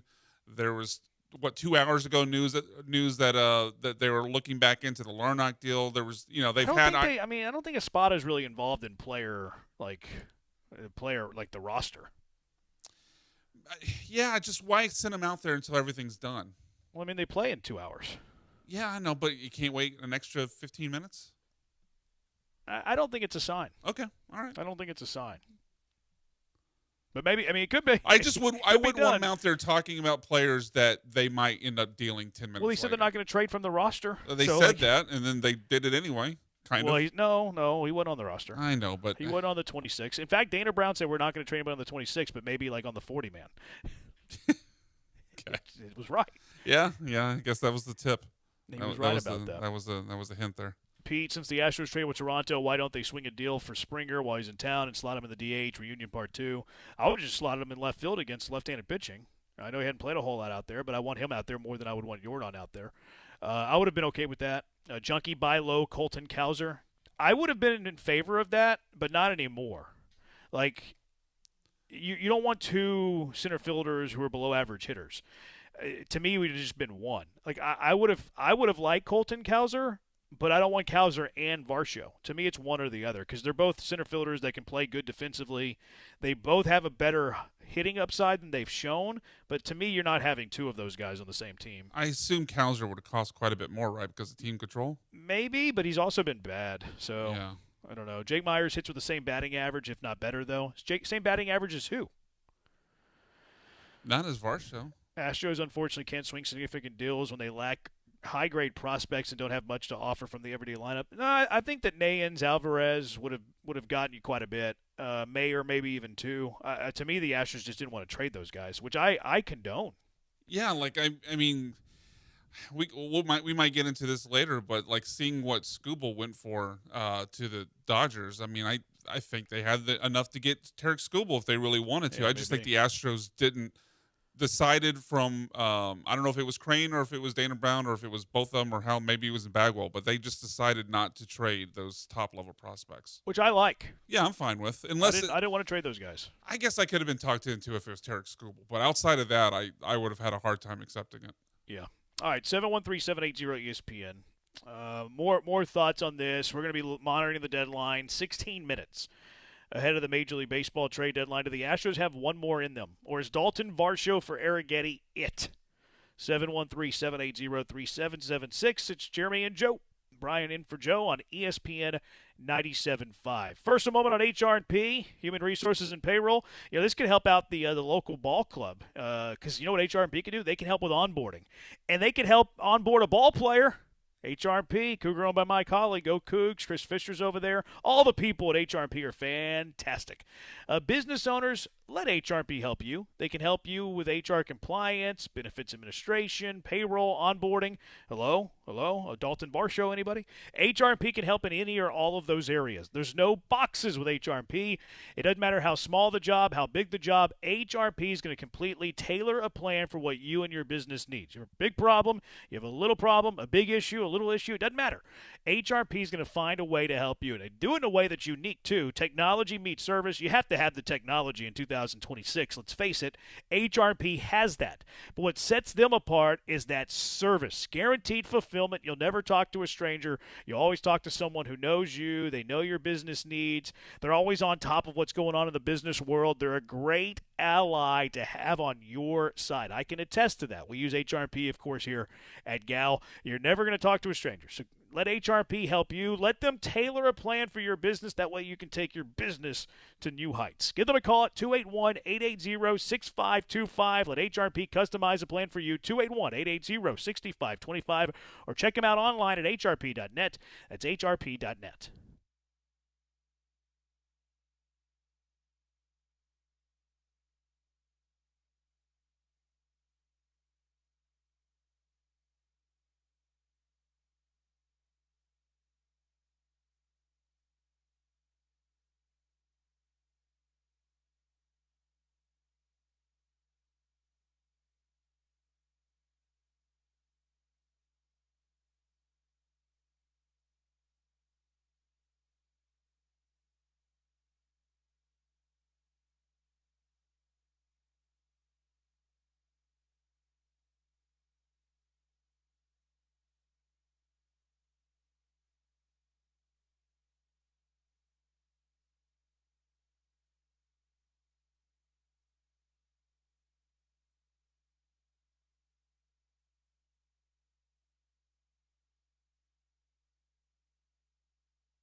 It's Jeremy and Joe, On ESPN 97.5 and the ESPN Houston app. broadcasting live from the Huntington Bank Studios. Here's Jeremy Branham and Joe George. Joe out today. He'll be out tomorrow as well. Brian in for Joe today. We'll have Stressens on tomorrow. Junkie's like, can you stop talking about the boring deadline? Talk about the Texans. We will a lot tomorrow. Deadline day is one of the best days in sports. There's been a lot of Correa talk. Do you believe it? I listened to him over the weekend talk. I think he is going to try to come back. I believe that part. I don't believe that he'll actually make it back, though. There's so many things that have to go right, and you can't have a setback for a guy who's always injury prone. Right. Like, to me, you can't plan on him coming back. So I want a right-handed bat. Now, could he satisfy the right-handed bat once he comes back? If he comes back, sure. But I'm not planning on that. No. To me, it's a bonus. To me, it's just, I wouldn't it's build my gravy. deadline around it. No, absolutely not. But yeah, he's supposed to go to the doctor tomorrow and then maybe get the green light on swinging again.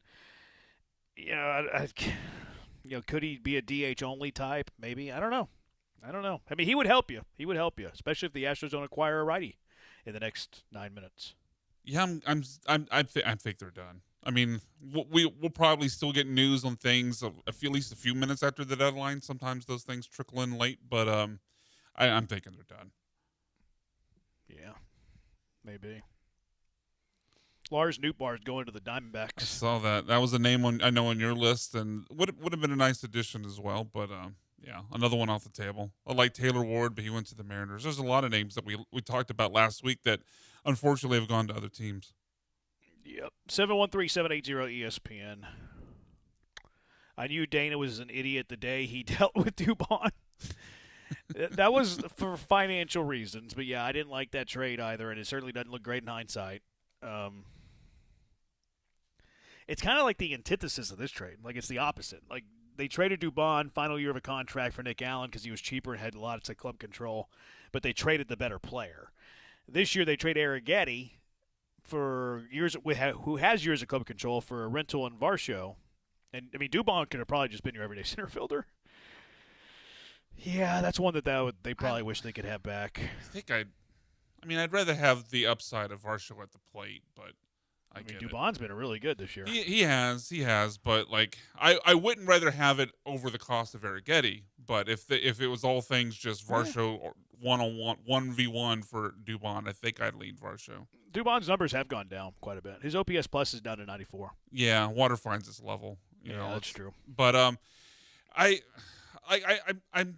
think the more and more this goes on, I'm not really talking myself into it from the aspect of I think Varsho is going to be a great offensive player, but I am kind of coming around to the side of like Arrighetti wasn't really a long-term answer. I know he has 3 years of team control. We're all going to focus on that. Like, oh, you traded a guy we'll see for 2 months and he's got 3 years of team control, but we've seen Arrighetti, the second half of his rookie season and then May this year. And outside of that, he's been just a guy. If not he's worse. his career ERA is 4.66. If he's a 4.66 career ERA guy in the next 3 years, so what? Yeah, exactly. So what? That's my point. But at what point? I guess it depends on what Varsho does. Yeah, too. like at what point are we going to stop looking for or pointing to the potential of Arrighetti? Like, well, this is just who he is. I think it depends on how he produces in the next 3 years. Yeah, that's like fair. his production over the next 3 years, and obviously Varsho's production in the next 2 to 3 months, is what's ultimately going to determine this trade. If Arrighetti turns into a sub-4 ERA guy, a middle of the rotation starter, it's going to be really hard for Dalton Varsho to beat out that sort of production. Yeah, no, Varsho definitely cannot beat that out. If Arrighetti over the next 3 years has a combined sub-4 ERA, I don't see any way Varsho beats that out. That might be the number. That might be the number here. Like, if Arrighetti's a sub-4 ERA guy for the next 3 years, it's going to be probably a trade that the Astros lose. They lost. If he's a plus 4 ERA guy over the next 3 years, it's probably a trade that the Astros win, even if Varsho doesn't do a whole lot. And I it lean does clear towards the room latter. for other guys. And look, I know that Arrighetti's still got 3 years of club control. I get it. But his first year of arbitration's this year, and that's significant money. Arbitration, it's still, yes, it's club control, and it's not as much as they would get on the open market, but arbitration figures are getting higher and higher. Yeah, didn't Fromber get, it was like 17, 18 million his last year here? His Not last year of that arbitration, Arrighetti would get that, but to your point. First year of arbitration is obviously going to be the cheapest. Right. In fact, it's a rule. Baseball, you can't baseball arbitration. You can't make less money than you did the year before. It has to be more money. I don't even think it could be equal. I think it has to be a steady raise. But yep. 713-780-ESPN. 5 minutes for the deadline. Junkie, what's the deal with the Astros always trading with Toronto? Every year it seems, and now 3 different GMs making multiple deals with them. I mean, some front offices get along better with other front offices. They're better trade partners at time. It's just Dayton loves Canadians. The personality. He's got a soft spot players. for the Maple Leaf. Correa coming back equals Fred VanVleet coming back. Kind of feel that way. I think Correa's got a way better chance. Yeah, I just think neither one happens. Did Fred VanVleet have a mattress Mac recliner? Correa's got the mattress Mac recliner. I don't know if he did. Yeah, so should we give Mac the credit if he makes it back? Yeah. All right. Heck yeah. Okay. Yeah, if Correa, I've already been on record saying that on the internet. Although I already own a mattress Mac couch, so recliner. Brag. Sort of. I was trying to get the free one year. Actually, we got it. Oh, which bet? Because he does those bets every year. Which bet was actually when Branham Baby was born. We needed a recliner for my wife because she was going to be in a lot of pain after the pregnancy and stuff. So we got a recliner for gallery furniture, and we needed the Bengals to beat the Rams in the Super Bowl. Okay. They were close. They were winning in the fourth quarter. Yeah, no, it was a good game. Bengals screwed me. Yeah. Blame Aaron Donald. Might be a dumb question, but can Dalton Varsho also play catcher? So he played catcher in the past. I don't think he hadn't caught in years. Yeah, well, at least what? I'd have to look, but I don't think he's caught since his Arizona days. Yeah, I thought he. Yeah, I know he definitely caught obviously in Arizona. I don't know if he caught post then because I know the Blue Jays had like 3 even when they traded for Varsho, they already had like 3. Yeah, they already had like 3 was catchers. In 22 with Arizona. There you go. He's played left field, center field every year that he's been in Toronto. I don't think he can catch anymore. I think that's I guess it's an emergency, but outside emergency of that. third catcher. Trading for a career 240 hitter is just not good enough. I mean, if this is the only move, I will be pretty disappointed.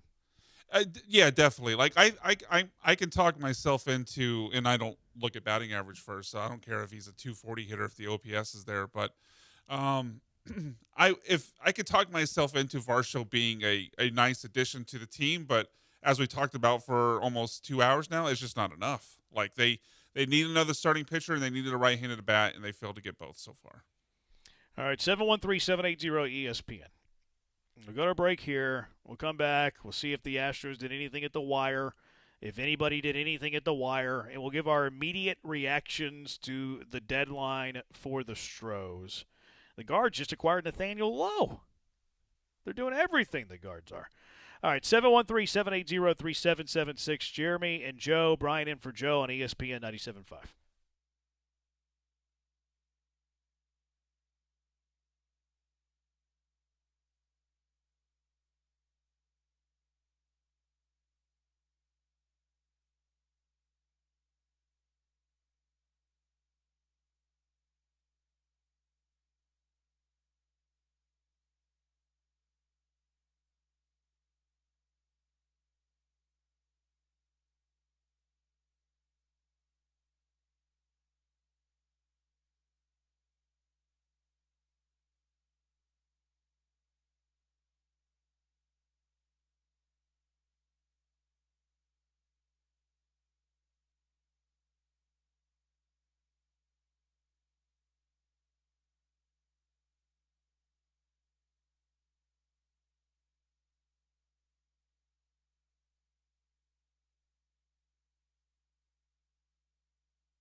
Brian in for Joe today. Joe will be out today and tomorrow. We'll have Garrett Williams.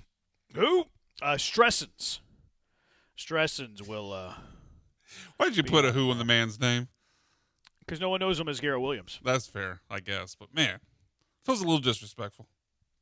Padres got Casey Mize. That's a buzzer. It was right that's at the buzzer. That's crazy. I remember seeing something earlier this morning that I think it was Nightingale said like the Tigers are telling everybody it's going down to the last minute, and sure enough, it went down to the last minute. Feels like it's over. Yeah, I mean Feels like it's still over. possible. But Deadline pencils down 2 minutes ago. Some of the trades get announced later, just because like that takes a little while to catch wind of it. But it looks like this is it. yeah, wah wah. I did think it was going to be a quiet deadline. I got my hopes up because of the excitement of it. But I thought it'd be kind of a quiet deadline because I didn't think the Astros are going to be willing to trade some of their top prospects. Now the whole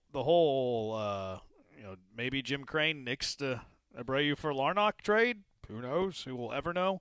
Which I think we both agree probably was including some of those prospects they're unwilling to give up. But I think it was Abreu and a prospect that they're not willing to give up for that. It had to have been Abreu for Larnach is not fair. There's no way Jim Crane is. At least I hope not. I mean, that's full Jerry Jones if he did. But I mean, he was willing to trade Eric Getty. Like I think he'd have been willing to trade Abreu. I don't know, man. I don't think he values guys at the same way we do. Like I think there's some emotional aspect for Jim Crane and what Brian Abreu was meant for the team going back to 2022. Yeah, you might be right about that. That Eric Getty wouldn't hold. Eric Getty wouldn't hold the same weight in Jim Crane's heart that Brian Abreu would. There's no way to know that, but that's my guess. It's so weird that a guy that has such a, business like feels like he has no feelings would be reacting based on that. Yeah, just why else? Like in a hypothetical world where it's Abreu for Larnach straight up, why else would you do it? Why else would you kill it? Unless there's an emotional attachment. He likes pitching. He always says you got to have pitching. Yeah, yeah, maybe. He does look, he signed Rafael Montero to big money whenever they didn't have a general manager. So that's true. Maybe he's got a weird love fest for relievers. I wonder if he's going to try to pay Abreu.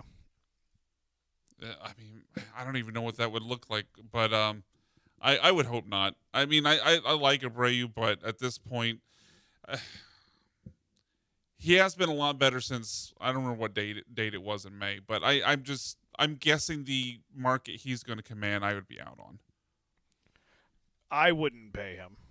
I think he's too volatile. He's going to want a good amount of money. Exactly. And I don't believe in paying relievers that amount of money, which is why I would have been so open to trading him, especially for an outfielder with club control, which is why I don't believe it. 713-780-ESPN. So it looks like this is it for the Stros. Spencer Arrighetti, injured list, 3 years of club control. Arbitration year number 1 begins this year for Dalton Varsho, center fielder for the Toronto Blue Jays, now your Houston Astro, who is having a down year. 243 average, 682 OPS, 86 OPS plus. He's known for his defense. He's won a Gold Glove. Still, even though he's showing some decline, still is a well above average defensive center fielder. I wouldn't even go to say good. Borderline great defensive center fielder. In terms of range, he has shown power over the course of his career. Like, he's got a little bit of slug. He's hit 20 home runs 3 different times. He's hit 27 home runs, his career high. Hasn't done that. That was 2022. He did hit 20 last year, though. But last year he had an OPS of 833. Now, he was injury-prone. He only played 71 games last year. This year he's played 99. But this is it. Joe Espada talking about Dalton Varsho says that he's going to be our everyday center fielder. He's going to be a middle-of-the-order bat, which, yeah, it's kind of what we thought, which is fine. It's fine, but I still think they're a little weak against left-handed pitching in the outfield, but it is what it is. I think the hope now is, Brian, that your starting pitchers are good enough to keep their jobs, and that if they're not, Pecco and Mayer could take a spot of theirs. Yeah, I don't like that strategy, Jeremy. I don't. Dalton Varsho, like you said, very good last year. He's had multiple 20 home run seasons, but including this year, 3 out of the last 4 years, he's been a sub 100 OPS plus guy. Like, I don't think this is a guy, considering how thin their lineup was. Like, really, after 4 guys in the lineup, it was like, well, we'll see when it comes back around to JP3, Jordan, and Isak. I don't think adding Dalton Varsho does enough to this offense to make it worth the move. And that's not even really a belief in Eric Getty. I don't think Dalton Varsho fixes the offense.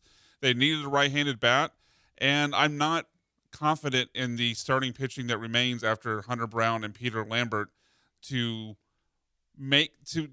go to war over the last 2 months to try to make the playoffs or even make a run in the postseason, that those guys are going to be good enough. Like Christian Javier, Ronel Blanco, this back end of the rotation is not good enough. Junkies reacting to the deadline. Astros return. Junkie says, what a joke. Another junkie, is it me or does this version of Varsho feel like Chas McCormick in center in 22? Good defense, mediocre offense, but gets the job done. Yeah, I don't like that comp. I mean, Varsho's been a big league center fielder for 6, 7 years. He has more power than Chas. Chas is kind of flash in the pan, you know? Yeah, really just 1 year. Yeah, I don't love the comp of that one. Wheat straw, so now all of these spaghetti memes in my phone are pretty much useless. Yeah, the Godfather theme, too. I'll have to delete the Godfather theme from the Godfather soundboard. Not going to play that anymore. Robert and Beaumont, Varsho is Jake Myers plus 25 points in batting average. I don't like that comp either, really.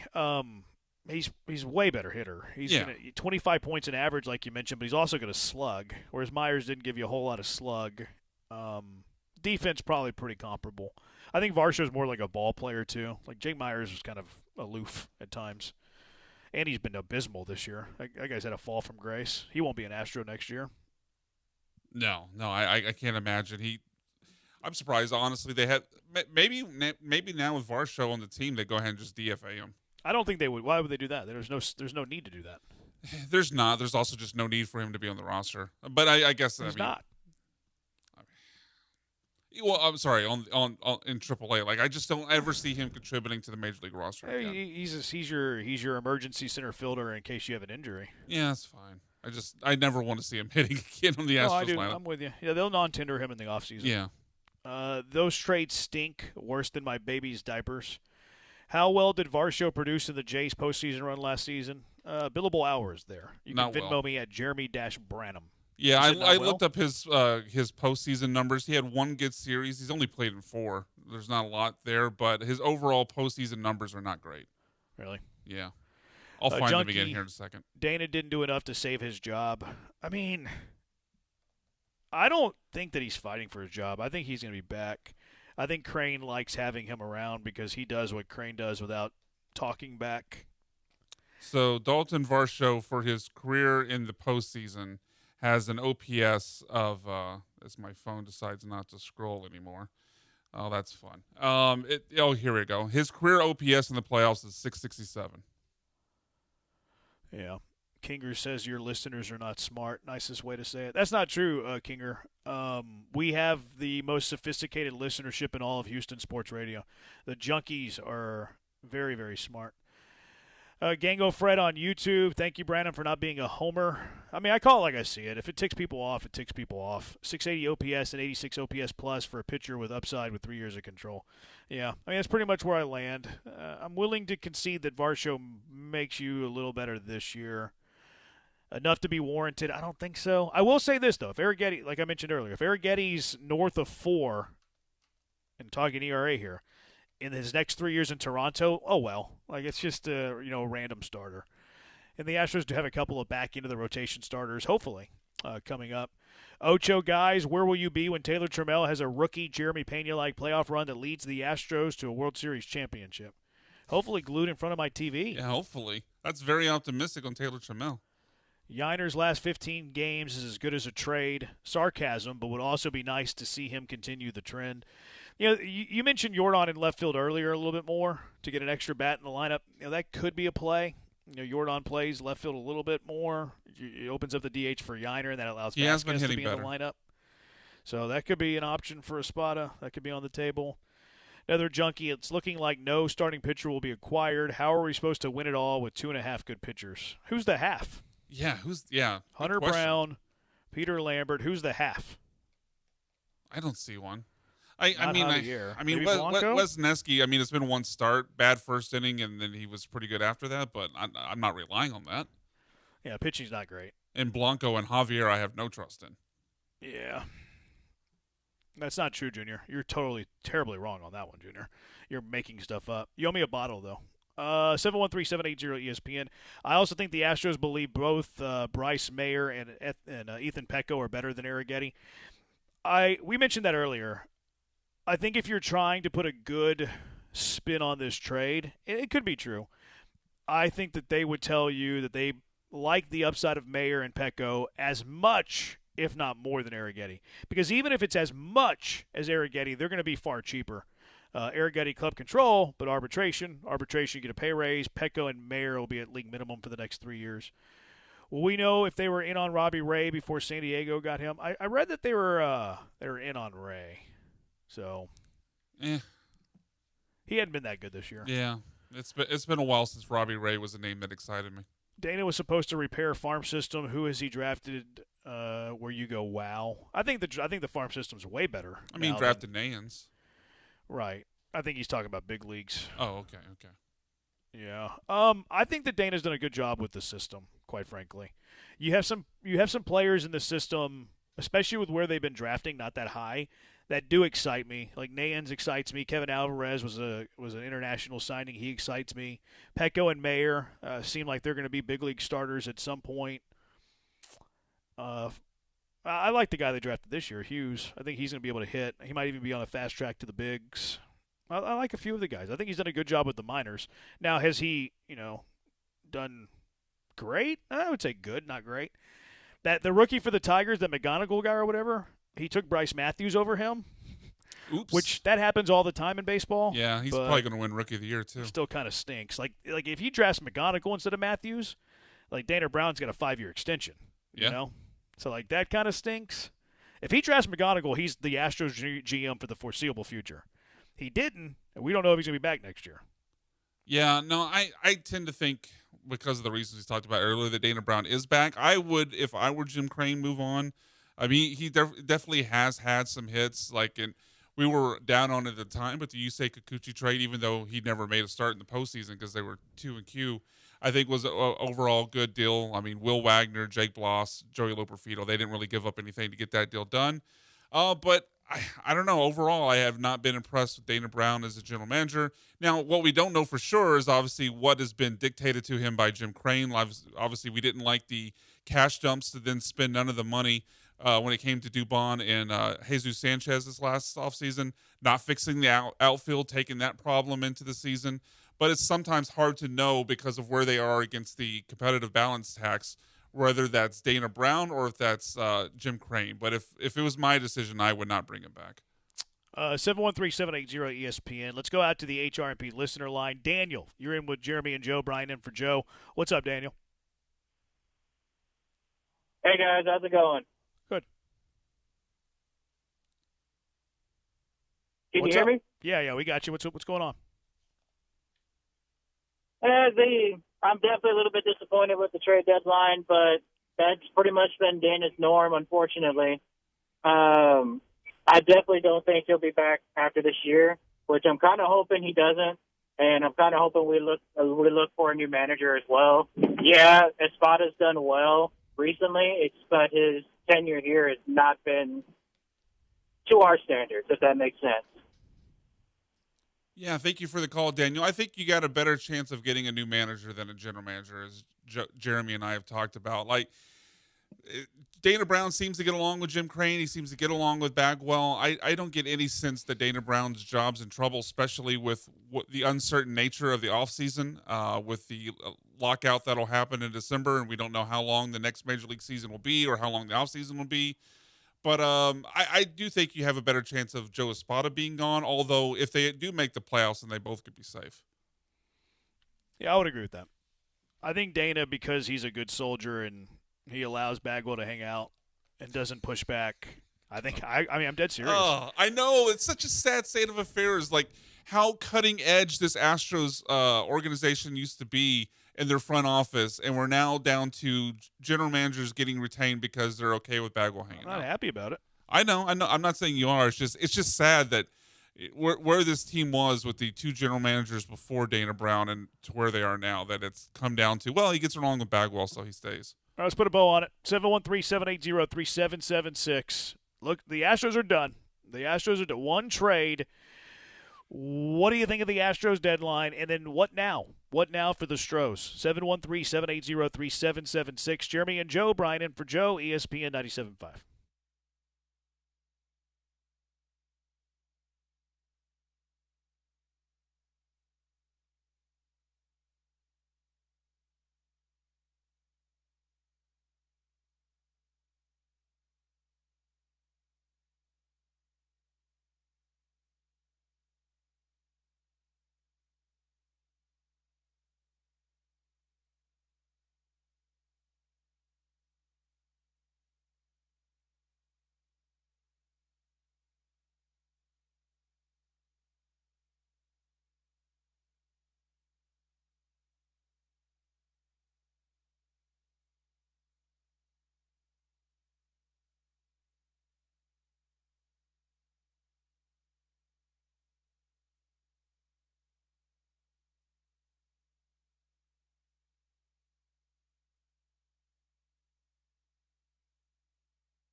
It's Jeremy and Joe, On ESPN 97.5 and the ESPN Houston app. broadcasting live from the Huntington Bank Studios. Here's Jeremy Branham and Joe George.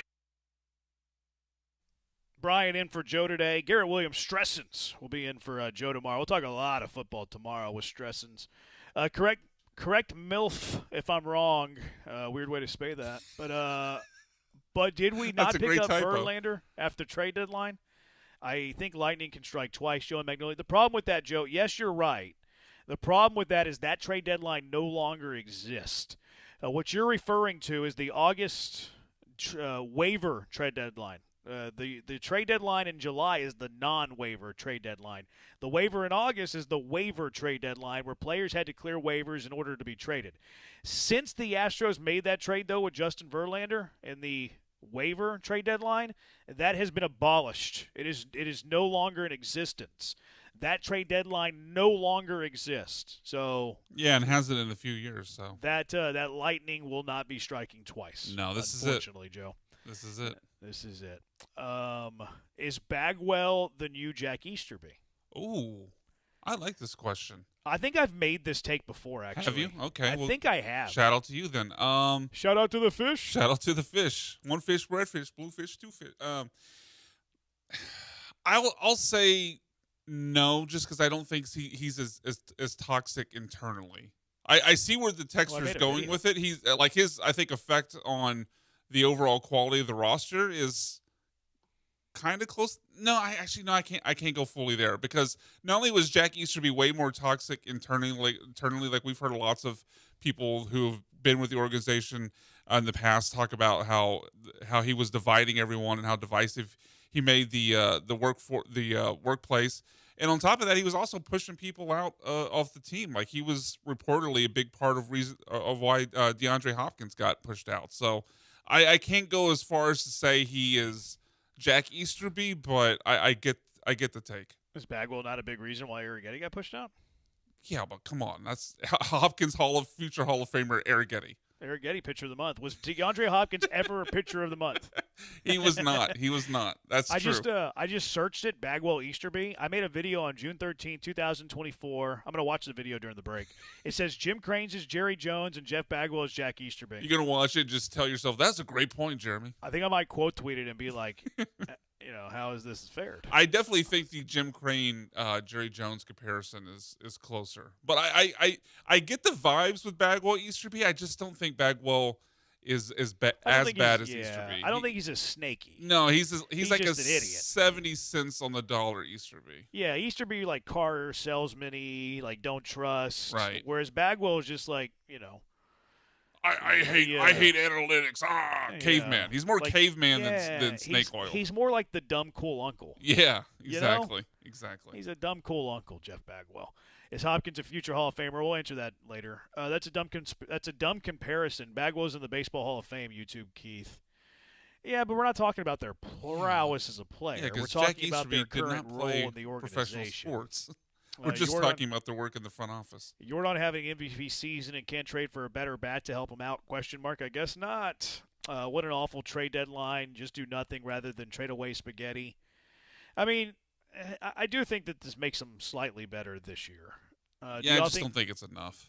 Yeah, that's valid. Do y'all think that the Dodgers' move affected the Astros' move prospects for a chance to go against that All-Star team? No, I don't think it had anything to do with it. No, I mean, because they're only facing him in the World Series. At that point, you just take your chance. I don't think they're going to see a move in the other league and make their decisions based upon that. Any chance you see someone brought in as head of baseball operations type situation while Dana stays GM are not viable? No, I think it's in play. I think I've said that it's pretty likely. Now, the thing here is that Bagwell and Crane aren't going to want to have somebody that's going to push back on them. Right. They're not going to want an analytics nerd to come and shake things up. It's going to be a yes man. They're going to need yes men. They're going to need people who are willing to acknowledge them. So you got to keep that in mind. Like, it's, is it going to be a David Stearns? I don't know. Like, plus he's employed. But that type, well, I don't know. Like, they're not going to want to come here and have an owner who's meddling with them. And here's the thing. I do think that Crane meddles with ownership. I think it's with the GM. I think it's very obvious, and I think he overmeddles, quite frankly. Ever since the sign stealing stuff, I was hoping for a reunion with Kikuchi, and the Angels cover a good chunk of his money. He's been hurt. I don't know if he's like what his injury situation is, but he's been hurt most of the year. How is the Dodgers farm system always rated so highly if they never have high picks? The same reason that Texas always has like 5-star recruits, and then they decommit and sign somewhere else, and then they bump them down to a 4-star. Yeah, same thing with the Yankees. Yeah, they're just they get a bump. They get a big market bump. They get a big cachet bump. So their prospects are going to get a 5 to 10 player bump because it's a Dodger farmhand, because it's a Yankee farmhand, because it's a Red Sox farmhand. Yeah, you get bumps to the bigger name teams. It's amazing how many if you go back through the Yankees' top prospects through the years, like especially, I mean, obviously in the 90s, a lot of that run was fueled by guys that came up through the farm system. But other than that, like they've had so many guys come up that were hype, and just did nothing. But because they, like you said, they get a bump if they have the Yankees name attached to it. Similar results, but differences with Bagwell. There doesn't seem like there's any malicious intent. Yeah, I do think his heart's in the good spot. Yeah, I think that's why I couldn't go as far as to say he's Easterby. Easterby was in his own episode of Game of Thrones. Facts. Yes. Why hasn't Blue Ball gotten a legit chance in the rotation? That's a good question. He might get one this year. I don't know. I think it's more of an off-season thing. You don't think he could be stretched out over the next month? I do not. Okay. I like Blue Ball. I'm a fan of Blue Ball. I've always been a fan of Blue Ball. I don't know. They just must see reliever in him. Maybe they don't love his third pitch. Maybe they don't love him over length. I don't know. I wish he would get a legit chance. Do you think this trading Arrighetti puts Imai closer back to being in the rotation? Is he the next man up if they decide Blanco and Javier can't get it done? Yeah, maybe. Yeah, maybe. I don't know if Imai was behind Arrighetti though. Oh, yeah, he could have been in front of him. Yeah, he might have just been there. Yeah. Would Biggio do a better job than Bagwell? I think Biggio's around too. He just doesn't get talked about enough and probably not around as much. At least Bagwell played the sport at a professional level. That's not always a good thing, though. Like, I mean, are the how best many executives the ones that played baseball at the highest level? Like, No. Friedman's probably the best executive in baseball. He didn't play baseball. Like, yeah, how many great coaches were great players? all of them. Well, not great players, but they all played at the professional level. Yeah, you know what I mean. There's a lot of the guys that try.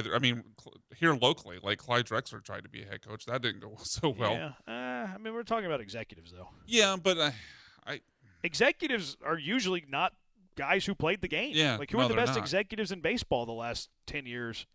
Like, they're usually nerds who are on Wall Street and, like, Fannie Mae people, I can't think of many. Like, I mean, there's been some in other sports. I'm blanking on the name, but the Ravens GM from years past. Ozzie Newsome? Yeah, Ozzie Newsome was a great player. But there's not a lot of those in sports. Like I mean, Larry Bird, I guess, with the Pacers years back. Yeah, but if you're just looking at baseball, like Buster Posey, Yeah, that's fairly recent. A.J. Hinch had a little bit of a front office stint with Arizona and got fired. Right. He wasn't obviously a good player. No. Could it just be that this team isn't good enough to use valuable prospects at the deadline? I think they just didn't want to use their prospects. They want to keep the system. Yeah, I think that's fair. And honestly, if that was the answer, I don't think they're going to tell us that. But if that was the answer, then I would get it. If the goal was to give this chance a team a legit chance, or the best chance they could have to make a run this postseason, I don't think they did it. But if the reason why they didn't do it is because the only way they could have gotten some of these pieces we saw, like the Foster Griffins or the Taylor Wards or whoever, all the other pieces we've talked about wanting to see an Astros uniform, if it was going to cost them those top prospects, which I don't tend to believe, at least with a few of these guys, then that's fine. I wouldn't have traded Alvarez or Xavier Nayans for any of the guys we talked about today. I didn't want to trade those guys. Yeah, they were off limits to me, unless it was Tarek Skubal. I want to keep the farm system in good spot. That way you can hopefully build the next crop of good Houston players. Uncle Barney says, Varsho trade, a huge disappointment. I think the deadline in totality, a huge disappointment. Yeah, because it just feels like this team with winning, 11 out of 12 was ready to turn a corner, and I guess maybe they still have, and I still think they have I would probably put it a slightly better chance than not to make the postseason, just because I think they're better than the Mariners and the Rangers. But it feels like their legs were kind of taken out from under them as far as their high-end potential, which stinks because they need another right-handed bat and they need another starting pitcher. They have nobody in left to hit lefties that I trust, and Blanco, Javier, Wesneski as the 3, 4, 5 in this rotation also do not trust. Yeah. Pete says Bagwell's like Michael Jordan post-retirement, terrible front office guy during his tenure with the Wizards, and likes to play a lot of golf. That's a better comparison. Probably talking about a completely different deadline if the Astros hadn't got hot the last 10. Yeah, true. System sucks. I don't think so. I think the system's actually trending upward. Management sucks. Maybe. Probably. I lean that way. Tired of it. Every deadline for years has been trash. Every offseason trash. I mean, last trade deadline was not trash. That was exciting. Yeah, it actually kind of. Yeah, no, obviously Jesus Sanchez didn't pan out, but they should have just ended up trading Arrighetti for Cease. Yeah, really. Would have been really awesome deadline. All right, 713-780-3776. There was a move over the weekend for the Texans that made people excited. Jadeveon Clowney is back. How would you define Clowney's career, and what's a realistic season for Jadeveon Clowney? 713-780-3776. Brian in for Joe, Jeremy and Joe, ESPN 97.5.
You're listening to Jeremy and Joe, On ESPN 97.5 and the ESPN Houston app. live from the Huntington Bank Studios. Here's Jeremy Branham and Joe George. Brian in for Joe today. Joe's out tomorrow, too. 713-780-ESPN. Texans made a move. They made a couple moves, actually. They brought in Jadeveon Clowney, which is still not official, but it's kind of officially official. I mean, D'Amico was even answering questions about Jadeveon Clowney today, and that's how officially unofficial it is. Mario Edwards is back, too. I love that the Texans don't mess around with their depth. Like, hey, we have cap space. We're going to use it, and we're going to go into the season deep. I like that. I wish Dana Brown would learn from that. Jadeveon Clowney, okay, you're our defensive end number 3. You're backing up Danielle Hunter, Will Anderson. That's going to be a load. D'Amico does like to rotate those players in and out. And then, hey, Mario Edwards, we think that, you have a chance to be one of our best 53 players. We think that you can be one of our interior defensive linemen that we're taking on game days. You're on the game day roster. We're bringing you back, too. I love how the Texans don't mess around on that front. Yeah, same. Like, that was one of the remaining questions, really the only remaining question for the Texans as they entered camp was defensive line. I guess maybe 2, because I thought their corner depth was a little thin too. I know people are high on Jalen Smith, but there was still some unknown there.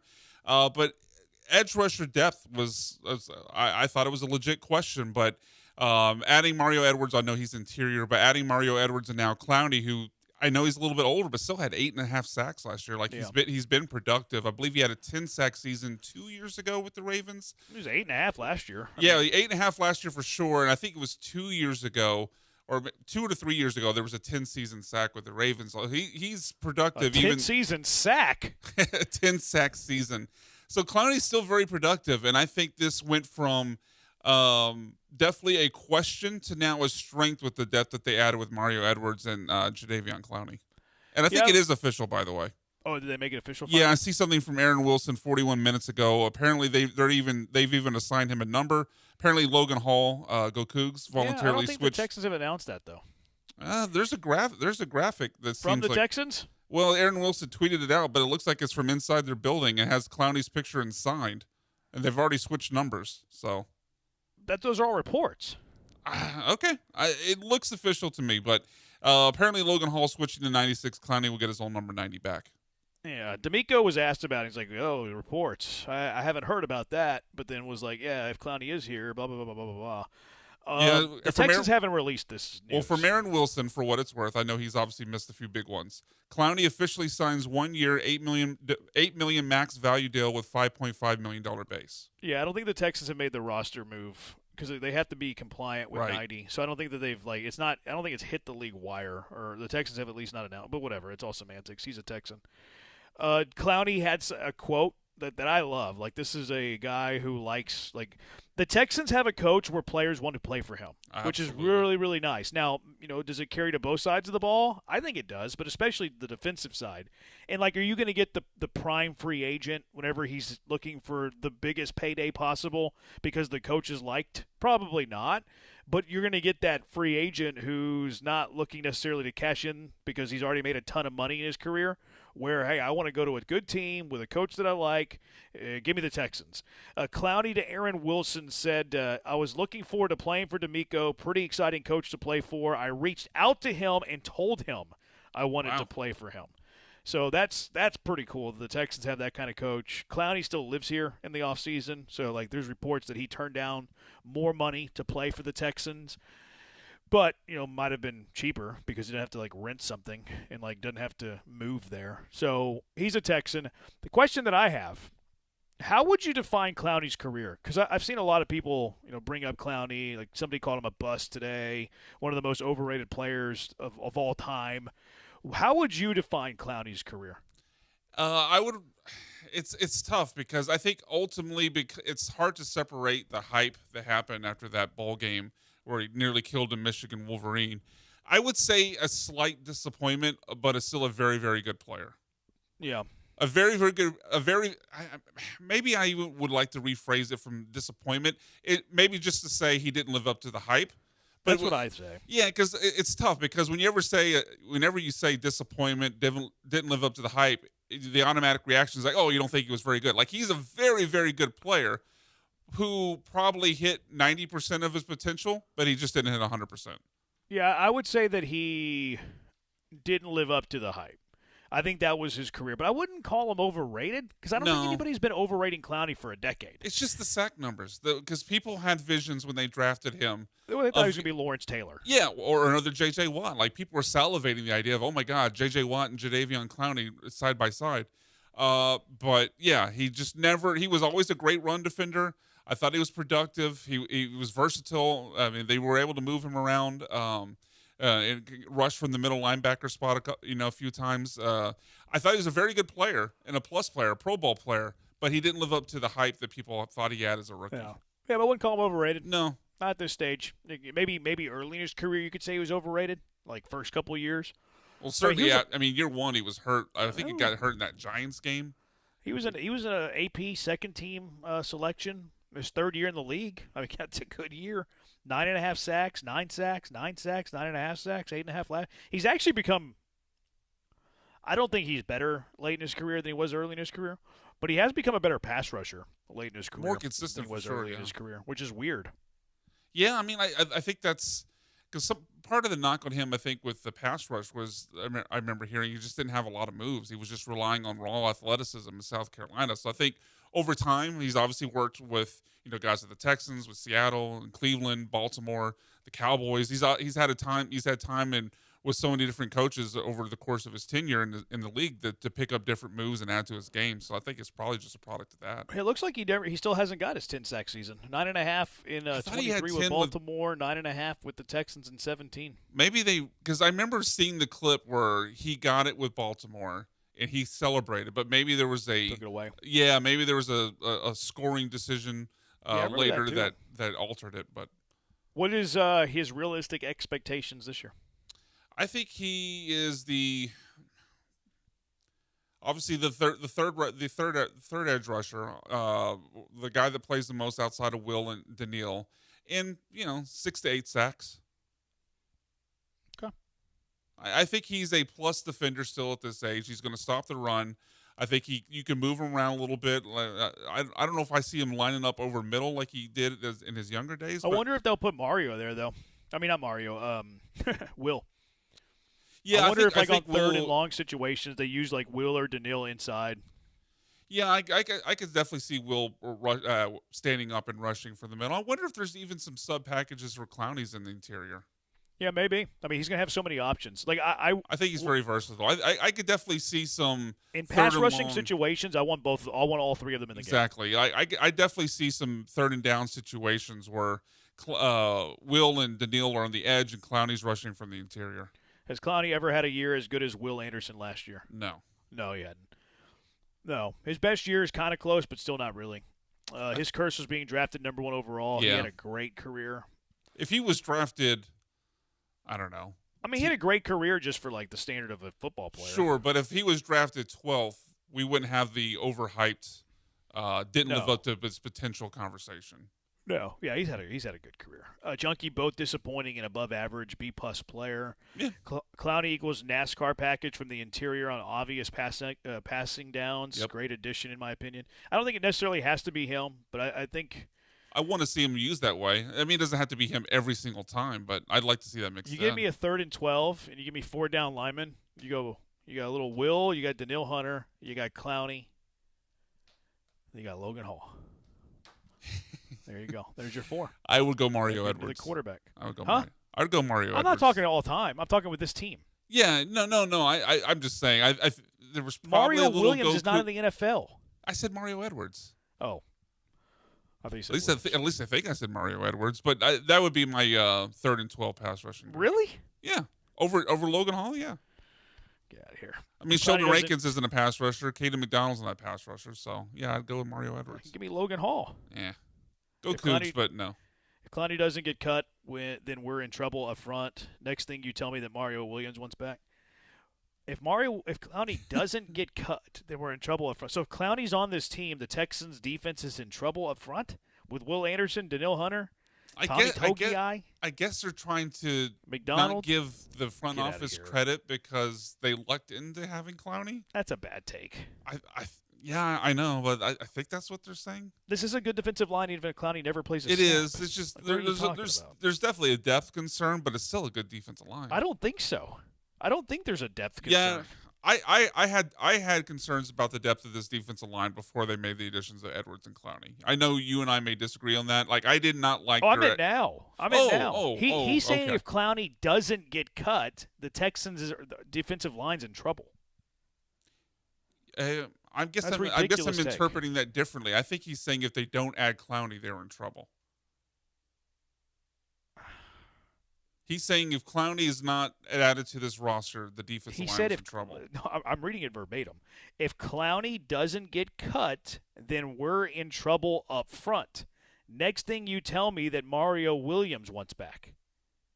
I don't think he's saying what you're saying. Okay. Agree to disagree. I don't think this is opinion. I mean everything's opinion, but he says if Clowney doesn't get cut, then we're in trouble up front. So he's saying if Clowney's on this team, that this team is in trouble, and then he throws in a jab about him being old because he mentioned Mario Williams. Yeah, I take the if Clowney isn't cut, this defensive line is in trouble. Is as in if the Texans lucked into getting Clowney back on the team, and if they hadn't, they would have been in trouble depth-wise. I think you're wrong, dog. All right. That's fair. Jadeveon Clowney is the complementary edge to any elite pass rusher. Clowney may not rack up many sacks for himself, but did act as the quarterback lasso for JJ and Miles. So imagine what that could mean for Will Anderson Jr. and Danielle Hunter. Plus, he's better suited to stopping the run. Josh Seabrook. Yeah, I think it's a really good move. It's a very good move. We still aren't used to having playoff teams with obvious holes. This is how the majority of the league operates, and occasionally you get an unlikely champion. All right, 713-780-ESPN HRP listener line. Who's your junkie of the day? Junkie of the day, 713-780-3776. It's Jeremy and it's Joe, ESPN 97.5.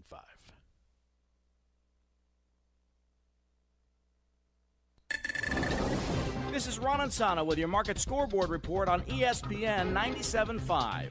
Despite Iran denying any talks with the United States over opening the Strait of Hormuz, the president insisted that was the case, and stocks rallied and oil prices fell today, with the Dow jumping 693 points to 53,178, the S&P up 110 to 7,600, and technology stocks bounced, pushing the Nasdaq up more than 2% or 540 points to 25,913. Oil fell $4.51 to $80.16 a barrel, holding at 83.73 in London. That pushed long-term bond yields down as well to 4.68%, and the dollar slightly firmer, moving a little higher against the Japanese yen amid joint U.S.-Japanese intervention to support the Japanese currency. Gold and silver up just a little bit. It's going to be a news-heavy week. A lot of earnings, a lot of economic data, culminating, of course, in the unemployment report on Friday. The market's digesting all this and looking to see whether or not the earnings will continue to surpass expectations by the same amount they have thus far.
Houston Restaurant Weeks is back. It's happening right now through September 7th. Think of it like a citywide all-star lineup, hundreds of restaurants, prefix menus, and every time you eat, you help out the Houston Food Bank.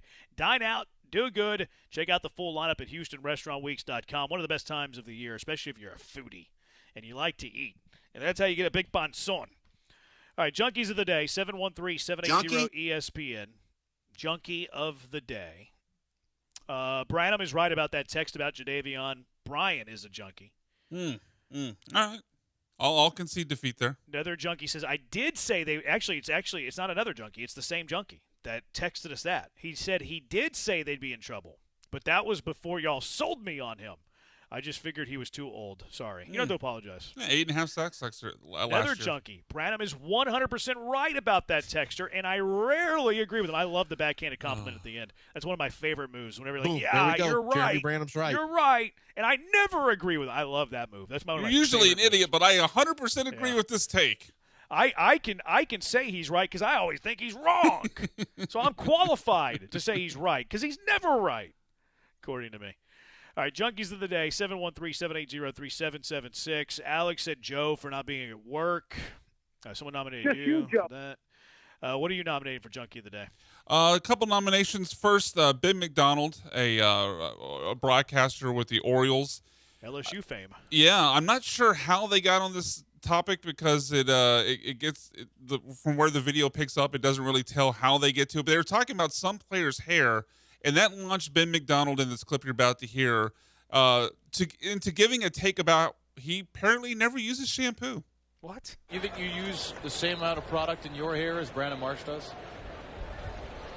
No way. For me, it's just a bar of soap. A bar of soap? Yeah. I've never used shampoo. Not once, ever. Just a bar of soap in the hair. Also don't have much hair. Marsh into right. Tavares is there.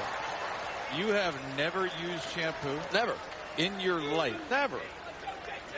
Not when you were a kid? No, just a bar of soap in the shower. That's all I need.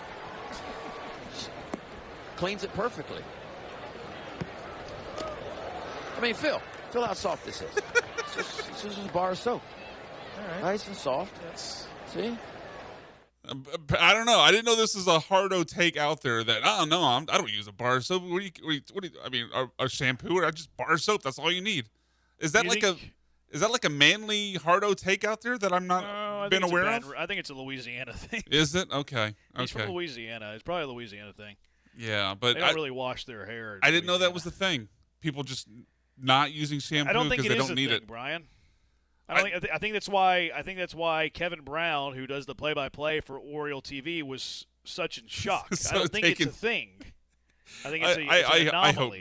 I hope not. And I don't believe him though. I think he's like maybe he doesn't do it anymore. His entire life, I doubt it. There's no way, right? But he also rocks like that little mohawk, not very much hair, so he could probably get away with it, but still kind of weird. Yeah, I think the worst part of it, if I'm his coworker there, is like telling, hey, fill my hair. Like, no, I'm good. I'm just gonna take your word on it. If you're telling the truth that you've never shampooed your hair in a day of your life, I didn't want to touch your hair anyway, but I certainly didn't want to touch it at that point. One more nomination. The Women's Pro Baseball League debuted over the weekend, and the first ever national anthem featured 3 women.